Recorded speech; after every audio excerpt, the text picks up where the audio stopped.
of racing in the Formula Winter Series for the second weekend. 1.3 seconds left. It does get a mighty run outside of the final corner.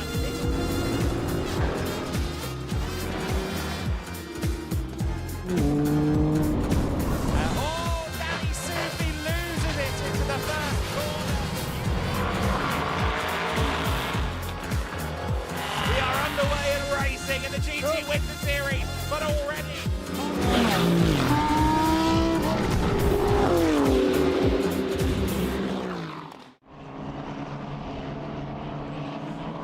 Welcome along to Valencia. What was supposed to be 2 days of racing has become one, but that just means we're going to have a hectic, busy and action-packed Sunday to bring you across all 4 championships here today in the Winter Series. The Formula Winter Series cars heading out on track first of all. The GTs will follow, then the GT4s and the sports prototypes. The cars are heading out onto the circuit right now for the Formula Winter Series. The sports prototypes and the GT4s have merged for this weekend. And then the GTs, of course, will be out later on. Myself, Adam Weller here in the commentary box. Andy McEwen alongside me. He's looking a little bit taller this week. 4.005 kilometres in length this circuit. They've packed 14 turns and a lot of technical sections into quite a small plot of land. Really fascinating circuit, and one that if you're high enough, you can see every last moment of the course. Clear skies overhead. Thankfully, the winds have been the story more so than the precipitation. Of course, yesterday's action curtailed due to local government advice, or rather local government demands, that outdoor events had to cease, but we are in much better ways when it comes to the wind for today's action, thankfully. Cars then are making their way onto the grid, and Andy, the formula is always a good way to start.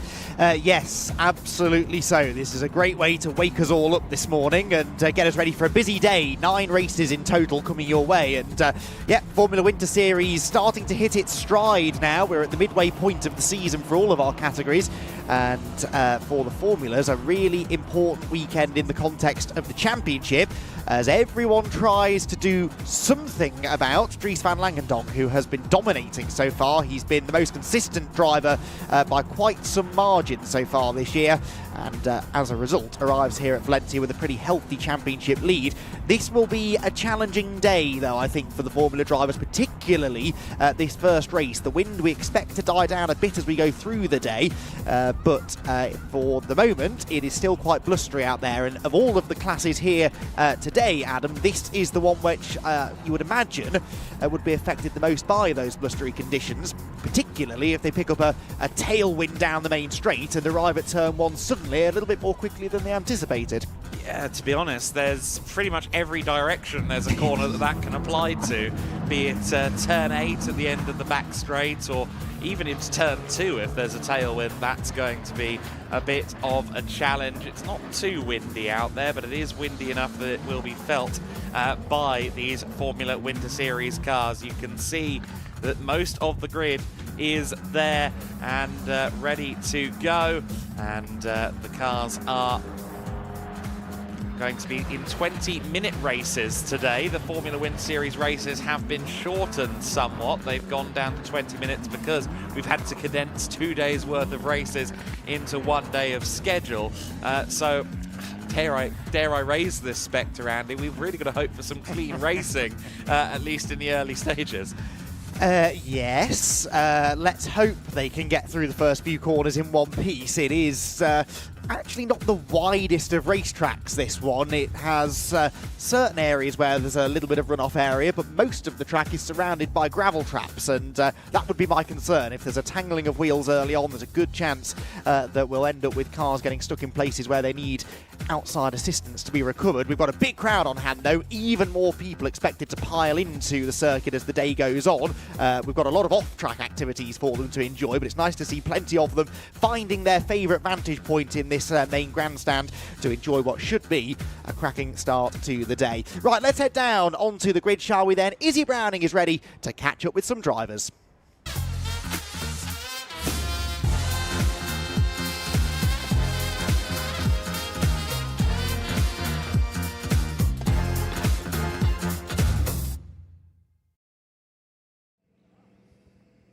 Well, a very warm welcome down to the grid for the first time this weekend. I must say, it is a rather chilly grid and, of course, as the boys have said, a rather windy one at that too. We will give you the look down to turn one, though, because especially in a Formula 4 car, this is a very, very long run down to turn one, and that start is going to be absolutely crucial. And who will be on pole position? Well, it is, of course, our championship leader, Dries van Langendonk. It doesn't matter the track, it doesn't matter the conditions, he masters it every time, and that he has done so well. Dries, it's another pole position. You're getting pretty used to starting at the front now, aren't you? Yeah, I mean, it's showing that our pace in the dry is also really strong, so yeah, really well executed quality, and also the pace has been really strong, so yeah, really happy. And I guess the year's been going really well so far with the pole position. And it's a long run down to turn one at this track. I mean, we can barely see the first corner. How crucial is that start going to be? Yeah, obviously with the dirt, yeah, it's going to be tricky, but yeah, hopefully I'll get off the line as fast as possible.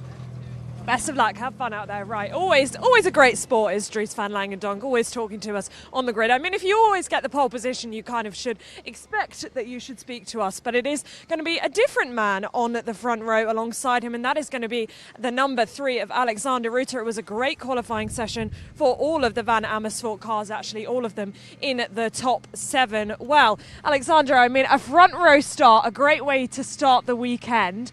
I know it's going to be tricky out there with conditions, but championship leader alongside you, can you take this win? Yeah, we will try everything. The race is quite short because it's only 20 minutes. So yeah, we'll push and we'll see how it goes. And as you came to the grid, just how windy, how blustery is it feeling out there? And the car is pretty hot, so it's okay. But yeah, it's quite windy, especially into T6, so it's quite tricky to manage the balance of the car, but yeah, it's okay. All right, wish you best of luck. Thank you for speaking to us. It is also going to be another new face on the second row of the grid. And oh, boys, I am going to have to tie my hair up because it is very, very windy down here. It is going to be the number 58 of Jensen Burnett. Now, he is brand new to the grid, and he's definitely been one to watch in karting, a Canadian driver. But what can he do today? It's a great qualifying position for the Matilda Racing team. What can Jensen do? I am going to dive in and grab a word if I can, but I think actually, interestingly to point out to you, the engineer is just giving him a few tips, of course taking the start for the first time, but I will jump in with him. Well, Jensen, welcome to the Formula Winter Series. It's great to have you. I mean, what a start in this qualifying session. You did a fantastic job and row of the grid. Yeah, I felt like the car was good in quali. Learned the track quick, find it very fun. And yeah, now it's just about race experience, see what I can do at the start, and hope that there's not a lot of safety cars. How do you play this? Do you just play it safe and bag some points, or are you going for that win?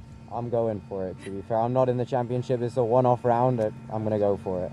Well, we absolutely love that fighting talk. Have fun out there. That's the most important thing, to have fun on this Formula Winter Series grid. Of course, if he is only here for that one round. We then come to P4. Now, that's going to be the number 29 of Ludovico Busto. Now, he secured his first podium of the season last weekend, last time out in Portimao in equally tricky conditions. If it isn't the rain, boys, it is the wind. They have definitely had to deal with some very tricky conditions, and we'll see what happens in this shortened race about to come your way now.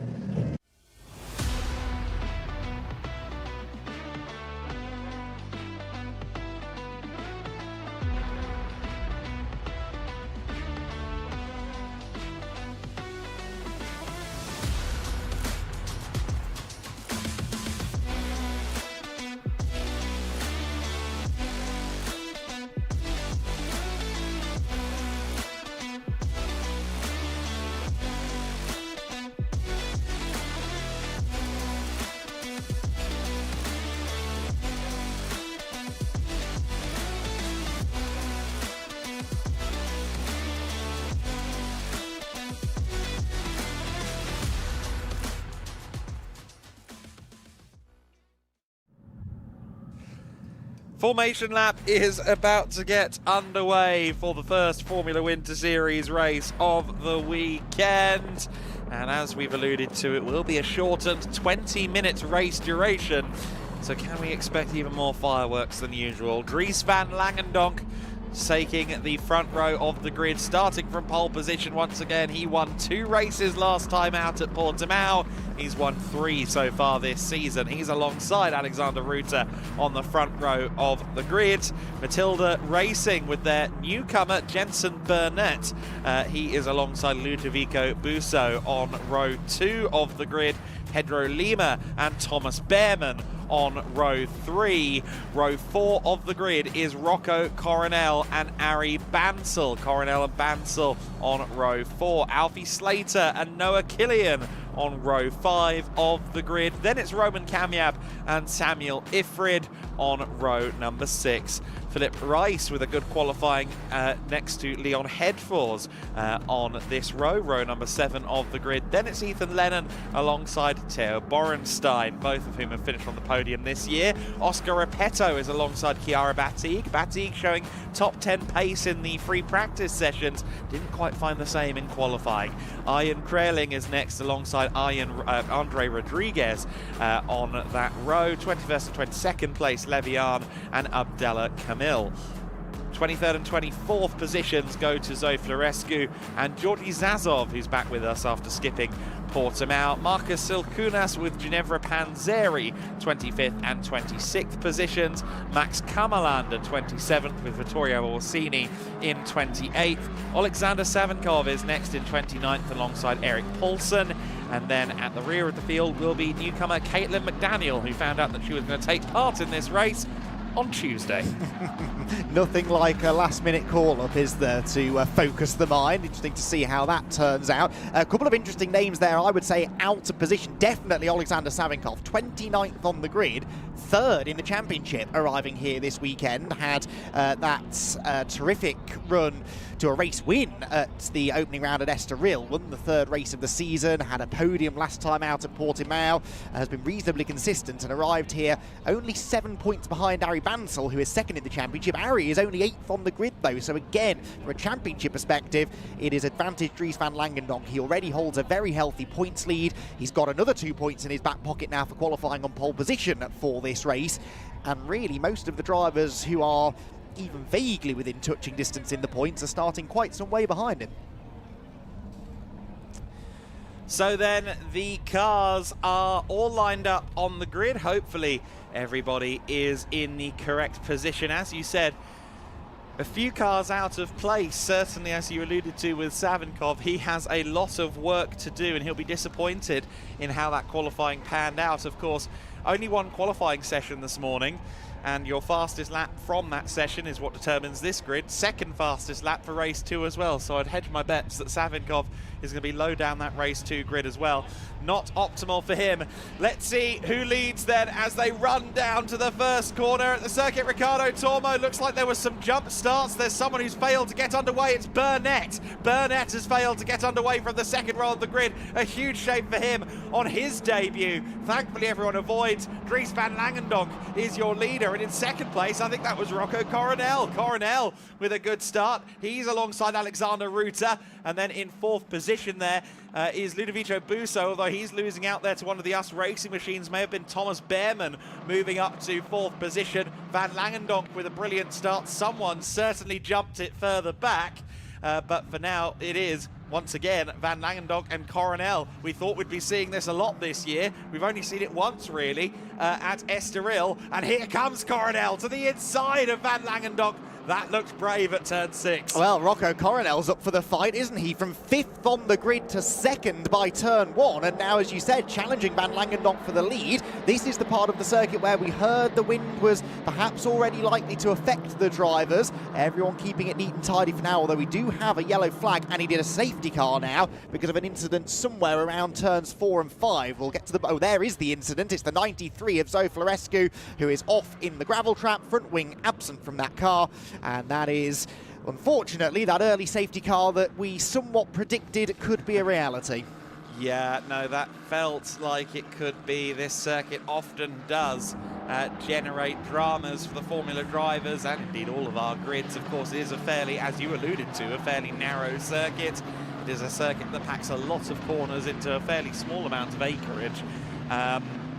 So sometimes we do have these first lap tangles, and unfortunately for Zoe Florescu, she has been caught at the unfavoured end of a collision, and will go no further in this race. So Van Langendonk will control from the front then as we come across the line to complete the first lap. Coronel, Ruter, Behrman, Ludovico Busso, your top 5. Lima, Slater, Bansal, Killian and Ethan Lennon, who's made his way up into the top 10. Any fallers down the order? Alexander Savinkov has moved up. He's up to 21st position. Of course, he'll be furious that the safety car has come out. Yes, it packs everyone together, maybe gives him a chance to pick some more places away in the scramble when we go back to green flag conditions. However, he really needs, I think, every minute of green flag running more so than anything else to try and get somewhere close to the points. Yeah, exactly right. That's not ideal for him. Also, we've got Andre Rodriguez and Max Kammerlander in the pit lane, so they potentially have sustained some damage somewhere in the lap 1 shenanigans as well. So a drama-packed opening lap. We sort of expect that here at Valencia with 31 teenagers in these Formula Winter Series cars barrelling off into the first few corners together. But I really am so impressed with Rocco Coronel's start there, from 5th on the grid up to 2nd, and looked really pacey on cold tyres. Another car without a front wing is that of Max Kammerlander, so whether that is related to Zoe Florescu's demise, I'm not so sure, but a couple of drivers tangling. Absolute disaster, of course, for Jensen Burnett, 3rd on the grid. Watched out of the window as his car jumped and then stopped on the grid, and held my breath for the next 10 seconds as the field blasted past, but drivers behind did a really good job there to avoid what could have been a significant incident. He is another to watch, definitely, once we go racing again. Yeah, back down in 27th position, certainly not the race he'd have wanted. The qualifying performance, anything but a misnomer. He was up there in the top 5 even on Thursday in his first day of competitive running in an F4 car. He has done some testing, multi-time champion in Canada, and also won the Mini Rock World Finals, I think back in 2021. So a driver who comes in with a lot of karting resume, and very interesting to see him preparing now to move into the world of single-seaters. I think he's already confirmed his full season campaign in the Spanish F4 Championship for 2026. Van Langendonk, of course, we're expecting him to be UK side once again in the British Championship, and Rocco Coronel, another one going towards Spain for the summer. And that's one of the beauties of this field in the Formula Winter Series, is in many ways it's a melting pot of 3 to 4 different summer championships, and you get this variety of teams and talents that you really do not get in any other F4 class. It's one of the reasons why I find Formula Winter Series so enjoyable. As you said, you get drivers going toe-to-toe who you maybe wouldn't expect to see, and we might not get the chance to see again throughout the rest of the year. So a fascinating mix of drivers, and yeah, they're all quite keen to prove that they are the next big thing in single-seater racing. And even if this isn't they're going to be their primary focus throughout the rest of the year, it is an opportunity to prove themselves against drivers they might not have the chance to do so later in the year. We get the notification now on the timing screen that the safety car is in this lap, so Dries van Langendonk, who has been weaving around energetically behind the safety car, will be doing so even more vigorously now to make sure he's got the tyres up to temperature, because Rocco Coronel behind him looked to have a little bit more pace on that opening half a lap or so, and Dries will be very aware of the fact that Rocco will be right on his gearbox when we resume racing. Now, typically, there is one way, one tried, tested, proven and perfected way to launch from a safety car restart, and that is putting the hammer down just before you get to the apex of the final corner. Will Van Langendonk offer any change to that recipe? We'll wait and see. It's Coronel behind him. Tom, his father, of course, lot of safety car restarts from his time in the World Touring Car Championship and touring car competitions globally, so I would expect that Rocco has learnt every lesson that there is to learn. He's got Ruter and Behrman, of course, in the 2 VAR cars behind him. Van Amersfoort would love to see both of their drivers move forward to try and get a double podium out of this, and one shouldn't forget Pedro Lima as well, up there in 6th position. He's putting on a good show. Alfie Slater from 7th place. I'd keep an eye on him and Ari Bansal in 8th. Both parties, I think, will want to have a good finish from this one after a roughly difficult time last time at Portimao. That was a big lock-up from Van Langendonk. He went a bit earlier than I was anticipating there, but he is underway. He is trying to break the slipstream from Rocco Coronel as they run down to the first corner. Rocco is going to be too far back. Thomas Behrmann, though, is very close to the rear of his teammate Alexander Ruta. Thinks better of moving to the inside for the first corner. Will he try and carry the speed for turn 2? He's got a good run out of the first turn. He's going to have the inside line for turn 2. Third place, exchanging hands, is it? Ruta trying to use the camber on the outside of the corner. Behrmann pushes him wide. They're still side by side as they come through turn 3. Ruta now with the inside into turn 4. Good defensive driving there, keeping the car exactly where it needed to be for Alexander Ruta. But now Ruta and Behrmann have held each other up. Langendonk and Coronel have disappeared. Indeed so, and it brings Ludovico Busso onto their tail, and Pedro Lima and Alfie Slater and everyone else really, all in a long line. It is only the top 2 who have detached themselves from this big battle pack. It is Behrmann perhaps under pressure now though as they head into turn 7. Look, he has to defend the middle ground, and to his outside goes Ludovico Busso for 4th position. It's a difficult move to pull off that though, around the outside through the long left-hander. Might instead try and nip up the inside here. Is there a gap? Yes, there is. Does he go for it? Yes, he does. And that was a really, really punchy move. There's contact. They're both off wide. Behrmann through the gravel. Busso will rejoin. That may have damaged the suspension, though, of both of their cars. I sort of saw the move coming there from Ludovico Busso. I was rather hopeful it wouldn't end in contact, but that will cost them both. Yes, it will. Both will be outside of the top 10. That is a huge shame for both parties. Let's see if either carry on or both visit the pits. I see Busso there looking quite racy to the apex of the final corner. He stays on the circuit. Behrmann is well down the pack, though. We'll have to keep tabs on him. At the front of the field, it is Langendonk from Coronel, from Ruta, the top 3, and then behind is now Pedro Lima. So Lima assumes the position of the second VAR car, and I think Ruta will be hoping for no more squabbling with a teammate anytime soon. Bansel up to 5th position, so he's made good headway there off the restart. Ditto Alfie Slater there in 6th place. Leon Headfor's there trying to go side by side with one of the other Yenza machines. The leading Yenza out there on the circuit right now is outside of the top 10, unfortunately. The first of the Yenza cars is in 12th, and that is Theo Borenstein. Yenza will be hoping for some good solid points finishes from this weekend in these short and sharp 20-minute races. And just to confirm on Thomas Behrmann, he did cross the line, but he crossed the line in 17th. Indeed so. We'll monitor his progress to see whether the car sustained any damage or not. I think he's involved in that 3-wide battle at the back of shot, so there's certainly an indication there that he's still feeling quite racy. Around the right-hander we go. 32 is Ethan Lennon, the Rodin driver. 8th position at the moment is Ethan, with Ludovico Busso behind. So Busso still inside the top 10. Side-by-side action into the corner there. That's Repetto under threat from the recovering Thomas Behrmann. So looks like Behrmann's car is also relatively undamaged, but he's struggling to make his way through the pack. He's on the outside line. Look, goes right around the outside of the final corner, and that might just give him a good bit of momentum down the pit straight. If he can pick up a slipstream, then Thomas Behrmann might be able to make that move work against Oscar Repetto. It would only get him into 16th place, but he's fighting for it as if it's for the lead, as are the cars directly ahead of them. Incredible battle in between the 3. The 7 car taking that wide run. Kamyab, Headfor's and Batig here fighting it out. Chiara Batig wants to get up into the top 10. She showed top 10 potential in the practice sessions. Great side-by-side driving, as we always see from turn 2 through turn 4. And this time the inside line is not going to be enough. Kamyab sticks it out. Great driving from Roman Kamyab, who's yet to register a points finish this year. Quite a surprise that we've not seen him up there.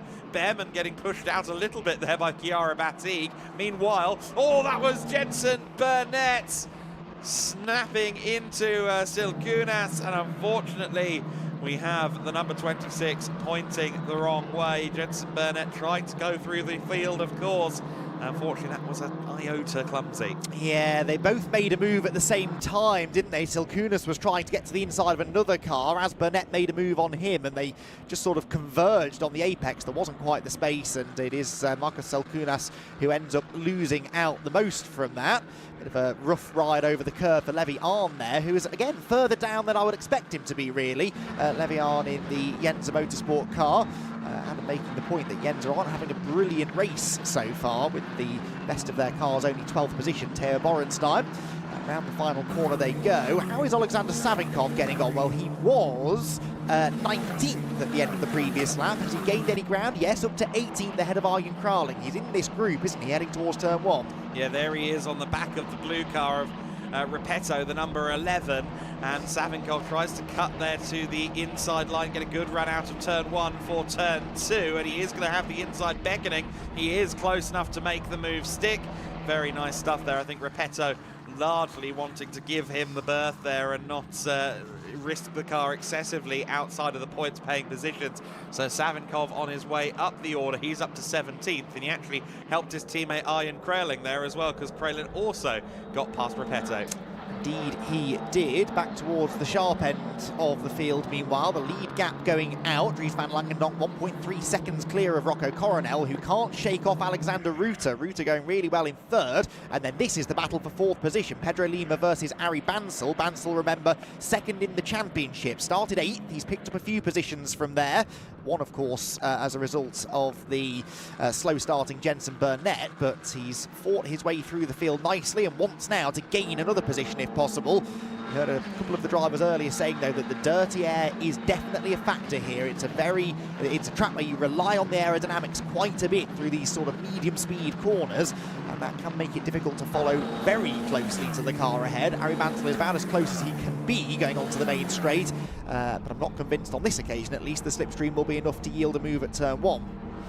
No, not quite close enough on this occasion, but Bansal seemingly has the race pace advantage over Lima there in that battle for 4th and 5th position. Savinkov, I think, made up some more places. In fact, no, he remains in 17th. In fact, his next target is Thomas Behrman, who we just saw there behind Chiara Batig. Batig, who's got the elbows out, still hasn't got Behrman past. It was, what, almost 3 laps ago that we saw Behrman try and go around the outside of Batig and get thoroughly squeezed out, and Chiara is not giving any quarters that she doesn't feel the need to pass by.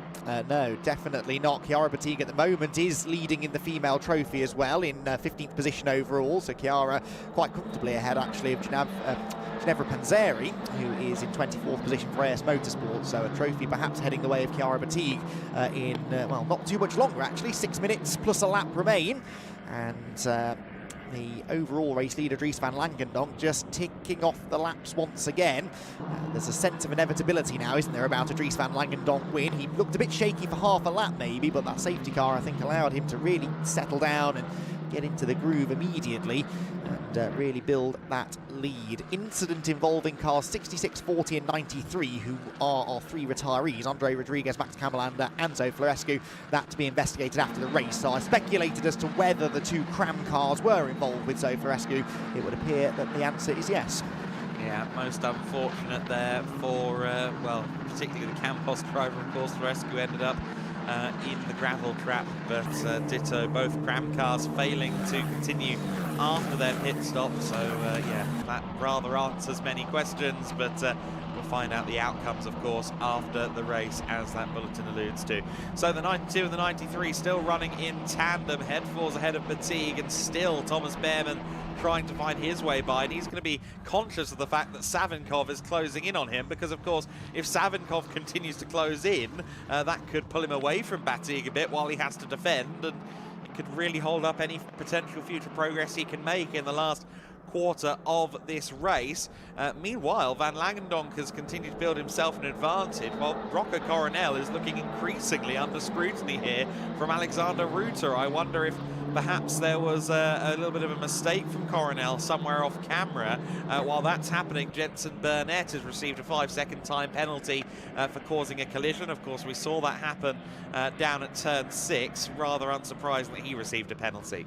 Yes, that's not the biggest shock we'll get today, I think. But yeah, no, Rocco Coronel, I think it's just been a gradual loss of performance, really. Alexander Ruta has gradually, over the last few laps, been closing in on him, and Rocco's been a couple to 0.3 of a second a lap slower than Dries van Langendonk ahead. So, yeah, Rocco Coronel struggling a touch, maybe. He's still doing all right in second position, and again, crucially getting out of that final corner well, keeping Alexander Ruta at bay as they head down into turn number 1. So into the quick left-hander they go, and the next overtaking opportunity really, turn 2, but Ruta not quite close enough as we hit the brakes. Alexander Ruta looking for his first podium of the season here. He had a 5th place finish in race 3 last time at Portimao. That was a best result of the season so far, so already on course for that first podium, but can he now convert that from a 3rd place to the 2nd step of the podium? Certainly that's what he'd like. Ruta came into this season, of course, having been with us all year in last year's Formula Winter Series and having collaborated extensively with Van Amersfoort Racing, so he felt like he could perform great things this year, and there have been numerous circumstances that have kind of worked against him in qualifying, particularly this season. So certainly after that first top 5 you alluded to, a podium would be a welcome uptick in form. And of course, going into the second half of the season, anyone who wants to try and win this championship really needs to start matching, nay surpassing, Dries van Langendonk. That's not currently looking to be in the cards for anybody, but certainly getting past Rocco Coronel would be a great start for Ruta. Yeah, Rocco, of course, 2nd in the Rookie Championship. That is a little bit closer. He's on 86 points in the Rookie Championship. Dries is 112, but you can't really live with the pace of Dries van Langendonk in this race, can he? So it's looking good for the Rodin driver in both the overall and the rookie campaign so far. So 2 minutes 5 plus a lap. That's 3 laps left then by my reckoning. So 3 more laps for Rocco Coronel to have to defend from Alexander Ruta. That being said, Rocco just did his personal best lap of the race and was 2/10 quicker than the leader. I'm reasonably confident in saying that DVL is just sort of coasting this one home, but the closer Rocco gets, the more he might have to start picking the pace up so as to keep the Red Bull car at arm's length. Yeah, interesting that, isn't it? You can see how much of a clattering the cars take coming off some of these curbs, so whenever someone slows, you do wonder, have you just backed off, or is it alignment? Is it something a bit more sinister than that that's starting to hold you up? But Van Langendonk certainly is ever so slightly falling towards Rocco Coronel, and through the first sector he was marginally slower than the Red Bull Junior Team driver in the Van Amersfoort entry. So 2 VAR cars in the podium at the moment, of course in wildly different racing liveries, but the Rodin machine at the top, and the only Rodin car in the top 5 is Dries van Langendonk in the McLaren liveried machine at the sharp end. We will begin the penultimate lap then this time by, with the +1 lap in effect, and we'll have to see whether DVL is going to be closer to the number 2, or whether he's built the gap back out. Another penalty, unfortunately, for Jensen Burnett, the 58 car, with a 5-second penalty this time for track limits abuse. The gap has come down at the front, and also out at the back of shot there, we saw Slater and Killian very close together for 6th and 7th place. They looked very menacing as they came down the main straight. This is Pedro Lima and Ari Bansal, so this is 4th and 5th position, but behind them Alfie Slater looked like he was under a lot of pressure from Noah Killian. Yeah, I'm not sure whether Alfie was able to keep Noah Killian behind. I think he has just about caught a glimpse of that in the back of shot. Uncertain. Yes, there we go. There is the 77. It is still Slater ahead of Noah Killian, but not for the want of trying as far as the US Racing driver is concerned. Quite a queue forming actually behind Slater. Ethan Lennon is in this group as well, his Rodin teammate. Then another US Racing car in the shape of Ludovico Busso. We've got Samuel Ifried, Philip Rice, Theo Borenstein even clinging onto the back of this group too. So a big battle pack in and around the back end of the top 10. To the outside goes Ludovico Busso. Is that going to work? work right round the outside, gets squeezed over the exit curb slightly by Ethan Lennon, but this will give Ludovico the inside line into the next braking zone. This could be a very successful move, and indeed Ludovico Busso goes through. That, remember, is where he tangled with Thomas Behrman early in the race. That time executes the move very cleanly, and will now love what he's seeing in front of him, which is a continued battle between Slater and Killian that might yet invite him to the 6th place party. Exactly right. Dries van Langendonk comes down the main straight and starts the final lap of the race. So just one lap to go. Slater under an immense amount of pressure, and at the sharp end of the field, the top 5 are about as close as they've been since the safety car restart as well. I'm not sure anyone is close enough to challenge Dries, but Pedro Lima taking, let's call it, an alternative line there out of turn 1. That could give Bansal another opportunity. Looking at the back of shot there to see if Slater is still in 6th place as well, and haven't quite been able to spot it, but he's holding on by a thread, if anything. In fact, no, one of the drivers has tumbled down the field outside of the top 10. I think there may have been a drama further back because someone went free falling there. I didn't see quite which number it was. No, didn't spot that. Could be a timing issue, I suppose, but we'll try and pick that up maybe at the end of the next sector. Very defensive line taken by Samuel Efried there. Is Philippe Rice still there? It's Killian dropped down, and there were a few other scrambles, I think, all at once on the timing screen. So Killian has fallen behind Ludovico Busso after trying to get past Slater, unfortunately. Van Langendonk within a second, certainly now, of Coronel, or vice versa, but I don't think Rocco's going to quite get close enough on this occasion. If he had 1 or 2 more laps, then maybe he'd have gotten there, but maybe Dries wouldn't have backed off as much. We're not quite sure of the intricacies of this one, but Dries van Langendonk, by quite a narrow margin ultimately, is going to claim his 4th win of the season and further extend what was already a towering championship advantage. He crosses the line to win by half a second over Rocco Coronel. Ruta takes 3rd, Lima and Bansal round out the top 5, and Alfie Slater did hold on for 6th position ahead of Ludovico Busso.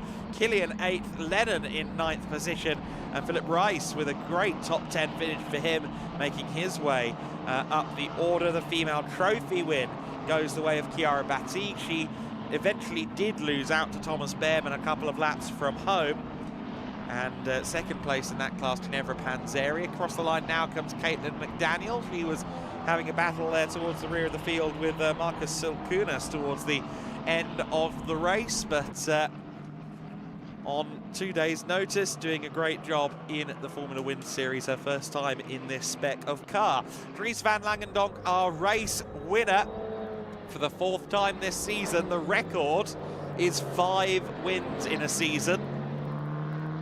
And that was back when we had 4 races, or 4 events in the calendar. We're now up to 5 events, of course. We're only, though, on event 3. So he may well beat the record purely organically before we even get to the 5th and final round of the season. It may even come today.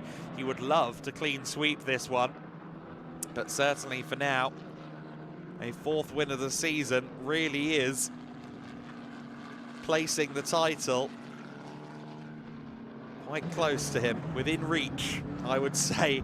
Not quite got fingers on it yet, but he is doing a great job. We're only halfway through the year. A lot can happen, but it is going to take a big shift in the competitive order to beat the form of the Rodin driver, part of the McLaren driver development program. You can see why, in his case, in the case of someone like Rocco Coronel, our runner-up as well, why these F1 teams are snapping up these juniors so early in their careers in advance of their Formula 4 debuts. It's a familiar winning feeling for DVL.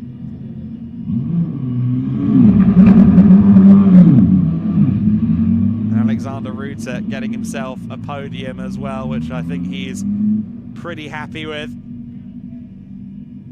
And so he should be. But once again, it's Van Langendonk on top. The Belgian racer. Of course, won his first ever F4 race at the tail end of last year in the British Championship and has carried that momentum into Formula Winter Series along with this Rodin team.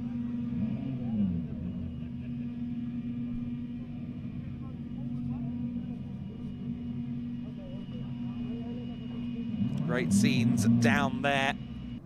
Very measured young man is Dries van Langendonk, but you can tell that there's satisfaction when those results come and they continue to land on his desk at the moment. So he won the rookie trophy, of course. Rocco Coronel, runner-up in that. The third member of the rookie trophy podium will be Alfie Slater, finishing in 6th overall. So a good outing for him. But he'll be disappointed to have missed out on the overall top 5. When I spoke to him at Estoril for the season opener, I asked him if the rookie goal or the rookie standings were his goal, and he said no, overall championship. You'll need to get some more podiums on the board this weekend to try and make that a reality at the end of the season. Dries van Langendonk wins then from Rocco Coronel by only half a second at the end. Van Langendonk slowing up towards the end of the race. Coronel, Ruta, Lima and Bansal, your top 5 ahead of Alfie Slater, Ludovico Busso, Noah Killian, Ethan Lennon and Flip Rice rounding out the overall top 10. Samuel Ifrid for Cram in 11th place. I think he was running top 10 a little bit earlier, unfortunately dropped out of the points paying positions. Borenstein in 12th, Roman Kamyab in 13th position, Headforce in 14th, Behrman in 15th position. He'll certainly be disappointed to have not had that podium promise delivered upon. Batig in 16th, Savinkov only able to get to 17th position. He'll be frustrated with how qualifying has panned out. Oscar Repetto in 18th, Ian Kraling in 19th, and Levian rounding out the top 20. Jensen Burnett 21st, although I think his penalties have not been applied yet, so he may well fall outside the top 25.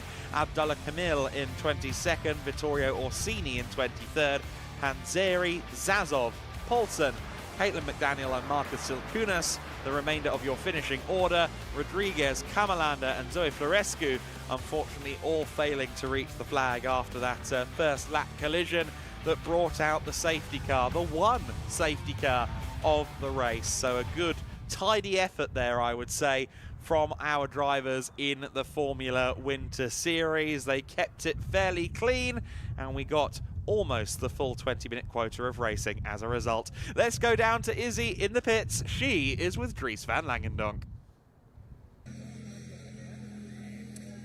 Well, welcome down to a very, very windy pit lane here in Valencia, but I do have our winner from the Formula Winter Series alongside me, Dries van Langendonk. Another win in the Formula Winter Series. I mean, it wasn't quite the gap that you've had before. You did have a little bit more pressure there at the start, but a win is a win. Yeah, it was good. Obviously, Rocco got an insane start. Immediately got to second. I don't know where he started, but yeah, safety car early on, and then yeah, after that, just managed it. Pulled a bit of a gap at the beginning, and then managed it at the end. So yeah, really happy. It was a good race. And you're getting used to this now, aren't you? I mean, I said it to you on the grid, you're getting used to pole position, but you're delivering week on week. That championship lead is looking so comfortable. Yeah, it's been a good season so far, and let's hope we keep building on this momentum. And 2 more races left today. I mean, it's going to be a quick turnaround for you guys. What did you learn that you can take into the races later on? Obviously the deg, we've learned about the deg in this track, so yeah, I mean it's good information for the next 2 races. Obviously we don't have big breaks between them, but yeah, valuable information for the next one. Well, go and enjoy the podium. Congratulations once again, that championship lead looking very comfortable. Interesting there that he references the deg. Maybe that's why he was falling back towards the end. What would have happened if it had been a full half-hour race?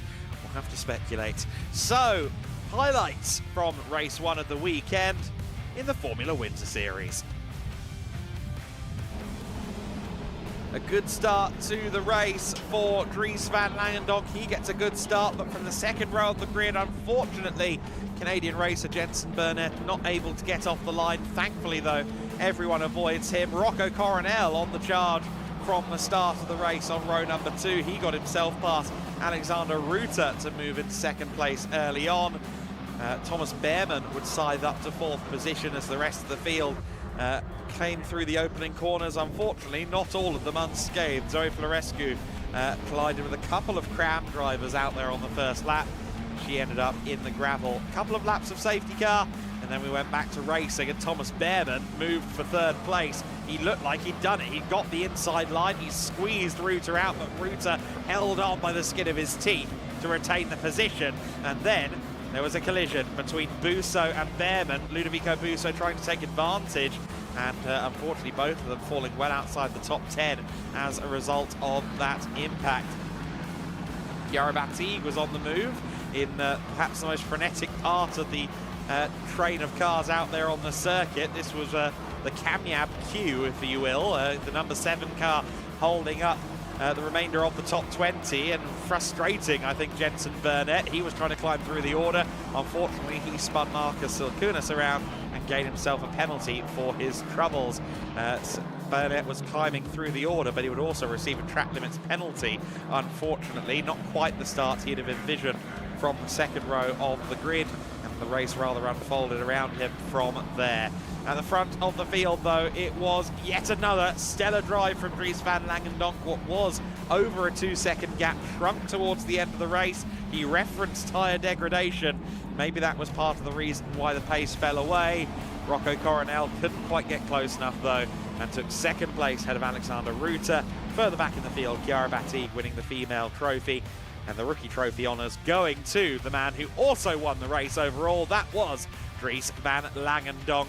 Rocco Coronel in second position, Alexander Ruta in third place, Pedro Lima in fourth, Ari Bansel in fifth, Slater, Busso, Killian Lennon and Philip Rice in 10th position. 11th was Samuel Ifrid, Theo Borenstein in 12th place. Robin Camiab held on, to be fair, at the sharp end of that big queue in 13th. Leon Headfors in 14th. The recovering Thomas Behrman in 15th, ahead of female trophy winner Chiara Battigue. Savinkov, Repetto, Kraling, Levian, your top 20.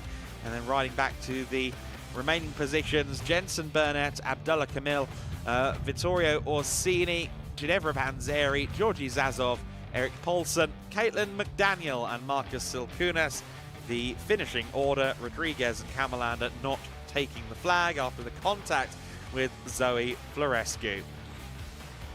So, Dries van Langendonk extending that championship lead once again. It was already significant coming into this race. He's got over 50 points in hand now.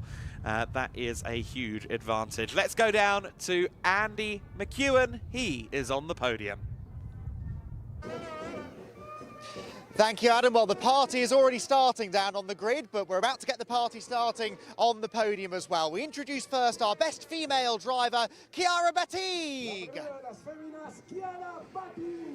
Chiara makes her way out onto the top step of the podium, where she will, in a moment, receive her winner's trophy. The Swiss driver then winning in the female trophy. We've got Federico from Pirelli here to hand the trophy out to Chiara.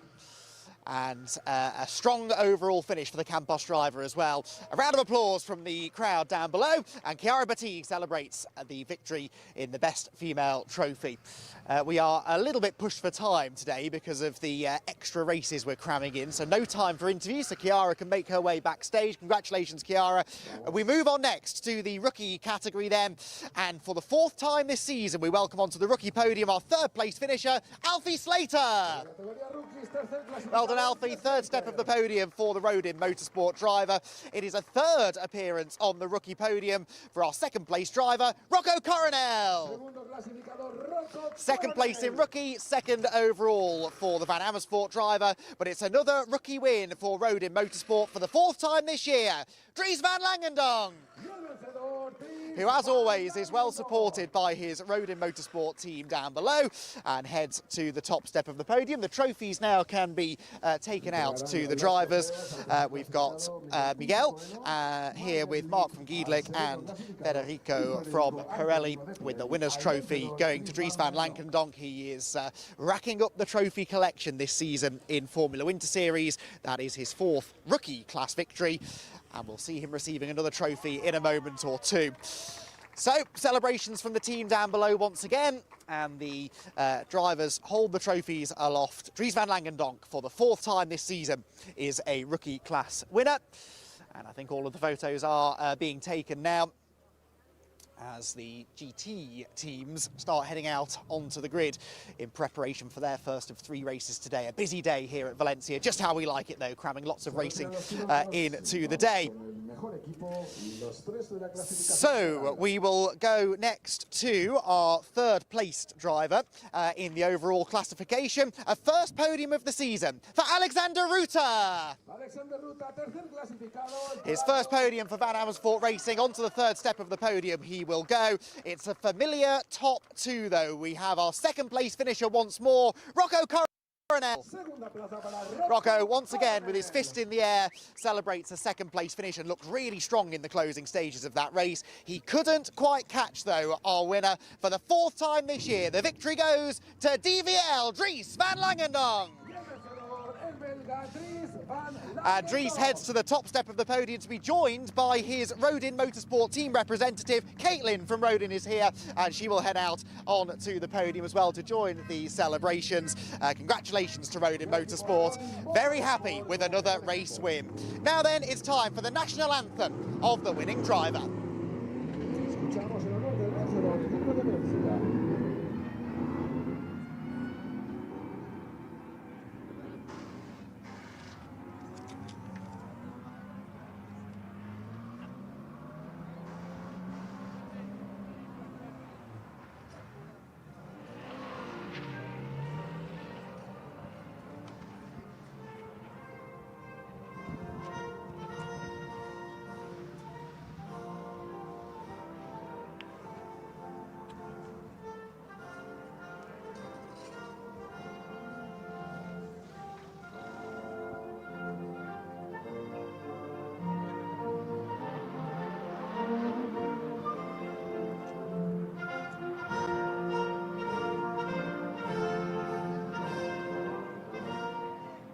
Dries van Langendonk wins for the 4th time this year in the Formula Winter Series, and he will now once again be presented with a winner's trophy by Federico from Pirelli.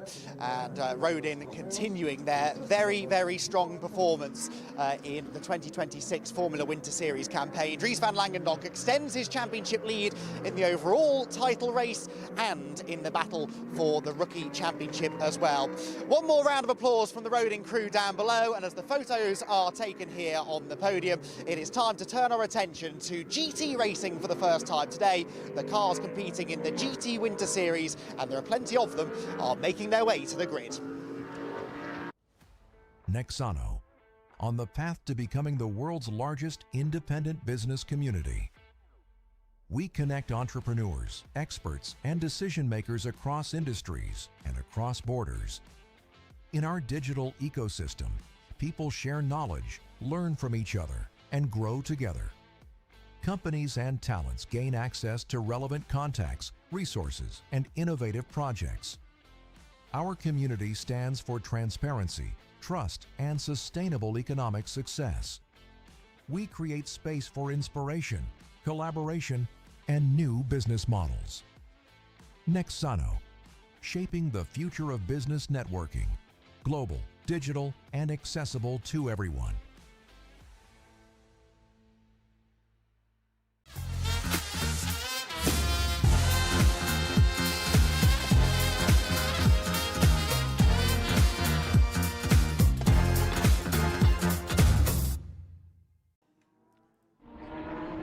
The GT Winter Series, the high-speed supercars are making their way onto the circuit, and for the fans in attendance, this is going to be one of the highlights, and there are plenty of fans here this weekend. We've got the Rue Car Culture Festival kind of with us as well there in the paddock, showcasing all sorts of supercars and modified cars and wonderful things, and that means that we are anticipating many thousands of spectators here this weekend.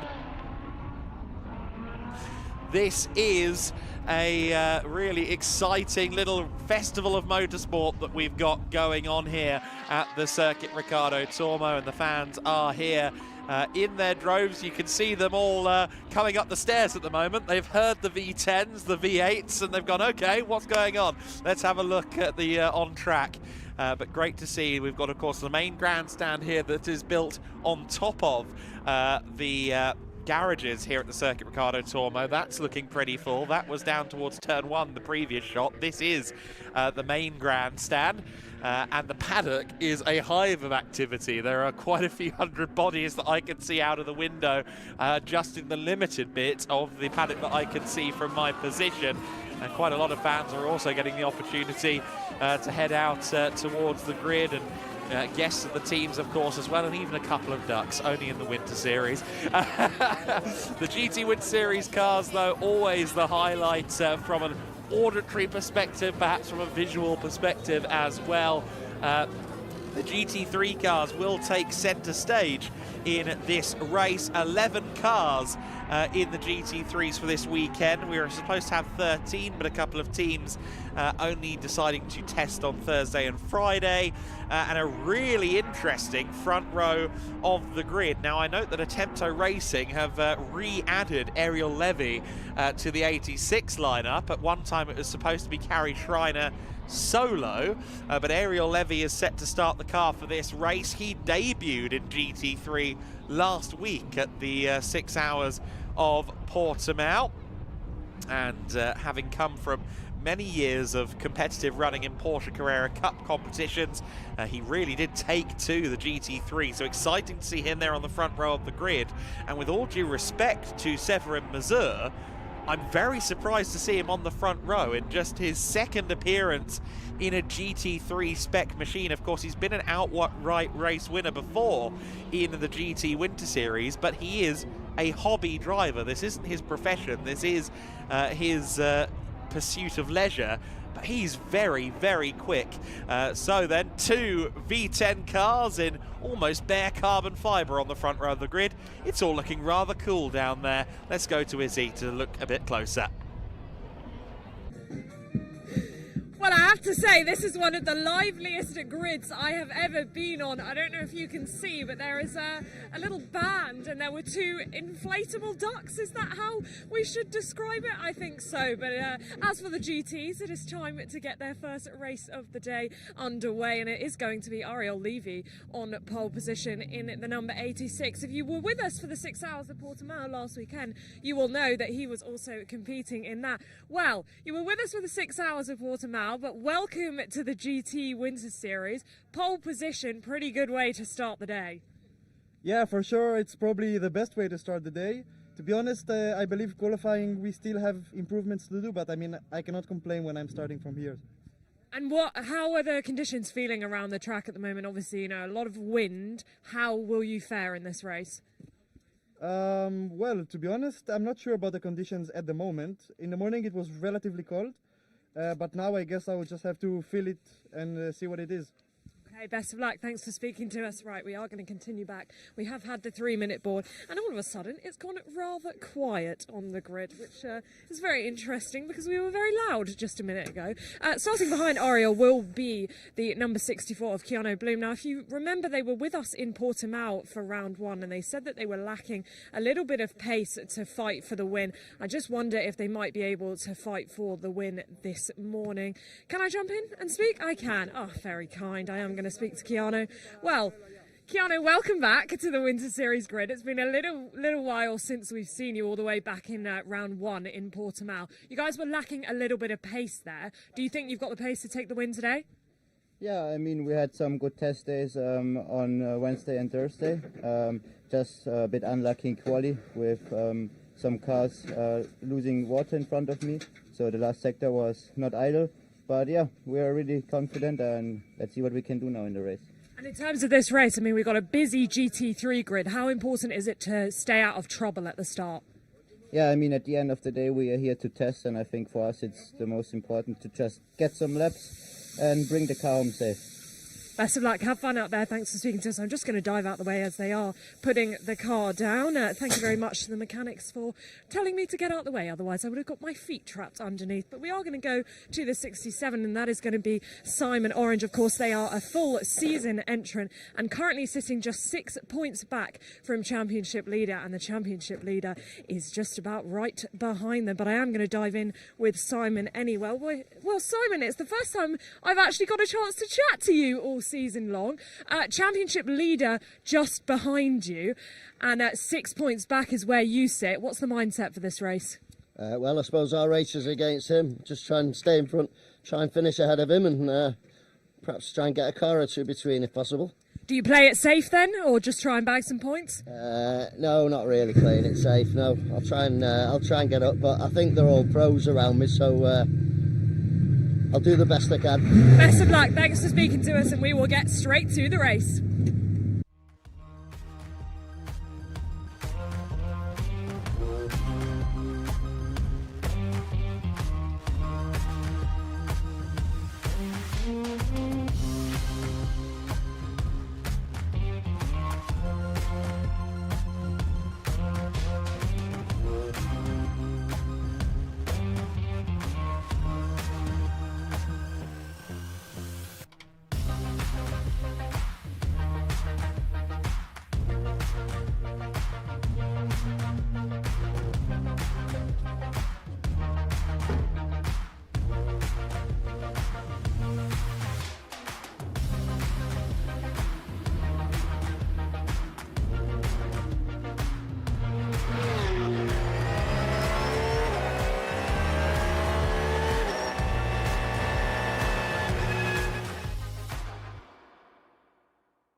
So 20 minutes of racing. It is going to be a sprint in the GT Winter Series, and a mighty compelling one at that. The grid will be split into two halves. The GT3 cars on their own island, and then the Cup cars will follow. Ariel Levy on pole position then. He's alongside Severin Mazur, looking for a second ever overall win in the GT Winter Series. Keanu Bloom in the Mustang starting from third. He's alongside Ethan Brown in the Liqui Moly Team Exeter GT3. He's had very limited seat time before this weekend in a GT3 car. Alan Valente alongside Simon Orange. He was very cool there, firing up his engine. As he said, he'll give it his best shot. Kenneth Heyer is next. He's alongside teammate from the SR Motorsport by Schnitzlaum team, Mikael Sander, the 111 car back for its second appearance of the season. Przemysław Biankowski on row 5. He's alongside Norik Racing's own Norikazu Shibata. He's got a teammate we'll tell you a bit more about later on, a very interesting one at that in the form of Taku Bamba. Alfredo Hernandez is at the back of the GT3 order, and then at the front of the Cup grid, now rolling down to the first turn, it is Alessio Ruffini, so he's pole sitter among those drivers. Bradley Yates and Joseph Dean will follow. Great to see Bradley there, along with Father Gilbert, a reigning champion, of course, in Pro Challenge UK. Petar Matic next with Nina Østergaard. Sean Ran in 17th with the GT2 car, the sole GT2 entry being driven by Alberto Di Martin. Igor Klyer is next, along with Anders Steiner. Some of the front-running representatives among the Cup 2 Porsche 992 Cup cars. Darren Howell is next with Alexei Kikareshko. 23rd place, Christoph Urnhausen in the mighty BMW Z4 GT3 car, running in the GTX class. And what about this? Jan Jürger for Equip Vitesse. Yes, Jan Jürger, who you may have seen on the GT Win Series website. He's part of the organisation. He's making his GT racing debut. He's alongside Alvaro Ramos. Row 14 of the grid, Benedict Seipt along with Mats Kimby. And then our last couple of cars on the grid will be Ulrich Forsberg and Leon Rienbeek in the Gaz Competizione and Team Steiner cars respectively, and then Reparto Corsa's entry, the brotherly entry. I'm hoping that car is going to make it out there, because a great story there with the Bacco brothers, or Bacco brothers I should say, making their first ever proper formal racing start. Looks like we're going to have a fairly long hold between the two grids once again, as we did last time at Portimao, which, if we do go to green flag with this 20 minutes, might make the second half of the race a little bit intense for the GT3 entries. 2x2 formation then, and the pace car peels off at what was the last possible moment there. The ABS had something to say about that. Let's see what happens as we go racing, and it's a great start from Ariel Levy. He gets the run to the first corner nailed down, and the Mustangs are firing into life. Keanu Bloom moves up into second position. He demotes Severin Mazur to third. The other Mustang of Valente going well off track there for fourth position. He's got himself ahead of Ethan Brown. Simon Orange going side by side, I think, there with the championship rival Kenneth Heyer, and Heyer has gotten the better of Orange. That could be critical come the end of the season, with just 6 points between them coming into this race. But at the front of the field in just his second weekend of GT3 racing, Ariel Levy is on the move. The Cup class cars now roll towards the early corners. Andy, I'll assign you to watch the GT3s out of the window while we watch this start unfold for the Cup class machines, and Alessio Ruffini it is who gets the best launch of anyone there. Jan Jurger a few rows back in the 991.1, the older Porsche car, theoretically the slowest car on the circuit. He'll be looking to keep that thing clean this weekend with a quick Vitesse. But at the front of the Cup order, it is Ruffini, the first of the Cup 1 cars. The Ferrari 296 Challenges is still Bradley Yates in just his second proper GT racing appearance after debuting in last year's Ferrari Challenge UK. So then, that is the Cup class lead sorted out, at least early on, among the various classes. In fact, who's the first of the Cup 2 cars? We see it is Igor Klyer in the white Porsche, but they have all got through the first few corners cleanly. At the end of the first lap, it is looking very close now for third place, because here comes Alan Valente. Inside was left ever so slightly open there by Severin Mazur. Mazur is not going to be close enough to, or far enough ahead to shut the door. It's going to be side by side, but if he can hold on, he'll have the inside for turn 4. In fact, sweeping around the outside in the mid-engine Lamborghini. He holds on to third place, and Valente will be frustrated because that means that Brown, Heyer, Orange will all be right there with him. It feels a bit like Mazur's a roadblock at the moment, and it looked there like he struggled almost coming out of the corner. And here comes Brown now, cutting to the inside of both of them, seeing if he can maybe get a 2-for-1 offer. Mazur holds on by a thread. Yes, with Kenneth Heyer buying into this as well now. Fascinating battle going on here. You mentioned that Heyer and Simon Orange were side by side at the beginning of that opening lap. They were side by side for much of the opening lap. Simon Orange did briefly get back ahead of Kenneth Heyer, but then Kenneth retook him into turn 7. Simon then dipped a wheel into the gravel a couple of corners later, and that's why that orange and blue McLaren is a bit further back than he'd like to be. There is a course car of some description in a very inopportune location, and there is a yellow flag at turn 1 we're hearing. There should rather be one on the exit of that turn as well, I would argue. Anyway, they will deal with that as the GT3 field now descends upon the final corner, and Ariel Levy tries, and so far fails, to get away from Keanu Bloom. There's the reason for the yellow flag. It's the 112 Benedict Sight, who is off the road at turn 1, continues on his way. Fastest lap of the race, though, set by Keanu Bloom, who is absolutely on his toes, and that slower car rejoining right in front of the race leaders. They are absolutely nose to tail at turn 2. Keanu said to Izzy on the grid that he felt that they could have gone quicker in qualifying, and at the moment the HRT driver is delivering on that promise. Oh, absolutely right. And we saw there Severin Mazur looking a bit unsettled there. That's going to be side by side for third position. But Valente would have to try and hold on. No, not quite. Again, the Mustang's apex speed maybe not quite there at the same level as the Lamborghini. I thought that was cut and dry in Valente's favour, but no. Severin Mazur holding on, but this is going to be the least comfortable drive he's ever had, with so many quick talents in the case of Valente in a very imposing car, all on his back bumper, 3rd through 7th, running in a queue.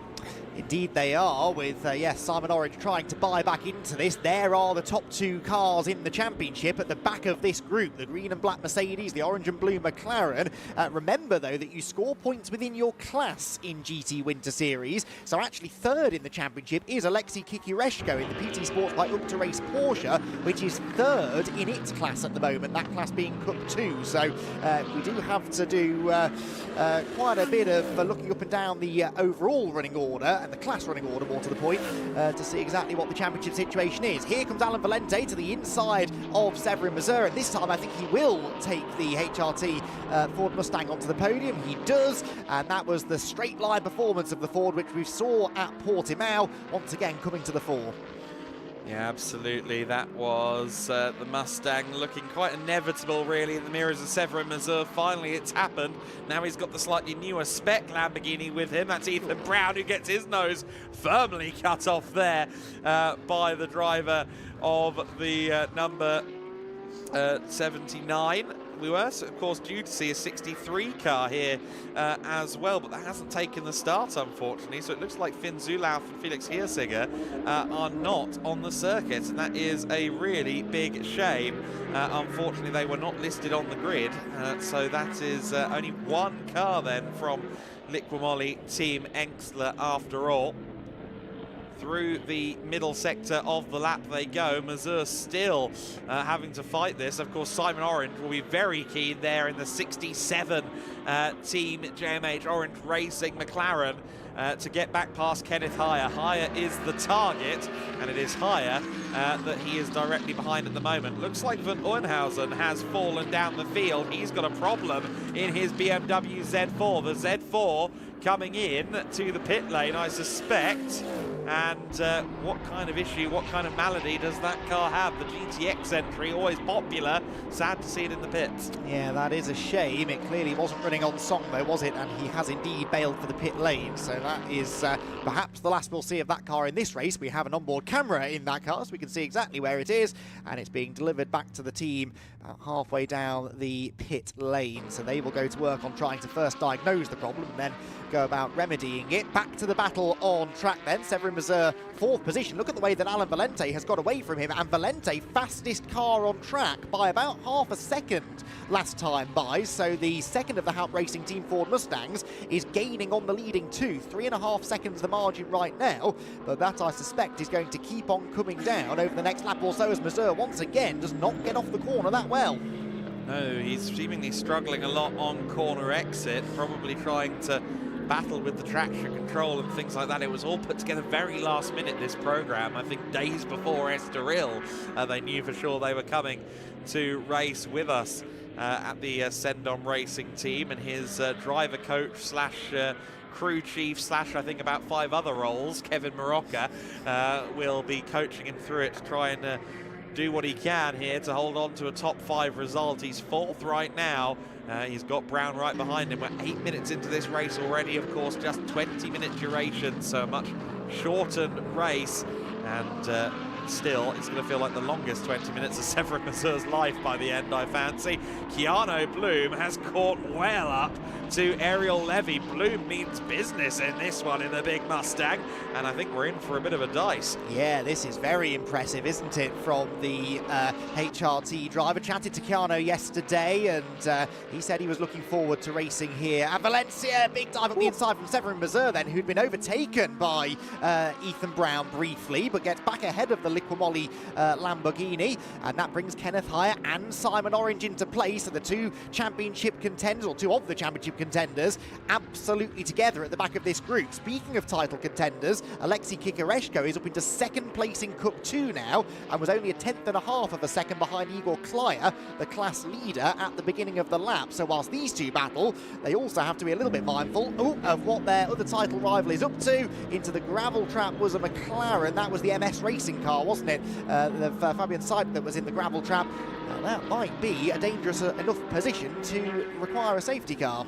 Possibly so. He's well beached there into the gravel trap. Another battle going on out there on the circuit is the Cup 1 lead. Bradley Yates and Joseph Dean going at it. Only 7/10 separating them for the Cup 1 lead in the pair of AF Corsa Ferrari 296 Challenge cars. We have gone to safety car at this stage, so the field will be neutralised here, and the safety car will try and pick up that Audi running down the straight. Ariel Levy, the overall race leader. They've just put a lap on Jan Jürger in the 147 car. You see there the white Porsche, the older spec 991.1 spec Porsche 911 Cup car, equipped Vitesse running it this weekend for Jan, who, to give the full story, since we are under safety car conditions, has done some racing and some driving in the RCN category, the Rundstrecke Challenge Nürburgring. But in terms of GT racing, this is his first time out. He's looking to gain himself some license points for the NLS season. I think he wants to do some running in the home championship, shall we say, of the Nürburgring. Let's get a look at, oh goodness me, a very, very uncomfortable spin there for the 128, and right in front of Jan, who we were just talking about. He will have got a wide-eyed view of proceedings there. Not only was he acutely aware that the leaders were coming up to him, the leaders who, of course, in his day job at GEDLICH Racing as sales and organisation, he talks to on a regular basis. So I say it half jokingly, but in all seriousness, of course, he desperately wants to avoid any kerfuffles in today's race because, well, they all have his email address.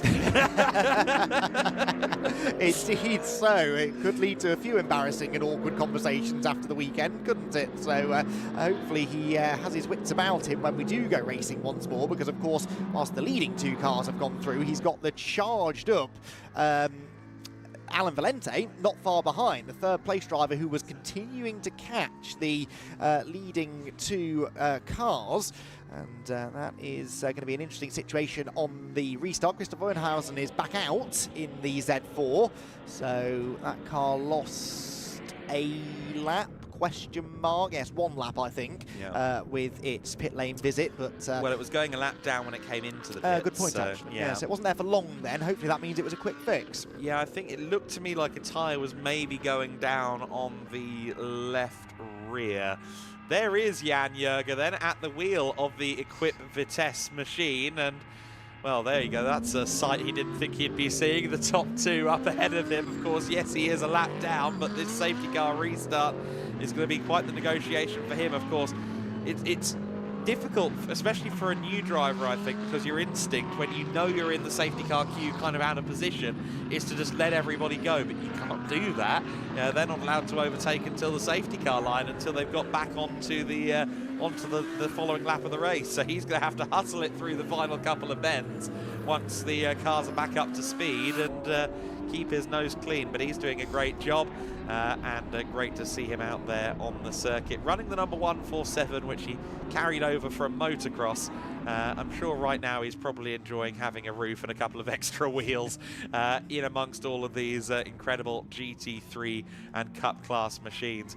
There we were briefly riding on board, I think, with one of the Cup 1 leading car, actually, I think that we were on board with briefly. That is the 101 of Bradley Yates. As I alluded to briefly, the son of the defending champion, two-time champion in Ferrari Challenge UK, Gilbert Yates, and Bradley ran last year's finale at Silverstone and was immediately pretty impressive, and we're seeing yet more of that potential here in this race. And I, for one, am very interested to see what Gilbert does once he gets behind the wheel, because quite frankly, he didn't win this year's Ferrari, or last year's Ferrari Challenge UK by a small margin. He is very quick at a Ferrari 296 Challenge car, so when he gets his turn a little bit later on in the day, I think that car will be flying around the track. Safety car is in this lap. Ariel Levy then will have to, I think, manage this one quite well, because it looks like that Mustang in the hands of Bloom is pretty potent on the main straight, and he's going to have to time this well to make sure he's got enough cushion to still be in a comfortable lead going through the first corner. Yes, I suspect we'll see him go early, much in the same manner that Dries van Langendoorn did actually on that safety car restart in the Formula Winter Series race. I think going early and trying to maximise the Audi's potential advantage through the final corner could be his best way to keep Keanu Bloom out of striking range. But it's going to be a fascinating restart. We need about 6 pairs of eyes to follow all of the significant battles, because you touched upon it, the two Cup 1 leaders, Bradley Yates and Joseph Dean, they're nose to tail. Igor Klyer and Alexei Kikireshko are nose to tail, the two Cup 2 leaders, and there's not a lot of separation between the front ring Cup 4 Lamborghinis, Alessio Ruffini leading Cup 4 from Petar Matic, with only those two Cup 1 Ferrari leaders between them. So lots of battles set to play out over the final 5 minutes or so. Exactly right. When does Ariel Levy pull the pin? As we've both alluded to, it doesn't feel like it'll be far away. When does the V10 fire into life? I can already hear. I thought I heard acceleration, but no, I think that was just outside. Some more of the V10s. There's plenty of them out on the circuit. Levy stalls and stalls. I think he wants to get it going before the corner. Is he going to? Yes, he's going to swing around the last turn, try and get himself a nice run out of the corner. He's got himself a car length plus. I don't know if that's going to be enough, though, with the Mustang in the slipstream. Bloom is closing quickly. He's not quite going to be close enough into the first corner, but look at how aggressive the Ford is. Not just the shape of the car, but the body language when piloted by Keanu Bloom. Bloom looks very, very determined to get through. There's his teammate Alan Valente moving up to third on the road, already of course running third overall. There is Orange as well, still behind Kenneth Heyer. That's really been the story of his race so far down there in 7th position. But for Keanu Bloom, of course, he has not really got that much more experience than Levy in a GT3 car, but both of them taking to it incredibly well. Yes, they are, as Jan tries to stay out of the way of Severin Mazur. Severin didn't get off the corner particularly well that time either, though. And so Ethan Brown is in behind him in the Liquimoli Team Engsler Lamborghini. And then Kenneth Heyer with Simon Orange applying the pressure to him as well. Into the final quarter then of this shortened 20-minute GT Winter Series race. A wide sweeping line by Mazur as he understandably tries to focus a bit more on corner exit, but something in the setup of the Sendon Racing team car is just not allowing him to get off the turns as he would like. And so Ethan Brown looking to try and maybe take advantage of that if an opportunity presents itself. Can overtake in the last corner, but not quite close enough to do so on this occasion. Yeah, you really have to be most of the way alongside, don't you, to make that one work. Some sparks being thrown up there by the Brown car, not colour, the Ethan Brown car. The Sendon Racing machine, of course, being an Evo 1 spec Lamborghini Huracan. A lot of the time with an Evo spec, drivability is one of the main targets. So I just wonder, slightly older, slightly more rudimentary traction control system could be part of the reason that we've got that traction issue there going on for him. Meanwhile, a huge gaggle of Cup cars, Andy. And in amongst this, I think, is the Cup 2 lead battle, isn't it? Yes. That was Igor Klei with Alexei Kikareshko. I spotted that out of the window. They were side by side, and Kikareshko from nowhere launches up the inside, and he is going to get the lead away. I'm not sure how he got the lead. I'm not sure how he got the car stopped, but he's got through, and that is really important for the championship. Remember, Alexei's been doing really well in his class standings. Remember, he was third in the class earlier on, and he now leads with a couple of minutes to go. Yeah, that is a big move. I think from memory he was going to miss at least one of the last 2 events in March. But he may well come along for the full season if he continues on this form. Here comes Igor Klei, looking very potent to the inside line, looking very ambitious to the inside line. Frankly, I'm quite happy that one didn't stick, but he was really trying something there. Klei determined to try and fight back here for the PTT Racing team. The Polish driver, the Ukrainian driver up ahead of him, 19th and 20th positions for the Cup 2 lead. Just evidence that the battles are everywhere on the circuit right now. There's a reason I had GT Winter Series at Valencia heavily circled and highlighted in my diary. This is the kind of racing we've been treated to in the past here at Valencia. It's a great little bullring of a circuit, and across all of the classes, it provides drama and excitement. A very defensive line there for Kikareshko into the final turn. Thought that might give Igor Klei a chance to get the better exit. Didn't really pan out that way, though. And so Car 88 for now retains its Cup 2 lead. Joseph Dean is still leading the AF Corsa battle for the lead in Cup 1 by 0.8 of a second or so now over Bradley Yates. And at the very front of the field, not sure where Igor Klei is going there at turn 1. Oh, he's going to go for the inside line, is he? That was from a long way back. Anything you can do, Alexei, I can attempt to do. As around goes the 81 car into the gravel, and that is the Norikazu Racing car. Yeah, Norikazu Shibata beached in the gravel trap. Yeah, Shibata there was kind of getting swallowed up by some of the Cup cars. Of course, he was towards the rear of the GT3 order, and then with the safety car, he's been kind of brought back into the claws of the Cup class leaders, and that is a safety car. We do only have 30 seconds left, of course, with no +1 lap.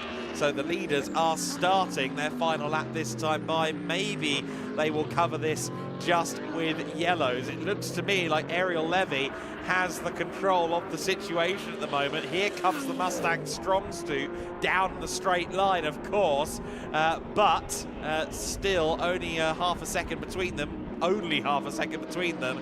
But in GT3 racing, you really need to be a couple of tenths away or closer for a high percentage attempt at an overtake. Yeah, Keanu's just struggling, I think, to keep the front end of the car in line through turn 1. He's consistently running wide, which not only runs the risk of picking up a track limits penalty, but it allows Ariel Levy to be out of striking range then when they hit the brakes at turn 2. They go through the yellow flag zone at turn 4. That's just being covered by yellow flags for this final lap.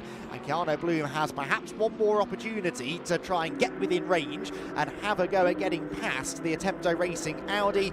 It's going to be nip and tuck to the flag, but I think you're right. Ariel Levy has figured out the various strengths and weaknesses of these two cars, and so far has managed to play to the strengths of the Audi to keep hold of the race lead. Very impressive few days in the Iberian Peninsula for Ariel Levy. Made his GT3 debut last time out at 6 hours of Portimao. Held himself to account very well as a part of the Attempto lineup there. Here he is in the GT Winter Series. More his bag, more what he knows. Sprint racing in GT cars, still getting to grips with the Audi. He said himself that he felt like there was a bit more to come from qualifying. He may also think the same of the race, but it doesn't matter because he will be the driver that takes the checkered flag. Attempto Racing win in the GT Winter Series. Keanu Bloom takes second place, and Alan Valente makes it a double HRT podium. No kangaroos in Spain. Severin Mazur in 4th place, Ethan Brown in 5th, and Kenneth Heyer in P6. Simon Orange rounding out the battle there for 3rd through 7th that was going on for so much of the race. Sander in 8th, Bienkowski in 9th. Now Fredo Hernandez rounding out the overall top 10. Joseph Dean in 11th position. As we see here, the Cup 2 lead may change hands again. Clier's almost in the car park, and he does not quite find his way around the outside of Alexei Kikareshko. But what a run to the flag that was in Cup 2. It will be a full haul of points for Alexei Kikareshko with that result. And to Andy's point during the race, that could be critical for the championship as well. Alessio Raffini wins in Cup 4. He finished 13th overall. I think he may have been involved with Norikazu Shibata because he was ahead of the Cup 1 battle previously and fell behind after Shibata's incident. We see there the BMW limping across the line. Seems as if that Z4 has some issues to contend with here in the GT Win Series race. Doesn't look like there's any damage on it. Maybe there's some at the rear corner on the left side, not quite sure, but either way, hopefully that car is more on song a little bit later on. Sounded like it might have been stuck in gear actually as it came across the start-finish line. Cup 1 winner Joseph Dean in 11th overall ahead of Bradley Yates. In the Cup 4, as we said, Raffini, and then in the Cup 2 class, Alexei Kikareshko for 18th overall. Jan Jürger in the Cup X class, of course, he's running on his own. He finished 24th overall, and I think he'll be pretty happy to have beaten a few of the newer 992 Cup cars to the line in the older, probably 2.5 seconds a lap slower 991.1, at least that's on paper, but Jan making the difference. He's a very, very potent sim racer, is Jan Jürger, and applying that to the real world as well. GT2 class winner was Alberto Di Martin in 17th overall. Of course, that's a class of 1, as is GTX, where the BMW Z4 GT3 of Christoph Urnhausen topped the standings. The 86 car rolls its way into pit lane. As a race winner, Ariel Levy will be pretty delighted with that result, I think. Keanu Bloom, who also graduates from the world of Porsche Carrera Cup racing this year. So So 2 drivers in their early steps in GT3, having a really good outing. Cool as you like with the shades on. He will be a happy man. There's Carrie Schreider, his teammate for today, congratulating Levy. And we'll see how he does for, or how Carrie does, of course, for race number 2, which won't be far away. It's a short and sharp program of races today. We're not expecting a lunch break. We're going to go all through the day of racing action. And that was quite the action-packed race, I would wager. BMW Z4 sounds rather on song there as he makes his way around the course for the in-lap. What a sound that is. 4.4 litre V8 in that. Oh, might embarrass myself. P65 V8, I believe that's called. 5-second penalty for car number 11. That is Kenneth Heyer. So Heyer has dropped down the standings, has he? In fact, no, it's not been applied yet, but Heyer will drop from 6th in the finishing order to 7th. So he won't lose that much time, but a 5-second penalty for track limits. And that will be Simon Orange promoted to 6th place. So among the confirmed full season entrants, things are swaying in favour of Simon Orange. He will inherit 6th position, and that will be big for the championship. That will narrow it down to just 4 points in the championship fight. You see there the Sports Prototype Winter Series cars getting ready for the next race. They will be out there with the GT4s, and it will be the GT4s that lead the field, and then there'll be a second start for the Sports Prototype Winter Series cars. Now on paper the Radicals should be a little bit quicker, so that's going to be quite interesting to watch in the upcoming 20-minute race for the GT4 Winter Series and the Sports Prototypes. This will be a frenetic day of racing action, and it will be a frenetic day down in the pits as well, with all of the cars going in and out of the garage. Izzy is in amongst it with Ariel Levy, our race winner. I certainly am. I have him alongside me now. I mean, wow, what a well-deserved win. You had a lot of pressure on you from Keanu the entire race, but you managed it perfectly. Yeah, to be honest, it's my first sprint race and first dry race on this car. So I did not really know what to expect, both from the safety car procedure and the start, and also managing the tires on the race. But I think I did well. I played a lot with myself in the car, and I had a lot of fun. So I enjoyed the pressure and I want more of it. Yeah, you certainly did a good job, and you knew exactly where to place the car to hold off Keanu. Yeah, sure. I mean, to be honest, there was not really a lot of fighting, but I think I did position the car in the correct positions, and I guess I did the correct things to stay in front, so I'm happy. And a great win for both you and the team celebrating with you down here. Carrie's going to hop in the car next. What can we expect from her? Well, I'm sure she will do a good job. I'm really looking forward and happy for her. Congratulations. Go and enjoy the podium. Our winner for the first time today in the GT Winter Series. Great effort from Ariel Levy then as he builds up his resume in a GT3 racing. Let's take a look at a brilliant race in the GT Winter Series. Highlights of the first race of the weekend then for the GT Winter Series. Ariel Levy from pole position. Ariel Levy from pole position, getting a great start. Severin Mazur falling back to 3rd place, courtesy of the charging Mustang from Keanu Bloom at the early stages. The Cup class got underway shortly thereafter. Alessia Raffini leading Cup 4 for the Lamborghini Super Trofeos, ahead of Joseph Dean and Bradley Yates, who are fighting out for the Cup 1 class. Further back in the field, the Cup 2s, the GTXs, all in amongst it as well. Some contact there between Christoph Unhausen and one of the Team Steiner entries. I think that was Anders Steiner himself. Alan Valente, meanwhile, was making life very difficult for Severin Mazur. This battle went on for several laps. and Mazur, while he didn't look like he had the most traction out of the corners, he was able to stick up a fight and hold on up against the Mustang for quite a long time. Ethan Brown for Team Engstler in the Evo 2 Lamborghini, he wanted a piece of the action as well.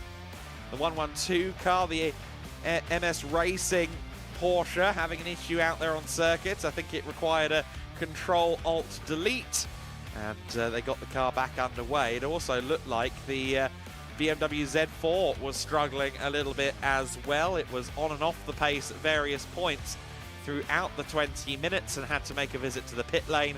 Finally, for third place after several laps of trying, Alan Valente made his way through and left the Lamborghini duo of Mazur and Brown to fight it out. Kenneth Heyer there running wide on the exit of turn 1 as Mazur managed to fight back after losing out to Brown momentarily there. But all of those off-track moments for Heyer would come back to cost him. The 128, the other MS Racing car, in a loop. The McLaren and the Porsche both in the wars, unfortunately, in this race. A safety car was called to collect the McLaren, and that would give us a bit of a grandstand finish because Keanu Bloom was right on the back of Ariel Levy as they went into the final laps of the race. But Bloom was not quite able to find the pace. Just looked like the car wasn't quite underneath him in the final moments of the race. The 204 car of Joseph Dean getting past one of the GT3s there, and this was one of the most exciting battles in the late stages. As we see there, the cause of Shibata, it was Dean actually who knocked him off the track, but that Cup 2 battle that we briefly looked at between the two Porsche 992s was very exciting indeed. We saw that one unfold towards the end of the race. Ariel Levy winning overall ahead of the two Haupt Racing Mustangs. They'll be happy with a 2-3 finish. I think Severin Mazur will be happy with 4th as well. Igor Klyer was not happy to finish 2nd in Cup 2. He tried to find grip around the outside, but Alexei Kikareshko held on in the Up 2 race car to win in that category. Levy on top for the first time in a GT3 car. That will mean a lot to him. He will be happy, I'm sure, with his performance. At least he should be. I know he can be critical of himself at times. Levy on top for Attempto. Keanu Bloom in 2nd position ahead of Alan Valente. Severin Mazur in 4th place. Ethan Brown 5th. Kenneth Heyer listed 6th, but he will be down to 7th when his 5-second penalty for track limits is applied, so that will promote Simon Orange. Mikael Sander in 8th place, Premislav Biankowski in 9th, and Alfredo Hernandez rounding out the top 10. That's ahead of the Cup 1 winner, Joseph Dean. Bradley Yates, runner-up in that class. Alessi Raffini wins Cup 4 from 13th, ahead of teammate Petar Matic and Nina Østergaard. Sean Ran in 16th, Alberto Di Martin in 17th. Kikareshko winning a grandstand race in the Cup 2 class ahead of Igor Klyer. Darren Howell rounds out the top 20 in 21st position. Anders Steiner in the 43. Alvaro Ramos in 22nd. Leon Rinbick in 23rd, ahead of GEDLICH Racing's own Jan Jürger. Ulrich Forsberg in 25th. Benedict Seitz in 26th. Mats Kimby in 27th. Christoph Ernhausen in 28th in what looked like an A-Link BMW Z4 GT3. Shibata unfortunately ending his race in the gravel. Ditto Fabian Seitz in the MS Racing 128 car. A really exciting race for the GT Winter Series. We've already had 2 short and sharp sprint races out around the circuit. The next one is already on its sighting lap. The Sports Prototype Winter Series and the GT4 Winter Series cars are currently heading out there around the track to head to the grid. Meanwhile, Andy is working with the GEDLICH Racing crew to get the GT Winter Series drivers up onto the podium. Of course, the more classes there are on the grid, the harder it is to shepherd all of the drivers up the stairs to where they need to go to celebrate their achievements. So hopefully we'll get the podiums in quickly, and the GT4 race will begin quite shortly thereafter, along with the sports prototypes. You see a mix of radicals and GT4s. It's been a while since I've seen that combination of cars on any circuit, and I'm curious to see how that race will pan out. So the cars of the GT Winter Series, of course, they have to clear the pit lane very quickly as well for the GT4 race. So that is one of many challenges with this condensed schedule. The local government forcing Saturday's racing to be put on hold, and the team here at GEDLICH Racing have done a great job of adapting and improvising to make sure that everyone gets their racing in here on Sunday at the Winter Series Spectacular here at Valencia, sharing the paddock, sharing the space with the Rue Car Culture Festival. That's why we've got quite so many people here today, not just the Winter Series, which has pulled in over 10,000 people here at Valencia previously, but with the Rue Car Culture Festival going on as well, there is a lot to see and do around the facility, and it really is a great atmosphere here this weekend. The GT4s circulating out there at the moment. Not seen anyone, or rather I haven't not spotted anyone. It looks like we've got the full grid out there on the course. We've got the usual compelling mix towards the mid to rear of the field as well, with the club class cars and the Cayman Trophy cars in amongst it. Franz Linden and Anna Hofmeister are back, and of course Hofmeister had a brilliant run at Estoril in the wet conditions, or rather, sorry, it's Franz Linden who had a brilliant run in the wet conditions at Estoril. He'd be looking for more of the same this time out, and Franz, who graduated from the world of GEDLICH Racing's endless summer track days, he will be very keen indeed to get more results on the board. And his friend and his, at times, I think, racing mentor in the form of Marcus GEDLICH, the founder of the company, is here this weekend and has certainly been cheering him on, among others.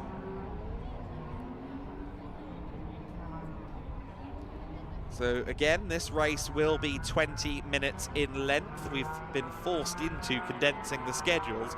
Incidentally, the GT and GT4 pit stop races will be down to 50 minutes, so there'll still be a mandatory pit window, minute 20 to minute 30 in the race for those races later on in the afternoon, but they will be a little bit more snappy than what we are used to here. Of course, the SR Motorsport team, you see them at the sharp end of the grid for this race, and we will see them on pole position, but let's now focus in on the GT4 Winter Series, because that race is not far away.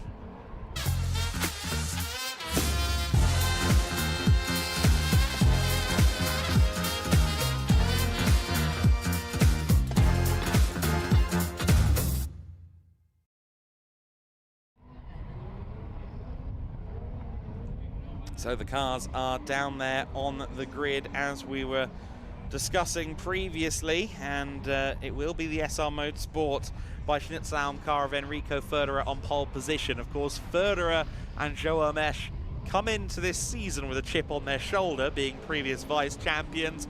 They come in from the previous round at the at Estoril with 3 wins in the bank, and Izzy, with 3 wins coming out of that event and 3 wins here last year, I think SR Motorsport are going to be optimistic. They absolutely can be, Adam, and exactly what I was going to say. You know, they put on a fantastic show here last year in Valencia, that car in the hands of Enrico Ferderer and J-Mo Hertling at that point. I think they are going to be very confident, as the music starts behind me, that they can do the same again. I do want to go and speak to Enrico if I can. Can I jump in and have a chat with Enrico? Well, it's all going on the grid behind us, or rather in front of us. Well, it's all going on the grid in front of us. Interesting characters joining the grid. For you, though, this must be a place that brings back good memories, because you took all 3 wins with J-Mo here last year, so a place that you know well and know how to go well at. Yeah, so last year with J-Mo was perfect, so I'm really looking forward to the race now and hope we can do the same like last year. And you took all 3 wins as well in Estoril. You're obviously the championship leaders now. You must feel a huge amount of confidence that you're in such a good position in the championship now coming into Valencia. Yeah, so it's really good to be the championship leader, but we're still working hard, and the whole team is doing a great job, and we're still working hard to build up the gap on the championship leader. Best of luck, have fun out there, and thanks so much for always being willing to speak to us. Joel has just arrived to the grid as well to give Enrico a couple of words. Wow, I mean, it is quite the party. Let's just show you this, because we don't always get to have this, and it is quite the party going on down on the grid in Valencia, where we will continue showing you the cars, because alongside Enrico, it is going to be the number 31 of Frederick Zebis. Now, if you've been with us all winter series long, you will know that this car was actually a Pro-Am car, but this weekend Tim Horrell is not with us, sadly. He is elsewhere, so Nicholas Guillaume will be in this car instead, and then it has now been reclassified as a Pro car. So let's see what they can do this weekend, but I do want to come and briefly, if we have the chance, we're being displayed the 1 minute board, however, so I think we are going to have to go straight to this race.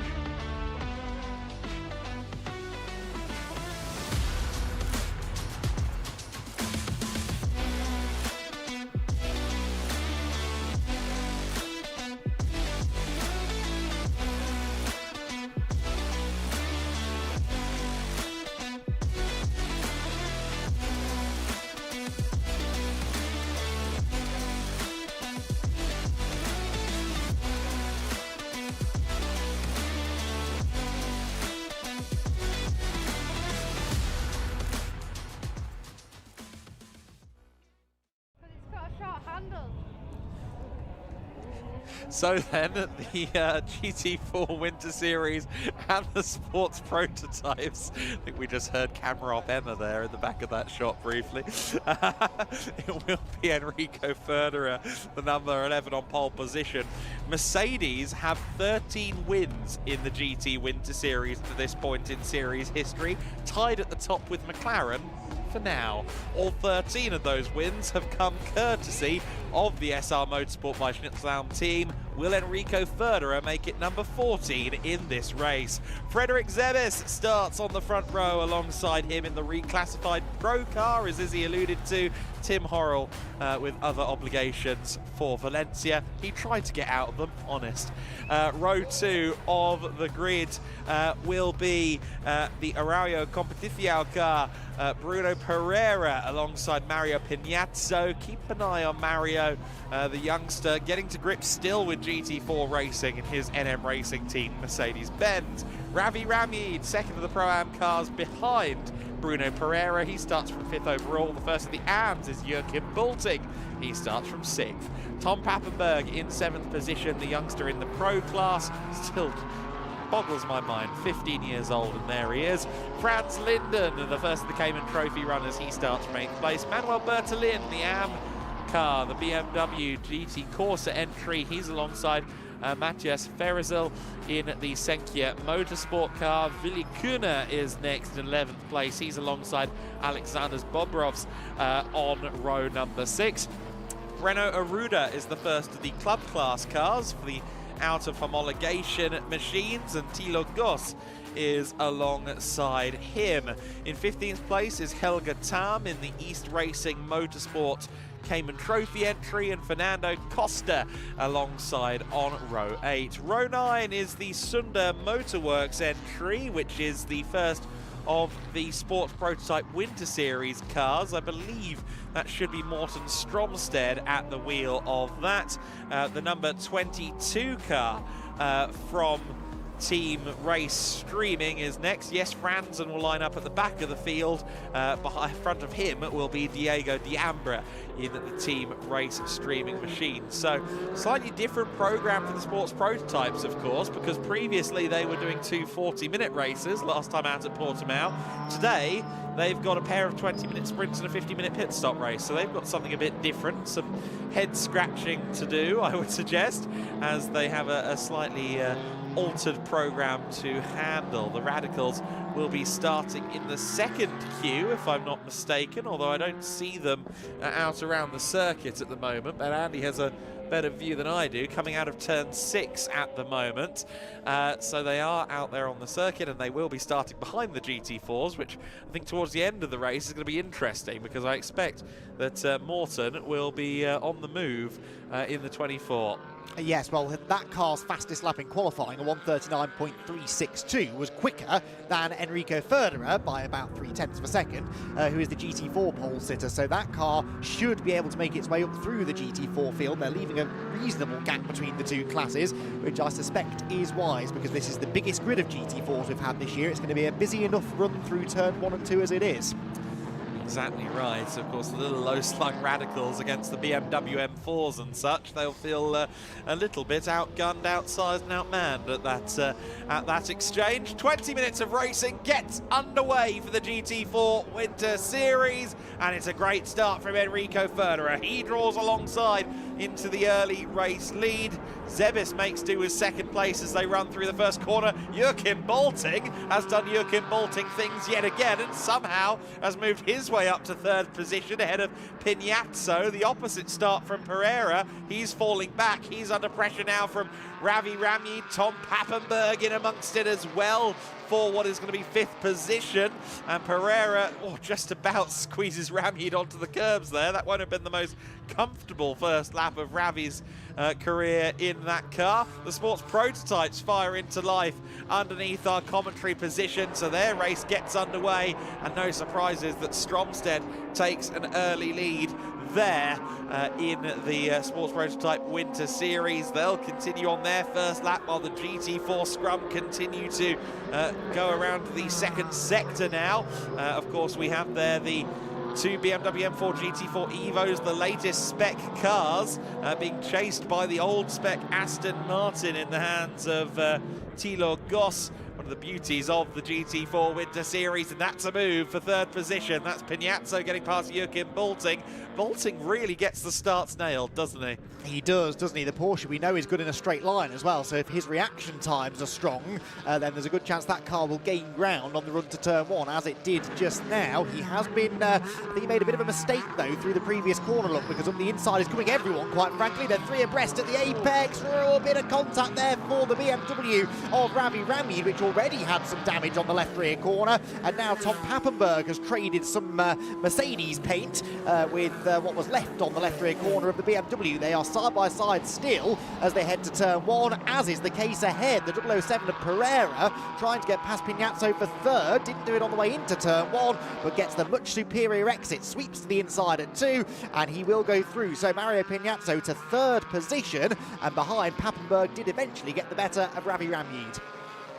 Yeah, great stuff from Pappenberg. He's ascended through the field very nicely on the first lap of the race. I'm quite surprised to see Pereira ultimately in third position. It looked like he was really struggling for pace in the first few corners of the race. I think rather got caught out by the charging Joachim Bolting in the run towards the first corner. He's now got Pignazzo right behind him. I was lucky enough to chat to Mario a few moments ago, or rather a couple of days ago at this point, and he's actually a home driver. He's based here in Valencia, so the Mario Pignazzo fan club is in effect. It's not just his family as well. He's got some mates to bring to the show, and certainly he's putting on a show at the moment, looking for that third position. He'll know the Mercedes is good around here. He'll have looked at last year's races and seen what SR can do, so he'll be keen to show what NM can do in the identical car. He's just going to get past that big pesky white Aston. Yeah, it was a good move made by Bruno Pereira to get that position away, and now he is standing his ground very much so. Remember, Pereira leads Pro-Am. The BMW there of Ramyid is second in the Pro-Am category, and in the Pro-Am Championship battle, it is Ramyid and Robertson with the advantage over Villicuna and Cedric Fuchs. So they're looking to try and continue to extend that margin. Villicuna in the 111 SR Motorsport Mercedes is third in the class, but all the way down in 13th position. So whilst Ramyid got a little bit boxed out on that opening lap, got roughed up a couple of times, he's still in a good position within the class. Joachim Bolting leads AM, and Manuel Bertolin, the GT Corsa BMW driver, there on the outside line at turn number 2, is second in that class and trying to get past the Cayman Trophy leader, Franz Linden. Yeah, interesting exchange here. Bertolin, great to see him in the GT4 Winter Series, has raced extensively in Iberia, and his father, I believe it was, Manuel Senior, who launched the first ever BMW dealership in Spain, the second oldest BMW dealership in the world, apparently. The Bertolin BMW dealers here in Valencia as well. So a few local comers on the grid this weekend. We ride on board with Frederick Zebis, who this weekend suddenly has become the experienced man at the wheel of this car. Of course, he debuted with us at Portimao, what, 1 month ago? And now he is the kind of the mentor of the lineup, given that the 32 car has been rotated as a pro entry, or 31 car has been rotated as a pro entry, with Nicolas Guillaume stepping up from karting for the first time this weekend. Indeed, so impressed with Enrico Federer's pace, though. We ride on board with the SR driver, championship leading car this, remember, the car he shares with Joel Mesh, and well, he has gapped the field by some distance. That is 3 laps in the book. He's 2.7 seconds clear of Frederick Zebis, who is 4 seconds down the road from Bruno Pereira, so second to third place is a massive gap as well. It's really spread out at the front of the field, with much of the action happening a little bit further back. There, meanwhile, is your prototype, Sports Prototype Winter Series class leader, Morten Stromsted, in his Radical SR3, 7 seconds clear of Diego D'Ambra, who is 5.6 ahead of Jes Fransen.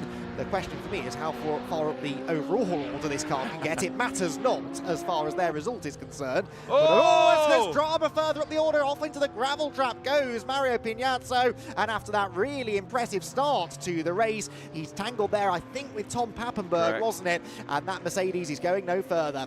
That's a huge shame for Pignazzo. He looked like he had a really good pace. He'd fallen back a bit from Pereira there in the first part of the lap. I just wonder if he maybe made a slight error that opened the doors, at least in the minds of Tom Pappenberg, and that's how that collision unfolded. Safety car is already out. Of course, that brings the Radicals to the back of the GT4 field, so that will be an interesting subplot as well, but that will also wipe away Enrico Federer's lead. It was 2.7 seconds at the line. I dare suggest it was already over 3 seconds by the time the safety car was called, and all for naught, ultimately.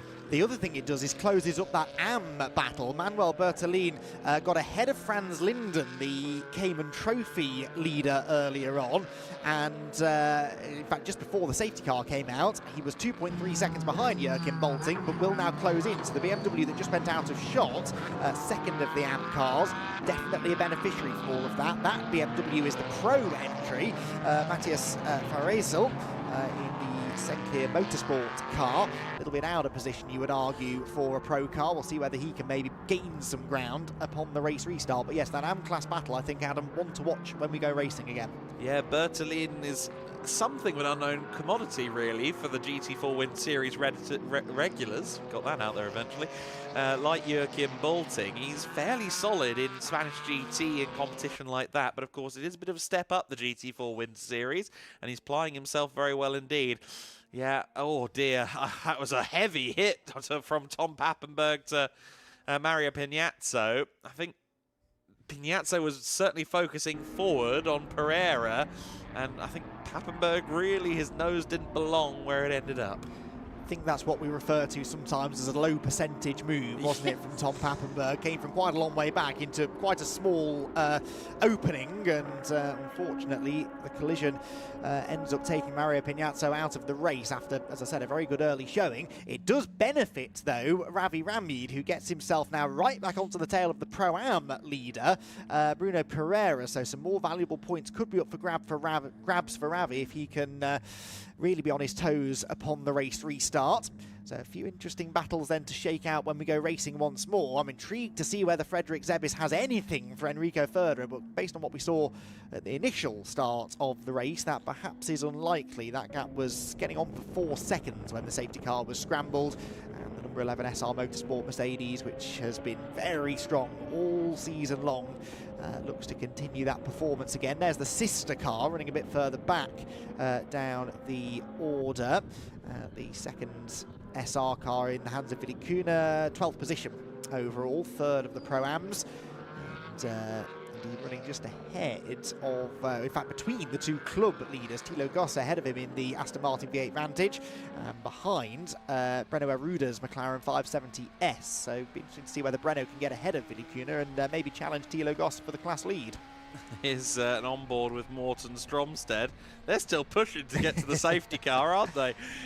Using all of the curb under safety car conditions, just behind Costa in the number 95 Zone Racing McLaren. In 8th place overall then, the Cayman Trophy leader, Franz Linden. He's well up there, just ahead of Fereisel in the Senkia Motorsport BMW. Just his second race weekend, I think, in that car, the BMW driver for Senkia Motorsport. And Matthias raced, I think, in a one-off last year in the Czech Championship, the GT Cup Series, or the Central European GT Cup Series, and yeah, still very new to this game. His dad, incidentally, a regular client of Senkia Motorsport, owns 2 of 2 Jaguar F-Type SVR GT4s in the world. If you remember them from British GT many moons ago, in the Invictus Games colours, he owns both of the chassis that raced in period, so he has 100% of those cars that were ever built. Enrico Federer will, I think, doubtless be preparing for a safety car restart this time by. Traditionally, it is a 2-lap job for the marshals here at Valencia to handle a car off in the gravel, and exactly, the safety car has been declared in this lap. The efficiency and predictability of the Circuit Ricardo Tormo marshals is greatly appreciated, and of course we thank the marshals as always for their significant efforts at any given race weekend. But at a circuit with as much gravel as this, you need a set of marshals who have their wits about them, and certainly they do here. It's almost as if you've seen this routine play out before, Adam, once or twice. Safety cars at Valencia. It is one of those tracks, isn't it, that when you look at it on paper, it doesn't look all that challenging necessarily, but in reality, it is always a circuit that creates drama, and we tend to get bigger grids here than we maybe have in the Portuguese leg of the championship as well, and so that is a contributing factor.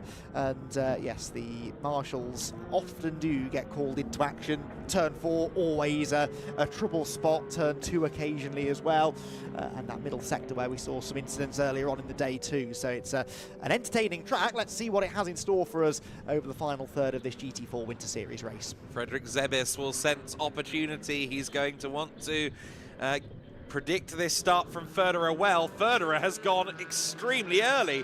He's already up to speed. The safety car is still making its way around the final corner. He will be okay from that front. I think if it was one of the resident Toyotas rather than the GEDLICH BMW, he would have been in trouble, but the field is still very close together. Pappenberg looks like he's slowing. He's allowed Ramid past him. That's a weird situation. Because he overtook Ramid into the final corner, drove straight up the inside of Ravi, outbraked him, and then realised, oh, hang on, I'm not allowed to do that, and allowed the BMW back through. Whether that gets him out of a penalty or not, we'll have to wait and see. Speaking of, Ravi needs to be a bit careful of track limits. That was very wide coming out of turn number 1, and Ravi Ramid then 4th position once again. Tom Pappenberg, perhaps now knocked out of his rhythm by all of that, is once again under threat from Joachim Bolting, the AM class leader, who of course wants to get away from Manuel Bertolin, his AM rival behind. Out in front though, it is situation normal for Enrico Federer. He's getting away. It is Pereira who looks the danger man. He does, doesn't he? Zebis, as I said, he wanted to hold on to the back of Federer, but moreover, he wanted to build a gap to Pereira, and he's not really succeeded at doing so. Of course, that would be a Pro-Am battle any other weekend, but with Tim Horrell dealing with other commitments, Zebis is in the Pro class, so he doesn't have to worry about that aspect, although he would rather like to worry about the Mercedes that we see there through his windscreen. Pereira in 3rd place, leading Pro-Am, incidentally, so of course he can't get too absorbed in this second overall situation, because Ravi Ramid will be quite happy to dispatch him for the Pro-Am lead in 3rd overall if he starts to lose time. Yes, and further back, our Cayman Trophy leader, Franz Linden, under threat here, loses out to Matthias Fereisel, and potentially Alexander Bobrovs was that, the third place down driver. Yes, the green Mercedes coming through, and he now launches to the inside of the BMW. A good couple of corners this for Bobrovs, the Team VRT car then gaining 2 places in 2 turns.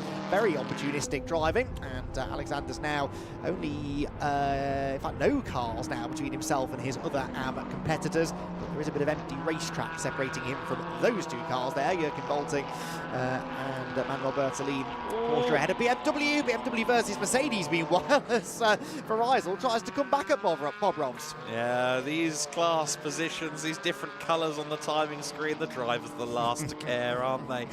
Especially once they're in the cockpit.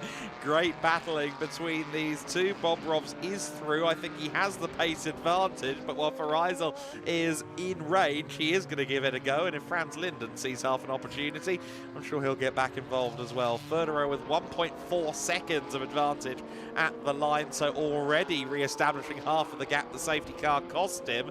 Zebis wishes he could say the same with Pereira and Ramid right on his back. And of course the overall championship in the GT4 Winter Series is determined by overall position, unlike the GTs.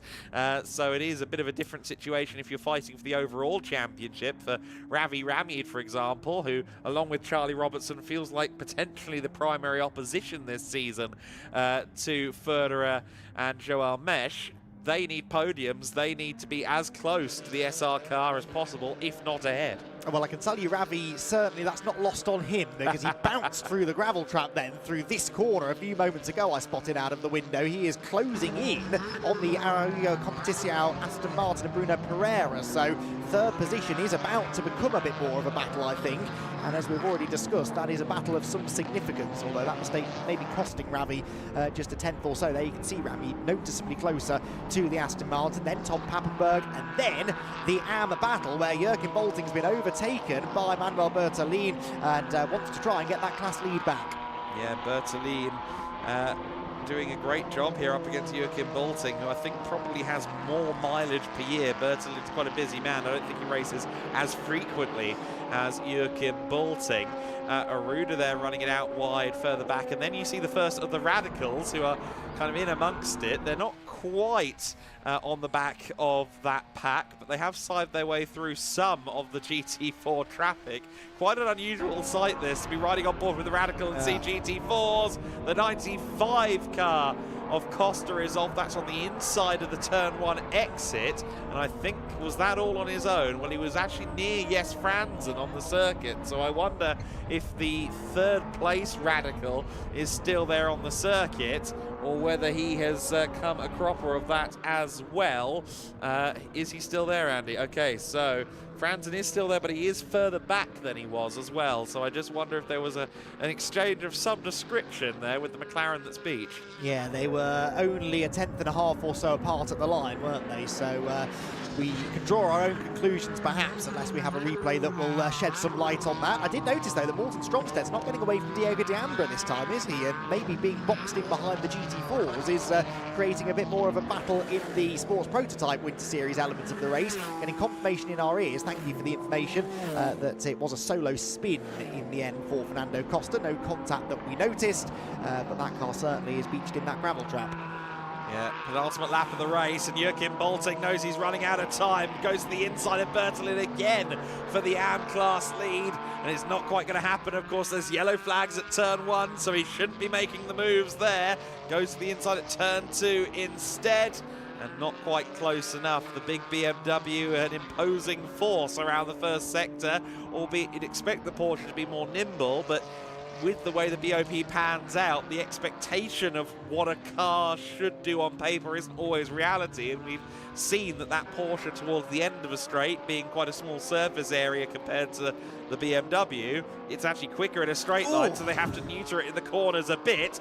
Alex Bobrov's there, giving Andy palpitations and giving Fereisel 8th place on the road. I glanced up from the timing screen. I caught a flash of colour in the corner of my eye, and it was Alexander Bobrov's arriving from the left of screen, completely sideways. That was a great bit of car control.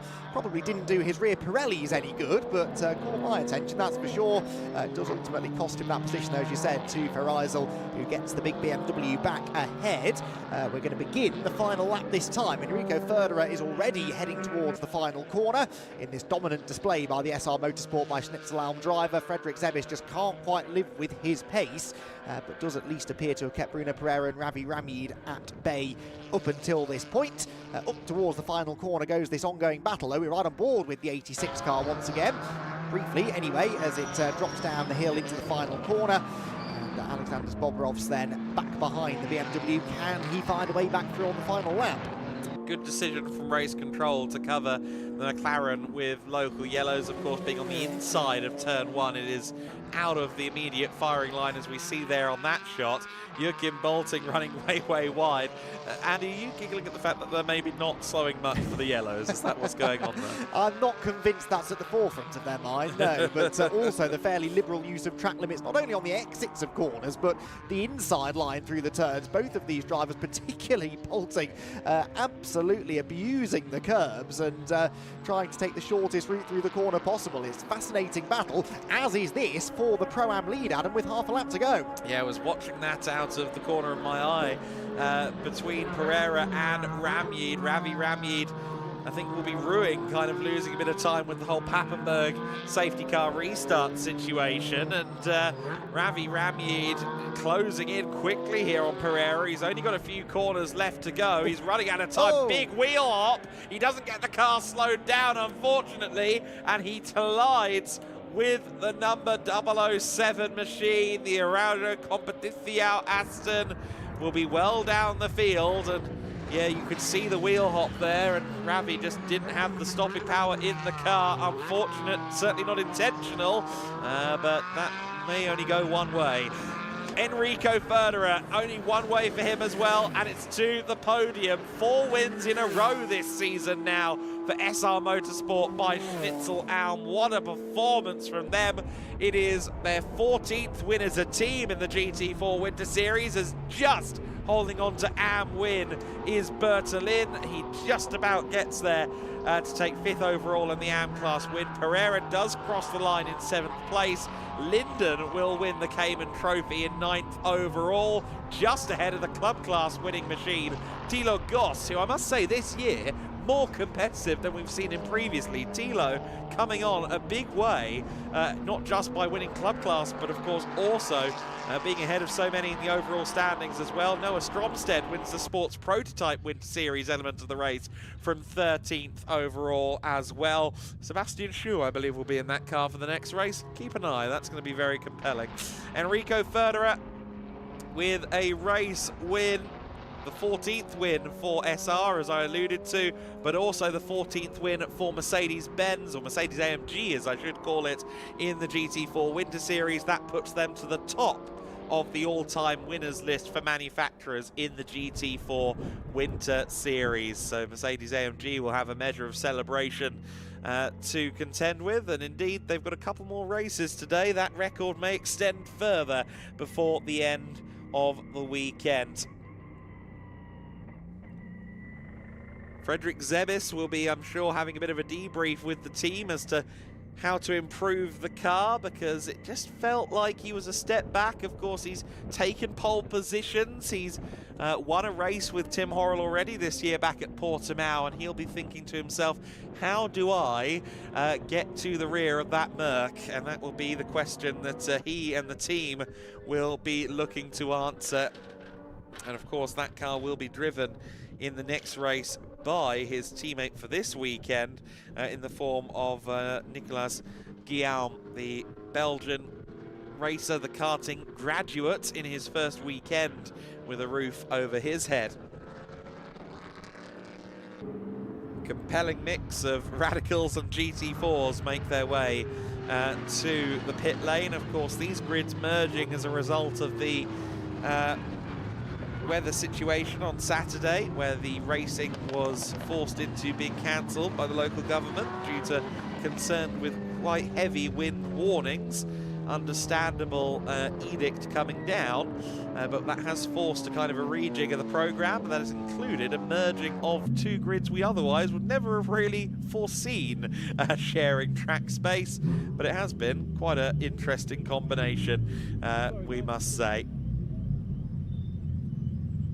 The top three drivers making their way to podium and or under the podium, I should say, at the very least. You can see there just above the headlight Liesel on the car, the number 11 SR Motorsport by Schnitzelau machine. They name all of their cars. I think we've seen Liesel out in previous GT4 Winter Series seasons as well. I've been meaning to try and keep tabs on which chassis has which name and when they use it, but it is a little bit difficult to keep tabs of these things. The growing asphalt car, the 007, has pulled up in third in the podium area, and it's not supposed to be. I think that's a show of aggression a little bit there from Araujo, because that car finished 7th. It was 3rd, and then there was a collision with Ravi Ramid, and he dropped down to 7th place, but he's decided to pull up in P3 anyway. So I think there might be a discussion between Bruno and Ravi down there. Certainly, I don't think Ravi would have any issue contending that, yes, I missed my braking, or I got my braking wrong. You see Bruno there in the back of shots, scratching his head quite literally as he looks at the car and observes the damage. And L'espace Bienvenu and Ravi Ramid, I'm sure, will most likely hold their hands up, because at least from where we saw the incident, it certainly looked like Ravi, with the wheel hop on the rear axle, just didn't get the car stopped in time. But we'll see how that one comes out in the wash. Ultimately, there were some track limits penalties, I think, towards the end of that race. The number 124 car gained a 5-second track limits penalty, so that will affect the AM class win. Manuel Bertolin gained a 5-second penalty at the end of the race. That's not been applied yet on timing, so he is going to lose the AM win to Joachim Bolting. That is a huge shame after what was a thrilling battle between them. That penalty came in just a couple of laps from home, if not on the last lap, and unfortunately it will cost the race for the GT Corsa team in the BMW. They will ultimately be 2nd in the AM class, and they'll drop down away from 5th overall as well. I think they will be 6th. Yes, they will still finish 6th, but that's a shame that the AM class win is going to be stricken from the record books. We had some final warnings out there for track limits as well. The 88 car of Joachim Bolting was one of them with a final warning. Joachim has changed his entry number, hasn't he? Because he wasn't the 88 any time previously. That's a late change. I don't think it was even on the initial entry list, but Joachim Bolting is now car number 88, interestingly, so he's had a change of heart for his entry number. Meanwhile, let's go down to the podium, because I understand Izzy is ready with our race winner. I am indeed. Enrico, the winning streak continues. I mean, you were confident on the grid, and rightly so. What a race. Yeah, so the race was perfect, thank you. The race was perfect, the car was perfect, we had a super race. We started P1 and ended P1, so it's amazing. And the good memories around this track continue. I mean, you did a fantastic job here last year. What is it about this place that you seem to love? Yeah, so the last year was perfect. This weekend the first race was perfect, so this place is just crazy. I love the track, and the team is doing an amazing job, so I hope we continue today. Well, as are you, and I'm sure Joel will do the same job later. I mean, it's a real opportunity this weekend to extend that championship lead as much as possible, right? Yeah, I think Joel is also he's starting on P1, so I think he can do the same, and we can gain more points for the championship. Go and enjoy the podium. Congratulations. Our winner, once again, this is becoming quite the streak for the SR team, Enrico Federer. Yeah, 4 in a row for SR Motorsport by Schnitzelau in the last 4 races. Incredible driving from Enrico Federer. He built a gap twice, just as nice, and he claimed the checkered flag. Highlights from race 1 of the weekend then in the GT4 Winter Series, combining with the Sports Prototype Winter Series. A compelling mix of Radicals and GT4s taking separate starts.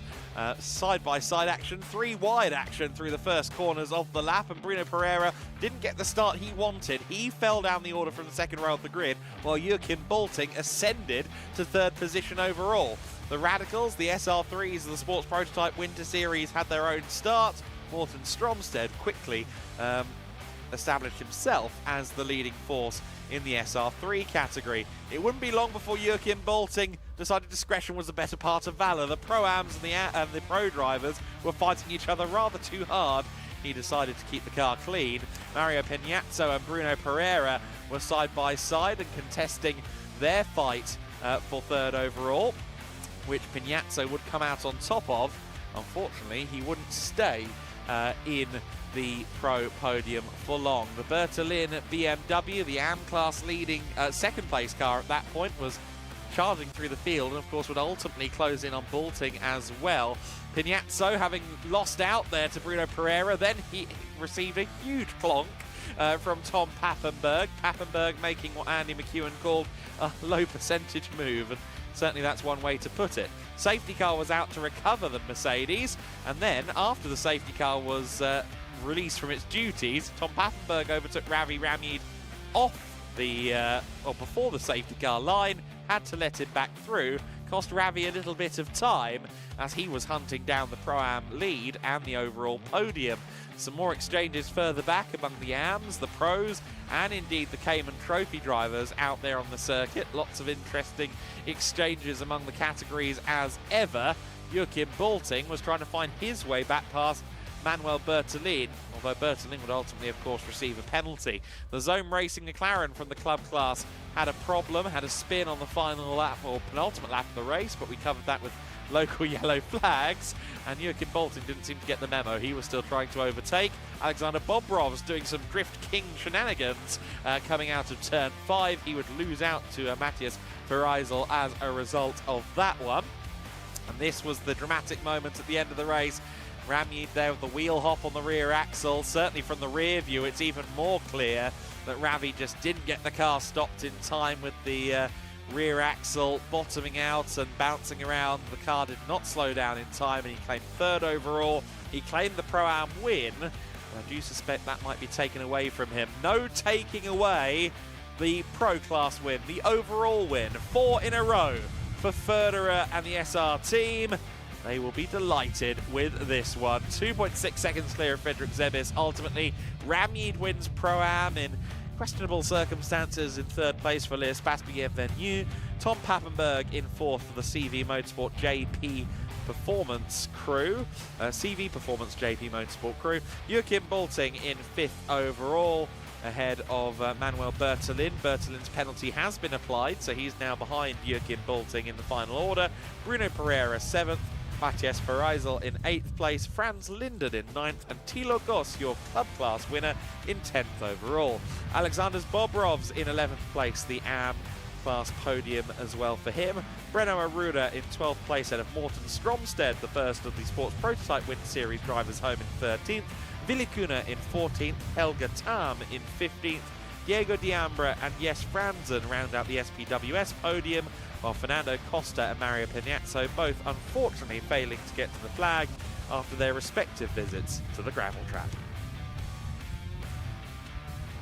Of course, due to the short and sharp nature of today's programme, already I think the Formula cars, yes, are heading out onto the grid, or heading out onto the circuit to make their way to the grid for their second race of the weekend. It's fast, it's frenetic, it's frankly very difficult to keep up with, but yes, we are already preparing for Formula Winter Series race number 2, and that will be another 20-minute encounter. All of their races will be 20 minutes plus 1 lap, as opposed to the regularly scheduled 30 plus 1 lap.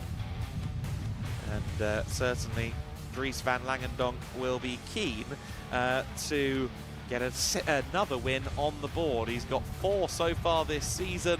He got 2, of course, last weekend at Portimao and 1 at Estoril.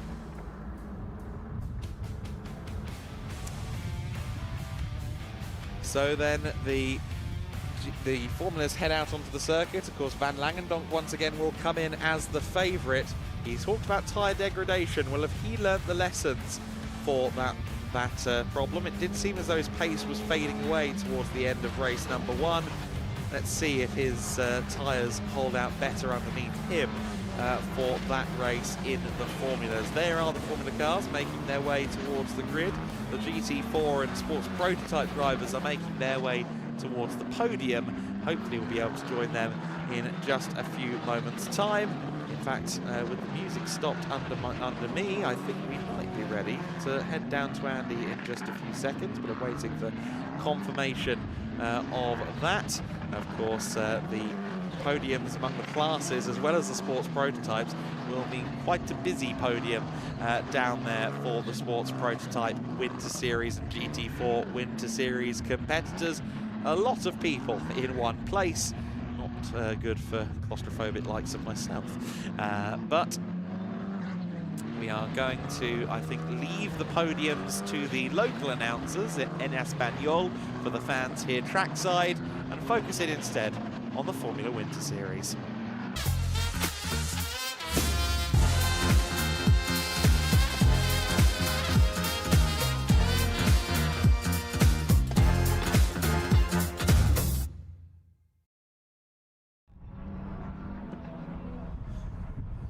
So the FWS cars charging around the Circuit Ricardo Tormo at the moment as they get ready for their second race. It's come around quick for them. It's going to be a frenetic day for all of the Formula Winter Series competitors, and it will be Rodin Motorsport's number 15 driver on pole position again, Dries Van Langendonk.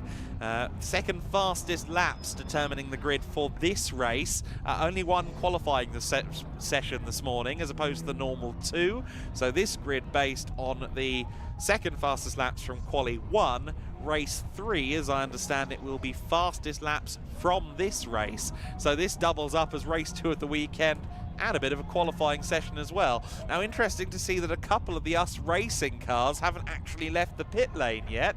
I think they've still got a little bit of time, but I'm going to emphasize little bit in that sentence because I do think they need to get a move on somewhat. Now, I can't quite see which 2 drivers that is, but it's certainly 2 US racing machines. I think one of them may be Alexander Savinkov, which of course would be a big story. Potentially, of course, they could be electing to start a couple of drivers from further back in the grid from pit lane. Certainly Savinkov, who's starting 29th, maybe they have elected to start him from the pit lane, but that would be unusual in the Formula Winter Series. We haven't seen much of that kind of decision making historically in the paddock, but Savinkov may be starting from the pit. However, the second US racing car, that's a different story. I'm not quite sure about that one. The next furthest down the grid after Savinkov in 29th is the 20th place starter, Ian Kraling, and that is the 62 car there as well. So the cars that are set to start 20th and 29th are still there in the paddock. I just want to check. Yes, that is Ian Kraling in the 62. So, yes, 2 cars have decided not to join. The pit exit has now closed. So it looks like US Racing are taking the intriguing step of starting 2 cars from the pits. I can see Savinkov from 29th, but from 20th, Ian Kraling, that feels a little bit more peculiar. Izzy Browning is at the opposite end of the grid. Let's talk a bit about what's going on up front. Yes, welcome back down to the grid for the second Formula Winter Series race of the day. Just to give you the update, it is Ian Kraling and Alex Savinkov who are still in the pit lane. I did just go and speak to the team manager and ask what was going on, and she was a little bit hesitant, a little bit confused as to what was going on. She was more focusing on the car that she was in front of. So we will see if they come around to the grid, I suppose. But as you have covered, it is Dries Van Langendonk once again on pole position, getting very used to this position. But I want to go and speak to some other drivers. I actually wanted to come and point out the number 53, and that is going to be Pedro Lima. Now, he came P4 in race 1 and was relatively new to racing in Europe at the beginning of this Formula. but a real chance for him to get a podium this afternoon. Yes, we are indeed in the afternoon. Gosh, the day is going quickly already. But yes, Pedro Lima, a real chance to get a podium here. They are just speaking to him, though. I did want to jump in, but that's okay. We will continue back. We'll go and speak to another driver, and we'll come and speak to the number 87 of Thomas Behrman. He had a tricky race one. Let's see what he can do. Well, Thomas, it was a bit of a tricky race one for you. What did you learn, and what can you do in this second race? Yeah, well, was obviously fighting for a podium. It was definitely on at one point, and then a little bit of contact set me back. So, you know, this race, take no prisoners, show everyone the pace that we have, and hopefully we can move forward like we did, have a nice start, and again, fight for the podium. Yeah, absolutely. It's important to get up front quickly as well, isn't it? Because, I mean, there are quite a few safety cars that you guys have to deal with, so it's important to be up front as quickly as you can, right? I don't really know what you said, but something about safety cars. Yeah, get the restarts good, and hopefully we can make some overtakes on the restarts once again, and then fight far at the front. All right, very best of luck. Thank you for speaking to us as always. We have had the 3-minute board, so we will continue back. As I said, a little bit of a chance to show you some other drivers. This driver alongside now the 58 was Jensen Burnett. Now he definitely had a trickier race one this morning, but as he said to me on the grid this morning, he's only here for one weekend. It is kind of learn as much as you can and absolutely go for it. But one guy that did have a fantastic race, well, that's going to be the number 2 of Rocco Coronel. I think I've just got enough time to jump in with Rocco. Well, Rocco, you had an absolutely flying start this morning. Fantastic job. Are we going to see the same again? Yeah, I went from P7 to P2 in the first corner, so let's see if I can go to P1 in the first corner instead of P2. That would be fantastic. We're definitely going to be keeping our eyes on you. The start here is absolutely crucial with that long run down to turn 1, isn't it? Yeah, really crucial. And on this circuit, it's very difficult to overtake in the race, as you saw in the live. Yeah, there are almost no overtakes in the race. Only the first and second laps count to overtake and to go into the front. And how much do you have to manage your tyres here? Because Dries was telling me this morning that was one of the main things that he learnt was the degradation round here. Yeah, in the beginning I was like, that's why I got a big gap. I was just like really keeping my tyres for the end. And then I just went it for the end, so yeah. Best of luck. Thank you so much for the insight. Right, great insight from Rocco Coronel. P7 to P2 this morning. Can he get to P1 now?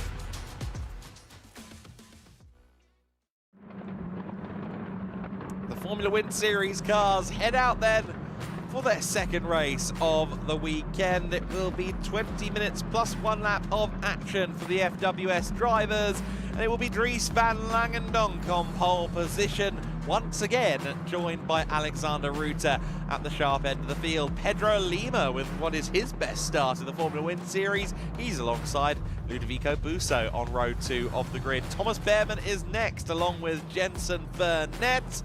Burnett for Matilda Racing, of course. Rocco Coronel, joined by his mate in the paddock, Philip Rice. They hang out together all the time. Let's hope that's still the case after the start. Roman Kamyab lines up in 9th. He's alongside Ari Bansal. Row 6 of the grid, Samuel Ifrid along with Oscar Repetto. row 7, Noah Killian and Chiara Batigue, 13th and 14th position. Theo Borenstein is next, alongside Ethan Lennon in 16th position. Alfie Slater in 17th. He's alongside Levi Arn on the 9th row of the grid. Leon Headforth in 19th. He's was to be joined by Ian Kraling, but Kraling is starting this one from the pits by the looks of it. Zoe Florescu, therefore, will be honorary 20th from 21st on the grid. Abdallah Kamil alongside Andre Rodriguez in 23rd. Max Kamalander in 24th position. Vittorio Orsini is next. He's alongside Georgi Zazov. In 27th position, Ginevra Panzeri. She's joined by Marcus Silkunas on row 14. Alexander Savinkov also starting this one from the pits in what's a tricky weekend for him. Eric Paulson is 30th position. And at the back of the field, it will be Caitlin McDaniel in her first appearance in these Formula 4 machines and her first time with Matilda Racing. Both Matilda drivers in their first F4 weekends and in their first times with the team. So a learning curve for that team, and particularly in the case of Jensen Burnett, he has been sensational all weekend long. Of course, he struggled to get off the line in the first race and meant he had to work from the back of the field, but in this one, start willing. I'm very interested to see where he fits in among the sharp end of this order. Yeah, let's hope he's learned from whatever went wrong at the start of the previous race. He's got an opportunity again now because of the second fastest times dictating this grid to start from towards the front of the grid. Now, someone got a bit lost, I think, on the way to the grid. 1, 2, 3, 4, 5. That's 6th row back on the outside. So that is... It's a Cram Racing car. One of the Cram cars. Oscar Repetto, it should be. Yes, I think you're right. Yes, I think you're right. So, yeah, he got lost, has lined up not where he's supposed to be. But I think we will get a start regardless. It's number 28, actually, so it's the teammate to him. It is Samuel Ifrid out of position, but we are going to go racing. Dries van Langendonk and Alexander Ruter lead them away. A bit of a wonky start in the midfield, courtesy of the considerations and the shuffling around. But Alexander Ruter has got a sensational start. So has Pedro Lima. The VAR cars squeeze out the road in machine. Dries van Langendonk is down to 3rd place. It'll be Ruter in the lead, or will it? Because Lima will try and hold on here around the outside and send him up to the inside at turn 4. Coronel has been collected there. I think that was by Ari Bansal, potentially, in one of the US Racing cars. The top 3 have strewn away as a result of that, but it is Alexander Ruter in the lead. He looked like he really struggled to rotate the car there at turn 4. Oh, and again at turn 5. I'm not sure that car is handling right underneath him at all. There's lots of gravel being kicked up all through the field in what's been a dramatic start. Very little space. It's at a premium here on the first lap through the opening corners at the best of times, and that start was a bit messy. Dries van Langendonk will be disappointed to have lost 2 places off the line. He's got some work to do. Yeah, now we've got a race on our hands then. The Van Amersfoort Racing drivers ganging up on Dries van Langendonk, knocking him down to 3rd. Rocco Coronel thought that was his opportunity to get through as well. He locked up at turn 1, was slow on the exit, and found himself in the middle of a 3-wide situation from which he did not emerge the other side at turn 2. So that's why Rocco found himself dropping down the order. Dries van Langendonk, though, with some real work to do. We've seen him lead races very effectively. Often when he's not been in the lead, it's been because of some strange weather, tyre-related drama. Now, though, he's got some genuine overtaking to do. Can he prove his racecraft is as strong as his single lap speed? Well, of course, we saw him ascend through the order at Portimao from effectively the rear of the field back into the points positions. So we know he can do some overtaking, but of course, the further up the order you have to do it, the harder it will be. Roman Kamyab there losing out to one of his US Racing colleagues, the number 13 car in the form of Noah Killian. Killian gaining a position there. That's a huge scrum of cars. I look up from my timing screen and I wince a little bit at what I'm seeing. Chiara Batigue in amongst it. The 2 Cram cars, Repetto and Ifrid around there as well. I think that's Leon Headforth. In fact, no, that's Zoe Florescu, I think, who's had a good start. No, it is Headforth's. First thought, best thought. The 92 car just behind Campos Racing colleague Chiara Batigue, and actually going for a move on Batigue. That's very close. They've just about made that one work. and Headforce still trying to find his way through. This is breathless stuff, isn't it? Look at this fatigue defending just about that position, but that was very close to disaster, and then charging around the outside. Who was that? That was Levian, I think, wasn't it? Yeah. The Enza car, almost getting past two of them in one move, instead splits the pair of them and is not off at the inside line into the next right-hander, so has to go back to the outside again. It's a case of find a gap and lunge into it at the moment, isn't it? Drivers going for some big sends, but I do wonder whether that quite stiff breeze that we still have across the circuit is leading into some of these quite dramatic moments. If you're driving into a headwind, that slipstream's very powerful and it can yield an overtaking opportunity seemingly out of nowhere. Drama there for 83, is that in the 88, gravel? Vittorio Orsini. It is Orsini in the gravel, and we know what that's likely to mean. Yeah, certainly not in a great position. We're quite far away at turn 12, but we'll see way off the corner exit, but we'll keep an eye on that one. Yellow flags local out for now as Ruta continues to lead the race. 1.3 seconds clear, set the fastest lap of the race on our first proper lap of racing action. Lima, I think, doing him some favours at the moment with wide elbows up against Dries van Langendonk, and of course it could get worse for Van Langendonk because he's only got Thomas Behrman half a second behind him. 3 VAR cars in their traditional colours on the podium would be a great achievement for the team, and it would be, I think, a measure of delight for the team as well. Rocco Coronel back at Estoril claimed the team's first ever win in the Formula Winter Series. We could be on for the second instance of such here. Safety car though is out, so Ruta's progress is going to be nullified, and Dries van Langendonk is now going to have the opportunity to ascend up past Lima and Ruta potentially, but equally we could see him fall behind the likes of Behrman and even Ludovico Busso. Yeah, it didn't look like he had the pace of the VAR cars around him, did he, in the early stages of that one, but sort of noticed that in race one on cold tyres maybe. Dries just not quite as confident. Once things settled down after the safety car, he was absolutely fine, but he might be quite grateful for an opportunity just to slow the pace down and get the tyres into the window that he wants them to be in. Massively impressed with Alexander Ruta though, got that first podium of the season earlier on today, and now wants to try and convert that into a race win in race 2, his first win of the season that would be, but I think Pedro Lima might have something to say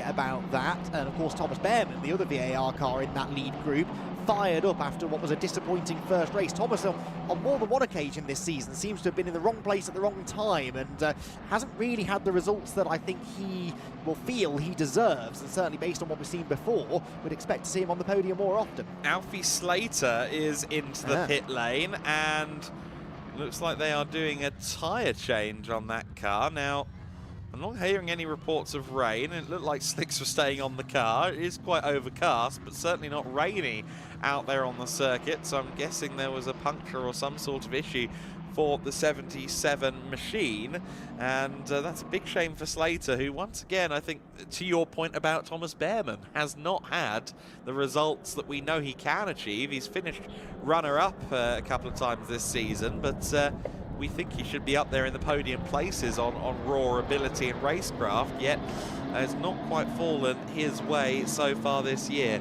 Kamyab in 11th place. He will be desperate to make his way up the field. He's been 11th on 2 occasions this year, and really we felt like he would come in and be kind of up there as one of the top us racing drivers. Won the X30 mini class of IAMI's International Games and the Winter Cup back in 2021, and has also been quite competitive in the FIA European Karting Championship in OK Juniors previously, so he came in with the microscope on him a little bit as someone who's done good stuff in karting, and yeah, he'll be disappointed to have not got points on the board yet, but this could be the time. He currently runs in 11th place. His target is Ethan Lennon. Yes, which won't be the easiest of overtakes. That would also be for 3rd place in the rookie class, which is odd to be saying when we're talking about a battle for 10th place overall. usually the rookies have, well, more than once locked out the overall podium positions. We've only got one rookie in the top 3 and only 2 in the top 6, so slightly different look to this race as a result of the topsy-turvy opening lap that we had, and it is 2 non-rookies who head the field. I don't think we covered the fact that Rocco Coronel never completed the first lap of the race after that collision at turn 2. Of course, we saw him get punted around, but he never did complete the first lap of the race, so Rocco was entirely eliminated, unfortunately, from that race, and another big shame for Rocco. We see the car there on the back of the flatbed, actually, and yeah, just desperately sad that he's not quite had the performance in this race, and of course finished 9th at race 3 at Portimao with a car that looked like it actively wanted to loop at every opportunity. He'll feel aggrieved with just one race win and not being on the podium near constantly, because there are such high expectations coming out of Ginetta Juniors with the season he had, of course you witnessed, Andy. Yes, indeed so. The results haven't quite been as we were expecting. Thomas Behrman, who we were just talking about, having a similar story this season, well, his mood won't have improved because he's been handed a 5-second penalty, has Thomas Behrman, for causing a collision. Was it Thomas maybe that got into Rocco? It was another VAR car, wasn't it? It would have been the 3rd of the VAR cars, so that has yielded a penalty in the end. And so, yeah, unfortunately, Thomas Behrman, this safety car not playing into his hands, because of course 5 seconds right now would drop him quite considerably down the order. Yeah, exactly right. So 11 minutes of this race left on the clock, plus 1 lap. Ruta and Lima, VAR 1-2 at the moment. Will there be a little bit of friendly fire amongst the Van Amersfoort Racing cars? Let's wait and see. Pedro Lima would love a taste of victory. Alexander Ruta as well. Neither of them have won a Formula 4 race before, to my record bookkeeping, so it's quite a big deal, this battle among the VAR cars. What about Thomas Behrman lurking there in 4th position as well? Can he find his way to the podium? Could he find his way past Dries van Langendonk? We go back to racing speed, and it is Alexander Ruta in the lead of the race, and he's got a perfect start from it as well.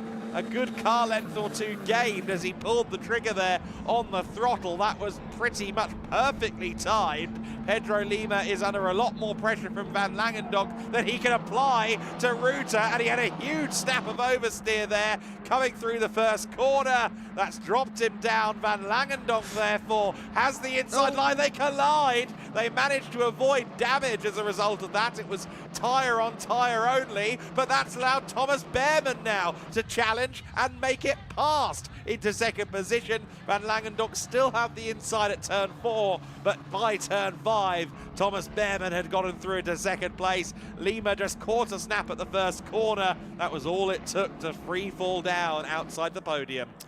Punchy, I think, is how I'd describe the collective mindset of our Formula drivers in this race. This has been a very lively race, and it continues to be so as we descend upon the left-hander at turn 7. Defensive line there for Pedro Lima, and he just about manages to hang on to the place for now, but Pedro Lima, who started the lap in 2nd, is now in danger of falling out of the top 5. That is the US Racing car of Ludovico Busso behind him. Busso was making some good moves into this turn earlier on, turn 11, but not able to do so on this occasion.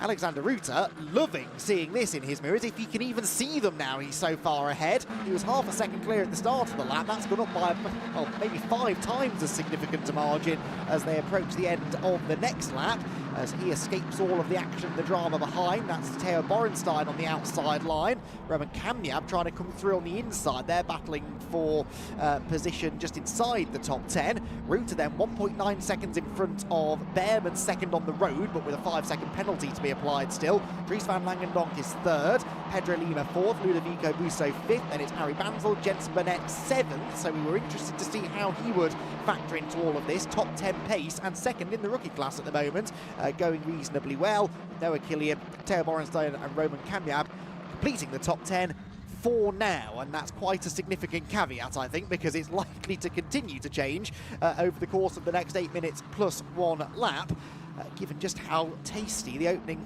half and a bit of this race has been. Defensive line there for Oscar Repetto. Samuel Leifrid was applying some pressure to him. Wherever you look at him, there is dust being kicked up, there's a move being attempted. It's very entertaining.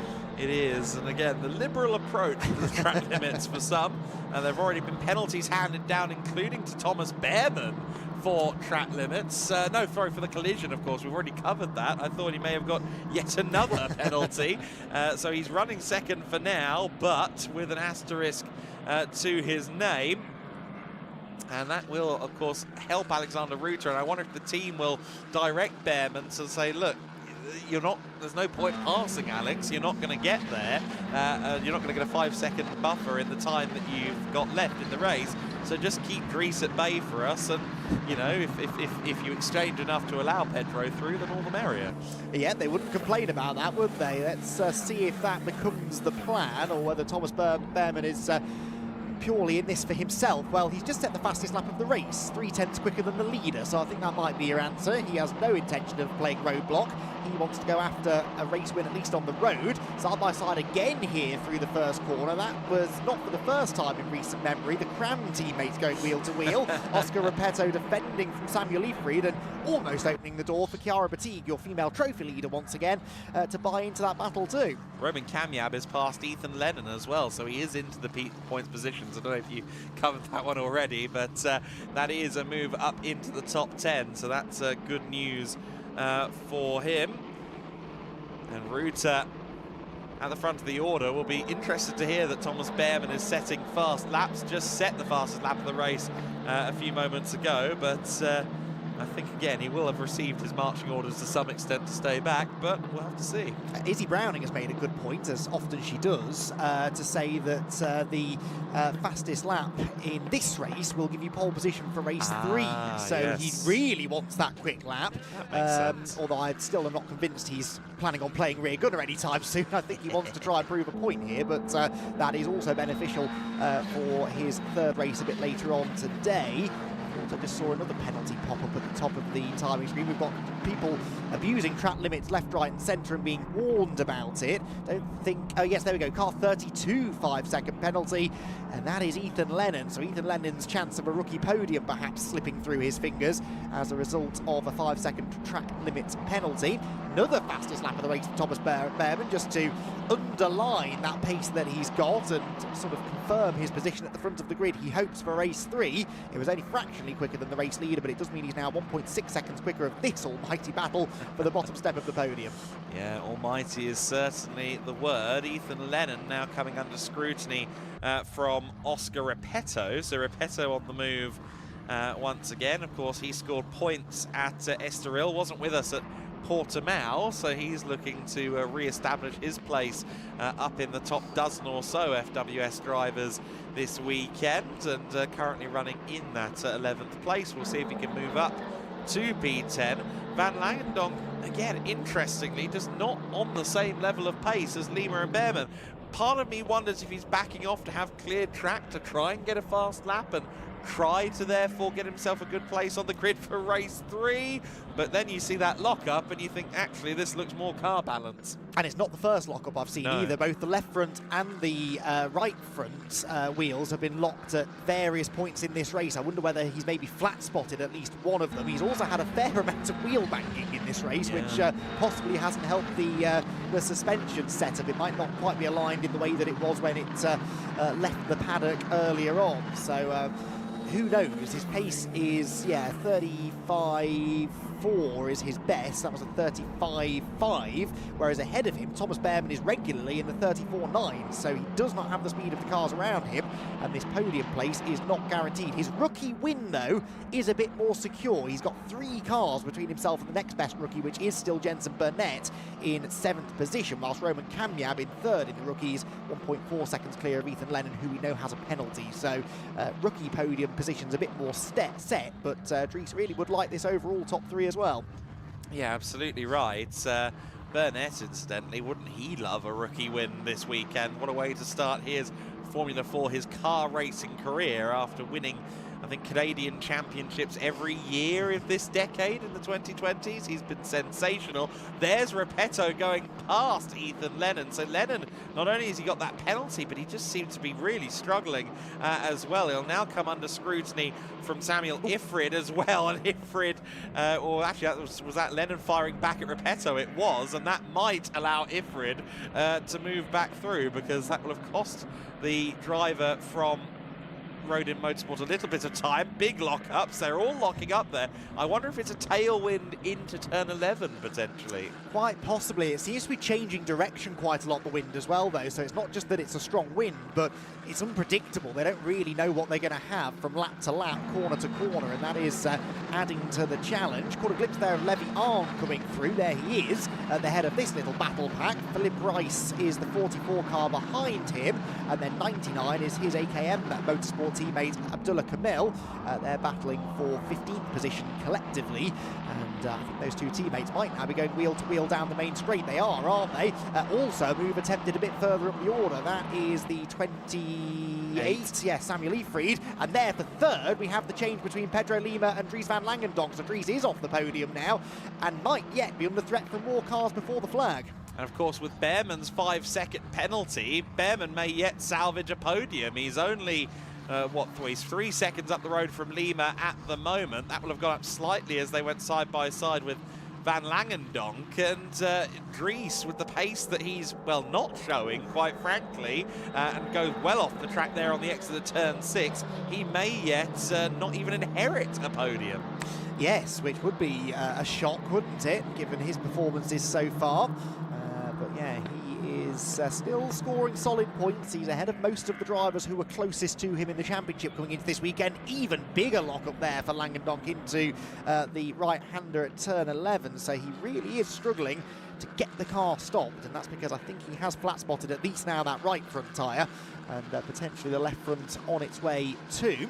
We'll see what the gaps are then this time by. They're going to have 2 laps remaining at the end of this one. Alexander Ruta looking good for the win. The question mark is, where does Thomas Behrman slot in after the penalty?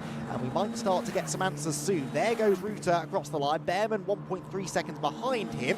How far ahead of the next car is he? 3.5 seconds back to Lima, but has been lapping quicker than his teammate thus far. And 2 laps to go. That's going to be narrow margins. I think Lima may be a step too far. I think Behrman will fall back behind him, but I'm not sure that Van Langendonk is going to inherit a podium with lockups again there at turn 2. The 29 car of Ludovico Busso all over him as well. That is looking very, very treacherous under him. It is indeed. And yeah, we'll see what the sector times are doing as well. Thomas Behrman continuing to be actually the fastest man on track, as he has been through much of the second half of the race. If that doesn't just sum up Thomas Behrman's season so far, I don't know what will. He has been quick, just never seems to quite get the results that he deserves. An attempted move there from Ludovico Busso. Of course, if you're a smart driver and you've seen Dries van Langendonk really struggling in the braking zones with that locking up and potential flat spot, you would try and use that to your advantage. And I think that's what Ludovico was doing there. He was just trying to sort of spook Dries van Langendonk into maybe just hitting that brake a little bit later and a little bit harder, possibly skating straight on at the corner. It did not happen then, but he's certainly asking all the right questions of our championship leader at this point. Got down into the final corner. Lead line taken by Ari Bansel there in the 46 car, ahead of second placed in the rookies Jensen Burnett. The final lap begins though, and for the race leader Alexander Ruta, he just needs to avoid any dramas on this final tour of the circuit, and he will be able to claim a first victory of the year. Exactly 4 seconds still between Behrman and Lima, so I think Lima will inherit that place, but it is 4.9 and a half between Behrman and Langendonk, so I think Langendonk is going to lose out on inheriting a podium from Behrman, and well, he's got to worry about Busso ever lively in the mirrors as well. And there is Lima. Lima's not quite been able to dispatch Langendonk, I'm sure, in the way that he would have liked, but an inaugural podium is an inaugural podium, and it will, of course, eventually translate to second place. Noah Killian gains a 5-second penalty for track limits, so that will drop him out of the top 10. Yes, there is DVL with Federico Busso behind. As they round the left-hand, they're always an action spot here, this middle sector, which is so technically demanding. More time penalties coming in, 89 now being handed one, as Dries van Langentonk again sort of lunges towards the apex. That's Chiara Batigue with a penalty, the female trophy leader, and I don't think she is 5 seconds clear of Zoe Florescu, so I think there's a chance that could change on the last lap as well as a result of that time penalty. Alexander Ruta, though, Adam, heading for the flag to claim a first victory of the season. Absolutely right. Ruta having a great day in the sun at Valencia. It will be a win for Alexander Ruta for the first time in the Formula One Series, the first time in Formula 4 competition point blank. He will be elated. Behrman crosses the line for second place. He will be demoted to third with his penalty, and Dries van Langentonk will remain fourth. Behrman has done enough to retain third position. Busso will finish, therefore, behind Van Langentonk in fifth place. Bansel sixth. Burnett taking second in rookies behind Van Langentonk. Borenstein eighth. Roman Kamyab moves up to ninth position ultimately and does score his first points in the Formula Winter Series. And Oscar Repetto rounding out the top 10 ahead of Samuel Ifrid. Lennon Camel Batigue, the female trophy winner, all the way up in 14th place.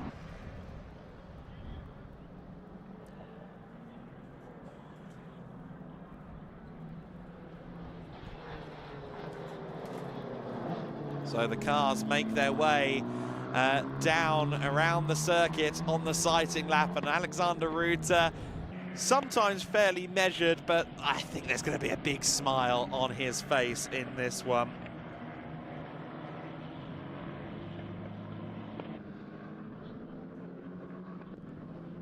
The 87 and the 3 running in tandem. Of course, it will be the 3 and then the 53 in the top 2 once all things are said and done. For Van Amersfoort, though, this is going to be a very pretty picture.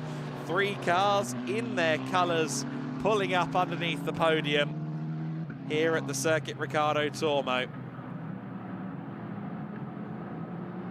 They will be celebrating this one only momentarily, because they've got a third race to come, of course, a bit later on.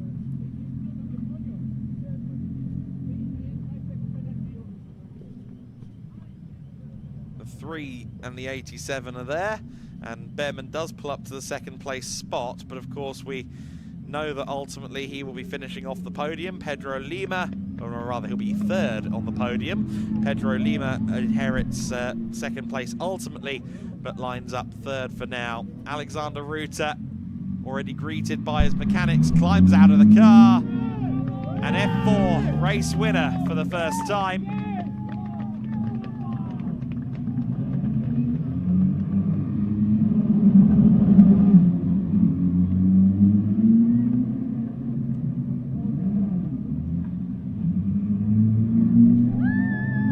And they embrace, they celebrate.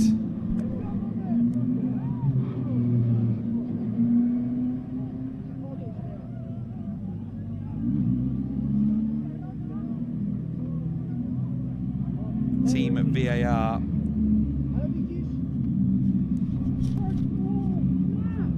have worked very hard to step up again this year. They joined the Formula Winter Series in 2025, although they'd previously been supporting Mon Lao competition in the series. And I think that's the first podium sweep they've ever had in the series. In fact, I know it is the first podium sweep they've ever had in the series.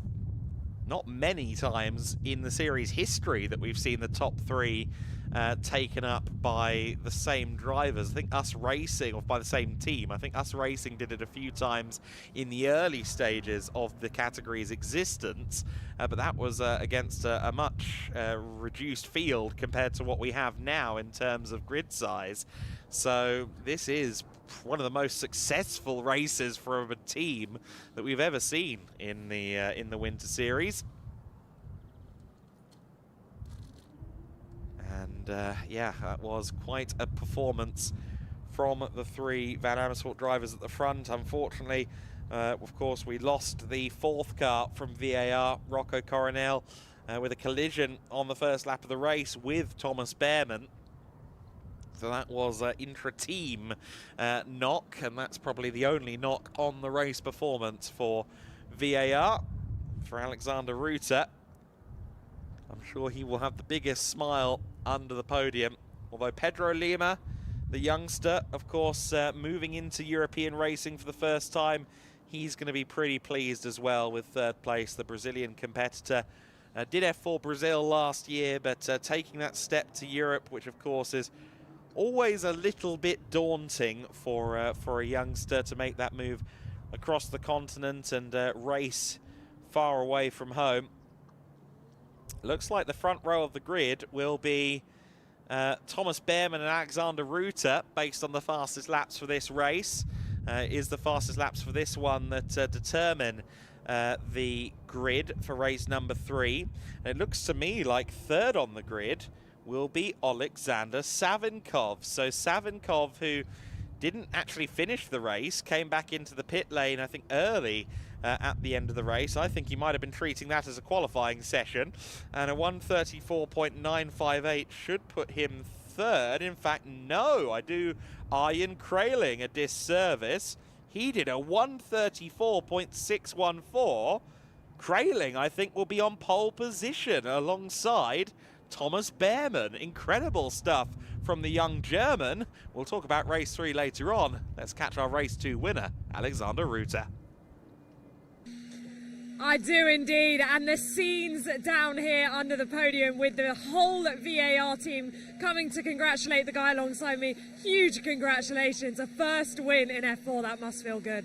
Yeah, thank you so much. We dominated the podium, race 2, so yeah, I'm happy for the team. Yeah, you did a fantastic job. Talk to me about the start, because that looked a little close. I mean, 3 wide. You did a fantastic job to come out in the lead and with your teammate as well.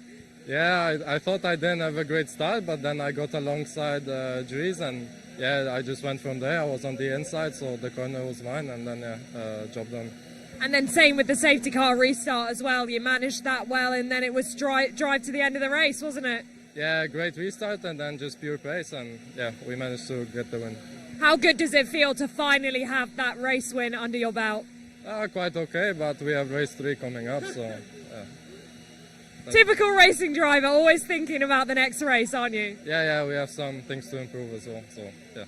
Well, congratulations, great job. We'll let you go up to the podium and enjoy this first win in Formula 4. Yeah, what an effort from Alexander Ruta. What a race from Alexander Ruta. A big day for the Polish racer. And he will be celebrating with the team briefly, but he has things to do before race 3, as he said. Let's take a look then at the highlights of that race. It was not an optimal start to the second Formula Winter Series race of the day. Dries van Langendonk getting some wheel spin as the car launched into life, and the 2 VAR machines, Alexander Ruta, Pedro Lima, swallowed the McLaren liveried Rodin car whole. Meanwhile, in 4th position, Rocco Coronel, but not for long, unfortunately. Thomas Behrman locking up and was ultimately tagging his teammate from the Van Amersfoort Racing team into a spin. That was a penalty ultimately for Thomas Behrman. He'd received a 5-second penalty, but he'd still finished 3rd once all was said and done in the race. Lots of locking up at turn 10, turn 11, which maybe points towards some tailwinds that they were having to cope with during the race. We saw Noah Killian getting his way past Roman Kamiab. Kamiab, who was eager to stay in the top 10. He was fighting with the likes of Ethan Lennon, dropping back out of the points, but he would ultimately ascend back through to score his first ever points of the Formula Winter Series. The mid-pack is always hectic in FWS races, and today was certainly no exception. Lots going on out there on the track. Unfortunately, Vittorio Orsini ended up in a gravel trap, which caused a safety car. Alfie Slater's team pitted him, and that was to get some fresh tyres onto the car to set a fast lap. The intention to, I think, get himself a good slot in qualifying. That was Jensen Burnett trying to move through. as Dries van Langendonk continued to try and fight the VAR cars, but was losing out every which way. The Cram cars were going at it, the 11 and the 28 machines side by side. Repetto and Ifrid. Repetto would lead them up the order into the point standings, at least in his case, as Ethan Lennon looked to be struggling for speed in the road-in car.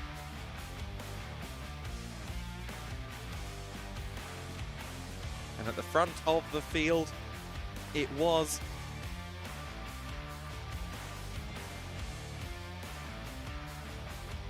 unfortunately, I am no longer... there we go. We have some pictures again. But Chiara Batigue in amongst it with some of the AKM cars. At the front of the field, it was the number 3 of Alexander Ruta. Thomas Behrman taking second place. And rounding out the top 3, Pedro Lima. But on corrected times, with a penalty applied to Thomas Behrman, Lima will inherit second place. Van Langendonk off the podium.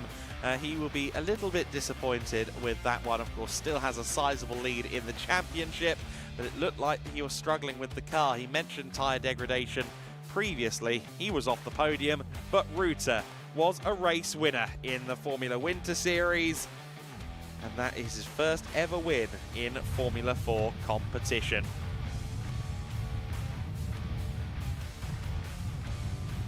A great day for Van Amersfoort with the top 3 up there.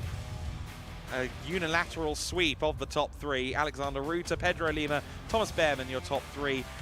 Dries van Langendonk 4th, Ludovico Busso in 5th place, Ari Bansel 6th, Jensen Burnett in 7th, Theo Borenstein 8th, Kamyab 9th, and a rookie podium for him. Oscar Repetto in 10th place, of course Van Langendonk winning in the rookie standings. Further back in 11th position, it will be Samuel Ifrid. Then Abdullah Kamil in 12th place, Levi Arn in 13th, Leon Headfors in 14th, Philip Rice in 15th position, 16th for Andre Rodriguez, Zoe Florescu in 17th position, 18th place for Max Kamalander, Ginevra Panzeri in 19th, rounding up the top 20 was Eric Paulson. In 21st, Chiara Batigue. She wins the female trophy. No, sorry, Zoe Florescu, of course, wins female trophy ahead of Batigue. Ethan Lennon in 22nd, Sil Kunas in 23rd, Killian in 24th, Alfie Slater only 25th. I don't think those fresh tyres quite panned out for him. Zazov in 26th, Caitlin McDaniel in 27th place, Alexander Savinkov and Ian Kraling both started from the pits, both finished a lap down, but critically both will be up the order for race number 3, with the fastest laps determining the grid for that race from this one. Vittorio Orsini not finishing, unfortunately, from 30th place. Ditto Rocco Coronel. With that first lap collision, his car could go no further. So then, the Formula Winter Series with 2 races in the books. Their third is not far away, so they'll have a few moments on the podium to celebrate their wins. Well, the results, of course, are still up for debate. It is still a provisional result, but we'll see how it all pans out ultimately.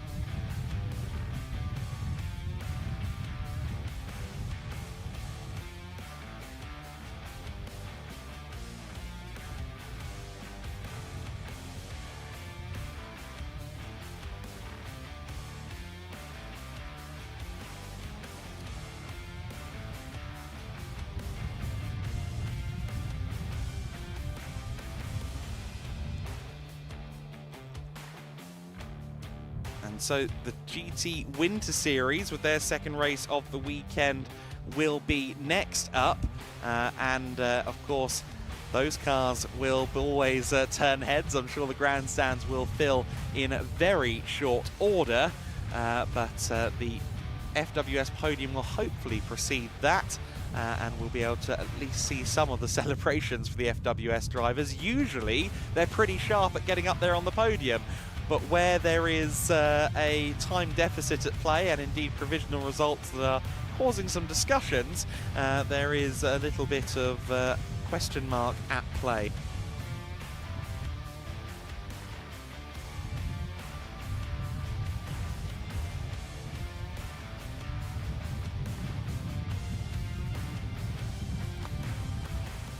So Andy McEwen, I think, has got all but one driver up there on the podium. So we are, in fact, he's made it up the stairs, our final driver. So let's go to the podium now.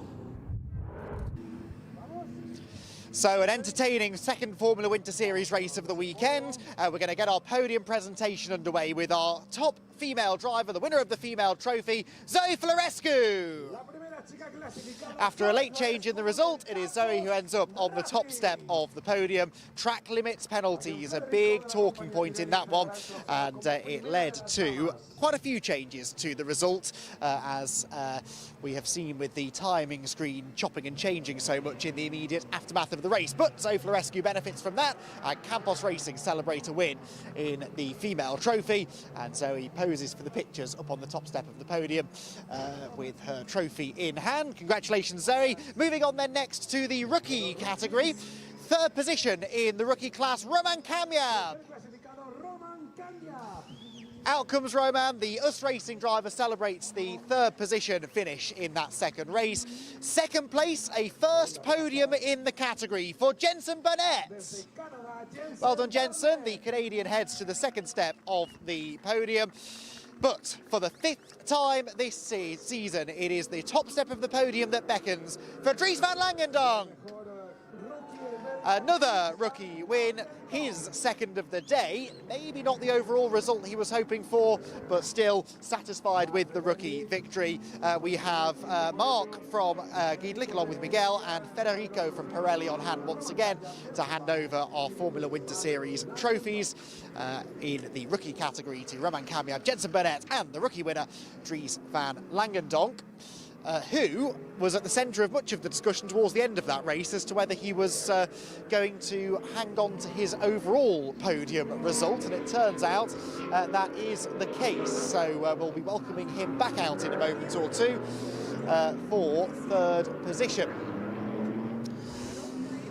Trophies then handed out, photos taken, and I think we can now let our rookie drivers head back out backstage, but we'll be getting at least one of them out again in a moment or two. And in fact, it will be a very short visit backstage for our third place driver overall. He did manage to keep the podium in the end, Dries van Langendonk, who is third on the podium. Third place. Can I go? Third place for Dries, who I don't think had been told this yet, but gets another big cheer from the Rodin team down below. In second position, a third podium of the season for Thomas Behrman. Well done, Thomas. Second step he will head to, and completing the lockout for VAR. It is a maiden victory after his first podium this morning for Alexander Ruta, who gets cheered on by the team down below. They will not be drowned out by the GT cars heading to the circuit. We also welcome Kevin, the Van Amersfoort Racing team representative, to join the drivers on the podium. And now time once more for the national anthem of the winning driver.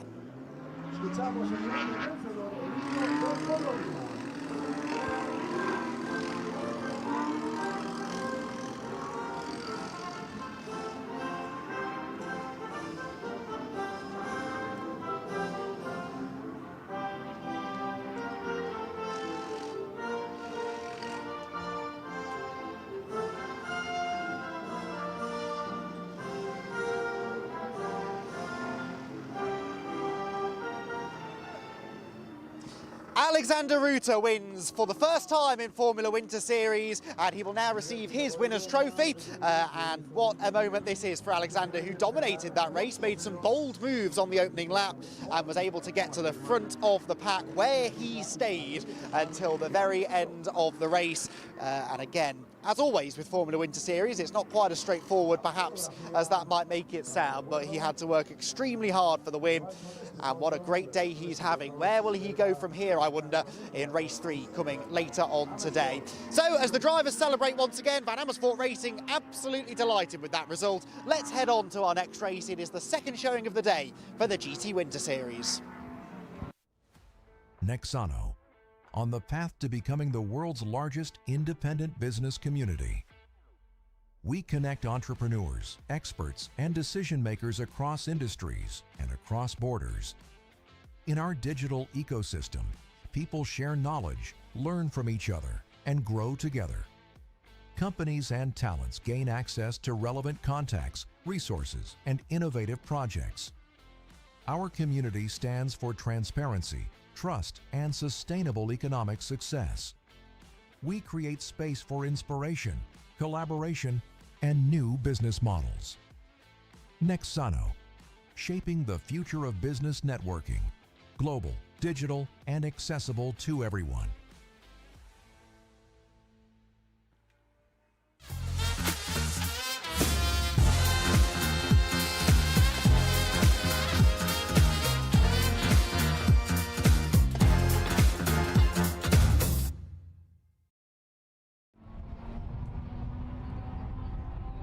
So then the GT cars back out, the fans back in the grandstands. If any of them were missing, they'll certainly be drawn in by the sounds of the rumbling V8s, the sonorous V10s et al. In the GT Winter Series. A doff of the cap to the flat sixes in the Porsche Cup cars as well, I suppose. Some great cars around the course and a really interesting grid once again in this race. In prospect, of course, with two driver lineups in these races, you often get a slightly different grid from race to race, and that does appear to be what we've got this time around as well. Race 2 of the day, and it will once again be a Mustang towards the front of the field, but it will be this time the Haupt Racing entry, Massimiliano Cuccaresi, with the pole position for this one. I think it may have actually been a time from Valente that caused the pole position, because I think he was in the car for most, if not all, of quali. But since it was just one session and it's second fastest times for this one, I do think it might have been a Valente time that's given Cuccaresi pole. Kari Schreiner is alongside on the front row of the grid, so that's a really compelling front row. Callas and Clutton on row 2. I think up there at the sharp end of the field, Izzy, there's certainly some points of interest.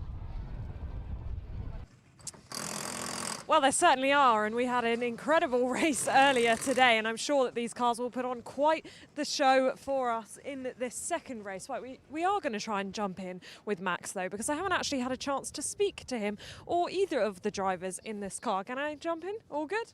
Got the nod. Well, Max, we haven't had the chance to speak to you just yet this season, so I should probably say welcome to the Winter Series. I mean, a pole position, great place to start. Alan had quite the battle earlier. You've got a clear view to turn 1, though, so hoping to convert? Yeah, really have to say thanks to Alan to this great race. We'll try to have a clean start, and then let's see. Yeah, it's being a shortened race. I mean, it is important, really, to get out in front at the start, because it's over as quick as it started, almost. Yeah, it's really important to stay in front for then just let's see.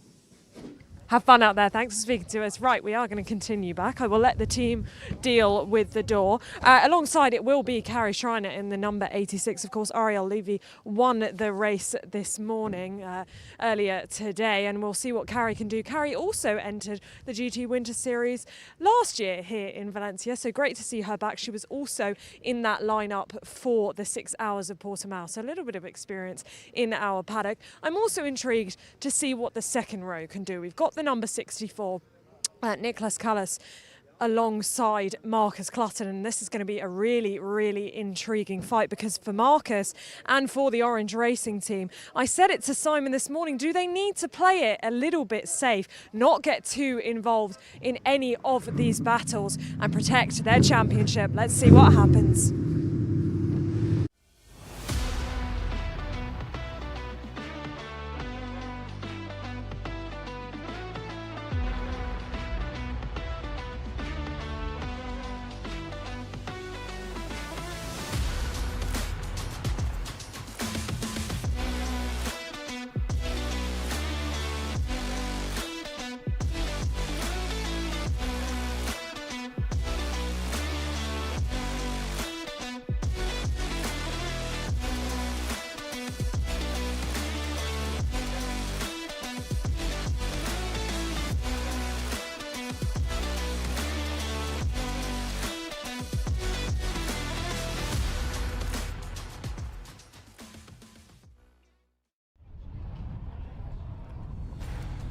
cars will roll imminently then for the next race in the GT Winter Series.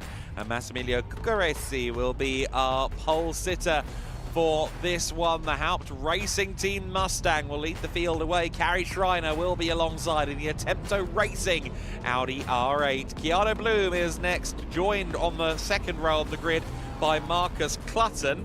In fact, it'll be Nicholas Callas in the Mustang. That's a bit of a misprint. Tim Hutter is set to line up 5th on the grid for Liqui Team Exler, joined by Jamo Hertling in the Mercedes. Severin Mazur is next. Moritz Viskirchen alongside him. A really quick top 8 there across all of those cars. Przemysław Bienkowski lines up 9th position alongside the Group Prom Racing Team entry of Alfredo Hernandez, and then at the back of the GT3 order it is Norikatsu Shibata.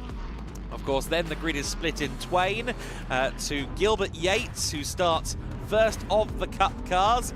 The Cup 1 entry will be one to watch. Joseph Dean behind him, followed by Alessio Ruffini. Following that is Petar Matic and Nina Østergaard for DC Motorsport. Sean Ran ahead of the first of the Cup 2 Porsches. That is Igor Klaya. In row 10 of the grid, Alberto Di Martino and Alexei Kikareshko, who'll be looking to once again ascend to the lead if he can in Cup 2. Darren Howell alongside Anders Steiner. Next up, Christoph Urnhausen back in amongst the Cup cars in the GTX BMW, which is out there on the track after their issues earlier on. That's good to see. However, we don't appear to have Leon Rinbig in the Gabs Competizione car. Caius Sixnelis will be next for MS Racing Team, joined by Alvaro Ramos. And then further back will be Jan Jurger for Equip Vitesse, 27th on the grid for this one, in what will be his final appearance of the day. He's not doing the endurance race later on, so Jan Jurger looking to get his boxes ticked so he can go racing in the NLS later in the year. Ulrich Forsberg is next, followed by Werner Panhauser and Mats Kimby, 2 more Cup 2 Porsches, and at the back of the field will be hopefully the 83 and the 63, but actually I don't expect either car to be out in the race, so it should be 30 cars on the grid. Ultimately, a great field across all of the classes here. The GT3s are already almost at the end of their formation lap. Cuccaresi versus Schreiner, Mustang versus Audi. One would expect the Mustang to have the advantage out of the gates here on the approach to the first corner, but can Carrie Schreiner do anything special from the outside of the front row of the grid? What of Nicholas Callas, of course, in the other of the Haupt Racing Team Mustangs? He's a bit of a unknown in this situation as well, although he did score 2 podiums in this car in GT Masters last year. We're underway, we're racing into the first corner already, and Callas with the inside line on Schreiner can't get it done. Jamo Hertling is taking a very liberal use of the track limits there. Oh, and Carrie Schreiner into Cuccaresi. That was a heavy hit. I would be surprised if the Audi isn't damaged. It is clearly damaged. And the Ford Mustang spinning around and almost taking out the other Haupt Racing Team Ford Mustang as well. Looked like she was also kind of getting into it with one of the SR cars. Jamo Hertling took a supremely ambitious run around the final corner, I'd call it. Around the first corner, actually, I should say. So track limits may be a consideration there. The Cup class cars now starting their race. They may be going headlong into a debris field, to be quite honest, but it will be Gilbert Yates leading into the first corner. It is Yates that leads it. Petar Matic getting a bit confident there on the brakes. He gets past Joseph Dean immediately, and Joseph Dean falls through the field. It looked like Petar Matic has issues because he's dropped way back, and Østergaard tapped into a spin by another of the Ferraris. There's damage on the GT2 Mercedes. There is all sorts of drama. The Mustang is just stranded on the track.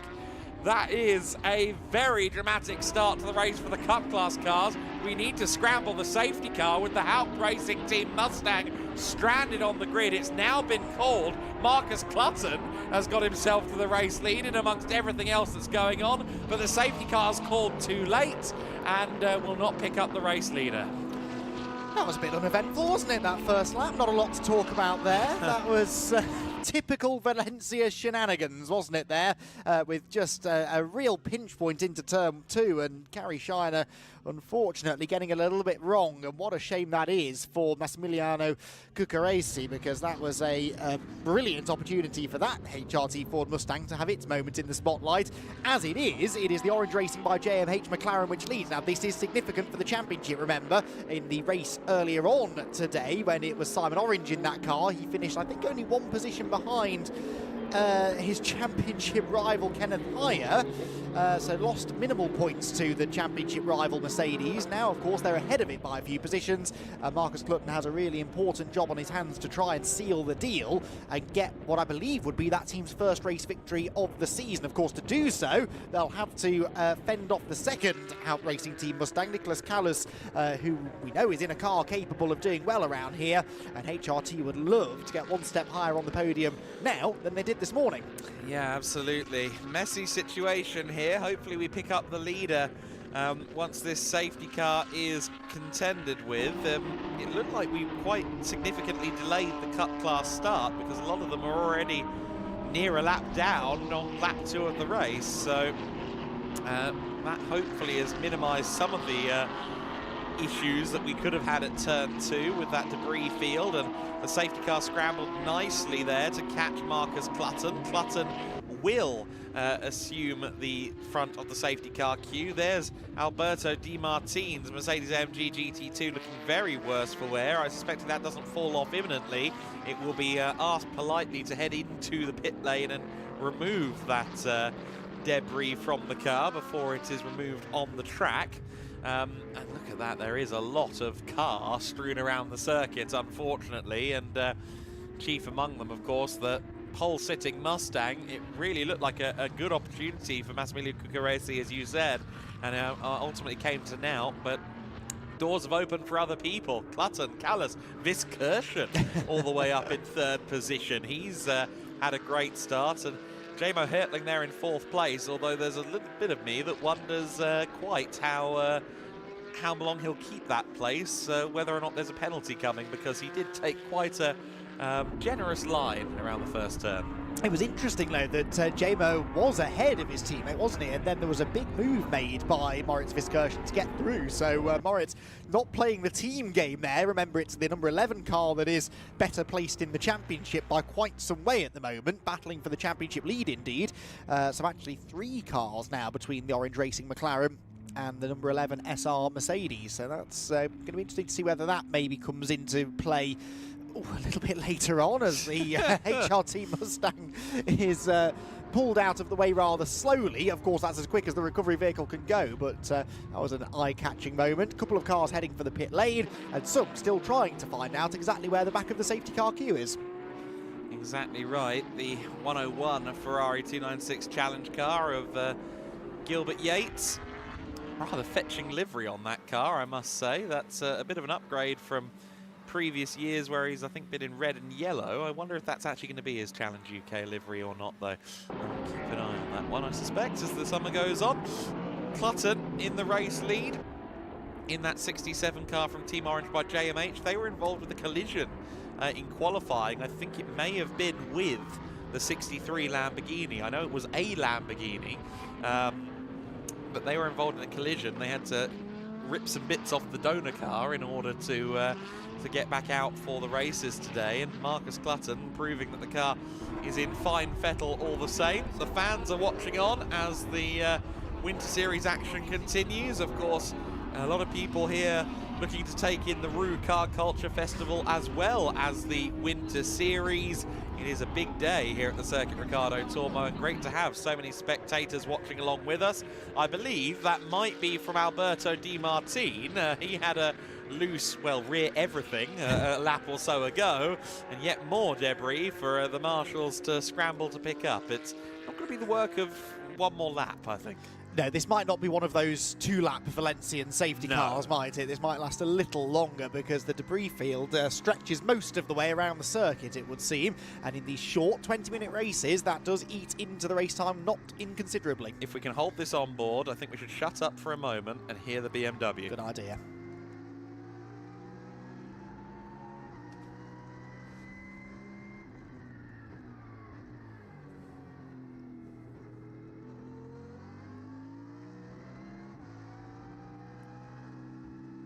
Well, that car's still running around at quite a lot of pace. And that will be, you see he's got a light out as well. I think that car's been in the wars a bit more. Started among the GT3s last time out at Portimao for these guys. I just wonder if they maybe wish they were back with them again this time around.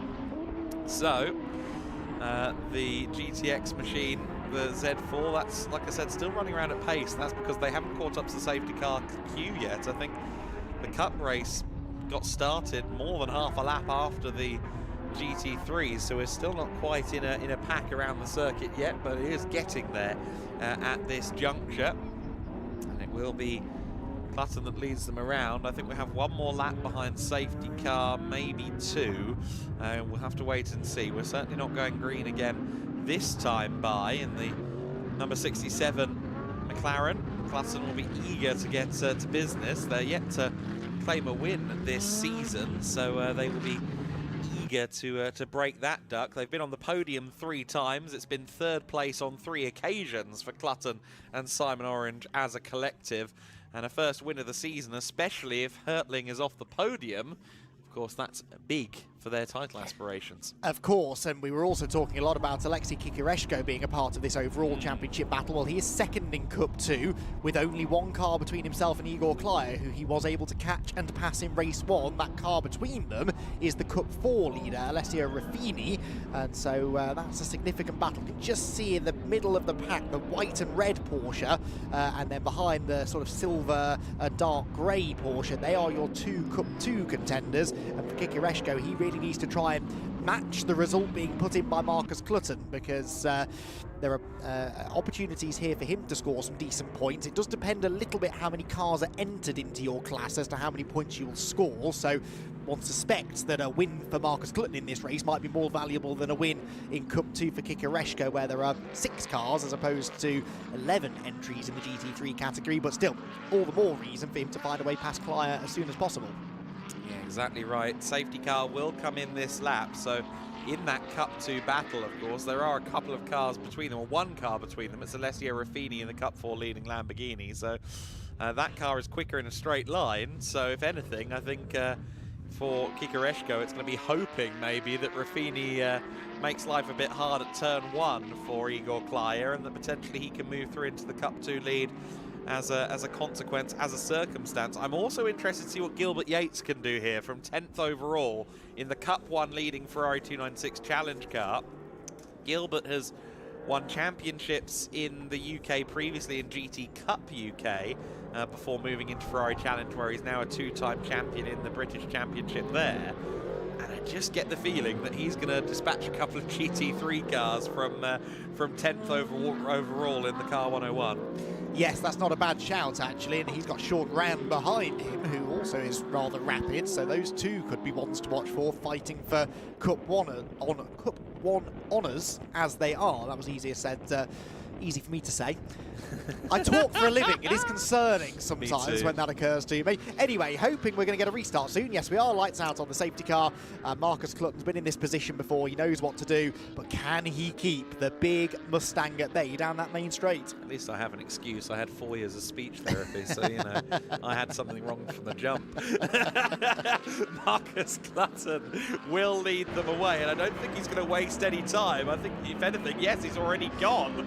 Callas, Vizkirchen and Hertling will follow then as they come out of the final corner. The 2 SR Motorsport cars in tandem there in 3rd and 4th place. Severin Mazur 5th. Bienkovsky up in 6th place, so he's gained a lot from the circumstances on the first lap of the race. Let's see what happens as we go back to green flag action. Yates has already flown past Alfredo Hernandez. I'm worried that he may have actually made that move before the safety car line. Sorry to dab you in a bit there, Gilbert, but I think the nose was already ahead as they came across the line. In fact, no, just 100th or so okay, looking at the timing screen. So Gilbert won't receive the wrath of the stewards, but he is already climbing his way through the GT3 cars as anticipated. Now, what can Clutton do against Callas? Certainly Clutton has the experience advantage, but Callas has already driven a season in the Mustang, so he's got some experience of the car. He's also got podium finishes in the ADAC GT Masters, so He comes in fairly highly rated by the Haupt team, but Clutton is not going to be an easy adversary by any stretch of the imagination. We've already touched on how underrated we feel he is over this weekend, but then you've also got to consider Viskirchen and Hertling closing in. That top 4, nay, that top 5 with Mazur on the back of the pack too, really interesting. Yeah, Mazur's not a million miles back. This has got all the makings of a pretty entertaining race. I would say that Callas is maybe closer to Clutton now than he was on the safety car restart, so we know he'll be looking for a way through at the first possible opportunity. Does that opportunity come at the end of the main straight? What is the gap going to be across the line? 0.4 of a second, fastest lap for Callas. He was a couple of tenths quicker. The Z4, I'm afraid, has pulled over at the side of the road. That's Christoph Ernhausen going no further, and that is a yellow flag at turn 8 where that car has stopped. Clutton hangs on then for now, but he can't seemingly shake Niklas Callas, and that means he's going to be mirror driving, I suspect, from now until the checkered flag, assuming, of course, he can keep that Mustang behind him until then. Yeah, it's going to be, I think, a long 6 minutes and 45 seconds for Marcus Clutton, because that Mustang is looking incredibly racy. The Orange Racing by JMH team, I think, wouldn't mind me saying that they're probably a smaller outfit overall than Haupt. I mean, Haupt has been around for less time. It's a fairly new operation that spawned from a previous iteration of a team, but they're a powerhouse. There's a reason that Ford has kind of put the European operations at their door in GT3 racing, and JMH are a very strong team. They're a team with a lot of success, but the resource level and perhaps the manpower level is certainly not quite as high, and so anytime they're ahead of a team like Haupt, that is a big check mark for JMH. Yeah, absolutely so. Giant killing performance is not something new for that team, it has to be said, and they're now starting to demonstrate that on an international stage as well. Marcus Clutton getting to prove himself against some very quick drivers as well, and doing so really well at the moment then. Leading the way across the line. Was by 0.4, it's still by 0.4, but Moritz Viskirchen now steals the fastest lap away, 132.595, a few hundreds quicker than the leaders. Cars wriggling around as they arrive at turn 1. It's such a full commitment corner, that, and both of them were absolutely on the limit of what their machines would allow them to do, and they're not the only ones seemingly getting stuck in. Yeah, that's Gilbert Yates getting past Tim Hutter for 7th place. He's got a little bit of damage on his car. I think he's in the wall, had a little bit of an exchange with somebody, but he's right on the back of Bienkowski and Hutter. He could get himself up to 6th overall with his current rate of progression. That would be a really great showing from Gilbert Yates, who turns in and is doing a great job. Gilbert Yates, incidentally, coached by Tom Fleming, who's come along to the GT Win Series before and made his mark in a 488 challenge, as it was at the time. And those two know each other very well. I'm sure Tom is watching on with Gilbert as his main priority. And yes, Gilbert Yates has learnt a lot from Tom Fleming, and he's one of those bronze drivers who really can, I think, in time exceed some of the silvers around him, and right now exceeding some of the GT3s around him in the Cup 1 Ferrari. Viskirchen last time by, Andy, with the fastest lap of the race. I don't think that he is out of consideration for a potential battle for the race win either.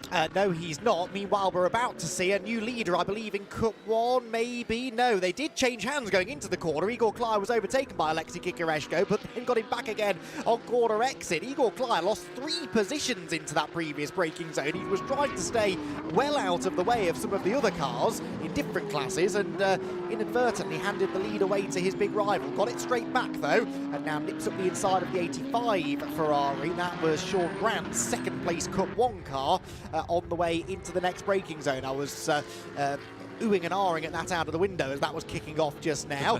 Speaking of kicking off, I can't wait for the GT3 cars to perhaps start encountering some traffic. Wide goes Kikareshko. Oh, wide go a few cars actually down at turn number 1. Kikareshko suddenly has dropped quite noticeably back from Igor Klei and now loses even more track position at turn 2. He's being bullied by all of the Cup 1 Ferraris. I think he's now got 4 296 challenge cars between himself and his Cup 2 rival. Interestingly, look, the BMW Z4 is back out there, so Christoph Ernhausen has managed to fire the car back into life again. But the question is, why is the car having these issues. It seems to be an electrical issue of some description that the car continues to burst in and out of life. Meanwhile, the car 321 is gaining a penalty. That's one of the Cup 4 Lamborghinis, the DC Motorsport entry of Østergaard, who of course we saw tagging another car at the early stages of the Cup race. Meanwhile, the top 3 come across the line. They're split by 1.1 seconds. The top 4 are split by 1.6 because Jamo Hertling just set the fastest lap of the race.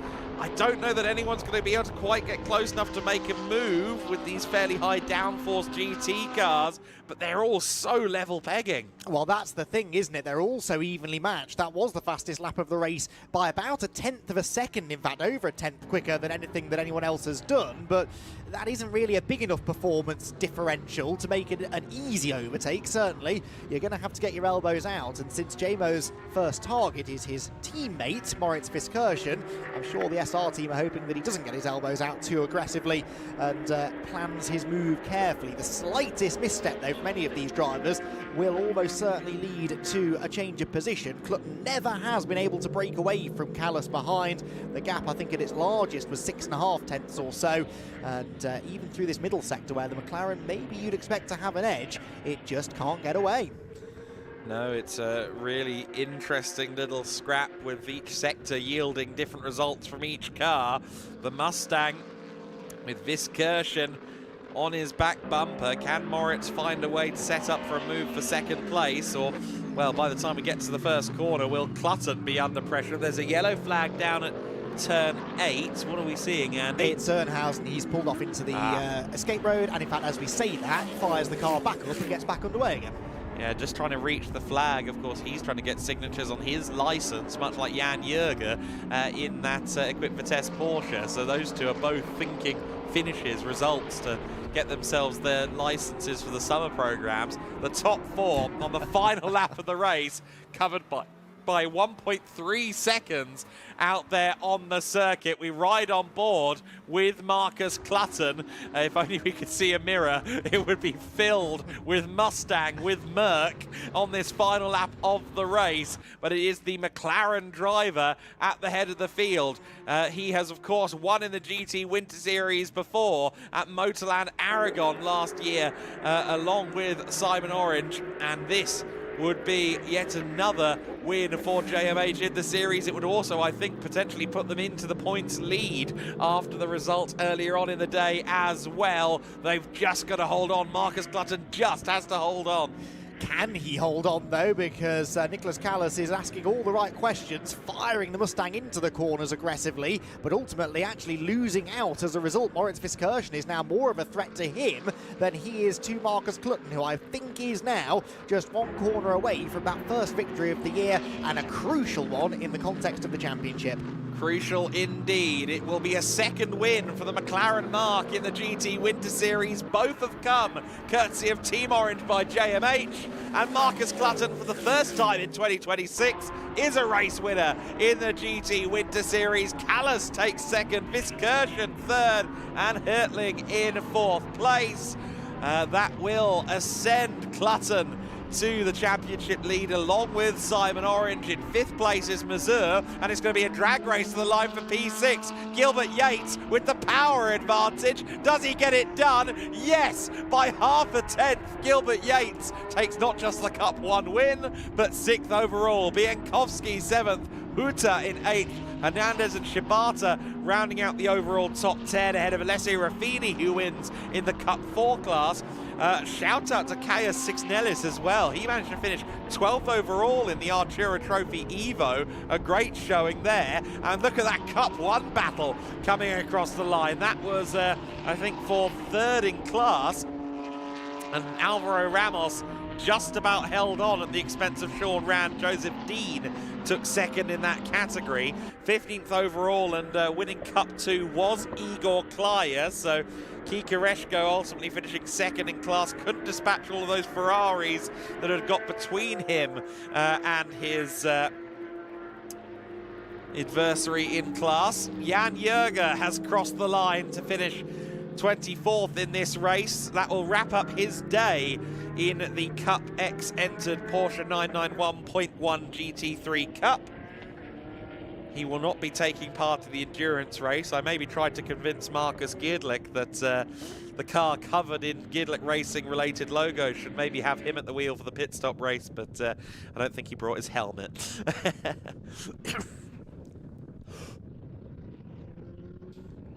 So the top three making their way back to the pit lane, and Marcus Clutton and Team JMH are a team that know how to celebrate at the best of times, and this is the best of times for them. I reckon Simon Orange will be among the first, if not the first, to be there to greet his coach, his pro driver. A win for Marcus is certainly a win for Simon in his eyes as well. And this team looking to win the overall championship in the GT Winter Series, of course. And they've taken a critical step by winning a race here. Top three make their way. And Clutton pulls up as P1.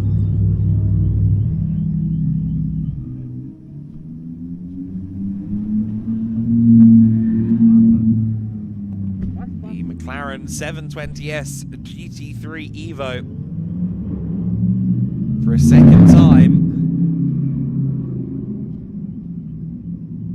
wins a race in the GT Win Series in the hands of Marcus Clutton. There's Simon, first to greet him. A happy pair of drivers. Of course, they've got the pit stop race to share the car still to come. The rest of the team now piles in to pass their well wishes on to the man of the hour. You see Simon Orange there as well, just walking through shot, headphones in. May well be on a conference call in the midst of this celebration, knowing him. But certainly Marcus Clutton's business in that race was on track, and he certainly did the business in that one. 3 manufacturers and 3 different teams, of course, on the top 3 of the podium. Great race from the GT Winter Series competitors. A shame that we lost Massimiliano Cuccaresi and Carrie Schreiner with that collision at turn 2. How could their races have unfolded had they stayed out there? On race pace, I wasn't convinced that they would be the top 2, but of course they would have had the opportunity to defend and try and get that result that their front row starting positions pointed towards. Unfortunately though, that collision at the second corner costing both parties, and I think Carrie just caught out a little bit on maybe cold tyres, because it looked like she was a little bit too ambitious into the second corner. But she'll have the opportunity to make amends later on, sharing the car with Ariel Levy in the 3rd and final race of the weekend here in the GT Winter Series. Of course, we've still got the GT4s and the sports prototypes coming up next to race their 2nd race of the day. And then we'll very quickly be into the 3rd and final Formula race. Let's go down to the pits. I think she's managed to catch up with Marcus Clutton. I certainly have, and just as you suspected, Adam, Simon was the first to come and congratulate him. Marcus, a first win of the season, and that was not an easy win to take. No, it was really difficult. That we haven't really got as much pace as we need, I don't think, and just got lucky at the beginning, a bit of battling and a bit of door banging, which I quite enjoy. Paid in my favour, and yeah, it's a shame about the safety car, because my first lap was really strong and I thought, oh, I'm away here. And then after the safety car, I just had car after car just following me around, and we just didn't have the pace. I don't know why. We're going to work hard for the last race, but it was definitely all about just getting a good exit out of that last corner. The Mustang is super strong at the second half of this straight, so yeah, it worked out. It's a win, and it's good points on the board, and yeah, very happy. Certainly is. I mean, as you say, there was a whole gaggle of cars behind you after that safety car. You held off the Mustang, but you also had the Mercedes in your rear view as well. You didn't really have a moment to breathe. No, it was, you know, the Mustang was super strong on corner entry and where we was lacking, and I was just trying to ensure that I always got a good exit. You could see the Mercedes. I didn't know which car it was. And I don't even know how many cars were behind. All I could see was a massive white Mustang in the mirror. But yeah, we did our best and we got a decent prize for it. Yeah, well, a win is a win, and it's also a crucial win because you now take the championship lead. Oh, well, there you go. Good day's work. Indeed, and one more race later today. We'll let you go and enjoy the celebrations. Congratulations. A first win of the season for Marcus Clutton. A great effort from Marcus Clutton to win the race in the GT Winter Series. Let's take a look at the highlights of race 2 in the GT Winter Series. The race got underway with Kari Schreiner in the Audi, Massimiliano Cucuresi on the front row of the grid. It was Cucuresi into an early lead. The other Haupt Mustang of Nicolas Callas trying to get to the inside. Collision though between Schreiner and Cucuresi would take both cars out of the race. The Cup class start would take place in spite of that debris field and indeed a stricken Ford Mustang at turn 2. Gilbert Yates would move himself up into an early Cup 1 lead, a lead that he would not let slip anytime soon. The Cup class gaggle of cars was unfortunately in a bit of a collision. The 3-2-1 of Østegård got tagged into a spin that she was later judged to be at fault for, I believe. She got a penalty. The 15 car of Alberto Di Martin running around with damage as well. The Cup cars were all rather worse for wear before the safety car came out, owing to the debris and the cars stricken around the circuit. The BMW Z4 was unfortunately running a bit sick. It seemingly has an electrical or an alternator issue or something like that. The car grinding to a halt on a couple of occasions in the race, but Christoph Unhausen determined to get the car to the checkered flag. Meanwhile, the Cup class intermingling, continuing on around the circuit. The Cup 3 McLaren, the Cup 1 Ferrari, the GT2 Mercedes, and indeed the Cup 2 leaders there, Igor Klyer and Alexei Kikareshko going at it. Kikareshko, unfortunately, though, would lose a lot of ground to all of the Cup 1 Ferraris, effectively, who were hounding him and eventually putting a gap between himself and the other Cup 2 competitor at the front, although you would have to lean on Anders Steiner to even retain second place. While all that was going on, Marcus Clutton was at the head of a missile in the top 4. Those 4 drivers would finish in the order that they started behind the safety car, but it was a very compelling run to the flag. Gilbert Yates finishing 6th overall, defeating some of the GT3s in his Cup 1 Ferrari 296 Challenge. But new championship leaders, Simon Orange and Marcus Clutton, courtesy of Clutton's sprint race win. That will be celebrated in brief down there at the podium. I'm sure the celebrations will kick off properly this evening somewhere in Valencia. But for now, of course, they need to focus forward on race number 3. Marcus Clutton seems to think they can find a bit more in the car. Nicolas Callas takes second place then in that race. Moritz Viskirchen in third, ahead of Jamo Hertling in 4th position. Severin Mazur in 5th place. Gilbert Yates in P6.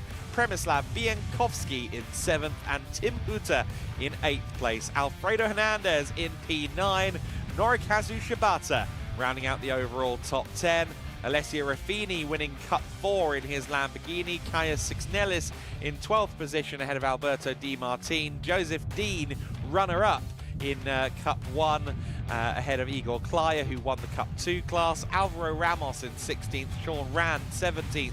Alexei Kikareshko in 18th. Anders Steiner in 19th. And Leon Riembeck in 20th place. Petar Matic, Werner Panhauser, Ulrich Forsberg, Jan Jürger in 24th position. Jan, who will not take the third race, he has had a very good day at the wheel. Nina Østegård next, ahead of Mats Kimby. Darren Howell finished a lap down. I think he may have had an issue out there on track at some point. Christoph Unhausen in 28th. Kari Schreiner ultimately finishing 10 laps down, not really finishing the race, of course. She was in that collision with Cucaresi, and she'll be looking to bounce back in race 3 of the weekend.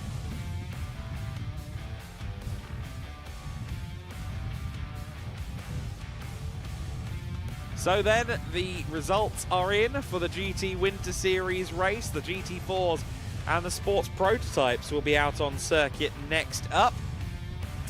And given the nature of the races so far this weekend, I dare suggest we may not get to the podium in this race, but they will give every effort to get everyone up there. Let's hope they get everyone up there so we can get Andy and the teams up there on the podium to celebrate. Of course, the more classes on track, the more people need to be on the podium and the harder it is to coordinate. But the GT Winter Series drivers will hopefully be able to celebrate their second race, if not with Andy, then with the local PA before they prepare for race number 3 of the weekend.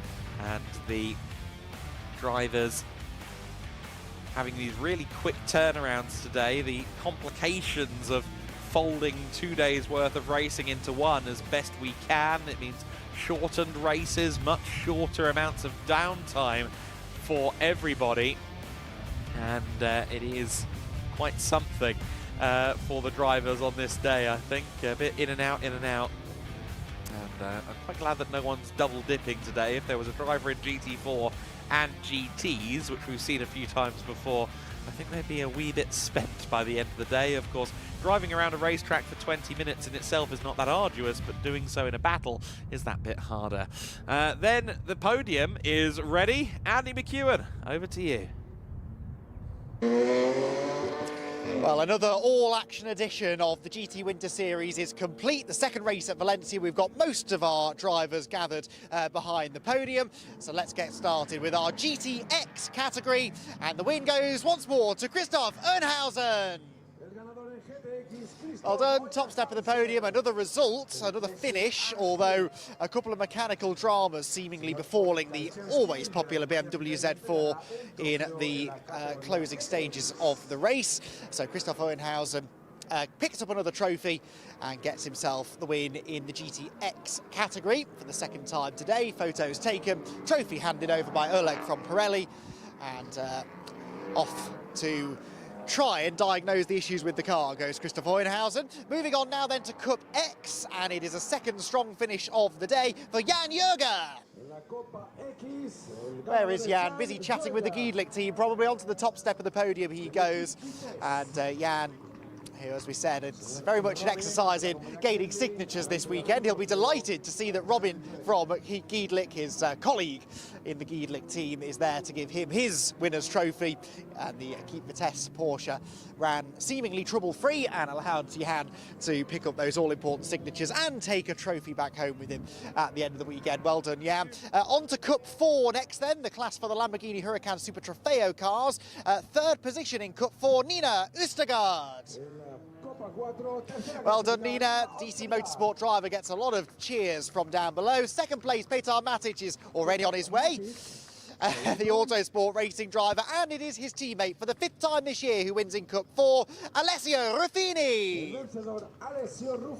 On to the top step he goes, a 5th class win of the year. Really strong performance in the Cup 4 championship for Alessio, and we saw him mixing it with some of the front runners in Cup 2 as well in that race, and actually had quite an important role to play in the Cup 2 battle as we moved into the closing stages of the race. Trophies handed out once again, and Nina, Petar and Alessio Ruffini will receive those podiums. We've had Robin from GEDLICH, Oleg from Pirelli, and Nicolas Calado from the Valencia circuit here as well to hand out the trophies to our Cup 4 podium finishers, who celebrate them with the teams. And Alessio Ruffini delighted, I'm sure, with a 5th class win of the year. So congratulations to our Cup 4 runners then. On now to Cup 3, the class for the McLaren Artura Trophy cars, and the win goes to Caius Silknelis. Congratulations then, Caius, onto the top step of the podium he will go. The wind here still picking up, making it a bit of a challenge to read the sheet in front of me, but we'll crash on. Caius with the Cup 3 victory and gets a round of applause once again from the teams down below. Heard a loud crash and thought for a moment he'd dropped the trophy, but I think he was just jumping onto the top step of the podium. Congratulations to Caius. Cup 2 is next, and again, it was a very entertaining battle for the Cup 2 victory. In third place in Cup 2, Anders Steiner. And the Team Steiner racing driver heads onto the podium to be joined by the man who won the class in the first race earlier on. It is the second step in a moment for Alexei Kikireshko, who is not here, so we will move on instead to our race winner, the first win of the season in Cup 2, Igor Klaya. Alexei Kikireshko hasn't made the journey up to the podium, unfortunately, but Igor Klaya has a first win of the year, and again, a battle that he had with Alexei in the early stages, which eventually he was able to get away from. He really built up a margin in the closing stages of the race, and he was able in the end to take a pretty uncontested win, and the PTT racing team very happy to see their man lifting their race winners trophy on the top step of the Valencia podium. So congratulations to the Cup 2 runners. Cup 1 is up next. We've only got 3 more podiums to get through. Cup 1, third position in Cup 1, Alvaro Ramos. Congratulations, Alvaro. The Portuguese driver heads to the third step of the podium. It's an AF Corsa 1-2, but the other way round to what it was in race 1. Second position, Joseph Dean. The race winner from earlier on today heads to second place in race 2. It is, though, the race win for Gilbert Yates. Gilbert heads onto the podium then. The AF Corsa team down below cheer him on. And another really strong result, as we've come to expect for AF Corsa in the Cup 1 class. The Ferrari specialists have once again taken the spoils in GT Winter Series Cup 1 competition, at least. And a big cheer for the team down below as our Cup 1 drivers are going to celebrate. So 2 more podiums to do. We just need to finish our photos for our Cup 1s. 4 more drivers. We're nearly there, everyone. GT4's coming up next. GT2 class winner then. We welcome to the podium Alberto De Martin. The GT2 winner. Off onto the top step of the podium he will go. We sadly, I think, might have run out of time here on the podium. So we're going to actually hand down to Izzy on the grid, and we will do a in a moment. Izzy, over to you.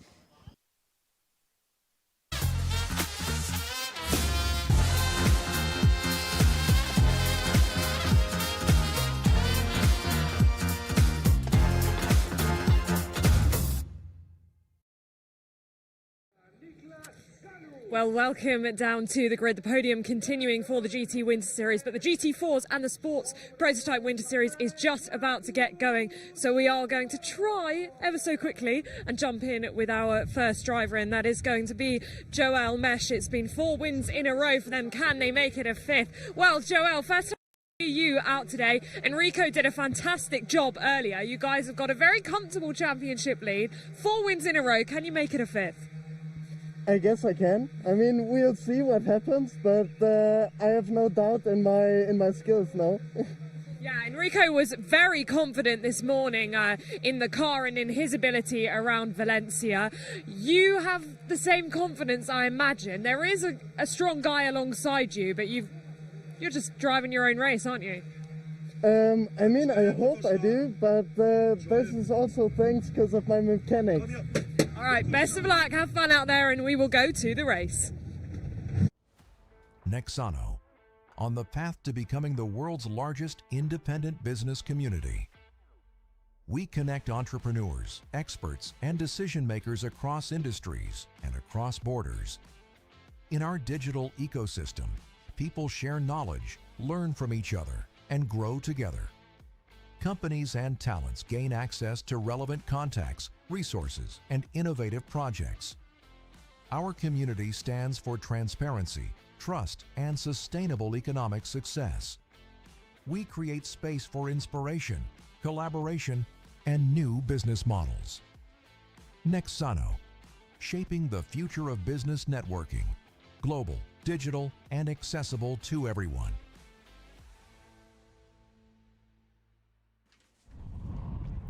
So the GT4 Winter Series is up next. Never mind that, it's up now. Joel Mesh starting this one from pole position in front of a GT Racing debutant. Nicolas Guillaume in his first appearance in a GT4 car, his first appearance outside of karting.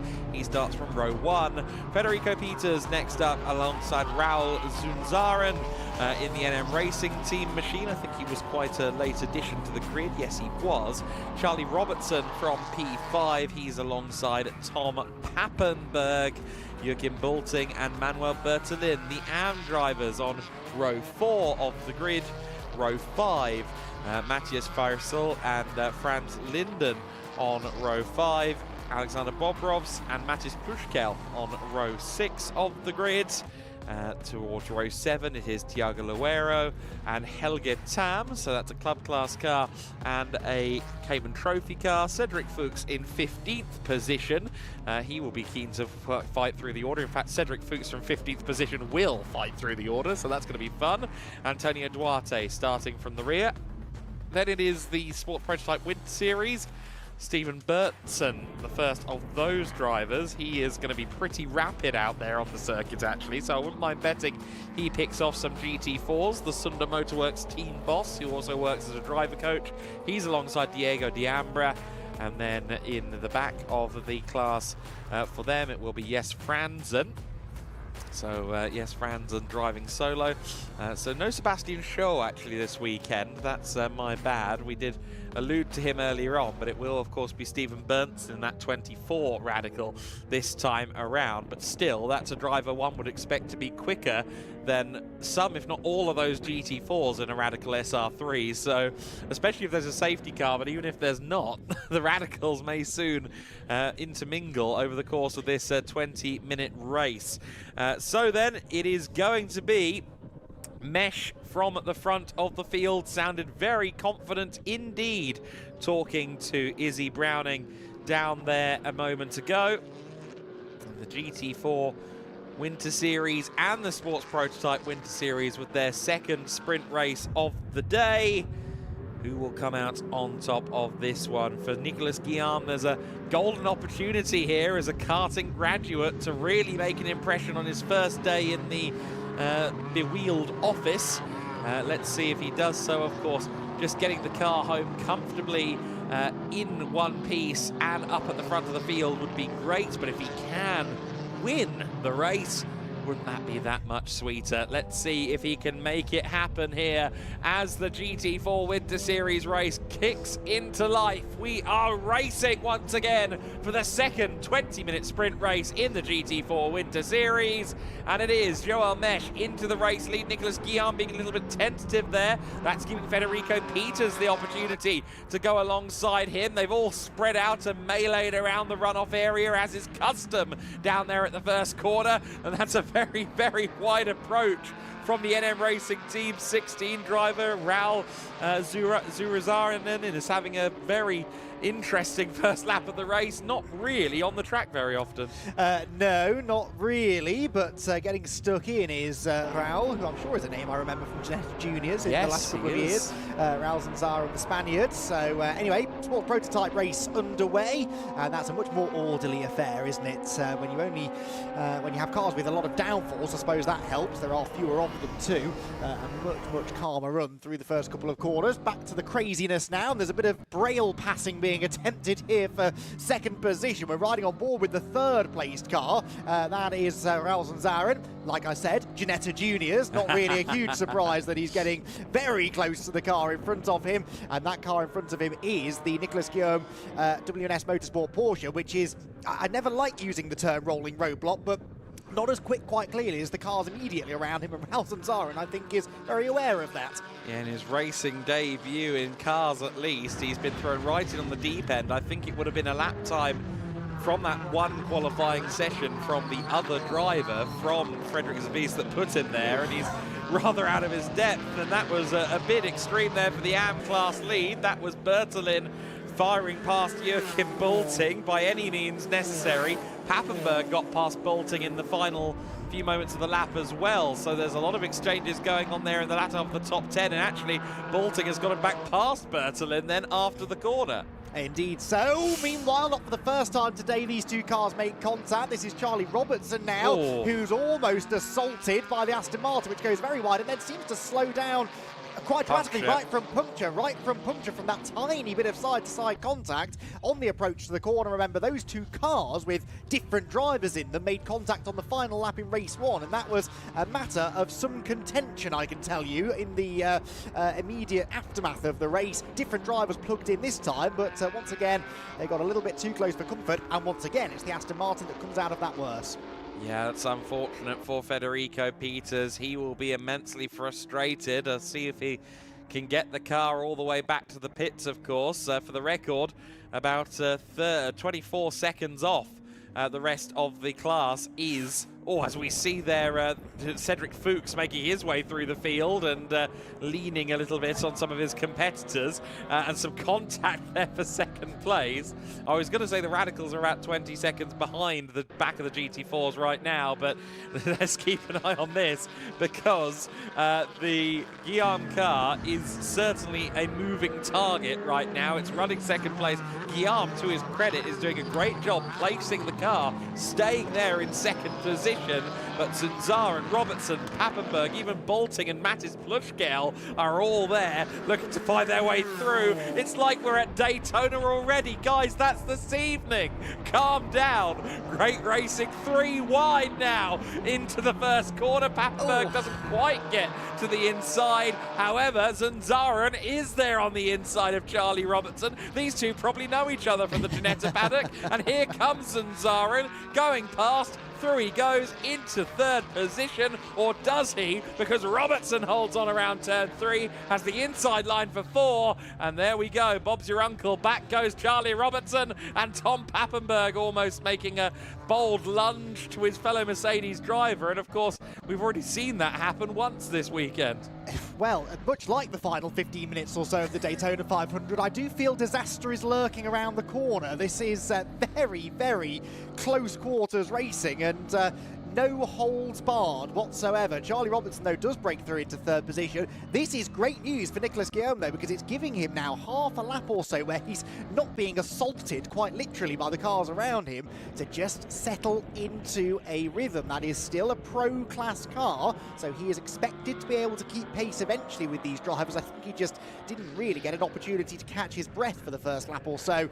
Now, things calming down slightly. Interesting on those rear-facing shots. The AMG GT4 of the NM Racing teams and Zaren's car, its rear wing is at a much higher angle. It's more raked than the back of the Tom Pappenberg car. So some setup differences certainly there. It's quite an extreme difference in the pair of rear wings. Yeah, well spotted. I hadn't noticed that, but that will be to generate a lot more rear downforce, and there's a lack of rear downforce, I think, for the 96 car, which has gone around at the last corner. That is Thiago Loureiro.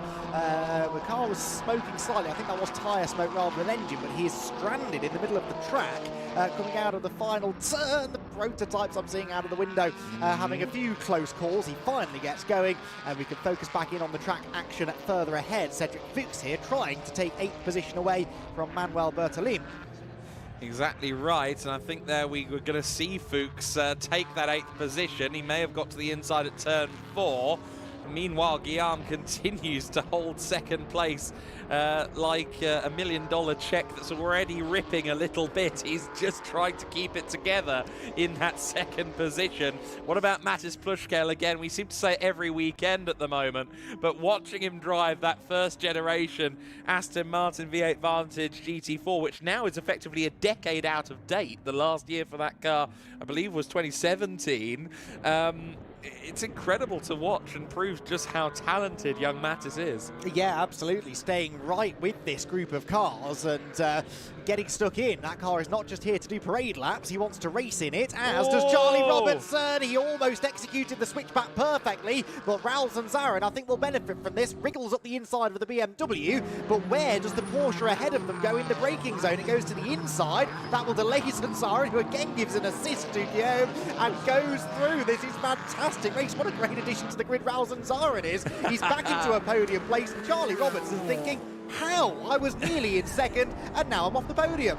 Meanwhile, 7 seconds up the road is Joel Mesh just disappearing off over the horizon, all on his own, setting lap times well over a second quicker than what anyone else is doing, because they're all fighting each other to the nth degree. And Zanzarin then third in the pro class, third overall. Of course, Robertson currently leads the Pro-Am class, but I guarantee you, if he knows it, he doesn't care, and if he does know, he cares even less.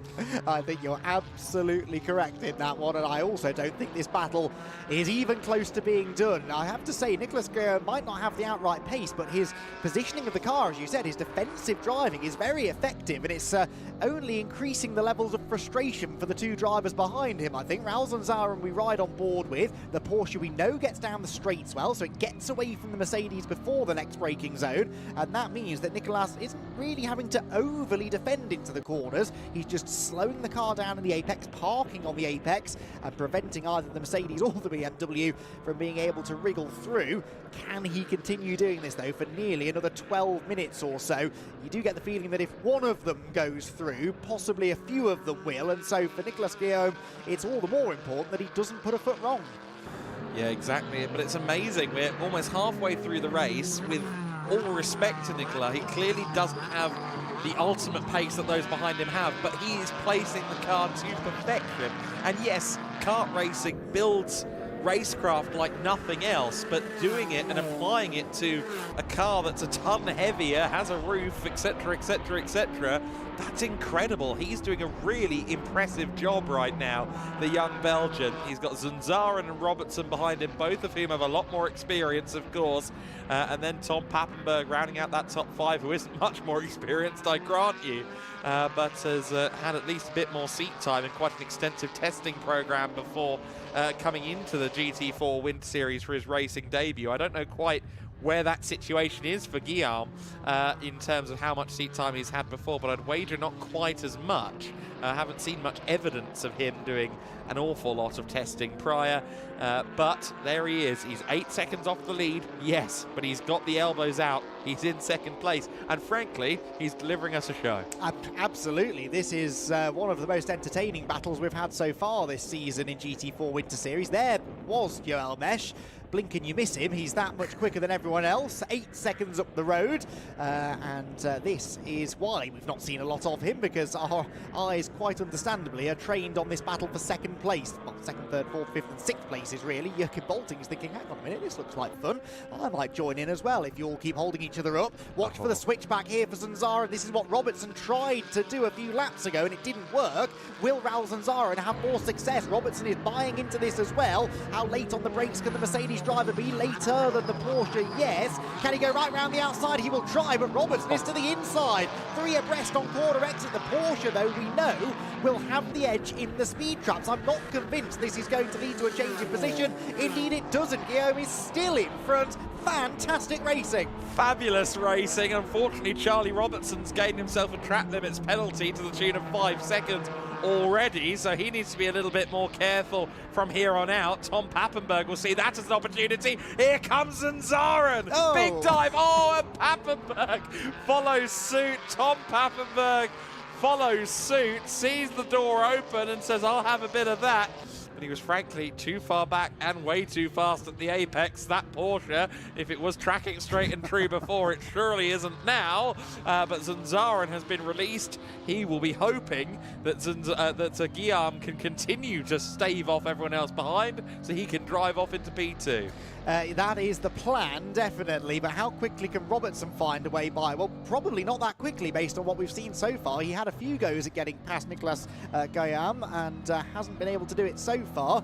Ralston-Zaren did, though. That was a beautifully executed lunge up the inside. Got to the apex first, delayed the Porsche driver, and unfortunately that then led to the downfall, rather, of Tom Pappenberg, who came out of that the worst. Now, is there any damage to the Porsche as it heads towards us? It's hard to tell if it's tracking straight or not because he's weaving over the road to try and keep Robertson at bay. Charlie keeps trying that move, but it just doesn't seem to work. It didn't even work for Ralston-Zaren. It was a lunge at turn 2 where the Mercedes got through. Can Robertson perhaps learn from that? And Robertson wants to get through as quickly as possible, of course, to try and retain this Pro-Am lead. It's now going to be a drag race down the main straight. Again, the smaller Porsche should be making a smaller hole in the air as they run towards turn 1, but the BMW has the inside line. It looks like they're about level pegging. Joachim Bolting wants to get involved in this as well. Robertson to the inside line. Surely he's got the move done. He makes sure that there's no track to work with for Guillaume on the outside. Guillaume relinquishes that position and is now side by side with Joachim Bolting, the AM class winner, running 5th overall at the moment, wants P4, but the reason Robertson's move is critical is because, of course, these battling Porsches now hold up Cedric Fuchs, and Robertson has a 5-second penalty. Fuchs gets past Bolting. Plushkel's getting involved in this as well, in what is a historic car by all means. He's going around the outside line now. Will it be Plushkel or Bolting who comes back in 6th position? We're not sure, but it will be Joel Mesh in the race lead. He's coming up on some traffic himself, not the usual shape of traffic that one has come to know in the GT4 Wind Series, with the sports prototypes out there as well. Bolting is still ahead of Plushkel, but that battle has, I think, slightly disintegrated now, but what a fight it has been. Guillaume now has a new task in terms of keeping people behind him. It's Cedric Fuchs. It's just another car. He doesn't really care who it is behind him. He will defend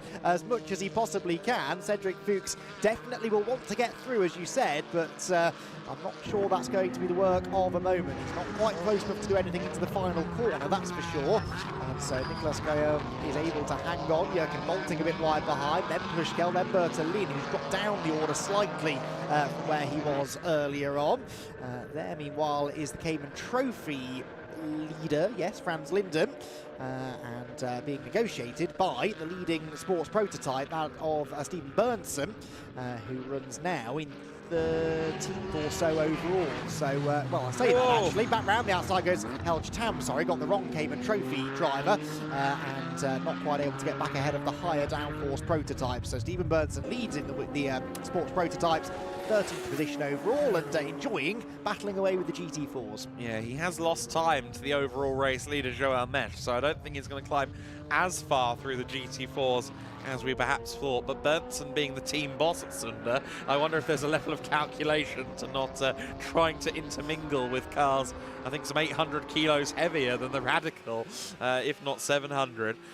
Mesh in the race lead, setting fastest laps all the live long day. Meanwhile, we ride on board here. I think this is with Guillaume in the 31, and you can see Robertson up the road. He can also see Cedric Fuchs increasingly in his rear view mirrors, and again Charlie Robertson will suddenly be the biggest fan of Nicolas Guillaume there's ever been as he continues to hold up Cedric Fuchs. And of course Joachim Bolting could yet get back involved in this as well. 4th, 5th, 6th, 7th, 8th and 9th all in one shot there. The car 10th on the road is a lap down. That, of course, is Federico Peters in his Aston Martin that was wounded a little bit earlier on with that puncture. Robertson's coming up on some Radical traffic, and the next cars to come up on the Radical traffic will be this battle. I wager that's going to get interesting. There is Franz Linden in the Cayman Trophy leading car. He's in a battle for 11th place with Alexander Bobrovs. However, while that's going on, I'm very curious as to what's going on with the battle we were just looking at. Bobrovs is trying to make a move for 11th overall. Meanwhile, for 4th overall, Guillaume has the inside line. He's got a Radical ever closer in the windscreen, and he just squeezes Cedric Fuchs out to make sure that he doesn't have the inside line for turn 4. This is going to get a bit hectic now, though, Andy. Extremely hectic, because look, they've caught the Radical not at an ideal spot. Was that Plushkel having a go behind? It was Plushkel having a go at Jürgen Bolting. Didn't get through, but did definitely have a look to the inside line. Yes, this is the sensible thing to do. Get as far away from that lot as you possibly can. Let them all go. Get your head down and settle back into the rhythm. Sensible stuff there from, yes, Franson this is, isn't it, that we're on board with in the 3rd placed sports prototype Radical. And he now has a grandstand view for a few corners at least of this 5-way battle ahead. Jürgen Bolting, has tangled with Plushkel. Bolting and Plushkel are both off the road. That was a truly bizarre moment, though, as they went into or out of the long left-hander. There must have been a tangling of wheels. And Jürgen Bolting, yes, damage to the left front. I think he's tangled with Plushkel, who possibly was coming through on the inside. And both cars, I fear, are going no further. One would suggest that you are correct. That's suspension damage on Bolting for sure. That was a fairly hefty knock, and the safety car is out. The safety car has been called out onto the circuit. It'll pick up Joel Mesh, I think, just in the nick of time, if I have his position on the circuit correct.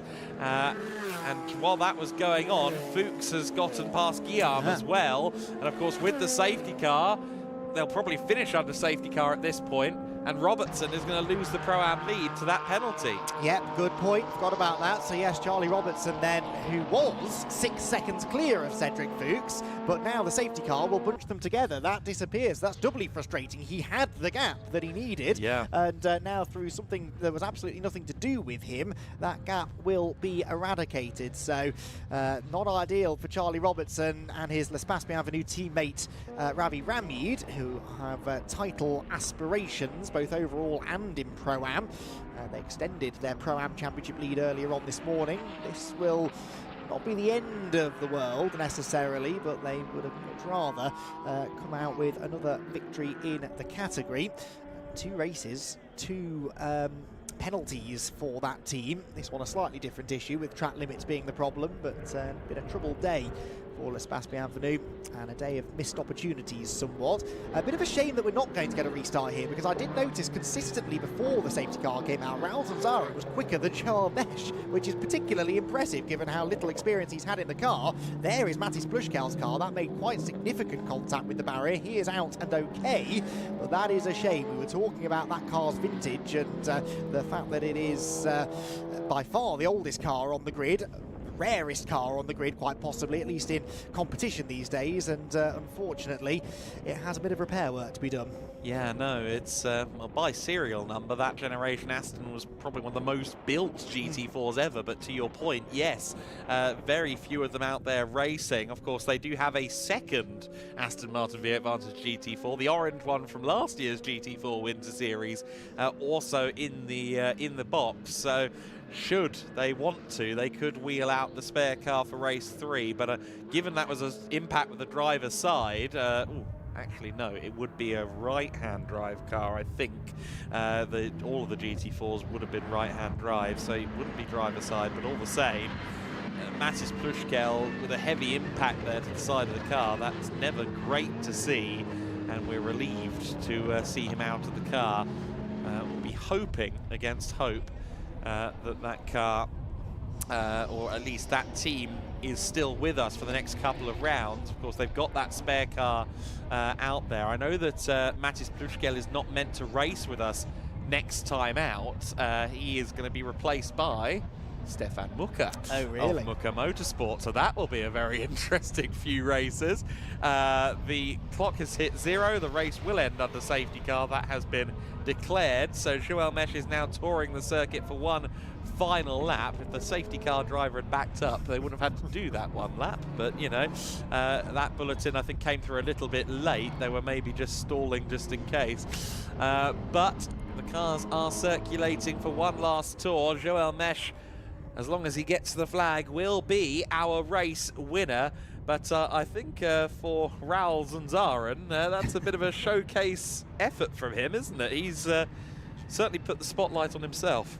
Yes, most definitely. Very impressive performance. He wasn't here to make friends, was he? Although he was making friends with the rear bumper of the WNS Motorsport Porsche for much of the early part of that race. There's quite a bit of paint that was once on the Mercedes, now adorning the rear end of the Porsche after their couple of love taps earlier on. Here, meanwhile, is a replay of what happened up at the top end of the circuit. So Bolting runs wide.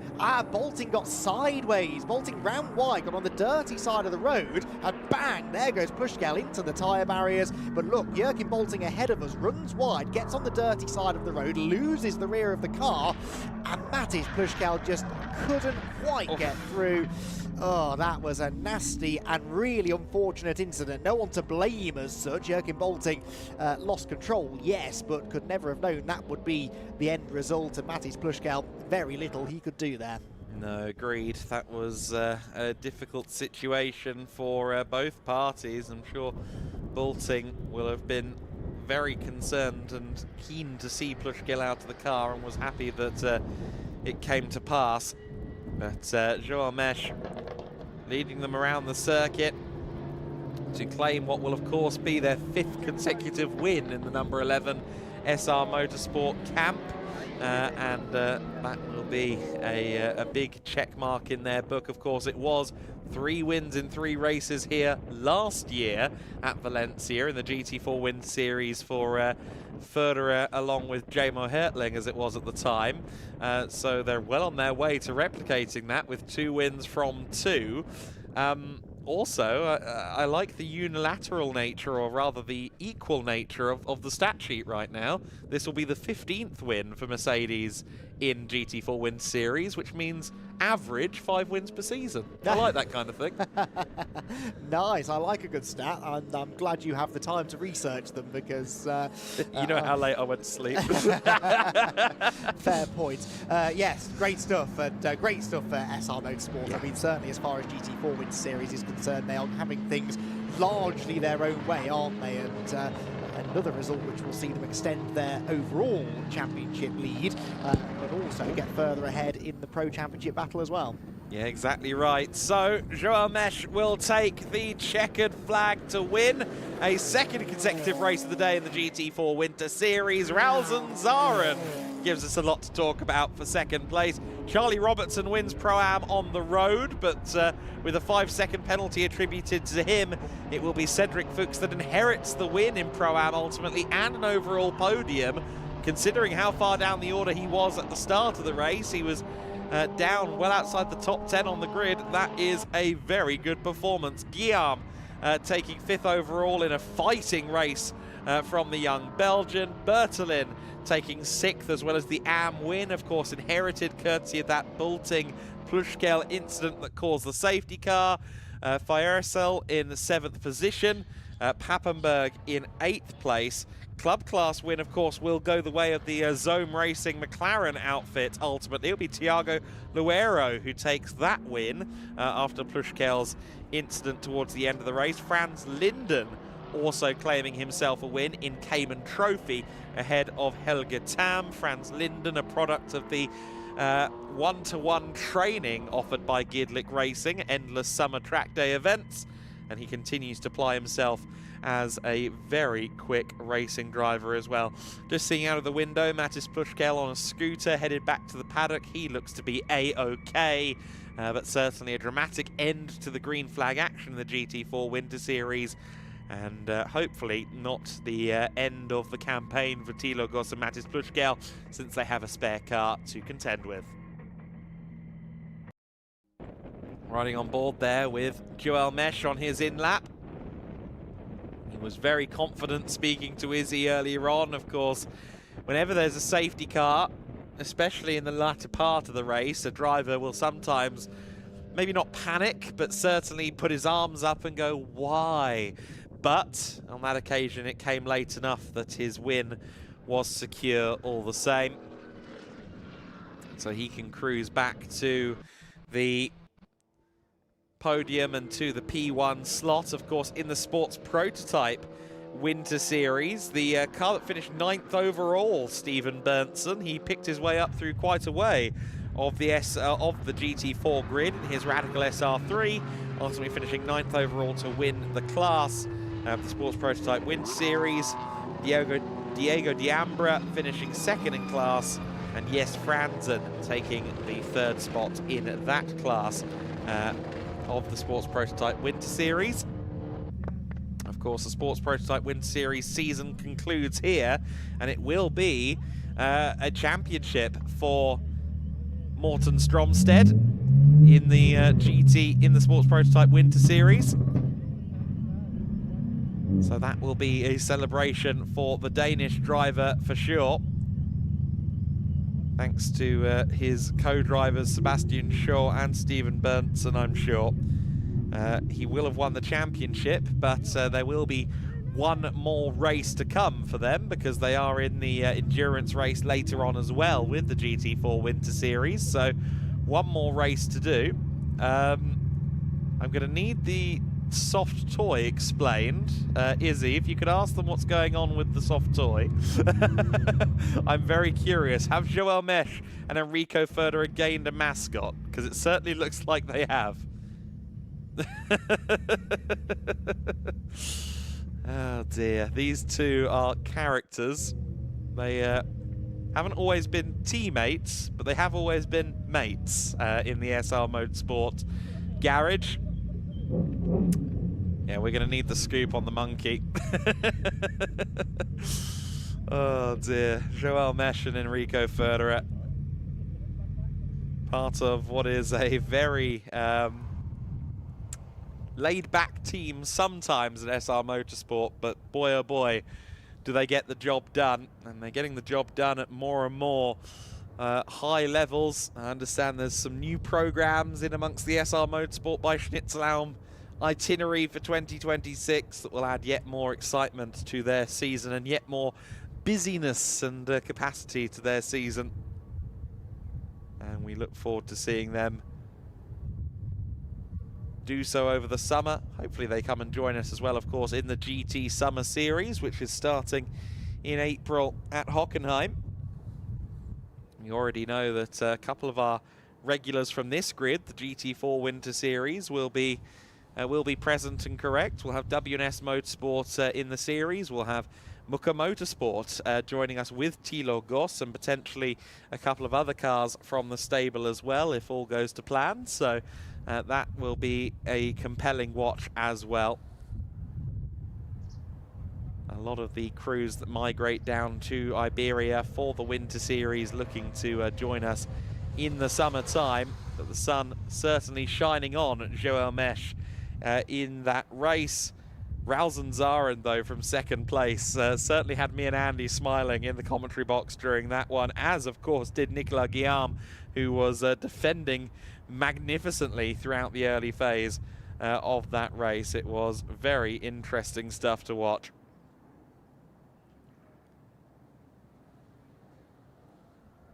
Drivers are organising themselves down there at the moment. Of course, they'll be pretty rapidly ushered to the podium once they've had a chat with Izzy down there. And we will go down to Izzy now. In fact, she has Joel Mesh.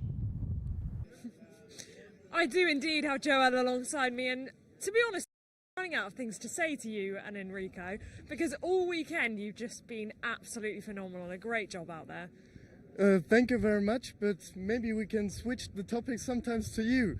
It's all about us all the time, so maybe we can do it about you.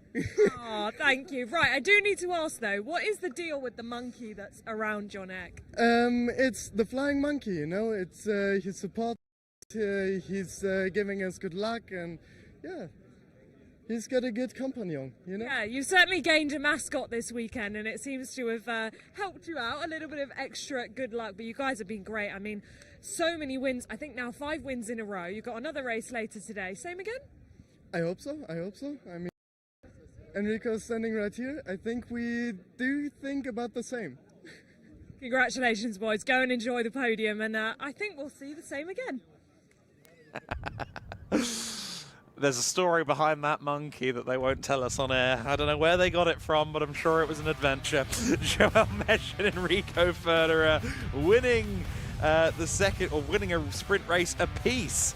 Let's see if they can do the same in the endurance later on. Let's have a look at the race 2 highlights.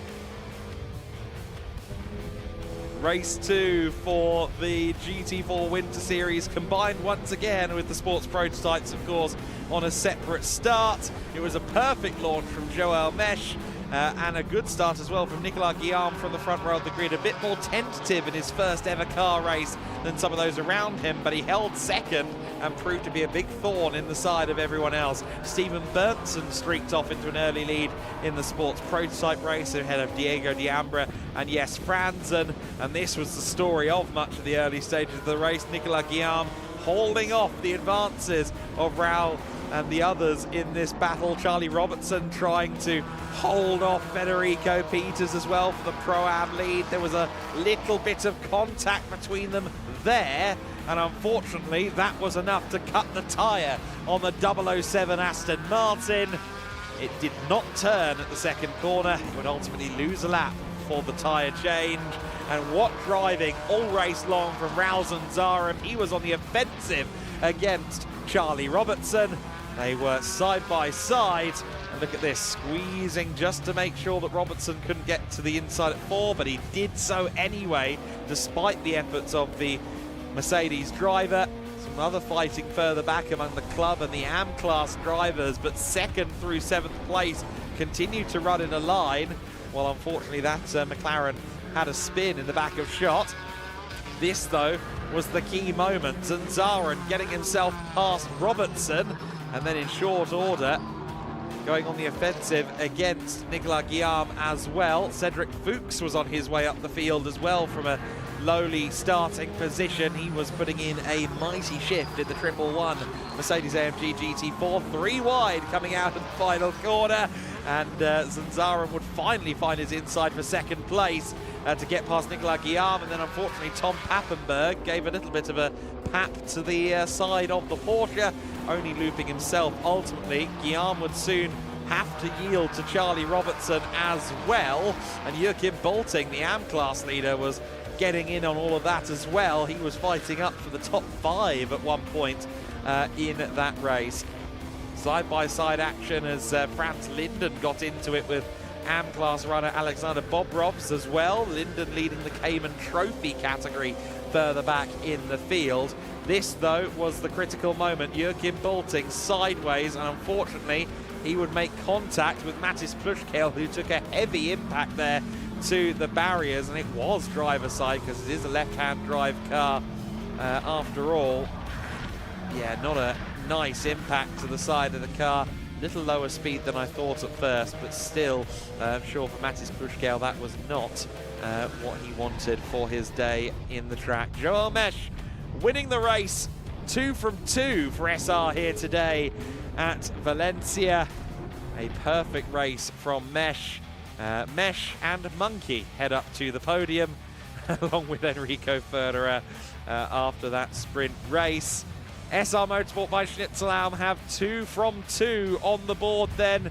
They've been joined by a new face to the GT4 Winter Series there. A Mercedes top 2, Raul Zanzaren taking second place. Charlie Robertson in 3rd position. Cedric Fuchs in 4th place, although they should be switching because there was a 5-second penalty attributed to Charlie Robertson, so he'll drop down. Cedric Fuchs will therefore win in Pro-Am. Nicolas Guillaume finishing 5th on the road ahead of Manuel Bertolin, who wins the AM class. Matthias Ferezel in 7th position. Next, with Thomas Pappenberg in 8th. Stephen Berntsen, the Sport Prototype Winter Series race winner, in 9th. Alexander Bobrovs next, 10th in the order. Franz Linden in 11th position. Helga Tam in 12th place. Thiago Luero in 13th. Diego Diambra in 14th. Duarte, the second of the Zone Racing McLarens, a 1-2 for them in the club class after the Muka car had an issue. Federico Peters finishing a lap down ahead of Jes Franzen, and then of course Joachim Bolting and Mattis Plushkel failing to take the flag after their collision there at the end of the race. A dramatic encounter then for the GT4 Winter Series. A lot of fighting going on behind Joel Mesh. You should probably watch that one back on the stream and see what was going on behind him, just to explain why maybe he wasn't on the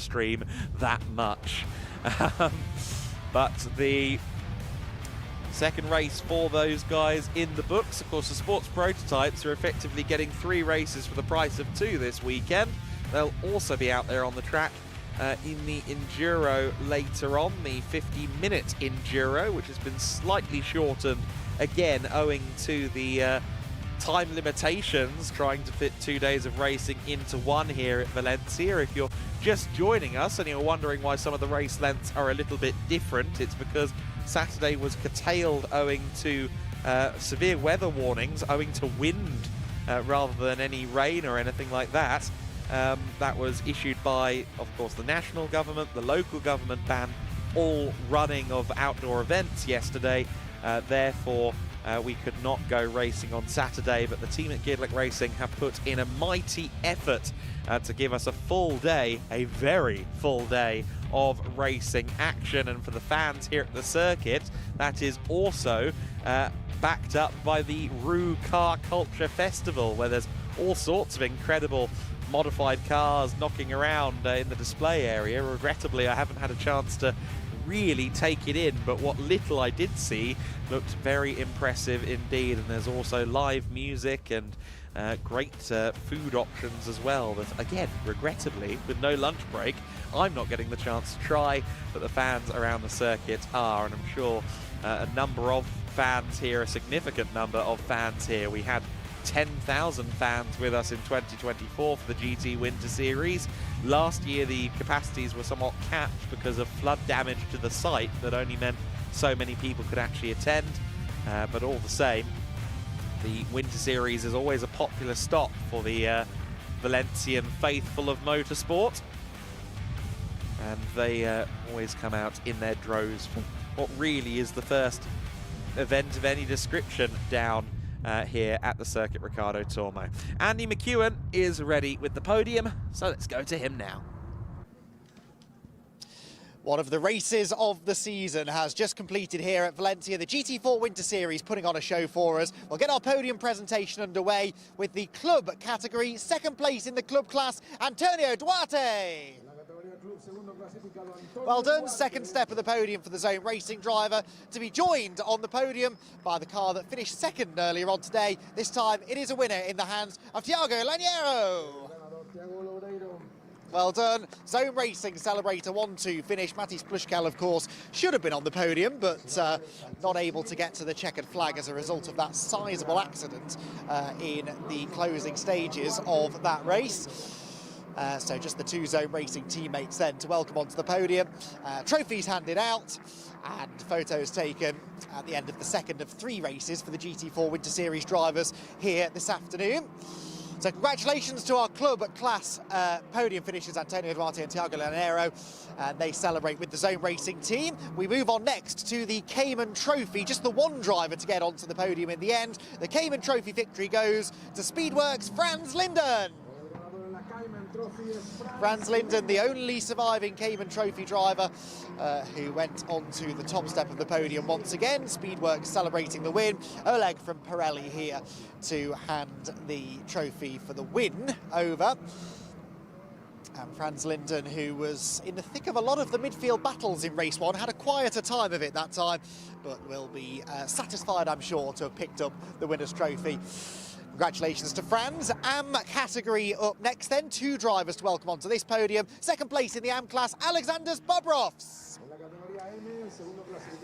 Congratulations, Alexander. Second step of the podium for the Team VRT driver, but it's GT Corsa celebrating the win. The race win goes then to Manuel Berstein. Manuel heads out onto... Oh, Bertoli, excuse me. Is it? Yes, Bertolini, there we go. I can't read the writing on the page in front of me. It's been a long day. Onto the top step of the podium he goes. Manuel Bertolini, who in the BMW has been, again, a big factor in those midfield battles and picks up a second AM class victory of the day. And Bertolini will be very happy with his day's work so far here at Valencia. Congratulations to Manuel and Alexander's then after that second race of the day, and they will head backstage to be replaced on the podium by our Pro-Am top 3. And we start then with our third place Pro-Am driver, driver of the Arroyo Aston Martin, Federico Peters. Federico heads out then onto the third step of the podium, and the Aston Martin driver happy with that. We do have our second place driver, the Les Basmi Avenue driver, Charlie Robertson. Second step of the podium, well done Charlie. Another bruising encounter that for the Les Basmi Avenue team, but solid points scored. The win though in Pro-Am goes to SR Motorsport by Schnitzelau. It is a second win for Cedric Fuchs. Second win of the season then, and Cedric Fuchs absolutely delighted with that. Punches the air, gets a big cheer from his teammates down below.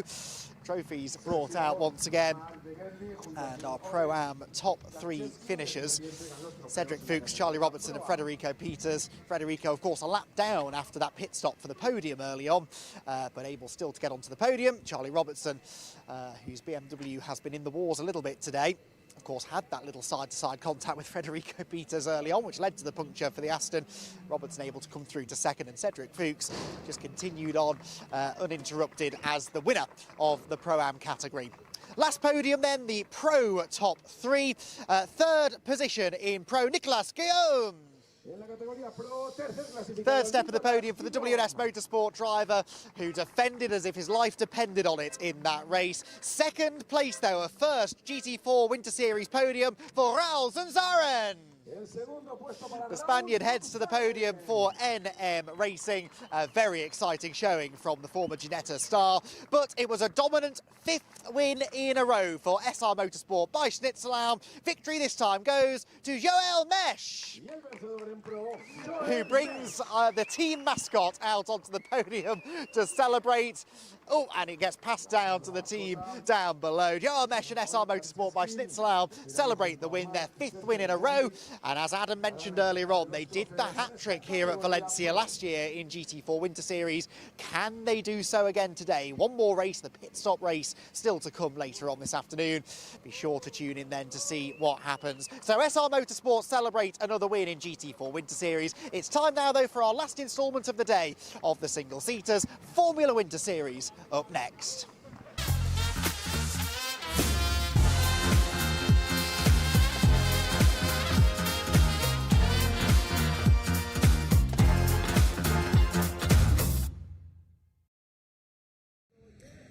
Well, welcome back down to the grid. I have to say the wind has a little bit picked up, but we are about to get the final Formula Winter Series race of the weekend underway. I've spotted someone, though, who I want to come and have a chat with ever so quickly, Marcus GEDLICH, of course, head of GEDLICH Racing. I mean, this has been such an incredible event. We've got so many fans here. The atmosphere is amazing, isn't it? Absolutely. Imagine how many it would have been if we haven't had the break yesterday, but still, it's a fantastic event with a lot of stuff going on in the paddock. It's amazing. And the racing's been equally as exciting as well. Absolutely, even though we had to stuff everything down and squeeze everything a bit in a bit closer time schedule, but still it's fantastic racing, a bit more fast-paced with the interruption intervals, but fantastic. I have seen so many overtakings and I enjoyed it a lot until now. Yeah, well, we'll let you go and enjoy this race. Thank you for speaking to us. Marcus has to, of course, leave the grid because we have already had at the 3-minute border, but I just wanted to grab a quick chat with him, and then we are going to continue and walk down the grid. We have a new pole sitter, and that is going to be the number 62 of Arjen Kreiling. Let's just have a quick look. I think I do have time to jump in with Arjen. Well, pole position, what a way to end the weekend. What have you learned so far from the first 2 races today? I learned a lot how to overtake also on a tiny track, because there are not a lot of overtaking plays, and also a bit more on driving wise with braking later. It's really good track. Well, given that you haven't been able to do, well, given that overtaking is difficult, you must feel pretty confident that you can convert this pole position to a win. Yeah, I can block also more than the others, and then it's hard for them to overtake, and we just try to pull away. Absolutely, best of luck. Thank you for speaking to us. Yeah, it's always nice to chat to a new face and a new pole sitter in Arjen Kreiling, and as he rightly says, it is very difficult to overtake at this track. We have seen that. the weekend so far. We have had some fantastic racing, but that overtaking being difficult could play into his favour this afternoon for this final race of the weekend. And well, it was the number 3 alongside that was a winner earlier for the first time in Formula 4. That was, of course, Alexander Ruta. We are going to continue back. I can see the marshals getting the board ready, so we will have to leave the grid very, very shortly. But just a final look at some of these cars. We do have then the number 17 of Alexander Savinkov, and it's been a more tricky weekend for him, but certainly a chance to end on a high. And then it is another us racing car, the number 46 of Ari Bansal, a winner last time out in Portimao. Can he take a win in this final race of the weekend?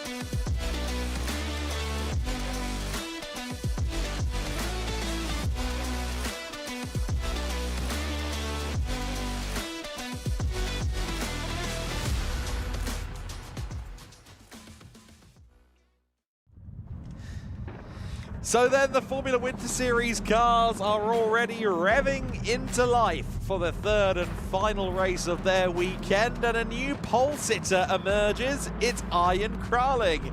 He is alongside Thomas Behrman. Ian Kraling, I should say, my apologies. He's alongside Thomas Behrman. Alexander Ruta third on the grid. Alexander Savinkov in 4th position.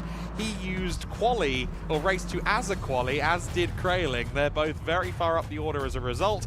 Ari Bansal 5th, Alfie Slater in 6th position. 7th place, Samuel Ifrid, a very good starting position for him. Ludovico Busso in 8th place. In 9th position was Pedro Lima. Oscar Repetto lining up at the last point of the top 10. Jensen Burnett is next alongside Dries van Langendonk, who really was struggling in race 2. Only 12th fastest based on the fastest laps from that race. Noah Killian and Theo Borenstein are next. On row 7 of the grid, Marcus Silkunas and Roman Kamyab in 15th and 16th respectively. Philip Rice is next alongside Georgi Zazov, 17th and 18th position. Abdullah Kamil in 19th alongside Levi Arn, who hasn't really been up there in the way we've seen him previously. Zoe Florescu in 21st, Andre Rodriguez in 22nd. Then it's Leon Headfors in 23rd, Ethan Lennon in 24th position. 25th for Ginevra Panzeri, Eric Paulson in 26th place. In 27th is Max Kamalander. He is joined by Chiara Battig on the 14th row of the grid. Caitlin McDaniel in 29th alongside Vittorio Orsini. And at the back of the field, Rocco Coronel, who didn't register a lap in the second race. The second race's fastest laps determine this grid. Rocco did not get to the end of a lap, so he's got a lot of work to do. But I think a cool strategy. We were commenting, of course, at the top of race 2 about Savinkov and Kraling starting from the pit lane. They went out there quite a long way after the rest of the field, and their qualifying strategy in race 2 has paid off. Yeah, well, you said to me as I arrived back in the commentary box words to the effect of this grid is all kinds of messed up, and I'm now starting to see exactly what you meant. This has got all the ingredients for a bit of a classic, hasn't it? We've got Dries van Langendonk out of position. We've got Rocco Coronel from the back of the grid. We've got drivers at the front who are desperate to try and turn their weekend around. And we've got sunshine. I'm scared to say that too loud because I think it's the first time I've said it since the middle of January, but we do have sunshine. The temperature is climbing, the wind is dying down. They're near perfect conditions for racing, and we've got the near perfect set of conditions for a fantastic race here, I'd say. Strap yourselves in, this should be a good one. I believe it will be. Ian Kraling then lining up on pole position. His best finish came at race 1 of the season at Estoril. It was a 6th place finish. That was the race, of course, that was largely contested under safety car in hugely treacherous conditions. The sun is shining. He has an opportunity at his first ever top 5 finish in the Formula Winter Series. And what if it also turns out to be a first win. He's on pole position. He's joined by Thomas Behrman on the front row of the grid. We're underway and racing, and it looks like a decent start there from Kraling from the front of the grid. I think Behrman struggled. Ruta got a brilliant start. He's to the outside of the race leader from the second row of the grid. Will he sweep around the outside? I think Kraling will have the high ground as they run through the first corner. It's Ruta second behind Kraling, then Behrman, then Savinkov going to the outside of his teammate Harry Bansel for fourth position. Dries van Langendonk in unfamiliar territory there on the fringes of the top 10 in the McLaren liveried Rodin Motorsport entry. He is having a lot of work to do in the first few moments of this race. He's going to want to score points in this one. Of course, if you're Harry Bansel, if you're Alexander Savinkov up there towards the front of the standings, this is a golden opportunity. Savinkov has gotten past Bansel for fourth position, and one of the Cram cars is up in sixth place, maybe seventh place, because the US Racing machine of Ludovico Busso has just moved up to sixth. But yes, the 28 of Ifrid is running P7. Of course, he was up there at the start of the race on the grid, but he's retained those places. Oh, someone in the gravel further back pointing the wrong way. That's not a huge surprise necessarily with such a congested field. Who it is, I can't tell from here, if I'm honest, with the sun starting to glint off the cars. It's the 40 of Andre Rodriguez, the Cram car, pointing the wrong way. Driver about to climb out, and that is Andre's day done, unfortunately. But part one of the plan executed pretty well for Arjen Kraling. He's about to be greeted by a safety car. That perhaps wasn't in the plan, but he has managed to fend off the Van Amersfoort Racing teammates behind. Alexander Ruta absolutely nailed the start. I was watching that from directly above him out of the window. Minimal wheel spin, lightning fast reactions, cruised past Behrman into the first corner, and as we saw, nearly got the lead away from Kraling, but it is the US Racing driver who leads at the end of lap one. One into the pit lane at the back of shot as well. Making contact with the 25 car of Georgi Zazov, who was off at turn 8, but I'm not sure who that was. It was Rocco Coronel. Rocco Coronel, who was trying to make his way through the order. He's got damage. Is it damage that is fixable, I wonder? That's going to be the big question down at Van Amersfoort Racing. I don't think he's got a front wing on that car. Yes, so they're going to replace the front nose cone and send him back out there. It's been a bit of a weekend to forget this for Rocco Coronel. Let's see if he can salvage something by joining the back of the safety car queue. It's that snowball effect, isn't it? If qualifying doesn't go to plan, you end up in the midfield. That's where things can go wrong, and then you don't get lap times in, you know, with the format this weekend where you needed that strong lap time in race 2 to get the grid position for race 3, and he just wasn't able to do so. And then starting at the back of the grid for this one was always going to be fraught with danger, and Rocco Coronel unfortunately falling foul of that. Hopefully he can get back out potentially before the safety car comes back around. He might be able to stay on the lead lap as trudging away is Andre Rodriguez through the gravel trap. I think Coronel has continued. Yes, he is back out on track, so a very rapid change of front wing.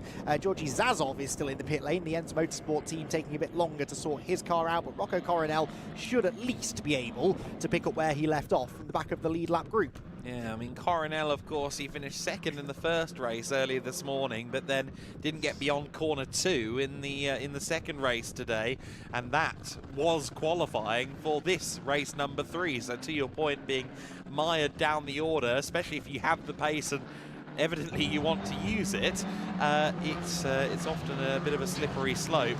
But for Arjen Kraling, what a golden opportunity this is. He scored a podium in the GB4 Championship in a one-off last year and competed in the last 3 rounds of the British F4 season. But the lead is thus far in F4 pretty much uncharted territory for him.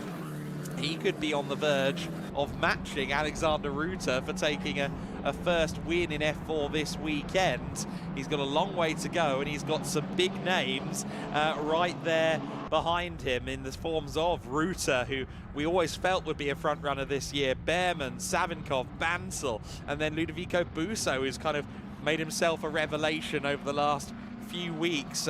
4 US Racing cars as well in the top half dozen, which they'll be very happy with. They will indeed, and of course they're leading the way with Arjen Kraling, so plenty to smile about for now.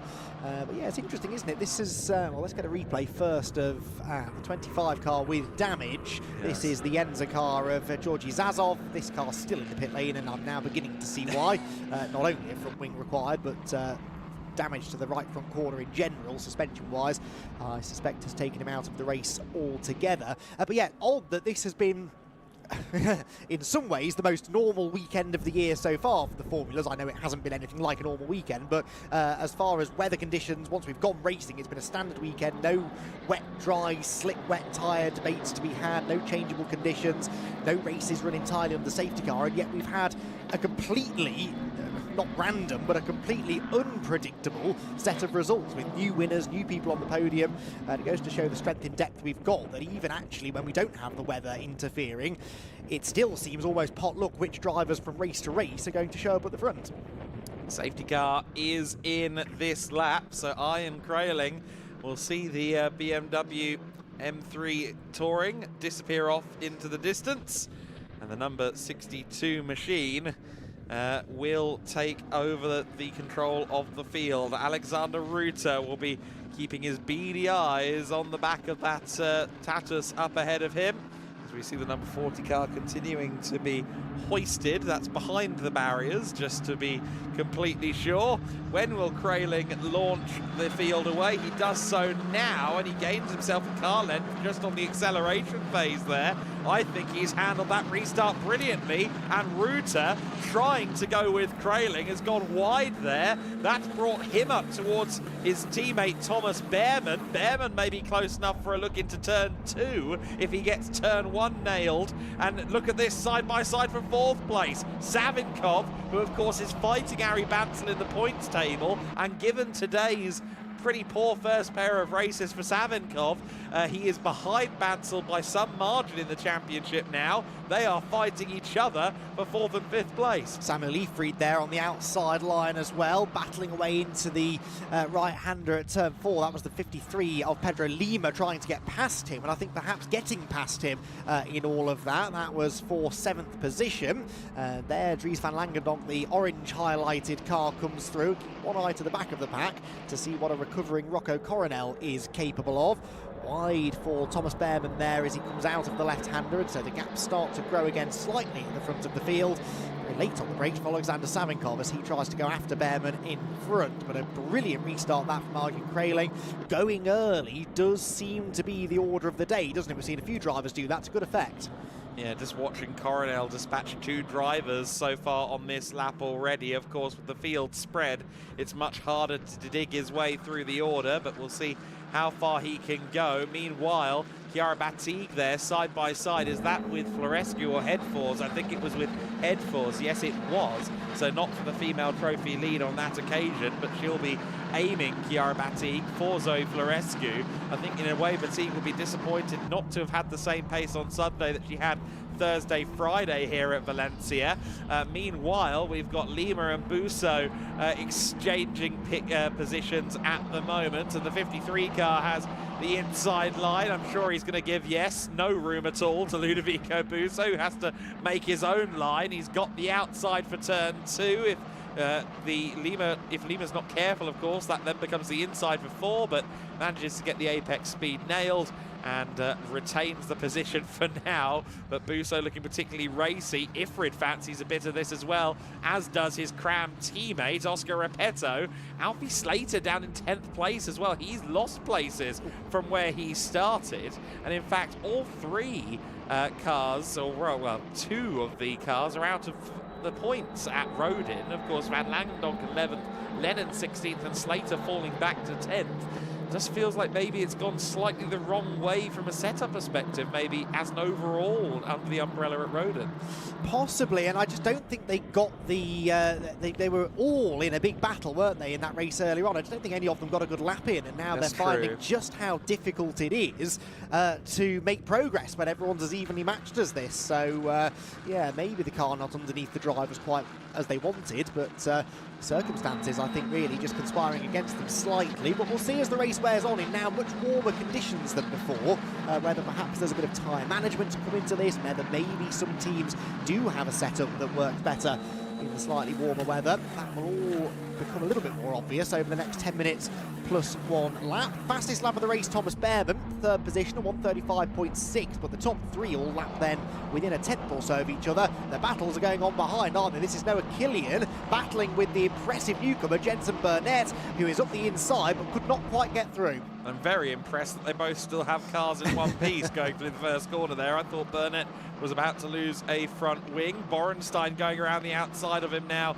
as they run through the kink at turn 3. Is he going to be far enough alongside for the move at 4? Yes, Borenstein therefore moves up a position into 13th, and Noah Killian watches that go on in the mirrors. Indeed he does. Teo Borenstein here defends then into the left-hander, and this is all getting rather busy now in the midfield scrap as they head through the kink on the back straight and into the next potential overtaking opportunity. So Borenstein defends, and that's a little bit tight, isn't it, for Burnett, and Teo Borenstein very much going defensive, has opened the door nicely for Ethan Lennon, the rode-in driver, to go right round the outside, and that a couple of corners later, as often is the case here at Valencia, then becomes the inside line, and that was good opportunistic driving there from Ethan. Yes, it was. So Lennon up another position. Let's see what happens with the outside the top 10 positions. That's what we're looking at the moment. Van Langendonk looking very racy, incidentally, for 10th position on the back of his teammate Alfie Slater, so that's compelling. Gap at the front between Kraling and Ruta, 0.8 of a second. Incident involving cars 40, 25 and 2 at turn 8 will be investigated after the race. So that's Coronel, Zazov and the 40 car, the crowd entry of Andre Rodriguez. So that's the picture confirmed that all 3 cars were involved in that one, but nothing that affects the front end of the field. Goodness me, that was a wayward entry to the corner there from Killian, wasn't it? That was a rear steer if ever I've seen it. Yeah, really backed the car in, plenty of front end grip, and the rear tyres struggling to keep up, but he got through the corner nicely in the end, in Noah Killian, who's been entertaining to watch in this race so far. He's a bit further behind them. This is all right the way back to the tail end of the top 20 and beyond, where we find Rocco Coronel in 23rd position. He did gain 2 places last time. Max Kammerlander and Leon Hedfors both dispatched by the VAR driver, and Rocco Coronel continuing to climb up the order, but you have to finish in the top 10 to score points, so that is fairly unlikely to happen, one would say, in this race, and Rocco Coronel will once again be left licking his wounds a little bit after a race that could have delivered much more. Yeah, absolutely right. And Kraling through the first 2 sector splits up against Ruta. How has it unfolded? They're identical through the first sector, actually. And Ruta gained a little, or lost a little bit of time to Kraling in sector 1. So again, I'm really impressed here with Ian Kraling, who's taken the opportunity presented to him and proving that his race pace is more than good enough to be a match to the likes of Alexander Ruta. Of course, so often, as we've alluded to already, the qualifying kind of determines everything that goes forward, and well, this opportunity has proven that Ian Kraling can more than handle it at the front. Yeah, well, as you said, sacrificed that second race to running clean air and get a good lap time, so we know that when he's got no one in front of him, he is capable of going quicker than anybody else. Well, he's leading the race. He's got no one in front of him, and he is going quicker, more or less, than anyone else out there right now. So, yeah, demonstrating that when he gets in clean air, he is a tough man to beat. And this, of course, is the rookie class lead battle. The 2 Cram cars, Ifrid and Repetto, run 1-2 in the rookie class. So the 2 cars we were just looking at, the 28 and the 11 from Cram, they are leading the rookie category. Slater is in 3rd in class and Van Langendonk behind in 4th. It's been a year where the rookies have kind of taken the spotlight, shall we say, in the Formula Winter Series, but is the more experienced hand at the sharp end in this one. Yeah, good point. That's happened occasionally this season. There, damage, yes, well spotted, Adam. Damage to the front of the US Racing car of Harry Bansell. So I'm not sure how he's done that. He's 5th position at the moment, but the front wing definitely hanging loose on that machine. And that could leave him under a little bit of threat. And off the road goes the 21 car. That is Levy Arn, who's been a bit anonymous this weekend, really. And, well, that's not the way to make your entrance, Levy, or indeed exit from the race. Stuck in the gravel trap. That's turn 12. And that could be another safety car as there's another drama. That's the 89 going around of Chiara Batigue. So it's all kicking off. Chiara was second of the female trophy runners, only a couple of places behind Zoe Florescu, but her pursuit of another class win perhaps comes to an end. She'll continue on, but a lot of time lost. Florescu was around the car of Levy Arn, so I'm glad to see that she's actually crossed the line in 21st. Ethan Lennon dropped down to 20th. Having been up in 16th on the previous lap, so I think he had some dramas as well. I think a lot happened all at once there in the high teens, the low 20s in the order. Interestingly, no safety car as yet. Whether they think that's far enough away from turn 12 to not need a safety car, I'm not sure. Looking at it from outside of our window, safety car is now out. A bit of a late call, but they've managed to stop the field before they get to turn 12, which is the most important thing, with 4.5 minutes plus 1 lap left to go, and it is very close to where they wheel the car away. I think we may not be done with racing yet in this one. I think it will be effectively a 2-lap safety car, as we've seen several times. I really don't think we're done yet. No, and so Arjen Kraling needs to nail another restart, which he did the first time. Can he do the same again? Of course, Alexander Ruta will have learned, we assume, from the little mistake that he made earlier on, and will do his best to apply a bit more pressure to the US Racing driver. A gift Van Amersfoort Racing, another race win. Replay here potentially of what happened to Levy Arn. Ooh, Batigue. That was Batigue, and I think it was contact going into the corner, wasn't it? So perhaps Chiara Batigue sustained a little bit of damage. Yeah, they did just trip over each other on the way into the turn, didn't they? And Levy Arn ends up stuck in... yes, Levy Arn ends up stuck in the gravel trap, down to himself, and that's what happened to Batigue. That was separate contact, wasn't it? Yeah, with Vittorio Orsini, who ended up being the responsible party for that one in the 88 car. So the 88 and the 89 tangling together on circuit. We've also got a car coming into the pits now, and I think that will be Vittorio Orsini making his way into pit lane. Georgi Zazov, of course, is still in the pits. We saw him limp the car in earlier, and it is Orsini who's come in. Harry Bansell, I'm quite surprised that they've kept him out there. I guess they're hoping that that wing stays in place, and to be fair, at safety car speeds it is more likely to do so, but they've got to be wary of that as well. Safety car in this lap. Yeah, very efficient work. I was watching that out of the window. 4 marshals went over, pushed Levy Arn's car back onto the road, and he fired it up immediately and got underway. So very quick work, and we will go racing this time with time for probably 2 more laps. Excellent stuff. Okay, so we will get not 1 but 2 lap dash to the checkered flag. Arjen Kraling will once again have to nail the start. Of course, he can't pull the same move twice, really, because Alexander Ruta would expect that, you would think. So what will Kraling do as an approach on this occasion? What about Behrman? Can he hold off Alexander Savinkov? Will Ari Bansell's car hold on? The front wing hanging on by a thread. He's ahead of Lima, Busso, and of course the rookie class battle where Ifrid, Repetto, Slater and Van Langendonk are there from 8th through 11th place. So that is going to be one to watch as well. The incident involving Batigue and Orsini is under investigation at turn 14. Of course, we saw that one work out in that replay. Kraling leads the field once again. He controls the field once again. 2 laps of racing between himself and an inaugural single-seater victory. Can he do it here in the Formula Winter Series? He again gets a good launch, again does very well on cold tyres around the last corner.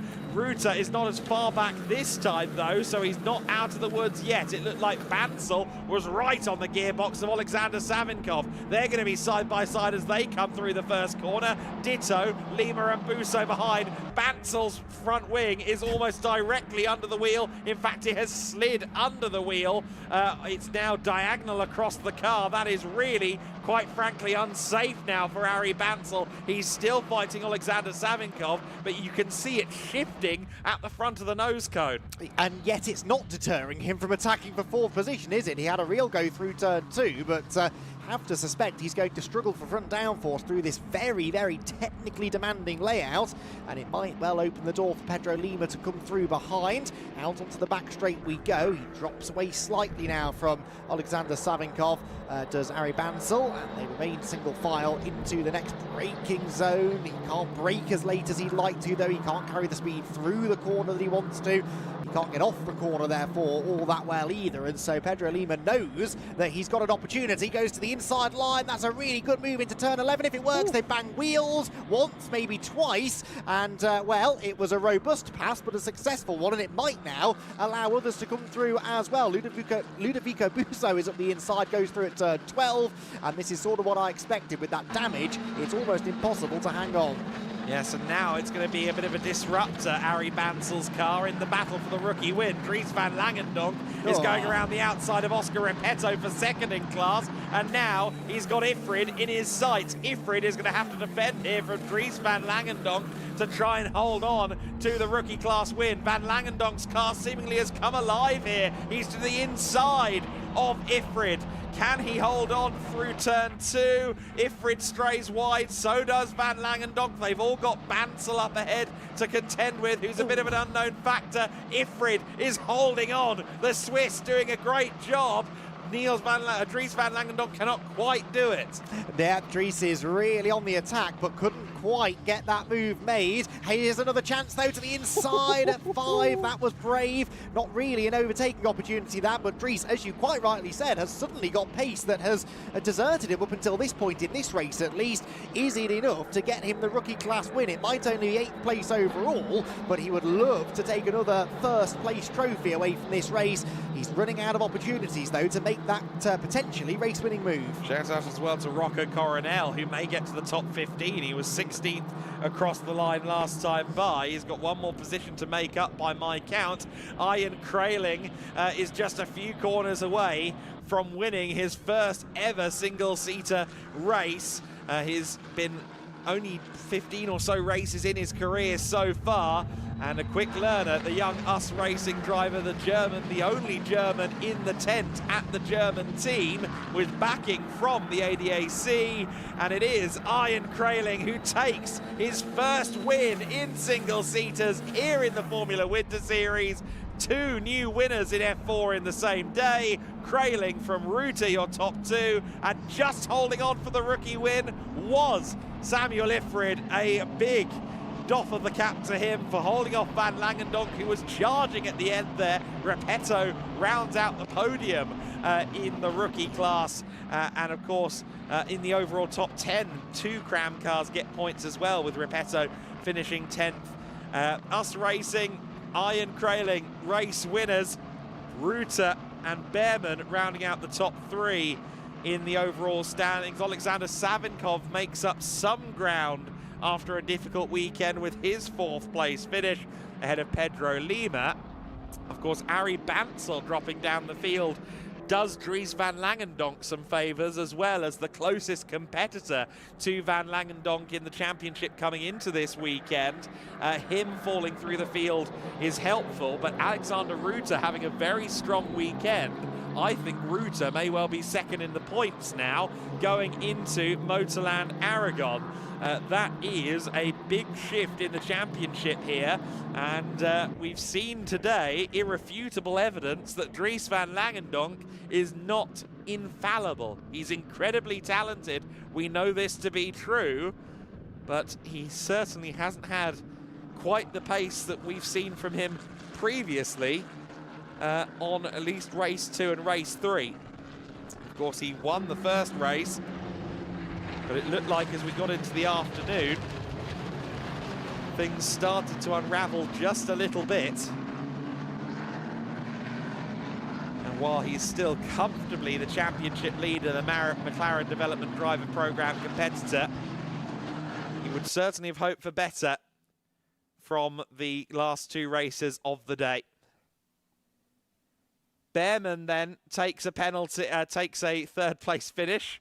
Not a penalty. Of course, he got a penalty in the earlier race, but I don't think anyone towards the sharp end of the field got a penalty in that one.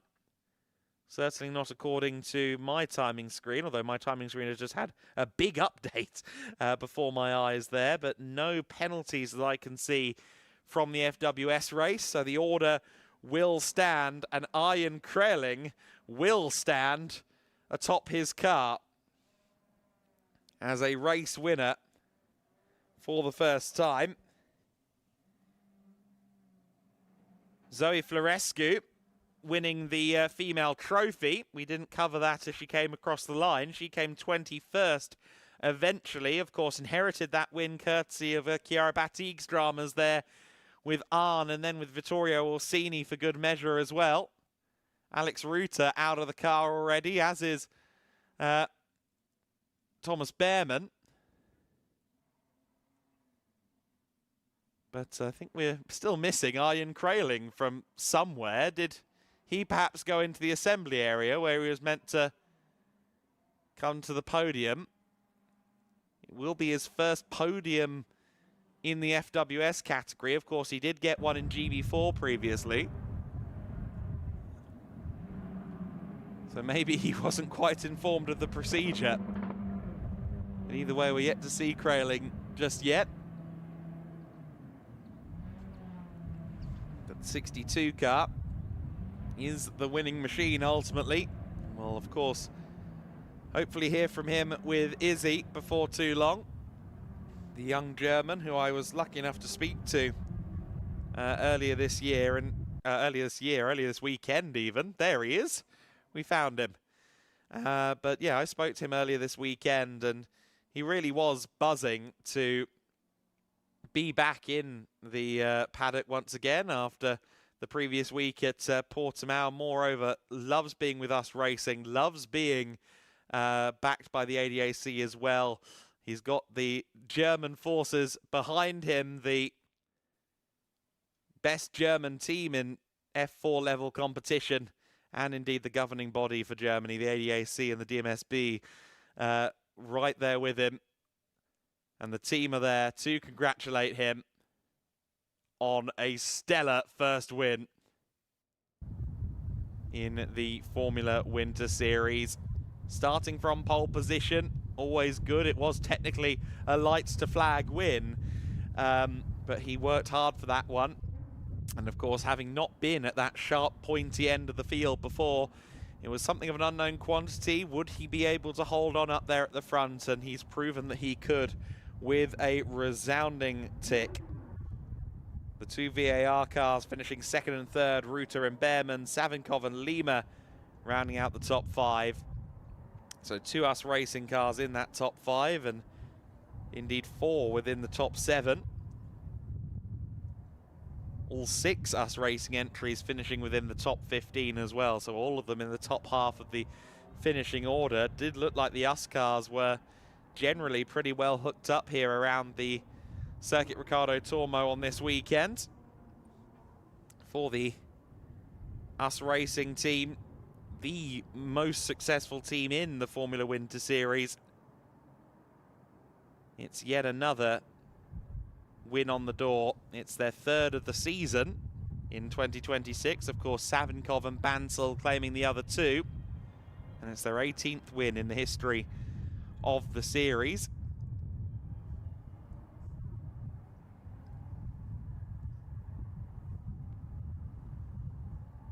But two new winners in the same day could mean a really interesting second half of the season as well, of course.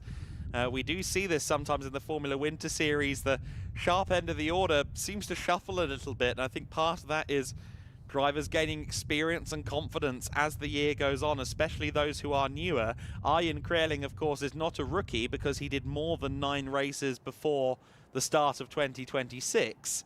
But he is still very new to single-seater racing, and he's brand new to the winning feeling under a single-seater podium. Let's go to Izzy. He is indeed, and he is still getting congratulated down here in Parc Fermé. I mean, congratulations, Arjen. A first win in Formula 4. How good does that feel? It feels really good. Now we could finally done it. The speed was amazing. We struggled over the weekend, but today we just found something that we couldn't found before, and we're just super happy now. And US team did a really good job. And talk us through those restarts, because you managed them perfectly. Were there any nerves? I already knew what I'm gonna do. I knew what I expect from me, but I did it quite different, and I just did a good gap already on beginning, and my pace was really good, so I can just pull away. What does this do to your confidence now that you've got that first win? Are you going to go into the rest of the series with more confidence?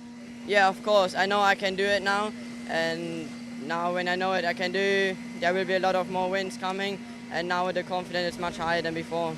It certainly will be. Congratulations. Go and enjoy at the podium. A first win for Arjen Kreling.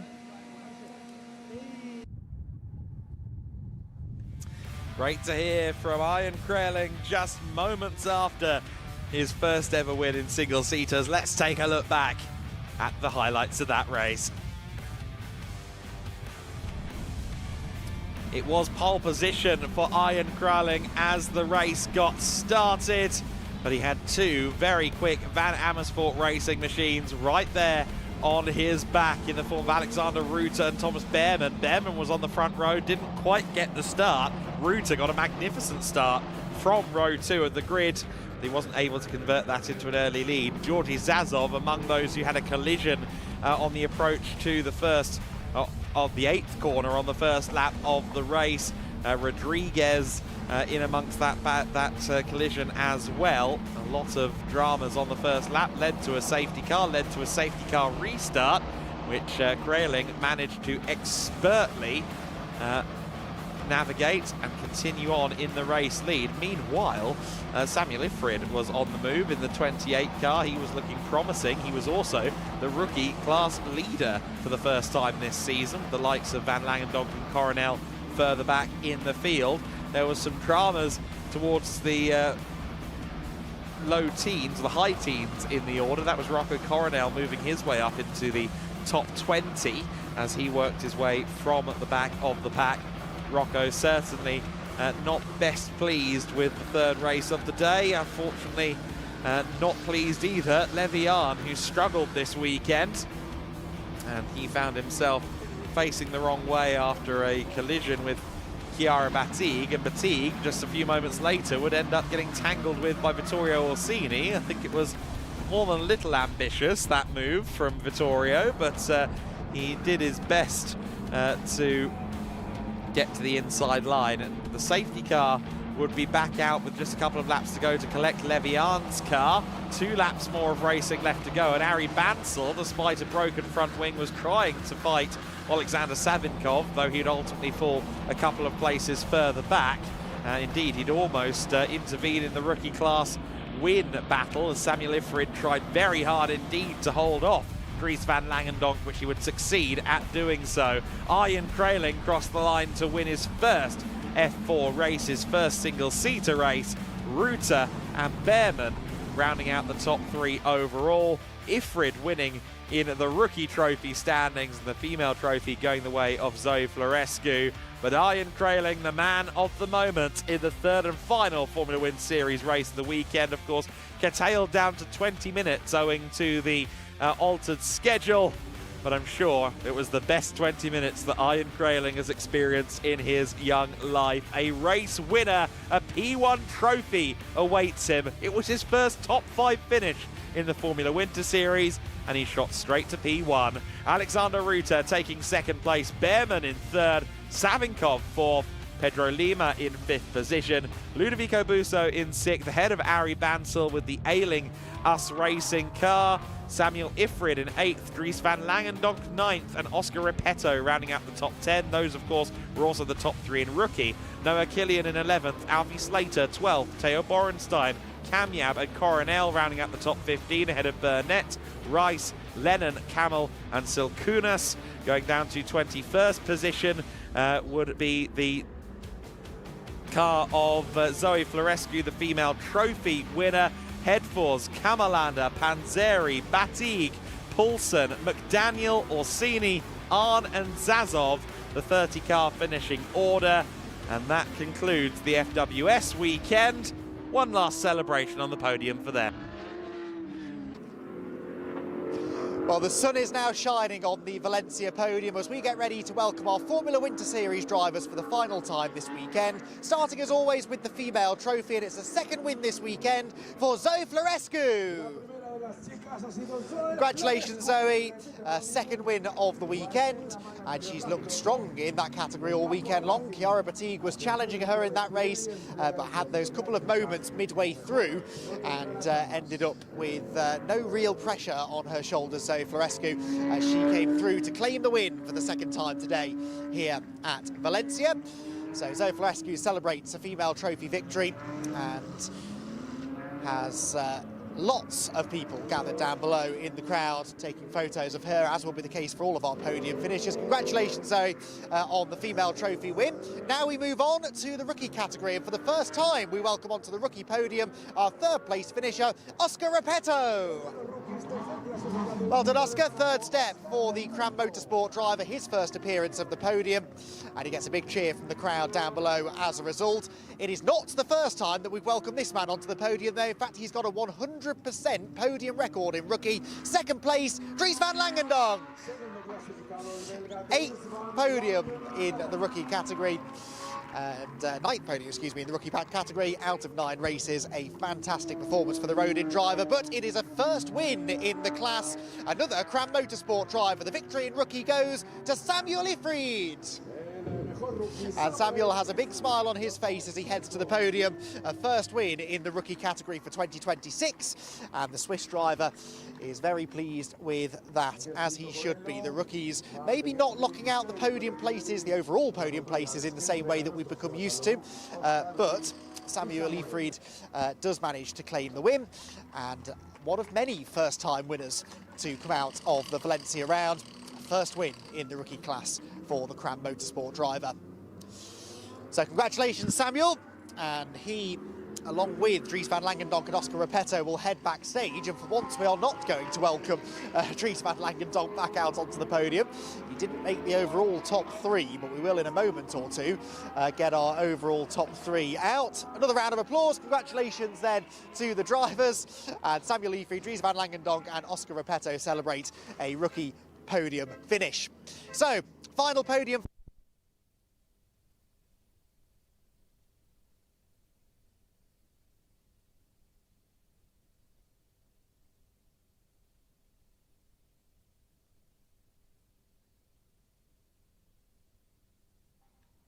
So it appears the top 3 continuing on. This is Thomas Behrman climbing up to the third step of the podium. I think we've lost Andy down there, but the podiums continue on regardless. Alexander Ruta taking the second step, of course, following on from that victory earlier on in the Formula Wind Series second race. And what about a doff of a cap and the round of applause to the young German Ian Kraling, his first ever win in the F4 category. And we'll hear now his national anthem.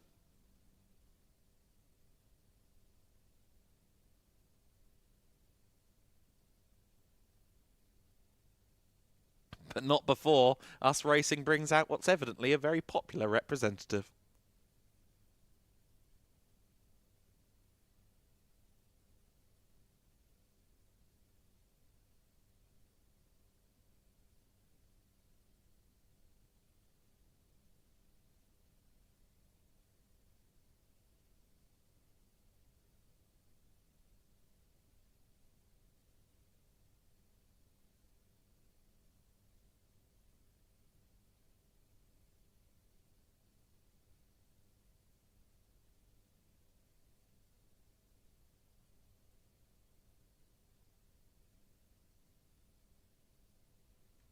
So there is the German national anthem for young Ian Kreling. They'll now receive, of course, their trophies for the third and final time this weekend. A very interesting weekend of results in the Formula Winter Series. I look forward to sitting down and working out exactly what that's done to some of the places in the top 10 in the championship later on. The GEDLICH Racing and Pirelli representatives hand the trophies over to the top 3. They, of course, will take photos and celebrate on. Indeed, Phil Hay from the GEDLICH Racing organisation ushering them into position. As the pictures are taken, let's go down to a different lens. Let's go down for the GT race. Izzy Browning awaits.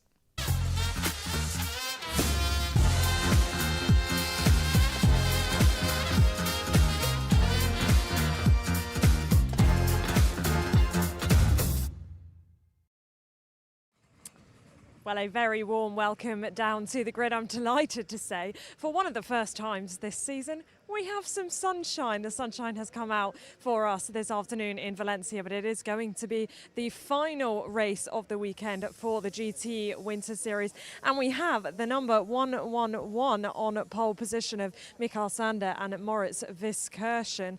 Of course, there was quite the battle earlier. Marcus Klassen winning out, but there was quite the battle in the earlier race of the day. It is going to be Nicholas Callas on P2. Now, they've had a string of P2s, this car, and I know that they will be hoping to change that this afternoon and get a first win this afternoon in Valencia. But I want to come and show you the second row of the grid, and the reason because this is where the championship fight is, really. I mean, we've got the number 67 of Marcus Clutton, and then alongside we have the number 11 of Kenneth Heyer. Of course, Kenneth Heyer and Jamo Hetling came into this weekend 6 points ahead in the championship, courtesy of Marcus's fantastic win this morning. That has now changed, but what will happen in this final race of the GT Winter Series?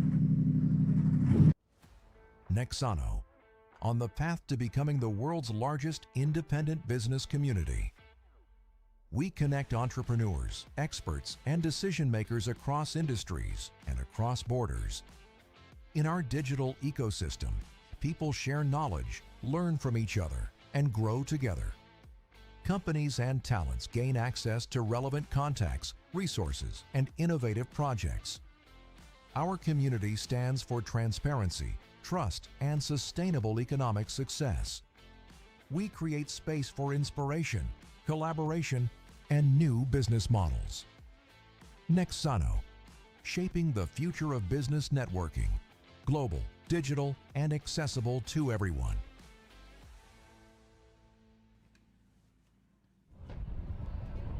So the GT cars are about to go racing for 50 minutes in their pit stop race. The pit stop will be from minute 20 through minute 30, so a little bit different than usual. Mikael Sander set to start from pole position in the 111 car.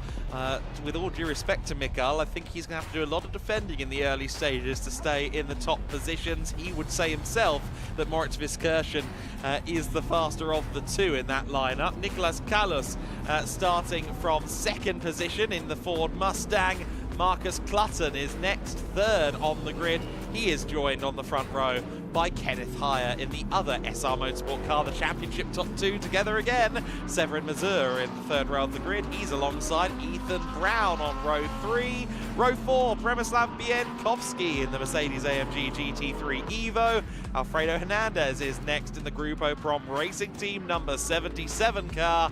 Norikazu Shibata and Carrie Schreiner on row 5, although I think no Carrie is there, as is Alan Valente. So both the cars that were involved earlier on in that incident are out there.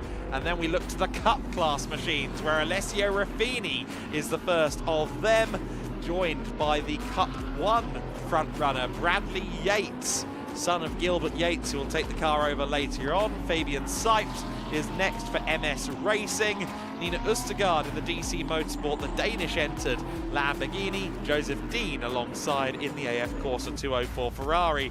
Leon Rimbeck in 17th. He's alongside the Sol GT2 car, Alberto Di Martin. for NM Racing Team. Petar Matic in 19th place. He's on row 10 alongside Sean Ran. In 21st position is the first of the Porsches, Fabio Grosser, who's a little bit further down than he'd expect. Of course, he'll be sharing with Alexei Kikareshko. That's a car that's important for the championship. Darren Howe alongside him. He'll be handing over to Sean Doyle later on, and that car will fly in Sean's hands. That much is for sure. Alvaro Ramos in 23rd. He's alongside Benedict Seip on the 12th row of the grid. In 25th is Anders Steiner alongside Igor Klaya. Row 14 will be Jan Jürger's car. He won't be, actually. He won't be there. I just read it sometimes. I don't think it. Ulrich Forsberg will therefore be alone on row 14 of the grid. The 47 of Mats Kimby will be, I think, alone on row 15 as well, as the Reparto Corsa Ram car has not been out there since this morning. Ditto the Liqui Moly team Exler machine. So a slightly depleted field. I think 28 cars ultimately will take the start, but when we can say depleted, about 28 car grid, Andy, things are going okay. I'll take this. I'll take this any day of the week. We've had two sensational GT Winter Series races so far today, and I think this third one, when you throw in the added intrigue of the pit stops and the strategic gameplay, especially as we get down to the business end of the championship, I think we're in for another fascinating race. Absolutely right. So then, Mikael Sander to take the start from the inside of the front row of the grid. Let's see what he can do. The GT Winter Series are racing for 15 minutes. The pit stop race is go. Around the outside flies Nicholas Callas into an early lead, to no surprise. Can Clutton follow him through into second? The answer is yes. The SR cars now then running third and fourth place. Can Kenneth Heyer dispatch Mikael Sander equally quickly? I think Mikael making this one a little bit easier, or is he? Because he's holding on around the outside at turn 3, but realises that maybe not. Let Kenneth chase the other two, if at all possible. Severin Mazur, the next driver to target Sander there for fourth position. It looks like that move is getting done. Yes, it is. But at the front of the field, Clutton is right on the back of the Mustang. Of course, we saw that battle in reverse earlier on. Let's see how it plays out this time. Meanwhile, the Bradley Yates car to the outside of Alessio Raffini. Cup 4 and Cup 1 cars intermingling at the front of the Cup start. And Bradley Yates immediately looking like he's on the offensive. He wants to show that he can do everything that his father, Gilbert Yates, can do at the wheel of that car. Huge traffic jam, 2-3 deep, 2-3 wide, running through turn 2. And the GT3 battle, while this is going on, equally close out there, Andy. Yeah, I saw out of the window Marcus Clutton had a big go up the inside of the race leader Nicholas Callas into turn 11. Didn't quite make it stick, but he's made his intentions known. He wants the lead, and he wants to try and break away in front, give his co-driver Simon Orange the largest possible gap to work with when he jumps in the car at the pit stops. We rode on board briefly there with Marcus Clutton as he blasted past the pits. And here, look, comes the second of those Ham Racing Team cars. Alan Valente making really good progress in the back of the GT3 grid, and another place gained at the expense of Mikael Sander then. So Mikael Sander, who started on pole, will be essentially 7th by the end of the opening lap, but they're playing the long game, and we expect that car to come back into it a little bit later on. Yeah, not as experienced as most of those around him in a GT3 car, Mikael Sander. Of course, he is a former GT Winter Series champion back in 2022 when the series had a much broader spectrum of cars. He was a BMW M240i of all things in the GT Winter Series and managed to win the championship back then, and is now all the way up in GT3. He has certainly grown and developed in large part thanks to the Winter Series. We saw Shibata there holding off Kari Schreiner further back in the field. As we see here, the 74 car, it's on the recovery drive and seems to be A-OK, of course, after those impacts they had earlier on. We ride on board with Kari Schreiner on one of the onboards provided by Race Streaming. Our thanks to them for the help to bring even more onboards into the broadcast, and Norikazu Shibata doing a good job right now of keeping Kari at bay. Yeah, Kari Schreiner, who I'm sure is trying to be a little bit circumspect maybe in her overtaking attempts after damaging the car in the race earlier on today. Not intentional, of course, but you don't want to take the car back with repair to be done after 2 of your 3 races in a day, or 2 of 2 races actually in the day, of course, that she's doing in that car, handing over at the pit stops, but she is on the attack again down the main straight. From the outside to the inside, no way through into turn 1, but defensive line taken by Shibata ahead, and that might give Carrie Schreiner the chance into turn 2, where it all came apart in race 2. Oh no, not quite a gap on the inside. Shibata defending that well. Shibata doesn't quite have the ultimate pace in a GT3 car yet, but I can tell you from first-hand experience in Ferrari Challenge Japan, he knows how to do wheel-to-wheel, and we're seeing that at the moment as Shibata holding off Carrie Schreiner quite well, was racing the last 2 seasons of Ferrari Challenge Japan, and that was his introduction to motorsport, so still fairly new in the grand scheme of things. The number 77 car of Alfredo Hernandez then on the back of Carrie Schreiner as well, and of course that's the big problem. If Carrie can't get past Norrick soon enough, then here comes the car behind. Yep, exactly so, and in your desperation sometimes to gain a place, you can very easily end up losing a position, because it's just one of those kind of circuits, isn't it? One corner leading directly into the next, into the next, into the next, and if you lose your rhythm and your momentum, it can be very hard to bounce back from that. Carrie, though, still on the attack for now, with Alfredo Hernandez closing in behind. Ferrari versus Audi versus Mercedes, 3 different makes of car, all sharing the same piece of racetrack. Of course, the joy of GT3 racing is you get all of these shapes and sizes of car, and they're nearly inseparable in performance. And Carrie Schreiner perhaps would wish that she had a bit of a performance advantage now. It might make this overtake easier. She's got an overlap this time, though, up the inside of the Ferrari. They're very evenly matched in a straight line. In fact, she gets a bit of a side draft there from the Ferrari, and I think that might drag her past Shibata. It does into turn 1. There wasn't a lot to choose between the 2 cars, but clever car positioning from Carrie Schreiner there got the job done. Yeah, Carrie moves through then and will most likely now disappear up the road as Hernandez now fancies a go at Norikazu Shibata, and it got a bit too close for comfort there. But indeed, Hernandez did get past then for 10th position. Norikazu Shibata won't take that lying down, but he's going to have some work to do from there. Mikael Sander, meanwhile, under scrutiny from Przemysław Bienkowski. Bienkowski, who's getting to grips with racing GT3s at international level, won the Polish GT Championship, or the championship in Poland. It's the Polish Circuit Racing Championship strictly, but won the championship there, racing at international level in a GT3, a much broader and taller challenge that he's taking to this year. I think he should be piloting here alongside Matthias Lizowski as well, so much like the Sander car when Moritz Viskirchen takes over, I expect those 2 Mercs to go flying later on. It's one of the fascinating things about these pit stop races, isn't it, that the cars which are the quickest at the start of the race are not always the quickest at the end. It depends on the drivers and what order they've gone for from a strategy perspective, which driver goes first. One of the things I love about Winter Series, actually, that more GT Championships should be open to doing is you're completely free to put whichever driver you want in at any given moment in the race. You don't have to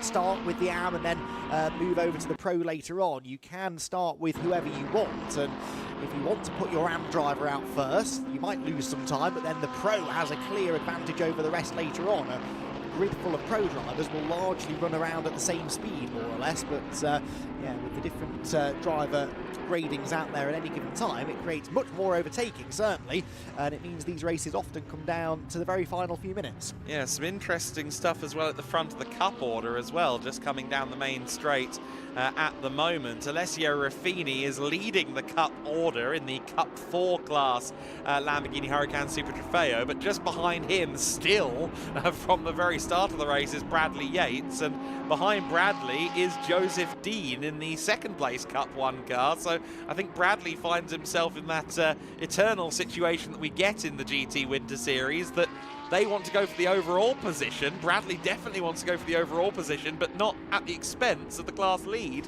with Joseph Dean hanging on behind. This is about the biggest gap we've had at the front of Cup 1 all weekend. I think it's nearly a second between the first 2 Ferrari Challenge cars, but as you say, if Bradley really starts getting stuck into a battle with Alessio Ruffini, then that might well change. Joseph Dean will likely close in. Petar Matic is 2nd in that category, the Cup 4 category, with Nina Oostergaard 3rd, but fair distance behind. Cup 2 led by Fabio Grossa in the NM Racing team, sorry, the PT Sports by Up to Race Porsche, and Anders Steiner 2nd in Cup 2. Igor Klyer 3rd at the moment, but we'll again see if that changes around in the second half of the race. Absolutely. Raffini powering out of the corner then. Green flag on display there at turn 11, which makes me think there might be a yellow somewhere else. That's usually how that works. In fact, no, it's blue flags that are being illuminated around the place. I'm not the colourblind member of the Alpha Live team, but sometimes you'd think so. Alessia Raffini on the defensive against Bradley Yates. And of course, the lights are on because already with the big gap between the two grids at the start of the race, already in lap traffic is the GT3 lead. Here comes the power advantage of the Ferrari 296 Challenge. Bradley Yates to the inside line, but Raffini sweeps around and holds on for the time being. Milos Pavlovic, of course, taking this car over later on, so it'll be another one to watch. There's a car in the gravel, I can tell you. There it is. In fact, it's been in the barriers, hasn't it, coming out of turn number 12. That is Leon Reinbeek in the Gabs Competizione Ferrari, a Cup 1 car that has found the barriers coming out of turn 12. So that will be going no further, I suspect. Driver looks to be climbing out, and so that might require a safety car intervention. Yellow flags for now covering the incident, but I suspect they won't be sufficient. So we'll see whether we get a race stoppage with the GT3 leaders midway through the Cup field. Yeah. That is going to potentially split some of the Cup classes up. We'll get to that. It depends on the exact moment that the safety car potentially is thrown, but I do see that coming in the near future. As do I, and I think the Cup 2 class, the most likely to be affected by that. They're naturally a little bit further behind the Cup 1 and Cup 4 cars, the Ferraris and the Lamborghinis. The Porsche not quite as powerful and a little bit closer to a road car than either of the other two. Or the other three Cup classes. Just actually watching the Cup 3 McLaren Artura go very, very wide at turn 8 as well through my window. There's a lot going on camera, around the circuit in general. And Andy, what have you spotted there? Safety car. Safety car is out. But that isn't what I'd spotted, but yes, the safety car has come out. We've also had a change for third. Alan Valente ahead of Kenneth Heyer. So Valente has got the second Hout Racing Ford Mustang up into third place, having started 11th on the GT3 grid. Really good drive this from Valente. He was 10 seconds behind the leading two. Well, he won't be any more. Yes, there might be some lapped cars between him and these two cars on screen, the top two, but the safety car will bunch them back together and potentially give the second HRT Ford Mustang driver an opportunity to join in the lead battle as well. There was never a lot between Callas and Clutton, but there could now be a third player in this lead group. Yes, indeed. That's going to be very compelling. 8 minutes plus of safety car or of stint left to go before the window opens.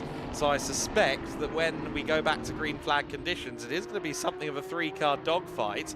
The 128 McLaren is advised to let itself by, so just about staying on the lead lap there is Siped in 24th position. But what that does mean is that all of the front runners in the Cup classes are safe. They have we've preserved most of the important battles in the Cup classes. They'll all be still on the lead lap. The top 5 in Cup 1 remain on the lead lap and will be behind the safety car together. The top 3 in Cup 4 as well as the top 3 in the Cup 2 class as well. So yes, some will be disadvantaged by the safety car period, but from our perspective, most of the front-running battles in each class will remain intact. Yes, that's good news. It's never nice to see a race decided by the timing of a safety car and cars getting trapped a lap down, so especially before the pit stop. So, yeah, good news then. All of those battles will get closer together and very much resume when the safety car returns to the pit lane. There is the 81 Ferrari, then 11th place now for Ricardo Shibata. The last of the GT3 cars running, of course, because we never did get the Liqui Moly Team Engsler car out, did we, the 63? So 11 GT3 cars still running, and there is a good, there's the answer to the question I sort of posed before as to how many cars would be separating Alan Valente from the top two. Only one. He's got one Cup 2 Porsche between he and second place man Marcus Clutton, so very much a part of that battle now is Alan Valente. That was a timely overtake on Kenneth Heyer. I didn't see how he did it, but it doesn't matter. He's into third place and will very much have his sights set on climbing even further towards the end of what's been a brilliant opening stint.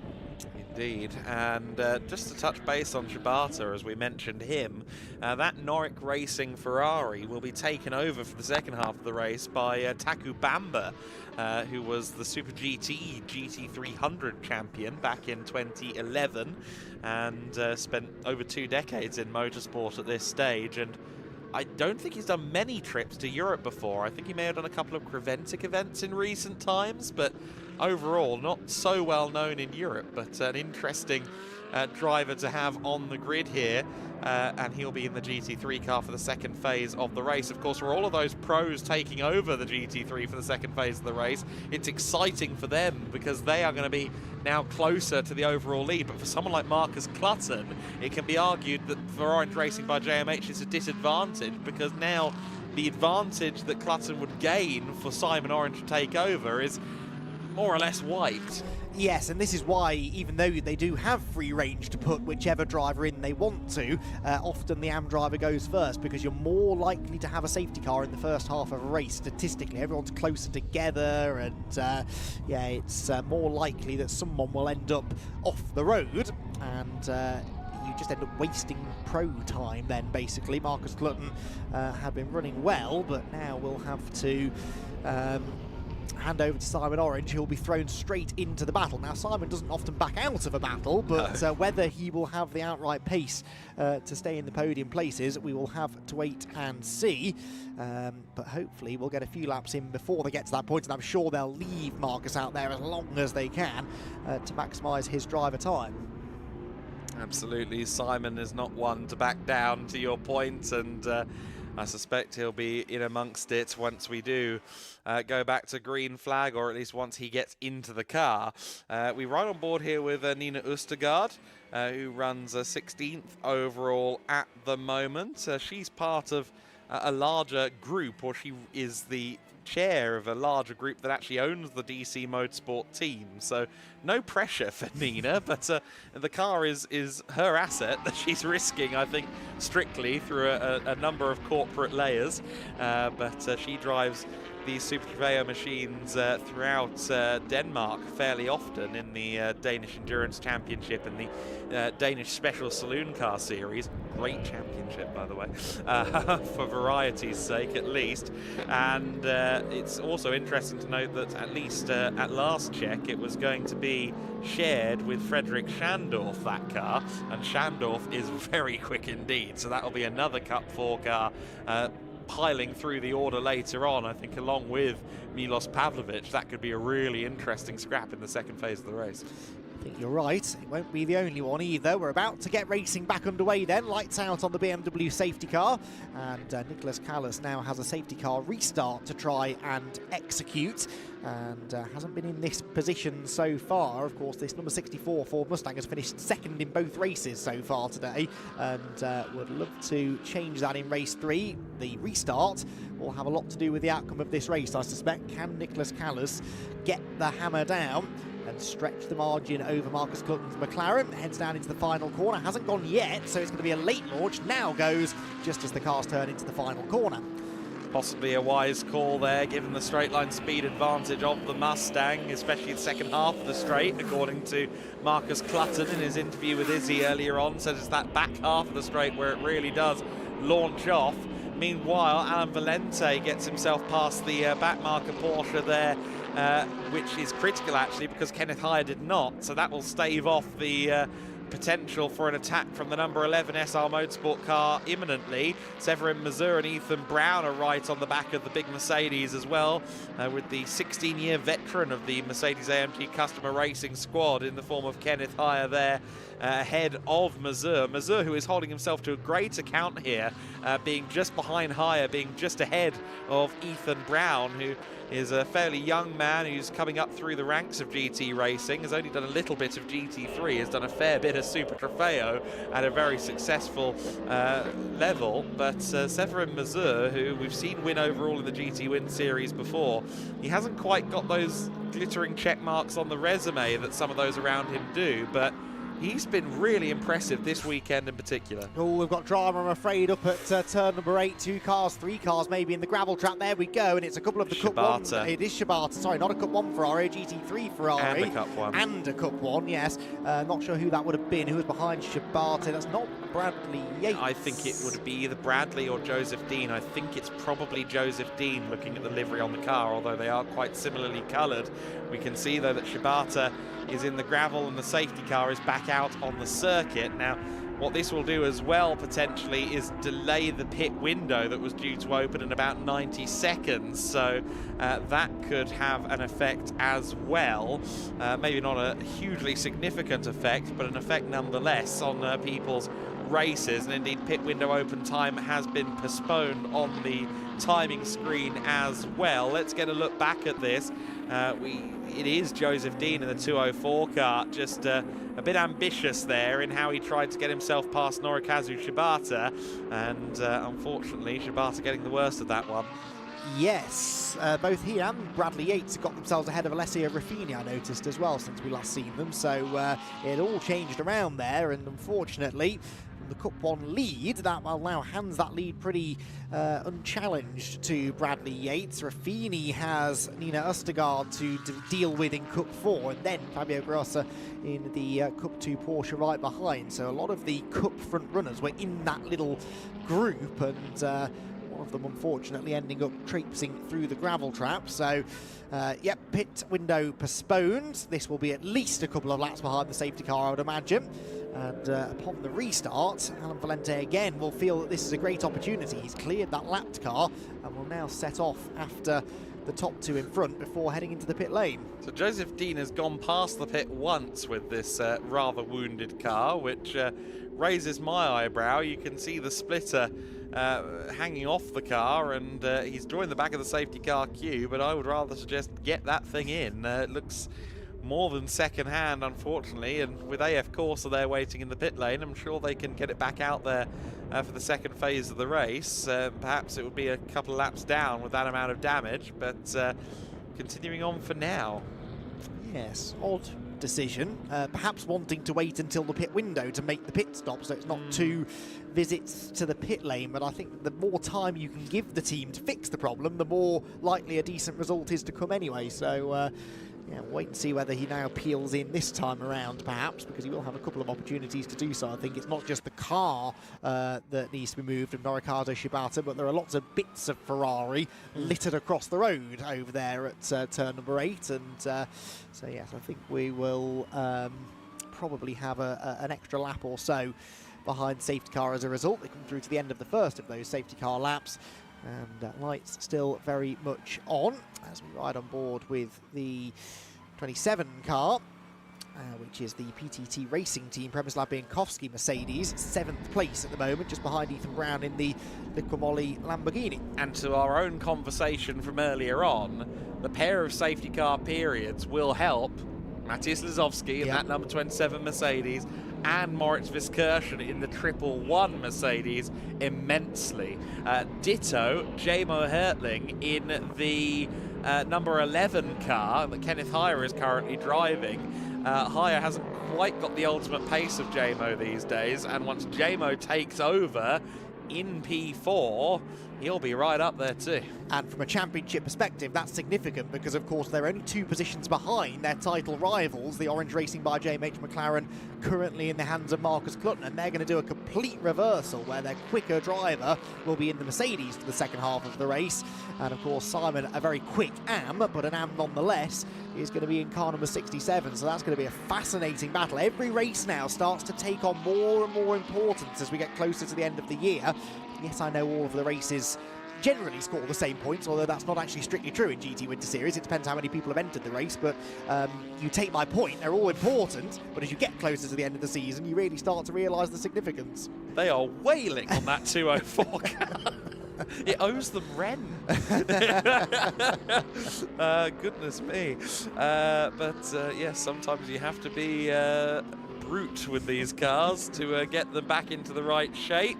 Safety car will come in this lap, so what's the standard procedure here is 1 flying lap and then they'll pit in to begin the window, or at least then the window will open once everyone is back running at speed again. So wouldn't expect anyone to peel in behind the safety car so long as they've read the regulations, of course. But we'll wait and see for that one. Marcus Clutton again right there on the back of Callas. What an imposing car that Mustang is, especially through the windscreen of something a bit more low slung like the McLaren 720S GT3 Evo.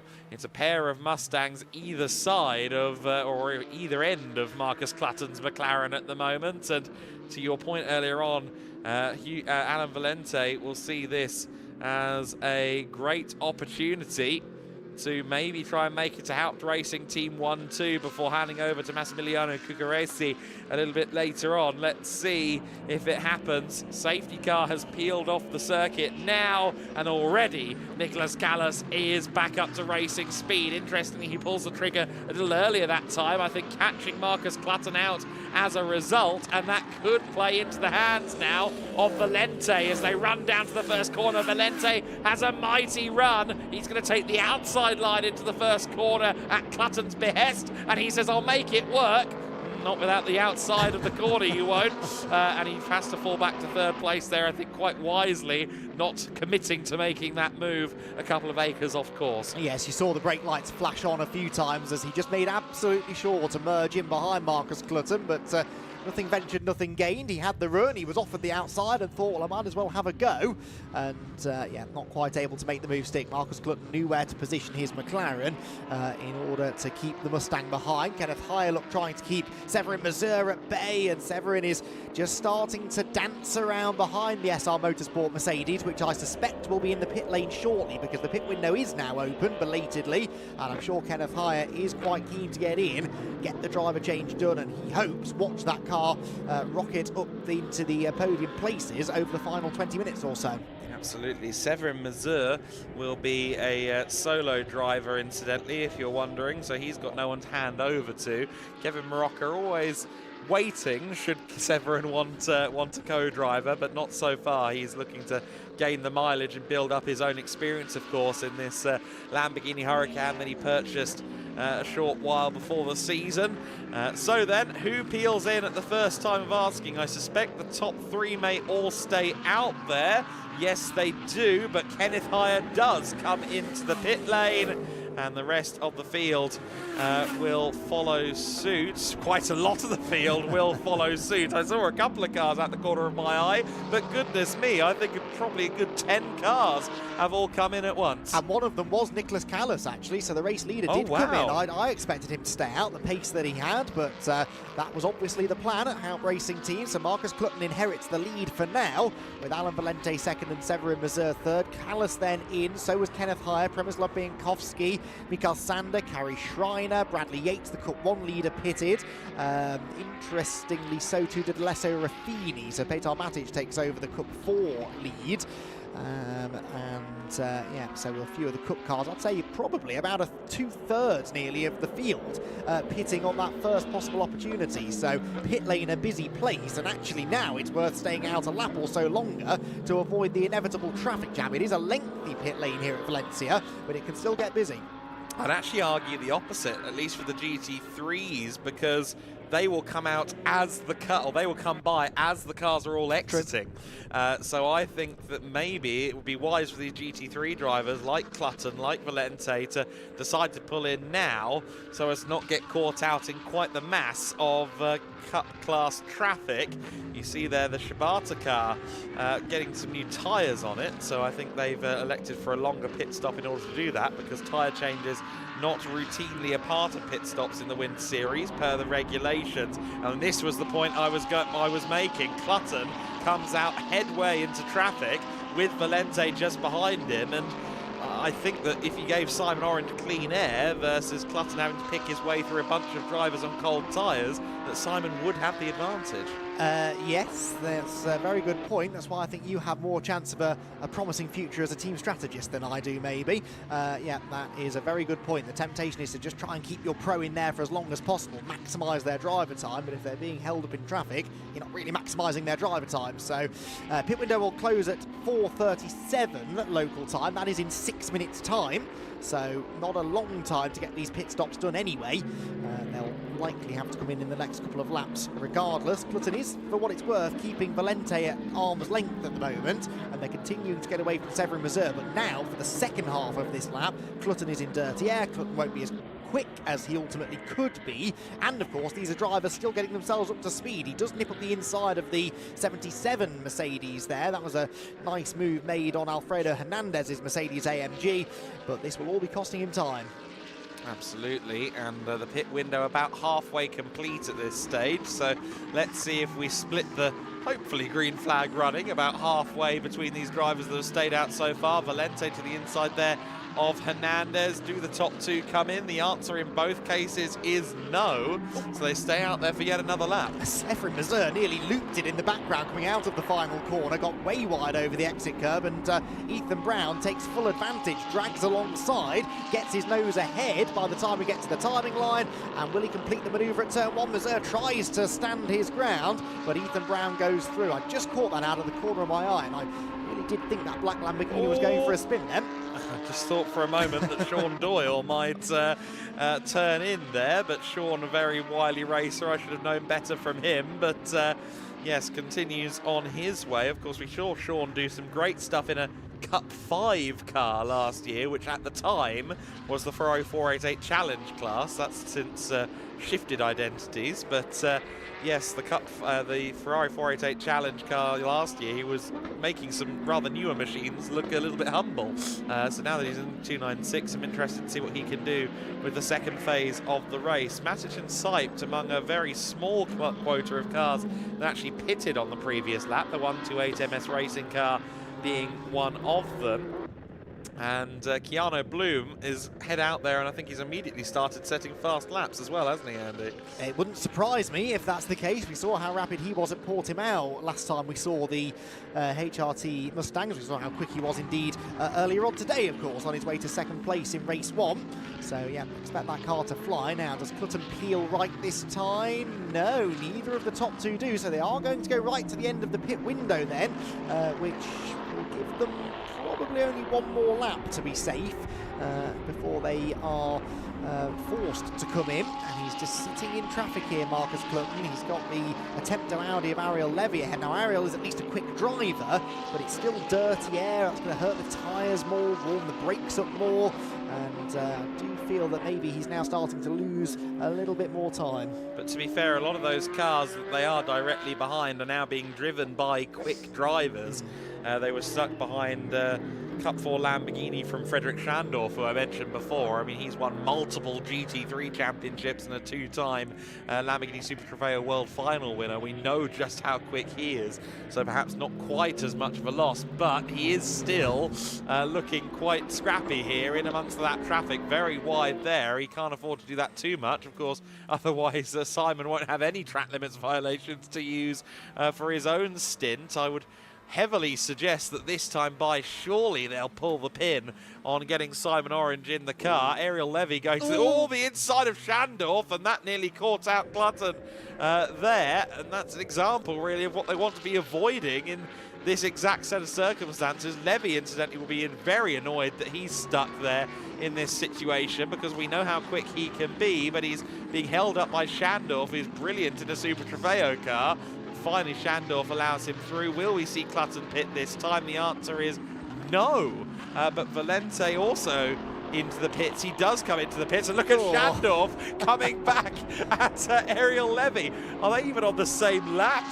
Yes, but it won't be welcome from Ariel Levy, or from Ariel Levy's perspective, all the same, that the Super Trofeo Spec Lamborghini is just fired back past. Okay then, second time, and now we're in a twisty section, so please stay back, says Ariel Levy. And the problem is for Marcus Clutton, I don't think any of these cars are being shown a blue flag, so that's why they're not jumping out of his way. It's not always the easiest thing to follow during a pit cycle, who is on the lead lap and who isn't. And as you said, there are cars battling for position here that you wouldn't didn't necessarily expect to be either. So Marcus is going to have to do this the hard way. He is unlikely to drag alongside the Lamborghini down the back straight, one would imagine. He's flashing the light, but I don't think that's going to have a great effect, if I'm honest. And indeed, he has to settle back in behind as they turn into the left-hander at the back end of the circuit. So Clutton destined for the pit lane this time, surely. In though has come Valente. I'll be interested to see where that HRT Ford Mustang comes out in relation to the sister car,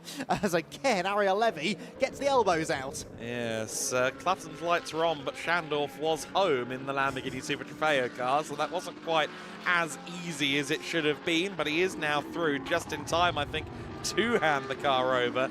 To your point, he's got Gilbert Yates as his next target, who will be equally awkward, I suspect, in the Ferrari 296 Challenge car. So this time Clutton has to come in, but that was really enforced by the clock, because we didn't have any more minutes left for him to continue to circulate. So at the last chance, Marcus Clutton does pit in, and it will be Simon Orange taking over. The pit stop will go on now, and with the little inlay on board there, we can see the driver change going on. Clutton out of the car. Orange very quickly shuffles his way in as the pit stop continues. Keanu Bloom, though, on a move, and is that Jamo Hertling closing in on Keanu Bloom? Interesting. So these two have been making up ground and setting quick laps. I think it's going to be hard push with the traffic that Marcus Clutton was in to see Simon Orange back out in the lead. Where will that car come out in relation to Bloom and Hertling? Yes, well, absolutely so. I think Hertling is in a pretty good position here, if I'm honest, and I'll wait to see where Cucurese is, but I think he is behind Jamo, so I think Cucurese in the second Mustang definitely lost time in that exchange, and of course he was running around behind Marcus Clutton until that final lap of the stint. Here then comes Simon Orange out of the pit lane. Here comes Keanu Bloom. It will be closer than I thought it was, but it will be the HRT Mustang that goes through into a net race lead. Will it be second for the McLaren? No. Through goes Jamo Hertling, so the SR Motorsport Mercedes ahead of its title rival McLaren, and that really largely came from the timing of the pit stops. Yeah, absolutely right. So then, Jamo Hertling, 2.1 seconds back from Keanu Bloom in second place. Orange will, with all due respect to him, not be able to match the pace of Jamo. Jamo, reigning ADAC GT4 Germany champion, along with his colleague at SR Motorsport, Enrico Ferderer. Plenty of seat time in the GT3. One would expect him to be quicker.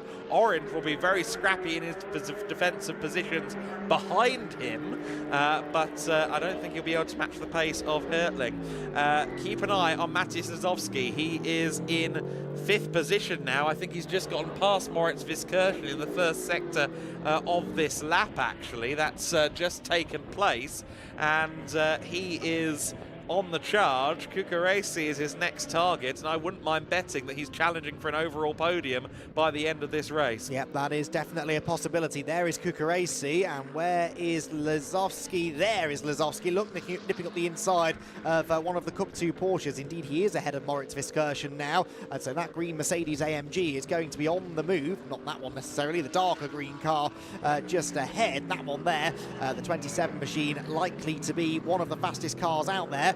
1 second only separate Keanu Bloom from Jamo Hertling, though, so that is extremely close compared to where it was a while ago. 1.2 seconds quicker was Jamo that time, so at that rate he will be with the Mustang halfway around this lap, and it is then down to Keanu Bloom to defend that lead for the remaining 13 minutes or so of the race. Pavlovich and Raffini under investigation for a too short pit stop as they come through shot there. But here is the lead battle, the 64 and the 11 running nose to tail almost. Hertling, of course, as he gets into the wake left by the Ford Mustang GT3, won't be able to take as many huge bites and chunks out of the gap between himself and the Mustang, but he is arriving. He will be on the taillights before too long, I'm quite sure of it. And of course, multi-class racing, a different beast from when it's GT3s on their own. If he hasn't got the pace in the dirty air, someone may well trip up the Mustang and make it happen for him anyway. Well, in the first sector, only about a 10th quicker was Jamo, but he's definitely gained more than that in the middle sector. Yes, another 3/10. He's almost with the Mustang now, which hops over the curb through turn 12. The Mustang, as you'd expect, riding the curbs well, but they're both front-engine cars, so they both will take similar lines through corners like that. Front-engine cars generally a bit more stable over the curbs, and the front end of the car gripping well through the final turn. How does the AMG compare to the Mustang in a straight line? That's going to be a deciding factor in this potentially. There's less than half a second between them, and this is game on now. Can Keanu Bloom hang on? That 64 car has finished second twice today. They do not want to make that a hat-trick of second places. If there's a chance, they could defend a race victory. Meanwhile, Matis Lazowski, I think, will have made the move at turn 1 for 4th position. He was right on the back of the Kuka Racing Mustang as they came past our commentary position. I think 4th place will have changed hands, and Simon Orange will soon be in danger to hold on to that podium place. While that's going on, we watch Hertling continue to pressure Bloom to confirm Lazowski has gotten through into 4th position for PTT Racing. Check in about a lap's time to see where he is in comparison to Simon Orange. Looking at that picture, he won't be far away. No, and Simon's on the ragged edge, isn't he? Dipped his left rear tyre into the gravel trap there, coming out of the second of those awkward 90-degree right-handers. Turn 5, that was. And then heads into the long left-hander at 8. All traffic for Keanu Bloom. Is this Jamo Hertling's chance? Well, he's over the curb and the grass on the inside of the corner as well. Towards 12. This won't be an overtaking opportunity, but the final turn and a good exit from the final turn could be Jamo's first chance to get the lead away. I think it could be if that last corner pays off for him. Of course, the big Mustang down the straight will be quick, but let's keep an eye into the first corner. Do we think a move is on? Jamo Hertling extending well beyond the track there, coming out of the final corner to try and give himself the exit he needs. What's going to happen into turn 2 with this pair of cars? Bloom, Hertling, 1-2. It looked like Bloom was a bit late on turning there, couldn't quite get the car turned into the corner, but Hertling didn't really get any better of the turn, so he's not close enough. Lazowski is already through into 3rd place, so he can disregard the battle for 3rd. Simon Orange has fallen back. And Lazowski on the previous lap was a second quicker than Keanu Bloom. Now he's 9.3 seconds back. I don't think he's quite got time at the moment to catch the leading 2, but if they really start knocking lumps out of each other, that could still happen. So Ford Mustang versus Mercedes AMG, a bit wide there for Keanu Bloom. And is this Jamo Hertling's chance? He gets a good exit from the left-hander at 6. The kink at 7 is flat out. He's flashing the lights, but Keanu Bloom just stretches the legs of the Ford Mustang and keeps out of trouble for now. It's not over this by any stretch of the imagination. I don't know about Lazowski getting to them, but certainly Bloom and Hertling are going to be racing to the flag here. We've had a couple of penalties because of not serving pit stops or not serving them correctly, etc., etc. As we continue to watch this battle, the car 78 has received a stop-and-go penalty of 20 seconds. So the 78 car will have a bit of a slap on the wrist there. That is the Team Steiner Racing Porsche of Ulrich Forsberg. Decent run out of the final corner there from Hertling once again. Is he going to be close enough this time, Andy? Don't think he is he? Keanu Bloom knows he can fall back on the straight line performance of the Mustang, and it will take a mistake, this, I think, for Keanu Bloom. Jamo Hertling is quicker, but he's not massively quicker, and he's not necessarily quicker in the right bits of the track to be able to make a move. Keanu, though, is looking a bit scrappier, maybe. He defended a bit then into turn 2. I wasn't sure he needed to. Then the car slides through 3. Jamo Hertling thinks about the inside at 4. He was too far back, but the more he moves around in the mirrors of Keanu Bloom, the more chance there is that the youngster might just make a little mistake. Although, as I say that, it's Jamo running through the dirt, and he's not the only one. No, he's not. That's Joseph Dean's car in the hands of Aston Miller, still bearing the brunt of that damage from earlier on, and limping around the circuit, hopefully. No, he's stationary at turn 11. If Aston can do anything to move that car, it would be greatly appreciated. We have our fingers crossed, although of course at PTT Racing the fingers will be crossed for the opposing reason, because if Lazowski ends up on the back of these two, then he really does have a shot. Yes, he took another nearly second out of these two last time by. I don't think that car is for moving, so we'll see what happens. Oh, car 333 with a penalty to be applied. That is the Autosport Racing Lamborghini, shared by Alessia Ruffini and Milos Pavlovic. So that car being given a 12-second penalty to be added at the end of the race will cost them, I believe, the Cup 4 victory to the DC Motorsport Lamborghini, currently in the hands of Frederick Schandorf. So more drama in the pit lane as this battle for now continues unimpeded by a safety car. Yes, Lazowski going through shot in third place, and then in fourth position is Simon Orange under huge pressure now from both Cucurese and Moritz Viskirchen. Severin Mazur not too far back either. Simon Orange, I think, is going to have half the GT3 field on his bumper before too long. We've still got the yellow flags at turn 11 that we are monitoring, but no sign of a safety car just yet. I think Simon Orange probably is in the camp of wanting one as well at this point. Viskirchen, certainly the fastest of these three on screen. Cucurese having the door left open there. That's not going to be a thing that you need to ask Moritz twice. Through he goes into fifth position. Simon Orange, the next target. Yes, and Simon Orange sees another SR Motorsport Mercedes looming up behind him and thinks, oh no, not again. Safety car is out. Safety car is out. So just in the nick of time as far as Simon Orange is concerned. A few seconds too late if you were to ask Massimiliano Cucurese. But this is, I think, good news for Keanu Bloom, honestly. This gives him a moment just to calm things down. There are no lapped cars, crucially, between Hartling and Lazowski. So that means upon the restart, Lazowski will be harassing JMO in identical cars, of course. So there's no performance advantage or disadvantage either way. Might that just allow Keanu Bloom off the hook? Right then, Valencia Marshals, we've been hyping you up all day. Let's see a quick safety car if we can on this one, because in prospect is a very exciting run to the checkered flag if we can remove that 204 car. There's a snatch vehicle already making its way out, and indeed Marshals already sprinting their way out onto the runoff area at turn 11 to deal with the stranded car of Aston Miller. The safety car out on the circuit, and it will pick up Keanu Bloom, who will be, I think, coming down from quite a bit of adrenaline, having been holding off JMO Hertling for these last few laps. It's only going to spike further when he realises that Lazowski is now on his bumper too. We're going to have an interesting Cup 1 battle as well, I think, when the race resumes. Gilbert Yates will now have Sean Doyle right on his tail. Sean has been lapping quicker than Gilbert, but was a few seconds back. Well, that gap now disappears completely. Sean Ran will be third and also right on their tail. And in Cup 2, it was already pretty close. Less than a second between Alexei Kikuresko and Fabian DeBianca. And Marcus Enervi won't be far back either. So three-way battles for both Cup 1 and Cup 2 yet to be decided. Cup 4 likely to swing because of a penalty, and that's before we even consider the GT3 battle. The top 7 are all there in a queue with no lap traffic intermingling with them. That is very interesting. If you're and Milos Pavlovic, of course, has that penalty, doesn't he? So he's going to be dropped back a little bit, a time penalty of 12 seconds, but he's right up there in the overall order as well. So in terms of at least on track, he could make up some more. And then Ariel Levy, only 10th in the queue, 9th overall. He could make up some places here as well.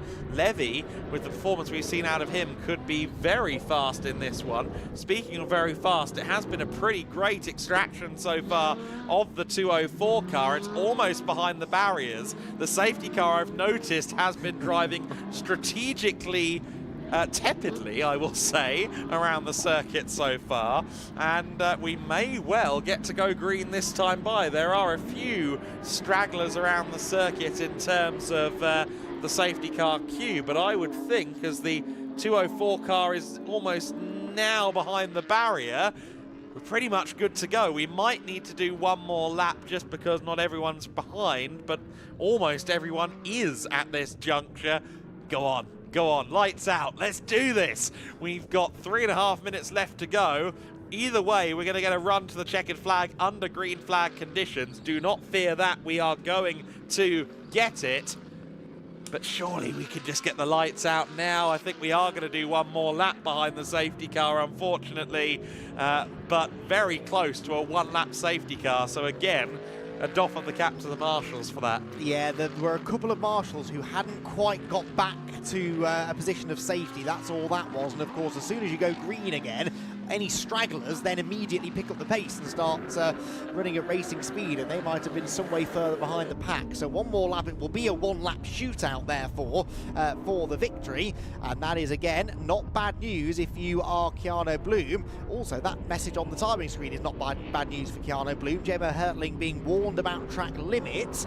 Not the only one in fairness, 74 and 88 also on that list. 74 is Massimiliano Cucuresi, and a couple of others I think also being warned. Safety car is in this lap. It will be a one-lap shootout for the win.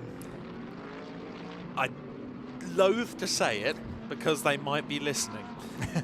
Keanu Bloom could quite easily stack the pack up and wait for the clock to hit 0 here. There is no +1 lap. The safety car, of course, has limped around that lap to try and get it done in 1, but that's had the consequence now that two laps have to be done, and this second lap is going to push right up to the 0. And if you're Keanu Bloom, why would you put the throttle down early?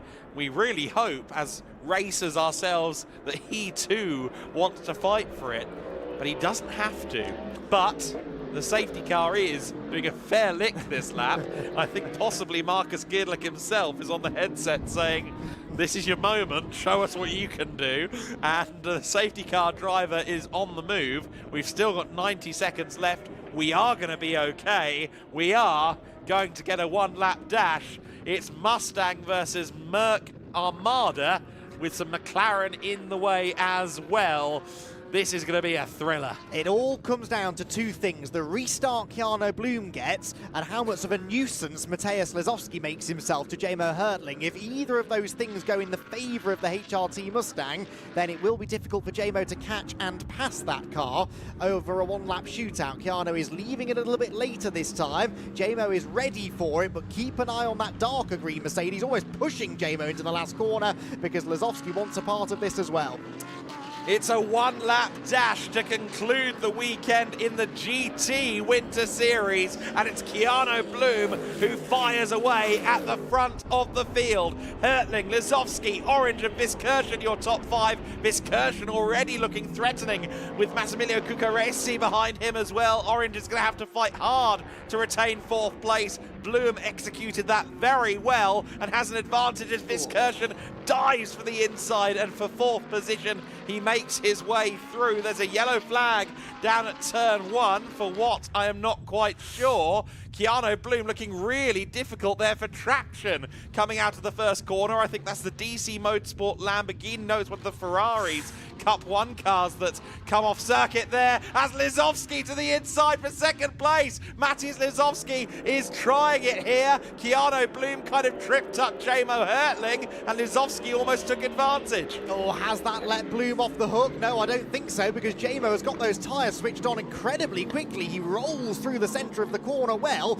and will still have a couple of opportunities to attack Keanu Bloom. This is one of them. Keanu covers the middle ground though, and does not open the door. We ride on board with Lesowski in 3rd position. They're bumper to bumper with 3 corners to go. Adam, this one's going right down to the wire. Yeah, the Mustang looking really twitchy through that first sector, and it bunched the 2 Mercs right up onto its bumper, but it looks like Bloom has done enough. He comes towards the final corner. Shallow entry, that could give an opportunity to Hertling, but no, he's done it. He's executed that last lap very well. It's a win for Keanu Bloom and Nicholas Callas in the GT Winter Series, and it's a win for Hout Racing with the Ford Mustang GT3. Hertling and Lesowski take 2nd and 3rd place. Viskirchen in 4th. Orange down to 6th place, ultimately behind Viskirchen and Cucuresi.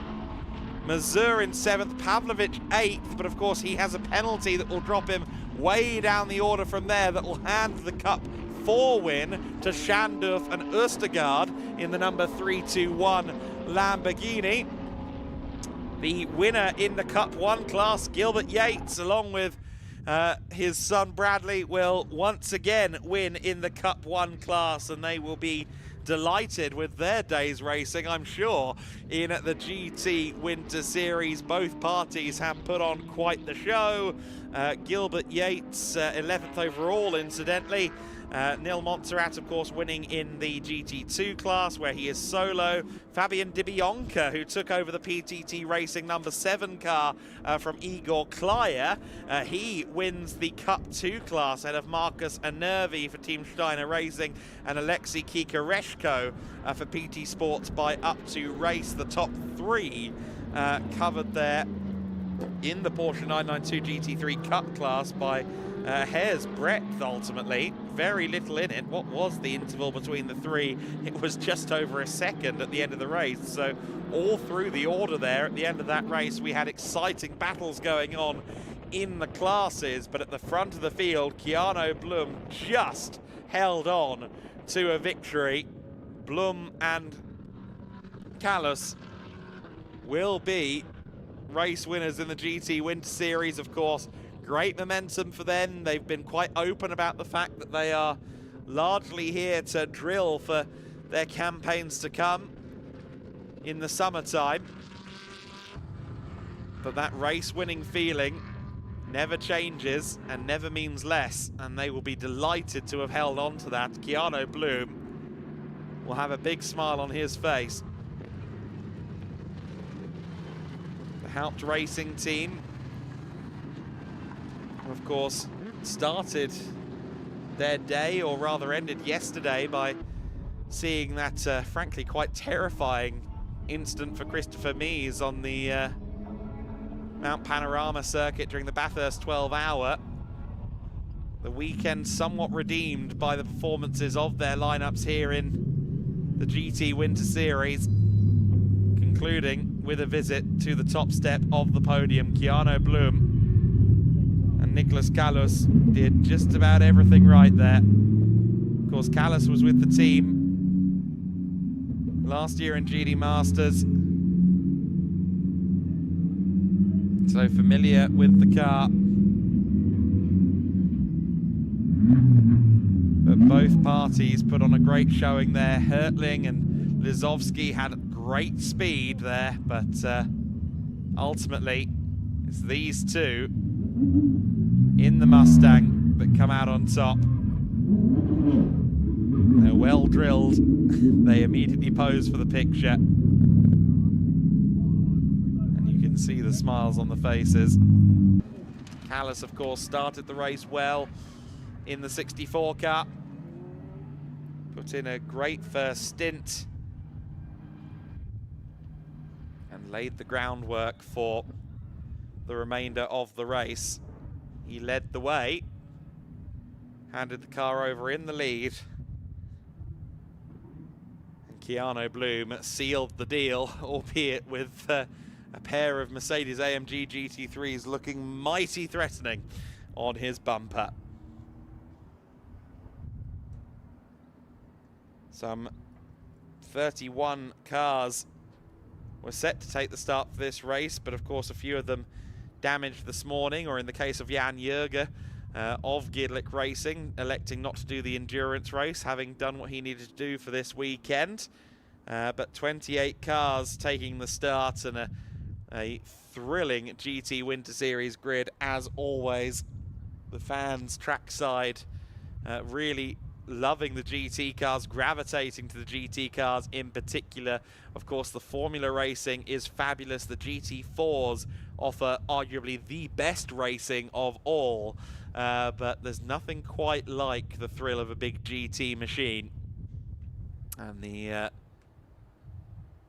spectators really do love it when the GT Winter Series is in town, because of course not only is it the GT3s, you get all of the Cup classes and even the odd special car in amongst the GTX and Cup X classes as well.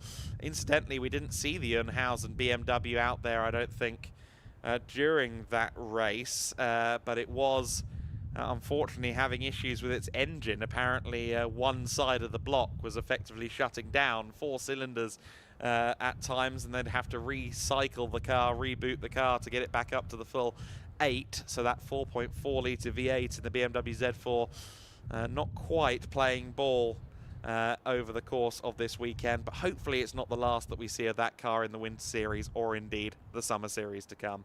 Let's go down to the pits. Izzy Browning is with our race winners. I am indeed with our race winners, and after a string of P2s this weekend, finally the win. What a way to end the weekend. Yeah, it's been unbelievable. We wanted the win pretty bad, so I tried, and Keanu, we tried everything, and we are pretty happy that it worked out. Well, it was a busy first stint for you as well, with I think it was 2 safety cars in the end to deal with, but you managed it perfectly. Yeah, after the first safety car I got some problems with the tire pressure, so I was weaving a lot. The safety car was a bit slow, so I was really trying a lot. And then the second one came and I was like, not good. So a few nerves in the car then. I can imagine nerves in the garage as well, watching that stint, because oh my word, you had all the pressure behind you and then a one-lap shootout that you had to survive, and you did a fantastic job. Yeah, I mean, Niklas really managed the tyres well, so he gave me the car, and I knew that he gave me the car on P1, so I just need to finish on P1. And yeah, the last lap was quite exciting, I think, also to watch, but yeah, we made it and we won the race finally. And how good does this feel to finally get the win? I know there's been a couple of times where it's looked like you might take the win, but finally you have done so. Yeah, so finally the win, that's quite nice. And yeah, we are confident heading into the ADS GT Masters season now. Go and enjoy the podium. Congratulations, guys. Finally, our winners in the GT Winter Series. Great performance from the Haupt Racing Team, number 64 crew in the Mustang. Let's take a look back at the pit stop race. Race 3 for the GT Win Series here at Valencia is in the books. Nicholas Callas starting from the outside of the front row. Mikael Sander was on pole position, but Callas quickly swept around the outside. Marcus Clutton followed into second place, and those two would streak away in the early stages. Drag race between Bradley Yates and Alessio Raffini. Raffini would win it under braking, ultimately on the run down to the first corner. Ferrari 296 Challenge missile that it is, even outgunning the Super Trofeo cars down a straight line. The Porsches intermingling, of course, with the Lamborghinis and the Ferraris in that Cup class grid that starts separately from the GT3s when the grids are busy. The GT2s in amongst us as well, of course. There you see Alberto Di Martins, number 15 Mercedes AMG GT2. Harry Schreiner, meanwhile, was having a bit of a battle with Norikazu Shibata. It would take quite a long time to find a way past Shibata, whose racecraft is pretty well honed from a couple of seasons now in Ferrari Challenge Japan as well as SRO Japan Cup. Premislav Biankowski going around the outside there of Mikael Sander. That was a very tidy move from the Polish racer.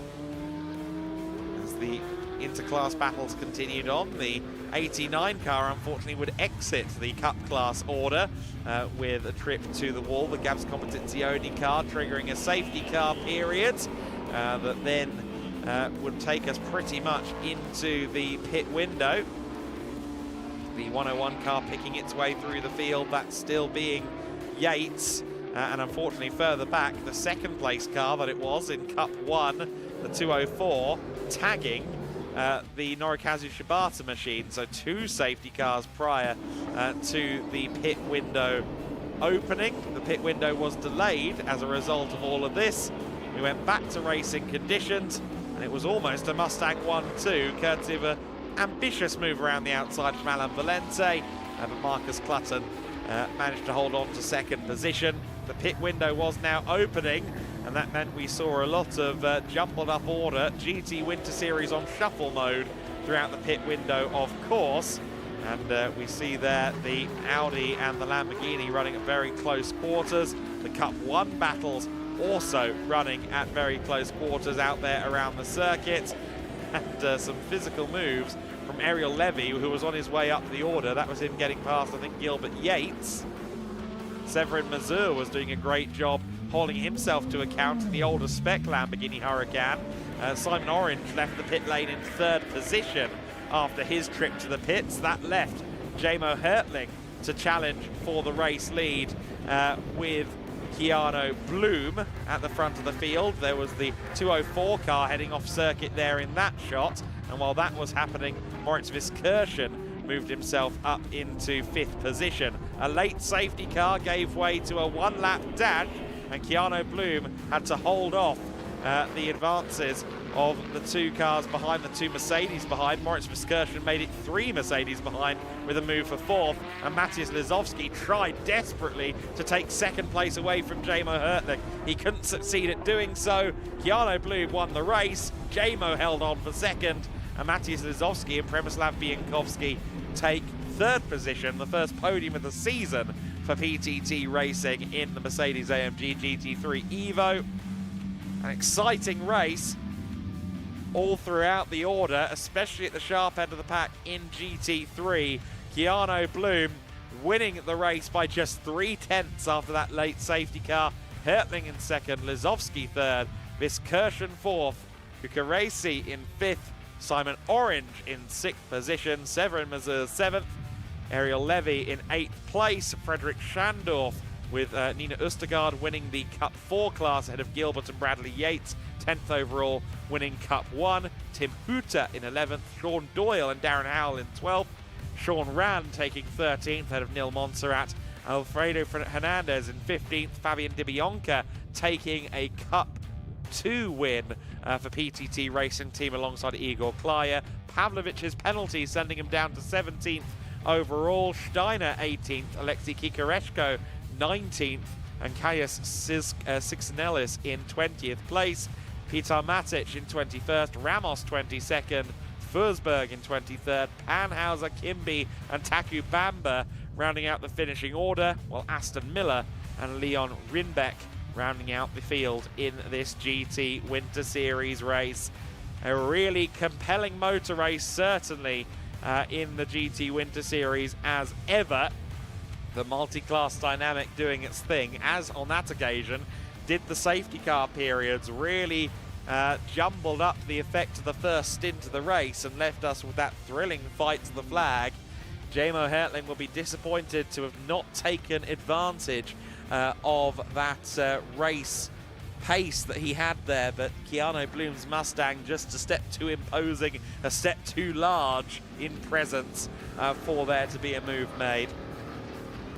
We'll see more, of course, from the GT Winter Series at our next event, 5th to 8th of March at Motorland Aragon.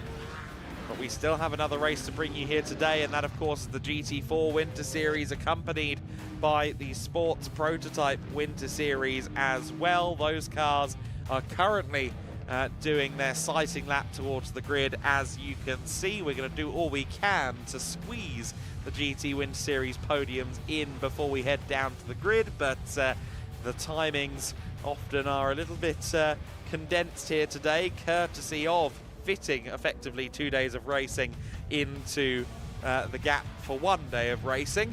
The Rue Car Culture Festival and the GT Winter Series and the sports bringing a huge crowd here today. I understand our 1 day attendance is somewhere around the 10,000 person ballpark. Now bear in mind, in 2024 we had 10,000 people across 2 days, but 10,000 in attendance today to watch the Winter Series action. Andy McEwen is on the podium. A sensational final race of the weekend for the GT Winter Series concludes, and we are ready then to get our drivers onto the podium, starting with Cup 4, 3rd position in Cup 4, Peter Matic. Peter, come out onto the podium. He was busy chatting to people backstage, but the Autosport Racing driver is 3rd position in the 3rd race of the weekend. Congratulations, Peter, onto the 3rd step of the podium he will go. In 2nd position, his Autosport Racing teammates, Alessia Ruffini and Milos Pavlovic, who are very interestingly looking at the race results for the other classes, I think, as they come in. Onto the podium they go. But it is a win in Cup 4 for Nina Østergaard and Frederick Schandorf. Onto the top step they go, and a big cheer from the crowd in the pit lane down below as we look ahead to our GT4 Winter Series race coming up shortly. The Cup 4 drivers head out onto the podium, and I believe, yes, they have their bottles of Quinta das Arcas champagne ready to be sprayed or drunk, whichever the drivers decide to do. But first, there is the important matter of photographs to be taken. And so many people gathered around the Valencia podium area still, even at this late stage of the day. By far the warmest it's been all day, and perfect sunny conditions for racing in the end after a challenging start to the weekend yesterday. So our Cup 4 drivers then, I think, have posed for all of the photos. The question now to be answered is what they're going to do with their champagne. Are they taking it with them or spraying it on the podium? I think they are spraying it on the podium. So the champagne sprays over the Valencia podium, and in the wind, no one is safe, even in the crowd down below. Petar Matic getting stuck in. Alessio Ruffini really did come out worse from that, but he won't mind too much. It's been a successful day for Alessio, 3 podium finishes for him. So the first champagne spray of the day is done, and it's the Cup 4 drivers who get to let off some steam in the Valencian sunshine. So a little bit of redressing of the podium to be done as we get the next set of bottles of champagne out. So 4 more times we will go through this routine, and out come the champagne bottles, which means we can now introduce our Cup 3 class winners. 1 car entered in the McLaren Artura category. MS Racing's Kaya Sixnellis and Fabian Saubt head to the podium, the top step of the podium. Congratulations, guys. And the Cup 3 win for the McLaren Artura trophy cars. Just the one McLaren entered this weekend, but good to have that car included in GT Winter Series. And who knows, we might get a couple more of them out before the end of the season.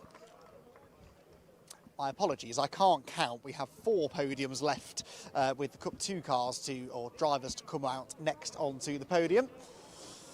Out go the Cup 3 drivers, so we now then move on to Cup 2.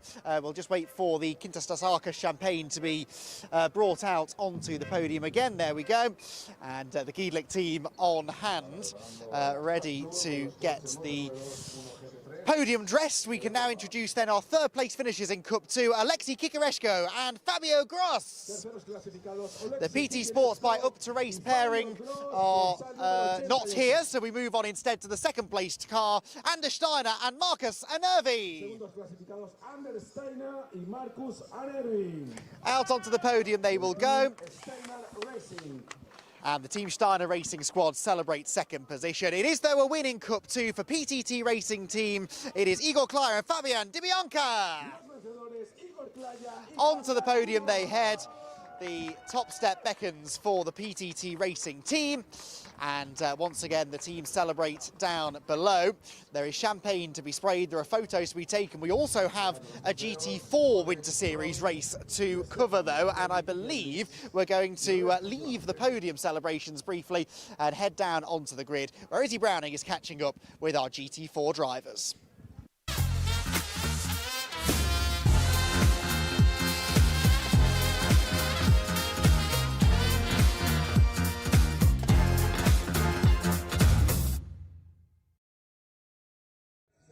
Well, for the final time this weekend, welcome down to a very windy grid here in Valencia. But it has been a fantastic day's racing and just the one race left to go.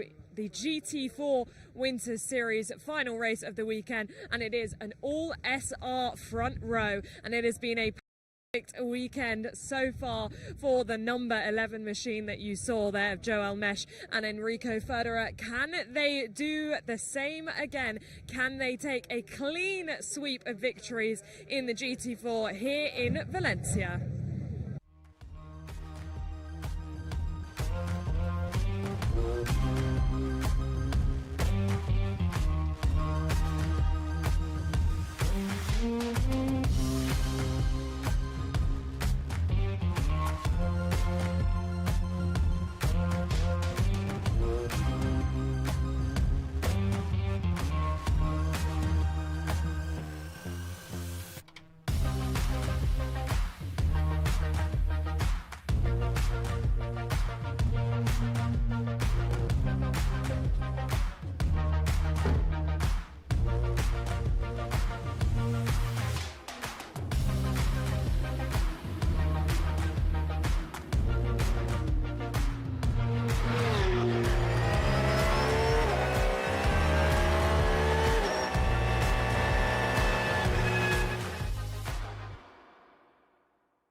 Well then, one more race between us and the final checkered flag of the day, and racing into the sunset will be the GT4 Winter Series, along with the sports prototypes for the final time. A 50-minute pit stop race. Joel Mesh starting it from pole position, and it's an all SR Motorsport front row as Villicuna starts from the second spot on the grid. In third place, it is the star of race 2 in many ways, Raul Zunzaren in the NM Racing Team Mercedes, and all Mercedes top 3.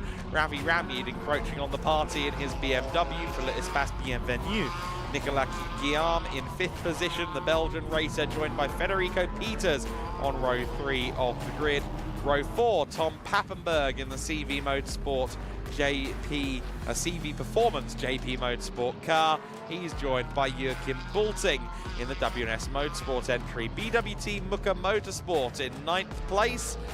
They should be in the pit lane still. I understand they're still working on the car. I don't think I've seen it behind the safety car either. Manuel Bertolin in AM in 10th place. Matthias Ferzel in 11th place. Franz Linden in 12th position. Of course, that's a Cayman Trophy car. In 13th place is Alexander's Bob Robs for Team VRT. Breno Aruda for the club class McLaren entry, the Zone Racing 96 car. Helga Tam in another Cayman Trophy machine in 15th. And the other Zone McLaren, Antonio Duarte, in 16th place. Moving on to the sport prototypes and the number 22 entry from Team Race Streaming. That should be, I think, Diego Diambra at the wheel. Yes, Franzen will be second in the queue there.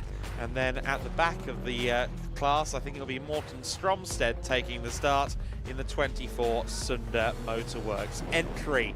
So then, Joel Mesh and Villicuna at the front of the field in the pair of SR Motorsport Mercedes-AMG GT4s. Kuna definitely the am of that Pro-Am lineup, as we know. We'd expect him to maybe do what Mikael Sander did in the previous race and fall back a little bit, but an all SR Motorsport front row of the grid nonetheless is a promising thing to see for Angara and Tim Neuser and the rest of the crew down there. 2x2 rolling start about to get underway then, and it will be the pair of Mercedes from SR at the front, but keep an eye on the third Mercedes, the NM Racing machine, because Raul Zunzaren, who has already proven to us that he could be a bit of a wild card, he lines up on row number 2. He's joined by Ravi Ramyid. What about Guillaume as well from row 3? He was scrappy last time out. We're underway, we're racing for the GT4s. Of course, the sports prototypes will get their own launch in a few moments' time, but it is Joel Mesh, headlights ablaze, leading into the first corner. 2-3 wide further back, Kuna falling back behind several parties, and that means that the second place car, going very, very wide indeed, will be Raul Zunzaren. In third place, it's going to be Ramyid in 4th position after Franz Linden in a spin. Franz Linden from Cayman Trophy lead. He gets tagged and now has to get himself back on the straight and narrow, which he does so nicely. Meanwhile, the sports prototypes have gotten underway. Morten Stromsted, who started at the back of the pack, immediately gets to the front, and a quick change of positions there. I was wondering if he might have to fight a little bit harder for it, but Diambra and Franzen watch him fly by.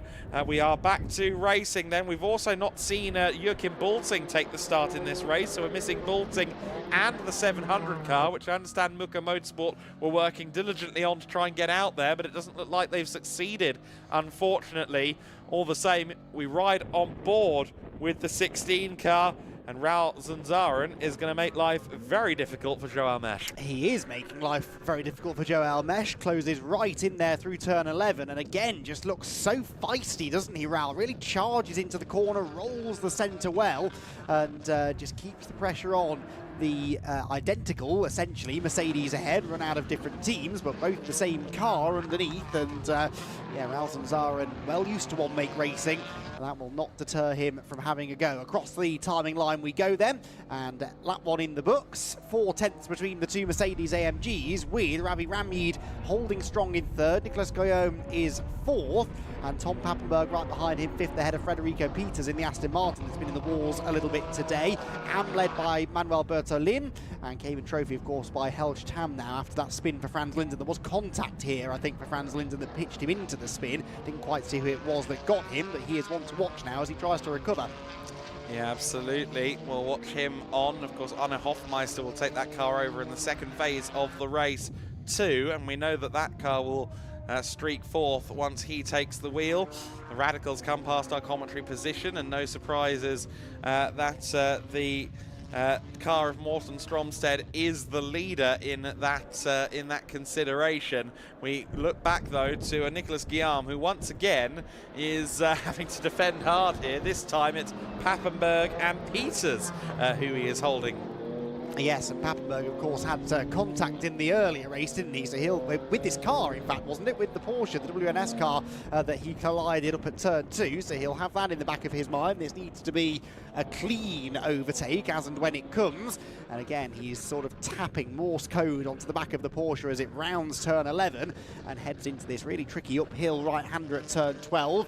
Very easy to go bouncing through the gravel on the exit of the corner, but they all keep it within the white lines for now. Leaders at the final corner though, and this couldn't be a lot closer, could it? Look at Ralzan Zaren, much closer than he was a lap ago. This gap was about 4 or 5 car lengths last time by the line. This time it's maybe 2 car lengths. It's officially 0.2 of a second, and Ralzan Zaren is very much within striking range. Yeah, indeed, and you see there a bit of a wiggle on from Joao Mesh on the braking into turn 1. The 16 car looming large, and did a really good run through the final corner. Got himself a very good exit without really compromising the corner speed. I was watching that one out through the windows here in the commentary box. We ride now on board with Zaren and Joel Mesh. His tail lights illuminating the dash almost as we go into the sunset here, and Zaren correcting a good bit of opposite lock there, and I think Mesh was probably doing much the same. Now, we referenced earlier on that Pappenberg's car looked like it had a slightly different rear wing on it, but I think it's the same spec on both the Mesh and Zaren cars, or rather maybe not spec but setting. Both of them are at the same amount of angle. Indeed so, and so really nothing to choose between these two cars. It is just that Ralzan Zaren really seems like he gets into the corners well. Again, charges turn 11 and looks to try and get the run out of the turn. That's Pappenberg ahead of Guillaume now, isn't it? And Federico Peters moving up to challenge 2. So Tom Pappenberg then up into 4th position. He'll now set off after Ravi Ramid in the BMW, whilst here Porsche and Aston Martin do battle for what is now 5th position. Into the sunset they go through the penultimate corner, and then find your braking zone. You can really see how steeply downhill this braking zone is, and then the track sort of levels off on the apex,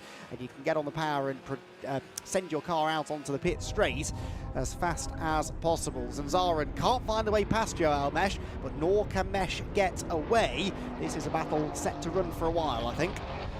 Absolutely. We meanwhile look into the battle in the SPWS order, where Morten Stromsted, I believe it is, in that car, although the driver IDs don't seem to be working on a couple of these protos. This is Diego Diambra in 2nd place in the battle, and looking to the inside here at the final corner. Oh, that's going to get a bit tight, but I think just about through. Yes, Morten Stromsted then loses out in the SPWS race. Interesting to see these two battling about even. I think Diego Diambra has found some speed and indeed found some confidence over the course of the last couple of weekends of racing in the Sports Prototype Winter Series. And since we know they're here largely signature hunting to go international racing, that's a great sign for him that his pace is getting better and better. Yes, most definitely so. Start under investigation, we are told. Now, let's not have a repeat of the 6 hours of Portimao, shall we, where half the grid got a penalty for not going through the grid markings. I didn't take notice of anyone who was out of position at the start, but something has caught the eye of race control, and we'll see whether that develops into a story a bit later on. Zanzaren, though, continues to apply the pressure to Joel Mesh. Gets to a point, though, doesn't it, where you sit behind another car for a few laps, you kind of just end up running at their speed, and they learn where you are quicker than them and how to successfully defend from you. So this is going to get a more and more difficult overtake for Raul Zanzaren to make the longer this goes on. Yeah, absolutely. Zanzaren still just 3/10 back. It's kind of a microcosm of what you see in the GT3 races. I don't think the dirty air is quite such a factor here, but there's a certain point where you can't make any forward progression until there's something of an opening from the driver ahead around a circuit like the Circuit Ricardo Tormo, and I think that's where Zanzaren is at right now. He can match Mesh. He hasn't really got the pace to make an easy overtake. He's going to have to wait for something to fall in his favour. Even the most microscopic of mistakes from Joel Mesh may change the course of this lead battle. Of course, Zanzaren will hand over to Mario Pignazzo, who is really quick. We've seen that over the last couple of weekends here in the Win Series paddock, with last weekend 6 hours of Portimao, and today in the GT4 Winter Series. Meanwhile, Enrico Federer is to take over the car from Joel Mesh. So I think this battle, in theory, pit stops willing, could be a race-long one. Yeah, fingers crossed. That would be nice to see. Battling up and down the order in both. Lower to the ground, more downforce, lighter, of course. They change direction nicely through the middle sector of this lap in particular. Mercedes-AMG is battling for the lead, though, to send upon the final corner. Ooh, that time actually a missed braking point slightly for Zanzaren, and that's the first little mistake we've seen from him, really. Incident between cars 86 and 66 under investigation. That was for earlier on in the race. Yes, the Speedworks Porsche, and it was the Senkia Motorsport BMW then, I think, that got Franz Linden on that opening lap of the race. And look at this, to the inside goes Peters, trying to find his way past Tom Pappenberg. Pappenberg not quite able to defend from Peters. The inside still there for turn 2, maybe even 3 and 4 as well. No, I thought that perhaps Pappenberg would be able to hold on and make it work for 4, but Peters squeezes him out effectively there. I don't think Pappenberg fully expected the move that came, and thus the position switch hands. Manuel Bertolin, meanwhile, has already been given a 5-second track limits penalty for his 5th track limits infringement. We are not even 10 minutes into the race, Manuel. That is very liberal use of track limits that he must have been exercising. So a penalty already applied then. Forget that, that's already out of date. He's now been given a 10-second penalty for a 6th infringement. Manuel Bertolin, the record perhaps for track limits infringements held by Jürgen Bolting from an event last year, I seem to recall, but Manuel is well on his way to beating that. Yeah, it's on, isn't it? It's ruthless efficiency, I would say, in the track limits gaining department. We'll keep an eye on that one as it progresses. But Pappenberg has not been dropped by Peters at all on this lap. I wonder if an opportunity may burgeon before too long. Both cars, of course, powered by basically the same 4-litre AMG-derived power plant, so there shouldn't be too much between them in a straight line, theoretically speaking. Fairly similar silhouettes as well, but Pappenberg didn't really get the run, wasn't really close enough through the final corner, will remain in 5th place for now, and of course he doesn't want to lose too much time, lest he end up having to fight Guillaume all over again in 6th. Yes, indeed. So, barreling down towards turn 1 then comes another battle going on a bit further back, and this is Alexander Bobrov's, isn't it, with Matthias Fereisel in his BMW, and Fereisel gets the better run out of turn 1 and nips to the inside of the VRT Mercedes into 2. Bobrovs is late on the brakes, but through will go the BMW, and Bobrovs, who is 2nd in AM, is overtaken by Fereisel, who is 5th in Pro, but Fereisel has been a little off the pace as he potentially learns that car here this weekend. Yeah, 2nd outing in the car for him in competitive conditions, as Bobrovs gets very sideways indeed out of turn 5, but of course, when you welcome someone like Top Appenberg into the series at 15 years old and chuck him straight into pro, really any of the youngsters who would be graded silver have to go there as well. And certainly for Eisel, holding himself to a good account, though, up there in the overall standings. His next target will be the pretty much identically spec car, of course, of Bertolin, the AM leader. Meanwhile, this battle in the sports prototypes continues to unfold. We've not really seen a moment of peace among these two. Diambra versus Stromstead. It's a compelling little scrap, and of course now they're getting into the back end of the GT4 traffic as well. They are indeed, and that's only going to further complicate this. So, yeah, really good to see a close battle between the sports prototypes. And it did seem last time out in Portimao that there was quite a pace differential between most of them. But, yeah, here it's an awful lot closer. Track limits infringements number 8 now for Manuel Bertolini. It's like he's suddenly forgotten track limits exist. That's now 20 seconds of penalty time added to his race. Here, though, is the sports prototype battle heading down into the final corner. This is game on. It is indeed. Great racecraft between both parties so far as well. It's been very respectful racing, no doubt helped by the fact that, of course, the Sunder team, Morten Stromstead, is co-driving with Stephen Berntsen, who will take the car over, and the last thing you want to do is take your team boss's car out in the first phase of the race. 9th track limit penalty continues on. Drinking game, I dare you, don't text me the results. 25 seconds of penalty already, and it's going to accumulate. Joachim Bolting got to 35 seconds at Portimao last year. Look at this, though, for the inside line. We've got the club class machine of Aruda just ahead, the 570S GT4 McLaren, and Diego Diambra just about ahead at the moment. But it's maybe not going to be very long-lasting, that advantage, because Stromstead, again, all over him. Yep, Stromstead tried the outside line into the left-hander, and Morton, who he shall now be known as, just couldn't make the move stick. And now the McLaren getting involved, and that's just going to separate them slightly. 30 seconds of time penalty now for Manuel Bertolini. I promise we're not making this up. Either that or there is a glitch, a very bizarre glitch in the system, but that is in the first 14 minutes of the race. 30 seconds already. It did take Joachim Bolting longer than this, I seem to recall, to get to 35 seconds. We are only 14 minutes into the race.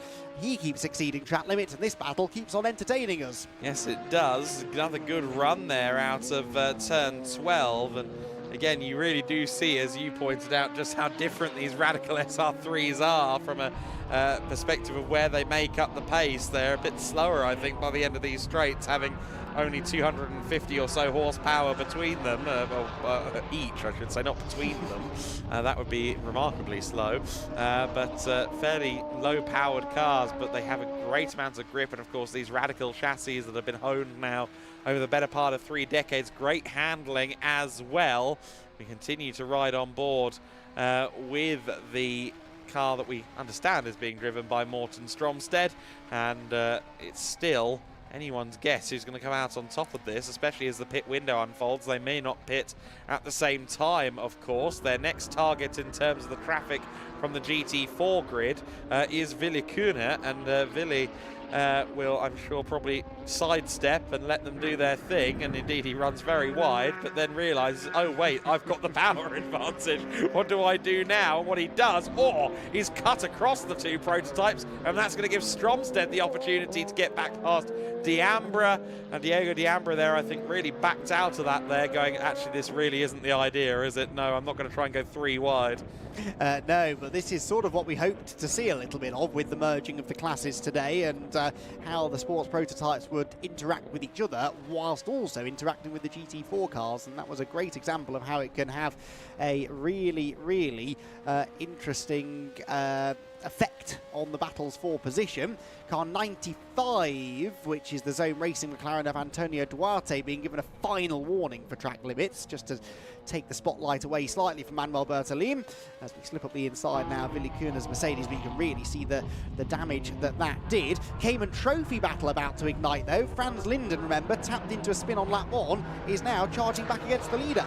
So firstly, it's Stephen Berntsen who's been driving the 24 Radical. It's just come up on timing now. Equally, he's in the pit lane. So something seemingly has gone awry, because that's before the window was supposed to open. I wonder if it's either the window it's either they've got a problem with the car, or they're going by the window from the 40-minute races, of course, they did previously. There may have been a slight miscom. Let's hope it's the former, a problem, and not the latter, the egg on face option. The Cayman Trophy class running in tandem here, and this is Franz Linden, as you said earlier on, Andy, on the recovery drive that we rather expected. And Helge Tam is going to have to really get the elbows out here by the looks of it. Yes, Linden definitely the quicker of the two. Best lap is about 8/10 quicker than Tam in the East Racing Motorsport car. The Speedworks example is the one doing the chasing, but again, in two identically spec'd cars, overtaking can be a little bit of a challenge. With that much of a pace advantage, though, you would expect Franz Linden to be able to get the job done relatively soon. Where does that move come, though? Final corner, perhaps, but I think he's a little bit too far back at this point to entertain the idea of making the move into this braking point. Franz Linden, the more experienced of the two drivers in terms of circuit racing. Helge Tam only did his first race back in July at the Red Bull Ring in one of the Porsche Sports Challenge categories. A second Radical coming in a little bit early. I wonder if the pit windows are maybe different across the two series, trying to avoid that intermingling.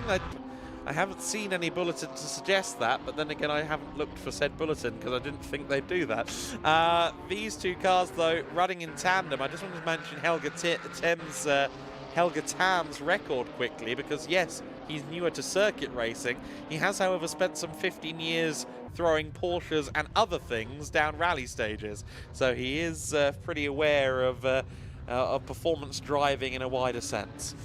Indeed. So there's no track limits in rallying generally. Sadly, there are at Valencia, and that is once again catching out Manuel Bertolin. He has now matched Jurgen Bolting's 35-second record from last year, and he's done so inside the first 18.5 minutes of the race. So 10 track limits infringements is what it took to get there, and we're not even halfway through. Franz Linden there has to step aside for one of the Radicals. We check back in with some of the cars ahead. Well, there at the back of shot is Manuel Bertolin. Let's see how many corners into this lap we get before the BMW driver goes a little bit beyond the white lines. That's okay on the entry to turn one. It's the exit of turn one where often we see drivers doing that and going beyond the edge of the curb.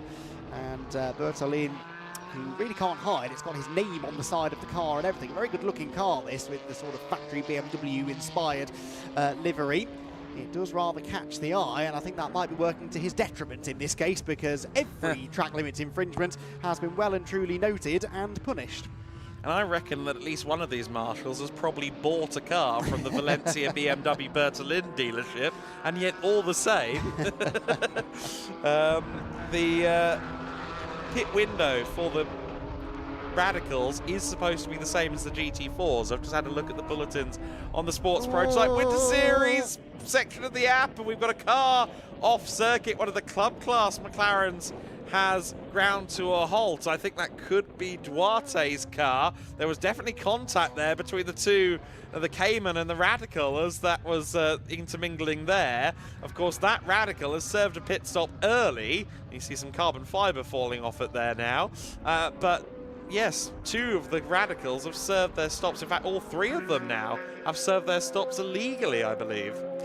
Right, okay, well, add that to the list of strange things happening in this final race of the weekend. Seems fitting somehow, doesn't it? Yeah, it's now time for pit stops to happen. We do have GT4 frontrunners pitting. And that's very smart, because I wouldn't mind betting a safety car isn't going to be far away with the McLaren stranded there at turn 10 and turn 11.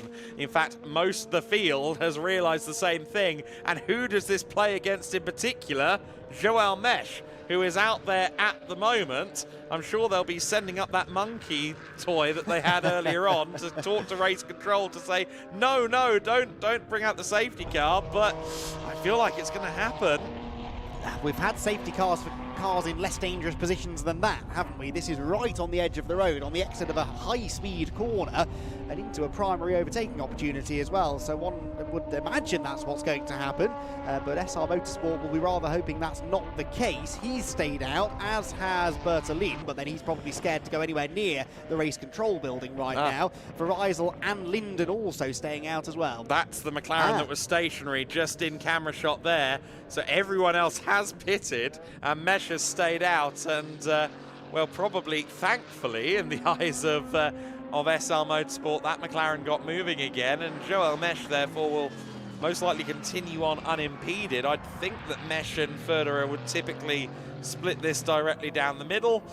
We'll see whether Mesh comes by or not. Yes, he does as they come past the start-finish line.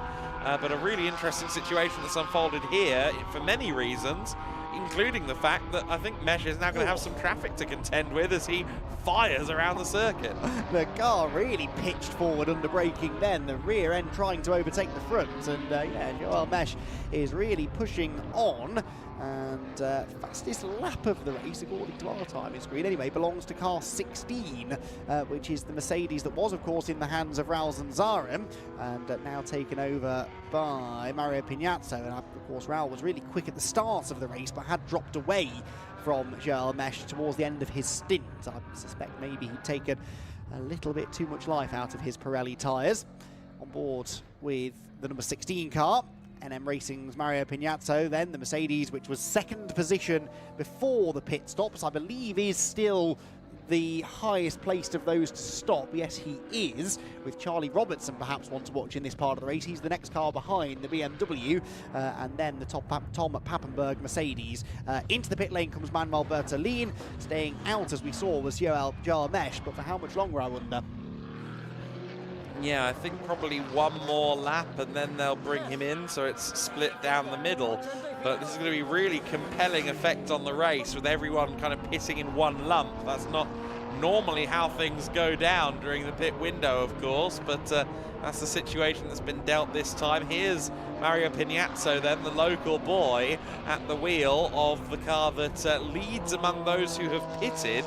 He is, however, 80 seconds back from Joel Mesh, and I think the pit stop is 72 seconds, so I don't think that he's going to be able to hold or get the lead off of Mesh, but given how far ahead Mesh was, well, he wasn't even that far ahead, was he? But it's not that surprising that Mesh has the pace over someone who's a bit less experienced. Yes, it was around about 2 seconds or so, 1.5 to 2 seconds between them, I reckon, and yeah, see what that gap is when this pit cycle is completed. Into the brakes he goes into the left-hander at turn 8. Joel Mesh has already been through to start another lap, so has Matthias Verizal. Not many others now yet to pit by the looks of it, so yeah, really leaving it to the end of the window are the end of the window, but the halfway point of the race are SR Motorsport.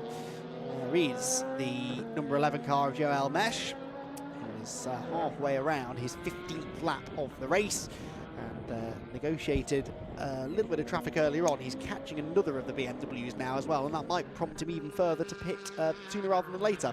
Franz Linden is on his outlap at the moment. His pit stop, 1 minute 11. The mandatory stop, 1 minute 12. And will, of course, now be Arne Hofmeister in the car. But either way, the stopwatch doesn't tend to lie. I suspect they'll be told off for having a slightly too short pit stop. Yep, you might well be right. Penalty perhaps incoming. Pit stop incoming for Joel Mesh and the SR Motorsport squad. Hopefully not a short pit stop. 1 minute and 12 seconds they must spend in the pit lane. That is from the pit entry line to the pit exit line. So the time has already started ticking.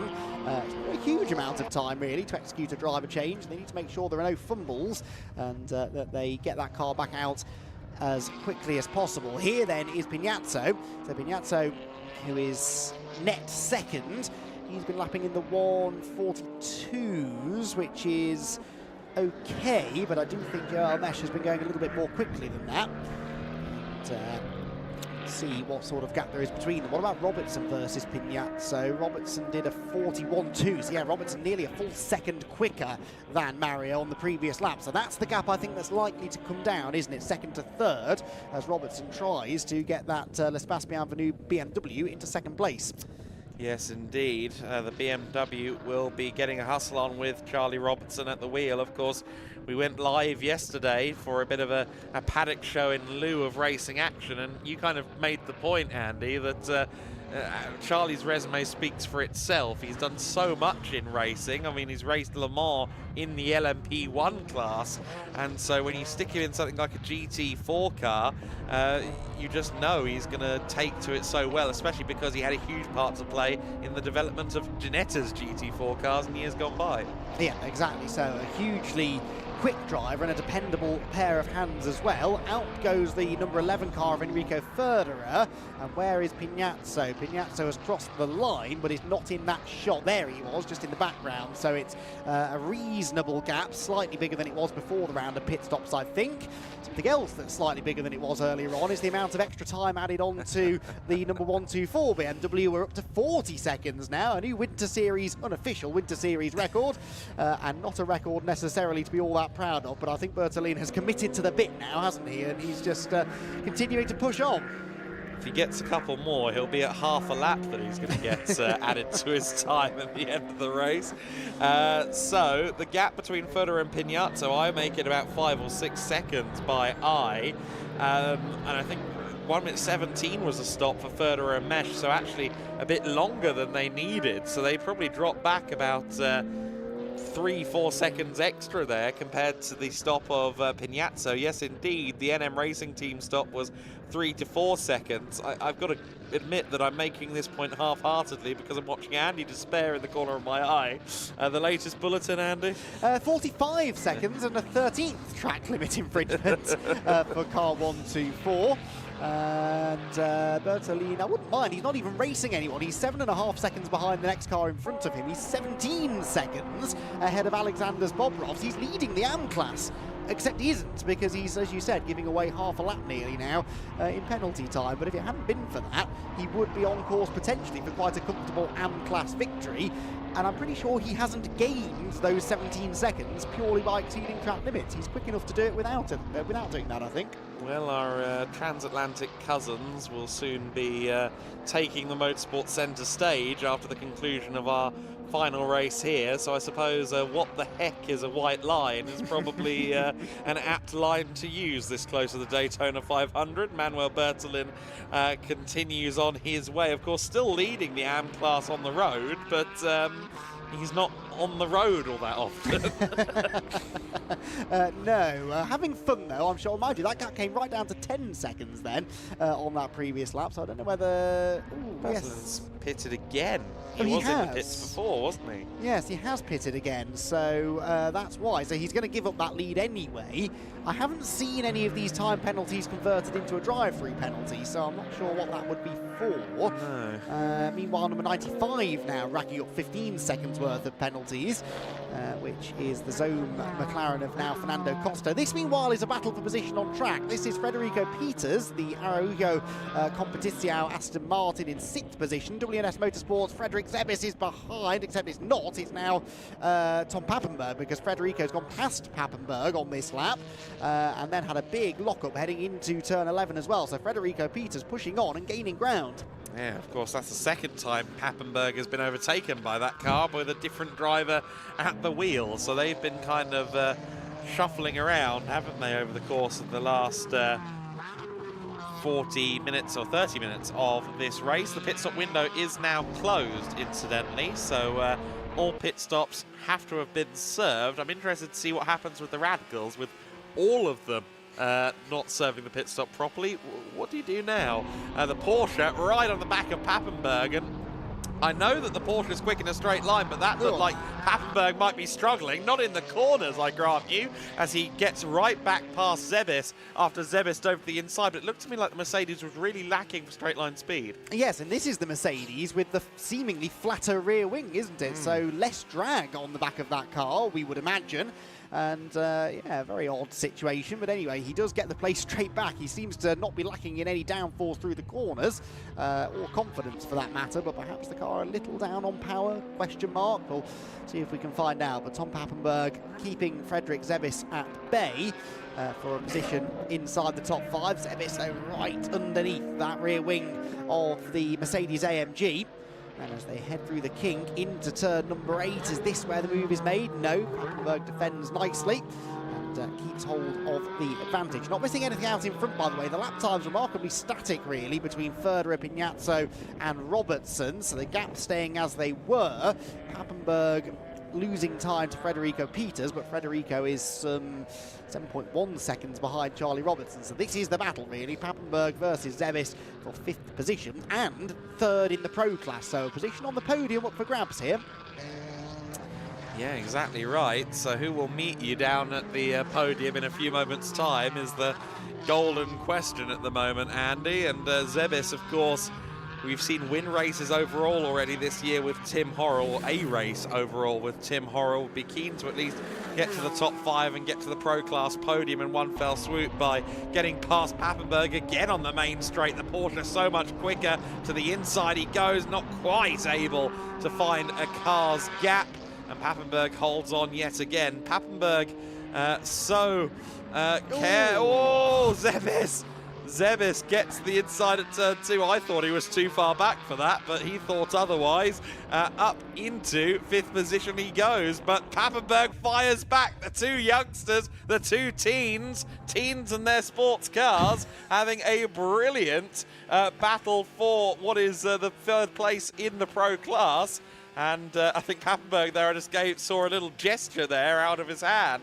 In fact, no, that was Zebis, sorry, giving a little gesture as he tried to take the corner exit. I think it's just like, why can't I get past this guy? Every time he tries to, Pappenberg finds a way to slither back through. That was a brilliant move from Pappenberg. 2 good moves, really. The initial one from Zebis was very impressive, but then Tom Pappenberg, turn number 4 is not really an overtaking opportunity unless you're already properly alongside going into the braking zone, but Tom just launched it to the inside, got to the apex and managed to get the car stopped as well. It was a perfectly clean move, so I don't think that gesture from Zebis was one of anger, just frustration, as you say, that he can't dispatch of this Mercedes. But Pappenberg has to be careful because he's just been given a final warning for track limits. So he's on 4 right now, is what that means. The 5th one will denote a 5-second penalty, so he needs to drive a little more carefully and not do, well, frankly, that, and drive all 4 wheels off coming out of the final corner. I think if you on the curb, you might be okay. Depends corner to corner, I think. And I didn't sit in the briefing, my apologies. But Pappenberg does need to mind his P's and Q's, and that doesn't look like a driver who's really aiming to keep within the lines, but he does so. I think probably Nico Verdonk has been in his ears and said, be careful. But Zebis, again, no caution from him. Pappenberg fights it back, but Zebis is going to be able to hold on. I think Pappenberg just didn't quite have the traction there, riding across those inside curbs at turn 2. And finally, the move is somewhat definitive from Zebis, but let's see if Pappenberg has anything to say about that. Yeah, I think Tom just got 2 wheels on the grass on the inside as he tried that switchback through 2, and it just, as you say, lost him some traction. Otherwise, that might have worked, and he may well have been side by side with the Porsche into turn 3 once again. But yeah, I think now Zebis should be able to settle into that position. Although I will say, if he was 2 wheels on the grass and he made up the position, he'd probably end up with a penalty for his troubles. So maybe for the best that one didn't pan out. Federer then 5.1 seconds clear at the front of the field with 15 minutes left on the clock. In turn, Charlie Robertson is only 2.9 seconds back from Pignazzo and gaining at the rate of half a second a lap. So I don't think second overall is to be confirmed yet. I think there's still time for that one to change, and the race controller spotted what I spotted, that the mandatory pit time on the 66 car was a little bit too short, and a penalty may soon follow. I suspect it will. There's a fairly cut and dry ruling, that, isn't it? If you're too short, you're too short. They'll go back over the data, but I think that will probably be the penalty incoming, as you said. And we'll see how quickly that decision is made. But shame, isn't it, to lose a potentially good result through being 1 second too short in the pit lane. And that being said, that was quite close. That being said, the gap is quite sizable in that category, so it might not make much difference. Adam is right. The sports prototype cars are being given a telling off because they pitted outside of the mandatory pit stop window. Who saw that coming? Vindication. I thought it was the same on both categories, and sure enough, yes, all 3 cars pitting outside the window. In their defense, they did do a race where the window was 15 to 25 minutes a week ago, a 40-minute pit stop race, so I can understand maybe the muscle memory kicking into gear, but I guess, I mean, since all 3 cars are run by the same team in the same class and they're the only cars in the class, I suppose whatever penalty it is won't do much to the overall picture of that landscape. No, it's an odd one, isn't it? I suppose they have to go through the motions and bring them all down for a drive-through or whatever. It's actually only under investigation at the moment, not a penalty yet, so they might decide to let that slide. And I will say as well, if you're joining us for the first time in the Win Series broadcast and seeing the Sports Prototype Win Series for the first time as a competitor, if you're a competitor and a fan watching along, you should note that the Radicals aren't the only cars in the Sports Prototype Win Series. They are the only cars here, but you are welcome to enter really just about anything that's not an LMP3 and is within the rough performance window, or should we say just above P3 performance and down. So you're looking at things like Ginetta's G58 kind of LMP3 with the LS7 engine in the back of it, or LS3 engine I should say, in the back of it. Cars like the Wolfs, cars like the CNs, cars like Nova Protos and Normas, and even things like old SR2 cars that raced in the World Sports Car Championship some 20 plus years ago. Anything like that would be welcome along in theory, so do get in touch and we'll inform you of all the plans for the 2027 Sports Prototype Win Series once they become known and whole.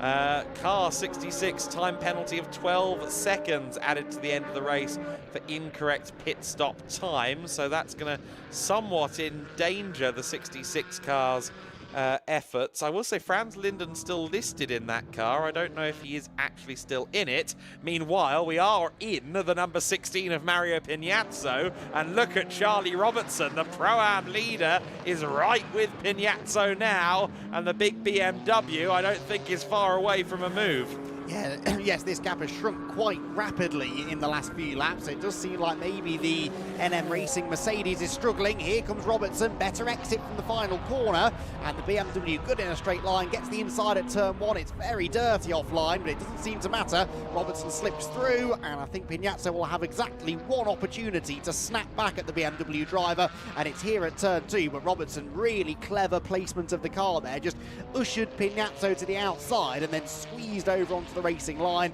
and does now make the move his own. I don't think the tyres on that Mercedes are lasting quite as well, possibly because of how hard Raul Zanzaren was pushing the car in the early stages of the race. Raul quite new to longer distance racing, and he was just going hell for leather right from the start of the race, but ultimately it's his teammate, I think, who's paying the price for that.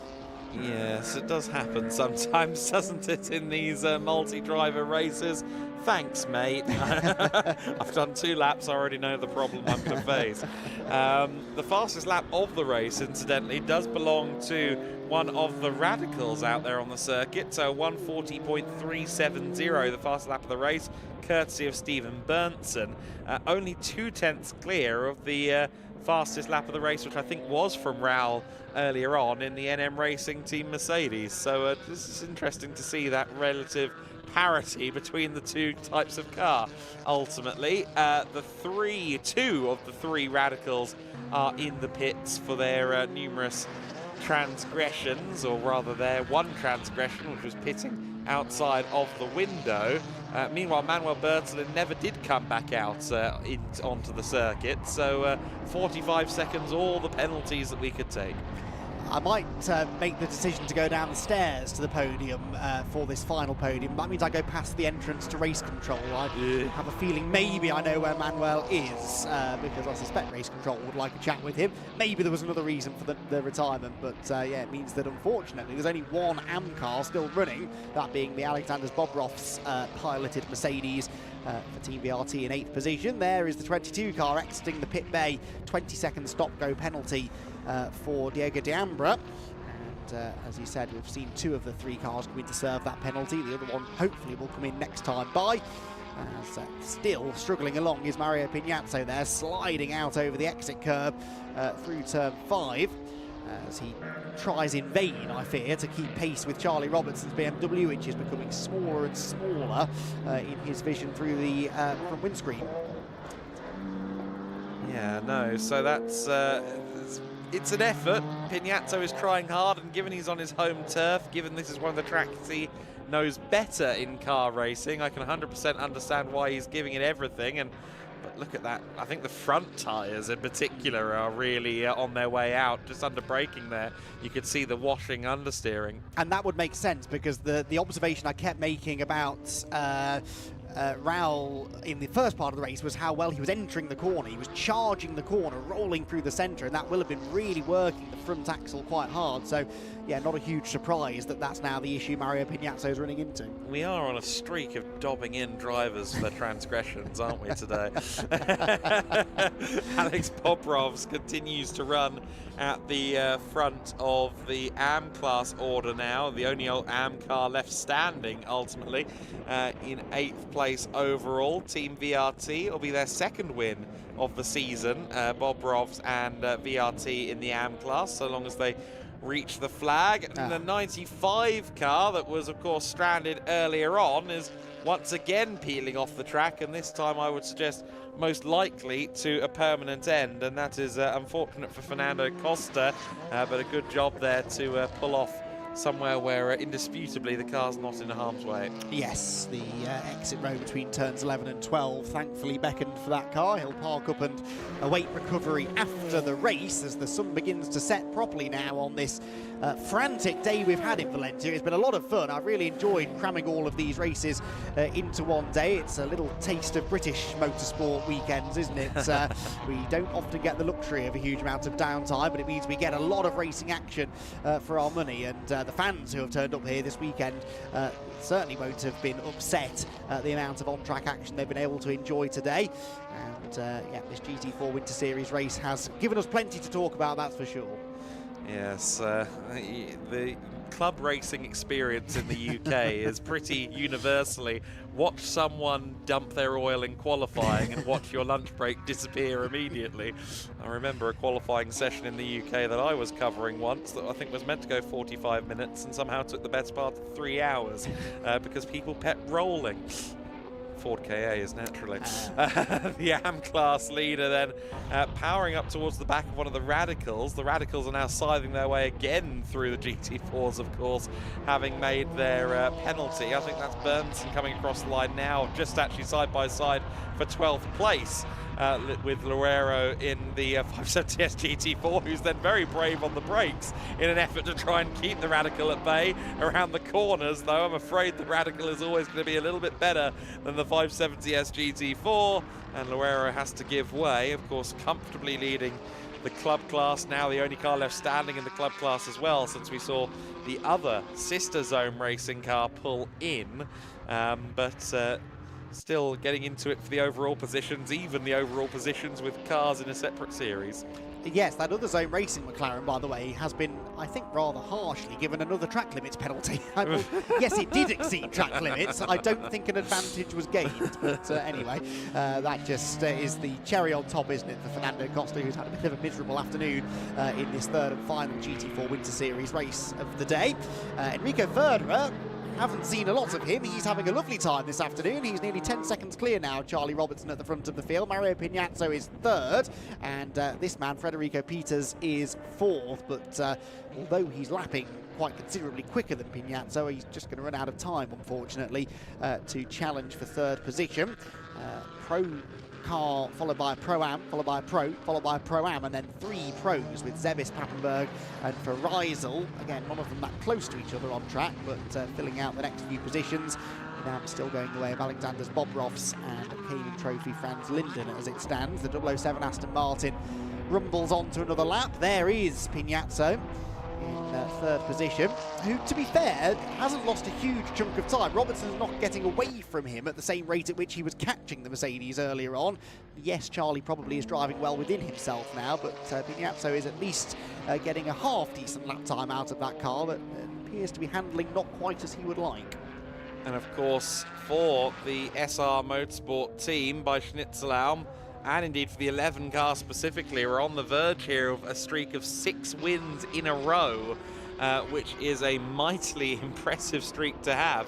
Even Elite Motorsport, who were so dominant last year in the GT4 Win Series, I don't think they ever did that. They swept Estoril, but they did not win 6 on the trot, and that is what Enrico Ferreira is on the verge of doing here. Going through the memory banks, I don't have the statistics on this, but I don't think anyone has swept 2 consecutive meetings in the GT4 Winter Series previously. Even Forsetti back in 2024 as well didn't achieve that feat on the way to their championship. It has been an exemplary performance, and not just, of course, for the team, but also the car, which for a second year in a row, the AMG GT4 sweeps the Valencia weekend. So that is another tick in the box for Mercedes AMG, and came into this weekend with 13 wins in the series, and will exit the weekend with 16 wins in the series, which is actually nearly infringing on the GT Win Series record, which is 25. Yeah, it seems to be the car to have at the moment, doesn't it? At least in Winter Series competition. There is Enrico Ferreira's car, which heads out through turns 2 and 3 with 2.5 minutes still to go. A 10-second advantage now over Charlie Robertson.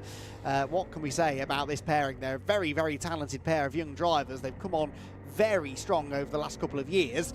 And Enrico Ferreira, who is very reliable pair of hands, it seems. There's a reason you win potentially 6 races in a row. It's not just through being the fastest driver combo out there, but it's the fact that you don't get involved in crashes, you don't mess up qualifying, you don't pick up penalties, and any one of those things would stop even the fastest of teams from winning a race.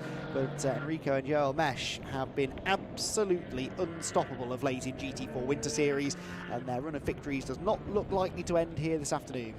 We may even get some formation flying at the end of the race, because Cedric Fuchs is there just ahead of Enrico Ferreira at the moment. So they're pretty much in tandem out there. That would be a pretty perfect shot. So I think there'll be a few photographers pleading with them to get the sunset shot, the 2 cars running across side by side. It would look very endurance race for something that only lasted 50 minutes. But the sun is really coming down almost behind the trees at the far end of the circuit now. The shots that we're getting are really quite spectacular. Some of the shots, it almost looks dark at this point, but the light has faded considerably since the middle of the day. The 11 car of Mesh then on the, of Ferreira on the final lap of the race has just broken the 10-second barrier in terms of his gap to Charlie Robertson. So Robertson fairly comfortable, fairly well nested in second place at this point. For Peters, meanwhile, second in the Pro-Am class, and the Pro-Am podium set to be completed by Cedric Fuchs in the 111 machine. Meanwhile, the Pro class podium, Ferreira, Pignazzo and Zebis. And Cedric Fuchs is slowing down, and I think they've heard my conversation with you and had a thought that's not a bad shout. Yeah, that's going to make for a nice photo for the office wall, isn't it, for SR Motorsport? I'm sure they've got a few similar photos that they've got hold of over the years, but yeah, it's a nice little reminder for the future of remember that time when no one else could beat us in GT4 Winter Series? Well, here is another example of that. Enrico Federer, 3 corners from home, will cross the line in formation with Cedric Fuchs, who is also going to be on the Pro-Am podium, 3rd place in Pro-Am for the 2nd of the SR Motorsport Mercedes. Well, I suspect seats are still available with the team for the summer, and well, at the moment, this is a great advert for them. They come across the line in unison to come 3rd in Pro-Am, but more importantly, to win overall and sweep the weekend. Federer and Mesh win the race overall. They sweep the weekend. Charlie Robertson takes 2nd place and the Pro-Am victory along with it. Mario Pignazzo in 3rd place. 4th position will eventually go to Federico Peters. He's just come across the line actually in 4th place, and of Zebis in P5. Cayman Trophy 2nd place coming across the line now. That was Helga Tam in the 73. Pappenberg crosses the line in 6th, lost 10 seconds ultimately to Zebis before the end of the race. I'm quite surprised at how Pappenberg fell away there. I wonder if he also asked the best of his tyres towards the end of that race, or had the best of his tyres long before the end of that race. Fereisel will come across the line 7th overall. Berntsen, incidentally, has already crossed the line to win the Sports Prototype Winter Series race. 2nd across the line will be Franzen, but he'll finish 3rd in class behind Diego D'Ambra, who's just crossed the line to take 2nd in the Sports Prototype Winter Series. Next across the line will be the Cayman Trophy winner, Franz Linden, who, at least by the information we've got, decided to drive solo in this endurance race rather than hand over to Arne Hofmeister, and he wins the Cayman Trophy class with 9th overall as well.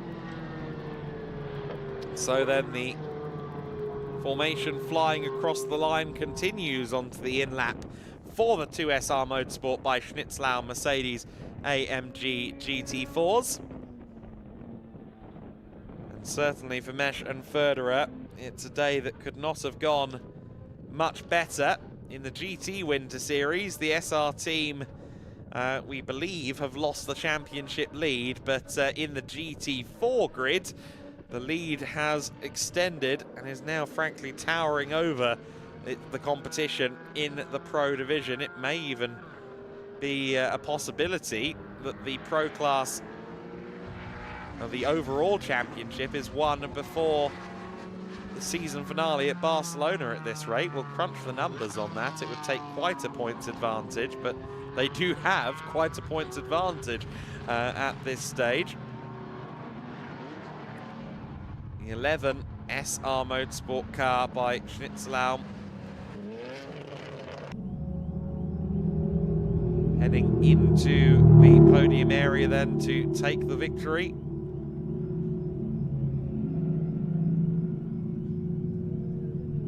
And parks up at the P1 slot to be joined by Robertson and Pignazzo.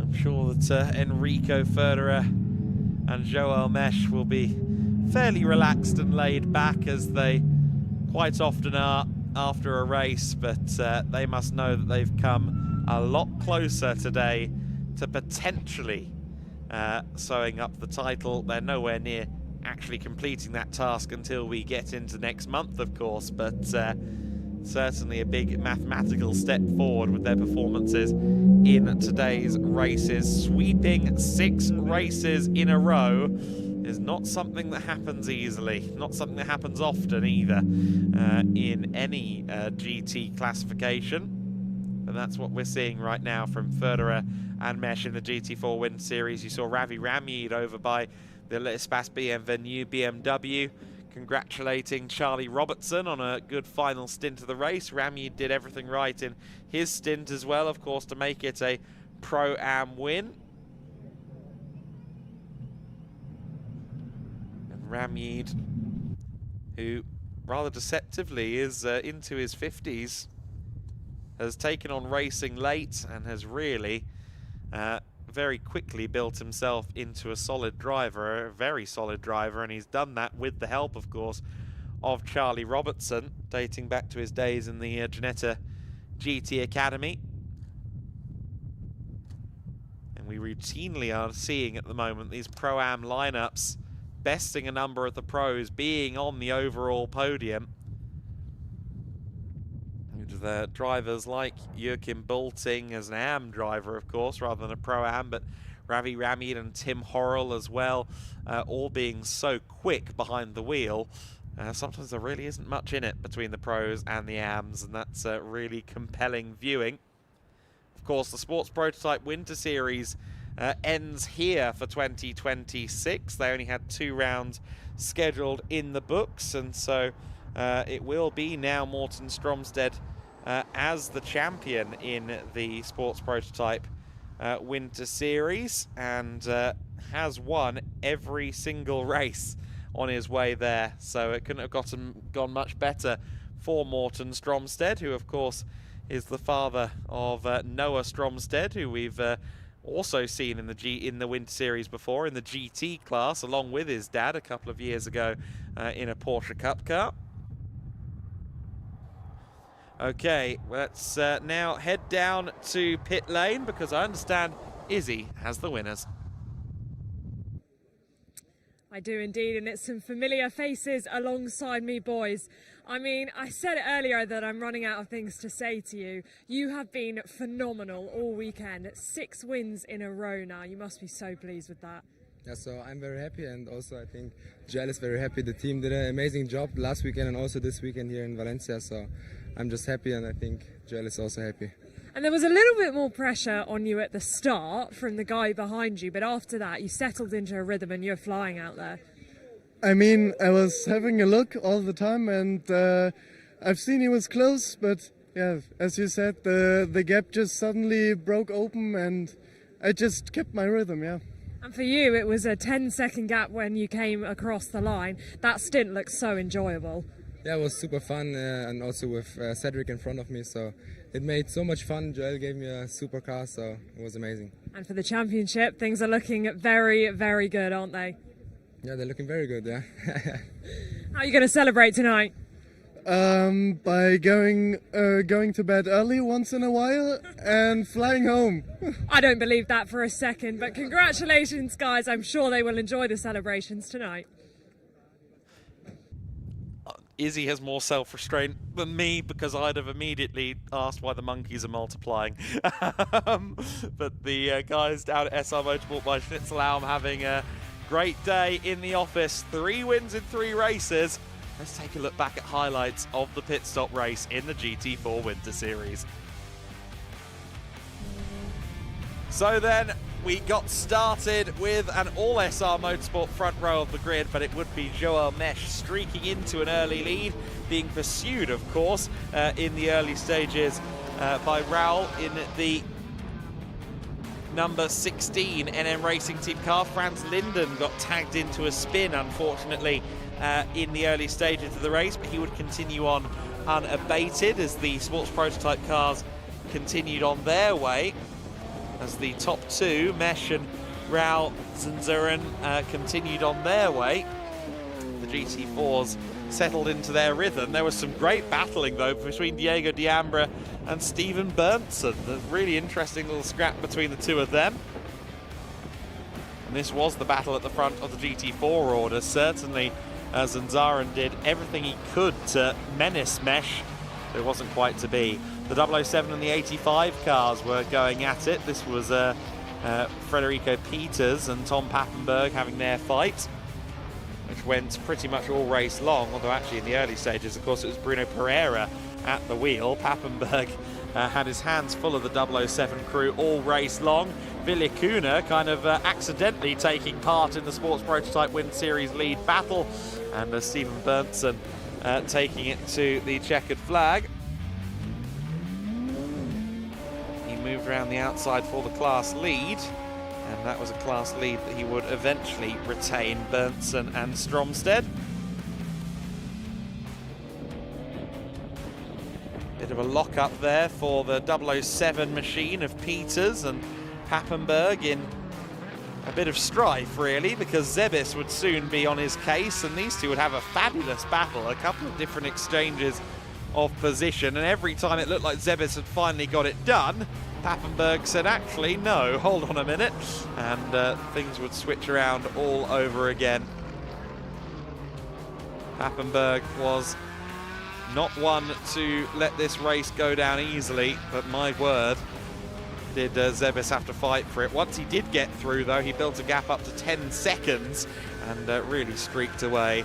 The 95 car was ailing throughout the race, but no such dramas for SR Motorsport by Schnitzlaum. Formation flying for them as they came across the line to win in the Pro class, to win overall, and finish as the Pro-Am third place in the case of Cedric Fuchs in the sister 111 car. In the Radical SR3s, it was Stephen Berntsen who won the class, but Federer and Mesh with all eyes on them once again as race winners in the GT4 Winter Series. 8 seconds clear, ultimately, Federer of Charlie Robertson, who wins the class in Pro-Am on behalf of he and Ravi Ramid. Pignazzo, along with Zanzarin, in third place. Federico Peters in fourth position. Of course, Bruno Pereira also in that car. Frederic Zabis in fifth place, picking the mantle up, of course, from Nicolas Guillaume. Sixth position from Tom Pappenberg. Seventh place for Matthias Fereisel. Alexander Bobrovs in eighth place and winning the AM class, where he was the only one left standing ultimately. Franz Linden winning Cayman Trophy from ninth overall, ahead of Cedric Fuchs, who came third in Pro-Am. Stephen Berntsen finishing 11th place to win the Sports Prototype Winter Series element of the race for he and for Morten Stromsted. Helga Tam in 12th place, Thiago Loureiro in 13th, Diego Diambra next in 14th, Jes Franzen in 15th place, Fernando Costa in 16th, and Manuel Bertolin in 17th place. And as the race day has now concluded, you can see there's a bit of a parade going on around the circuit for the cars, some of the cars that were on display in the Rue area, where they have been playing loud music and showing off their loud cars all day long. This automotive culture festival adding a lot of flavour to the Winter Series weekend and bringing a lot of spectators along as well. 10,000 people we estimate through the door on this day alone, which matches our 2024 record across both days of the weekend. It would have been really interesting to see the cumulative number had we been able to go racing on Saturday, but of course the local government situation, the wind causing an orange alert around this area of the country, and the local government stepping in to forbid outdoor events, and therefore all of the racing squished into Sunday. But what a hectic and exciting Sunday it has been. A lot of fabulous action in all of the Winter Series classes. Of course, this was our kickoff to the Spanish leg of the Winter Series, not to mention the halfway point of the Winter Series season. But before we move on to Aragon and Barcelona, there's one more podium here in Valencia with Andy. Well, as the sun sets here at Valencia, we have a beautiful soundtrack to this final podium with a car display on circuit, a huge crowd down below. Going to do things in a slightly different order than normal. We're going to get the pro drivers out first, and they will start with the third-placed team in Pro WNS Motorsports, Nicolas Guillaume and Frederic Zebis.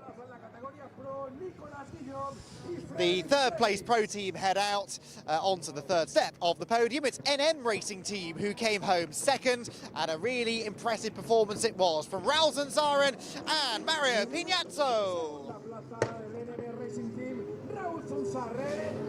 And on to the second step of the podium will go the pair of Spaniards, who understandably get a large cheer from the team down below. It is, though, a sixth race victory in a row for SR Motorsport by Schnitzelaum's Joel Mesh and Enrico Federer. And team mascots here as well to enjoy the celebrations. They head to the top step of the podium and they will receive their trophies now. We've got Mark from GEDLICH, Oleg and Federico from Pirelli. And we are, I think, almost ready with the trophies. There we go. Out they go.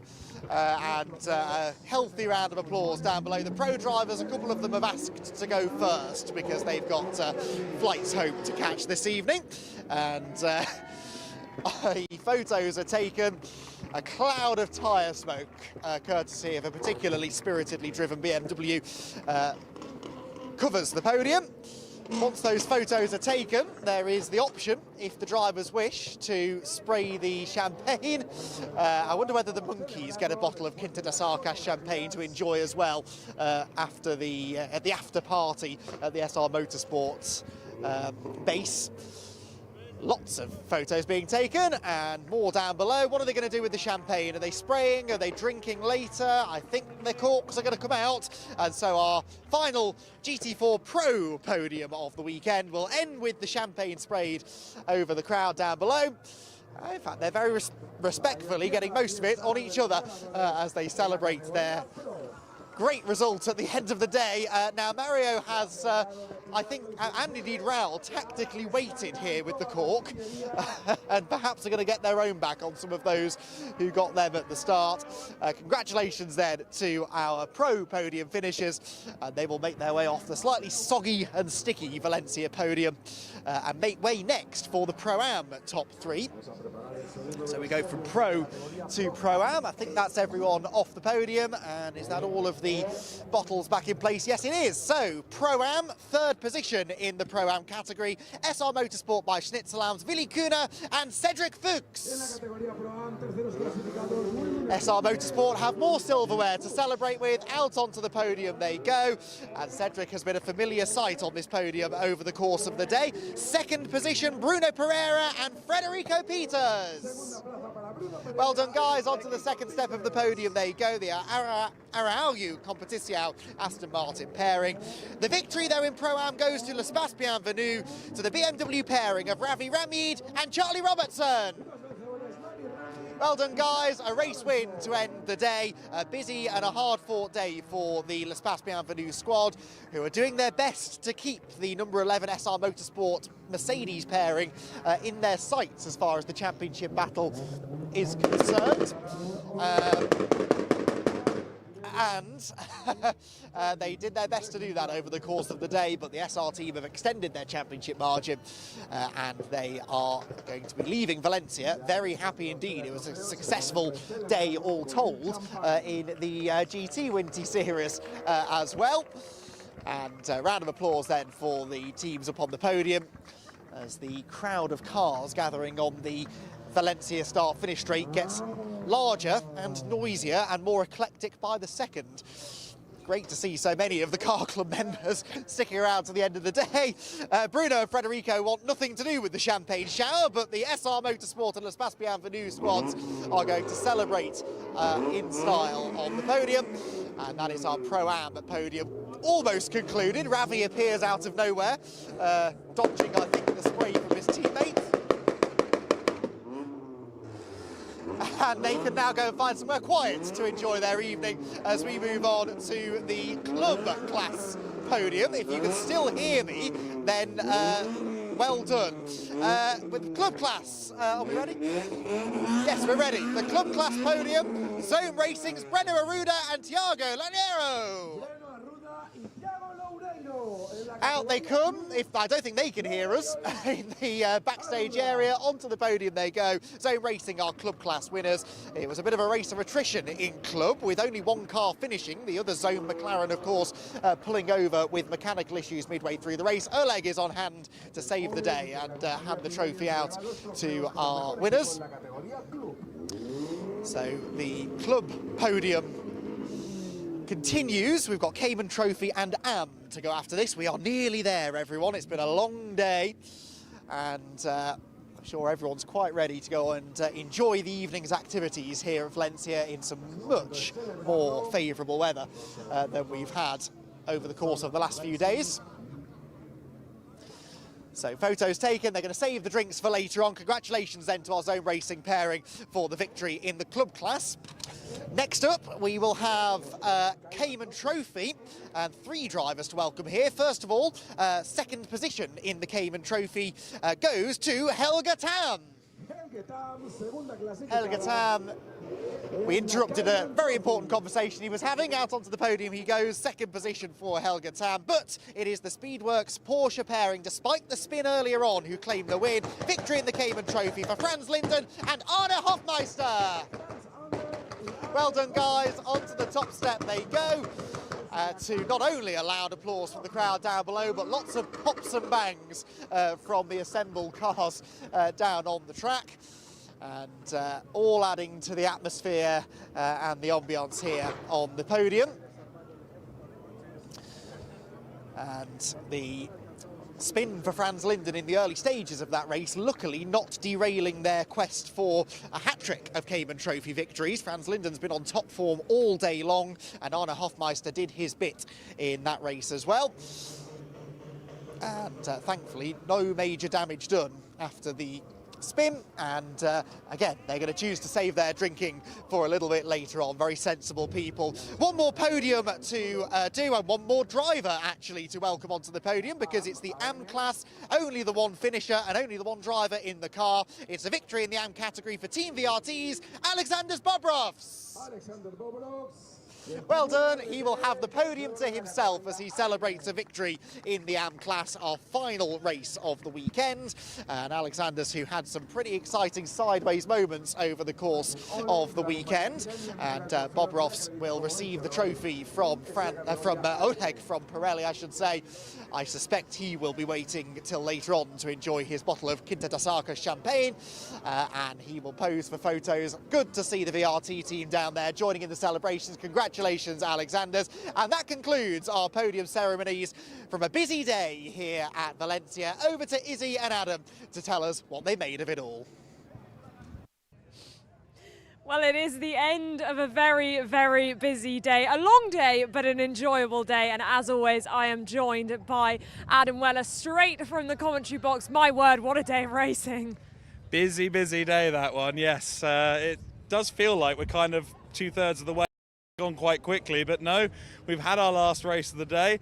We've had a lot going on besides, as we can see around us. We've got the Rue Car Culture Festival guys here as well. The Winter Series, of course, has been the highlight of the on-track action, but there's been quite the party going on off-circuit as well for motoring enthusiasts. So everyone at GEDLICH Racing, thanks, not just Circuit Ricardo Tormo as always, but also the Rue guys for bringing a little bit of something extra special to the circuit. And our lot have had a lot of fun too. We certainly have, and I think it's about to get very loud down here. Lots and lots of cars now on the track. It has been an incredible day. I mean, let's start with the Formula Winter Series, shall we? Because 2 new winners in Alexander Ruta and Arjen Kraling. What a day to take your first win.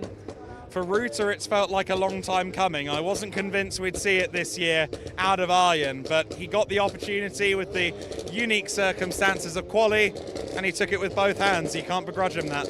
Yeah, you absolutely can't. It has been a fantastic day, hasn't it, Andy? I mean, straight from the podium. I mean, I've been battling the elements a little bit. The wind has wreaked havoc on my hair, but not to worry. Right, we'll move on to the GT4s then, because my word, Enrico Ferrer and Joel Mesh, what a performance from them this weekend. Quite literally unstoppable. They have been, as I made the point in the race, just executing flawlessly. No mistakes, no penalties, flawless pit stops, and they're quite quick as well when they're in the car. So, yeah, 6 wins in a row. We don't think has been done before. They've certainly extended that championship lead now to a point that it would take something strange to happen now for them to be beaten. But they should be massively proud of what they're doing. SR as a team execute well, and those two in particular have come on a long way over the last few years. They certainly have, and it's, well, the party is already starting down here, but on track for the GTs as well, it has also been a party. I mean, this championship battle looks like it's going to go all the way. Yeah, anyway. The GT Win Series battle has got a lot more interesting today, with the Orange Racing team doing their first win of the season. I'm really struggling. I'm kind of torn between those two lineups, and I'm eager now to get to Aragon to see the next chapter, especially because historically the McLaren's done well there. We saw that last year, so I think it's going to be a compelling next round. Well, on that note, Aragon is what comes next, and we have a double header, Aragon then Barcelona, to end the season. We will hope to have your company. We'll see you then on the 7th of March. We are racing in the Formula Winter Series for the second weekend. 1.3 seconds in there. It does get a mighty run outside of the final corner.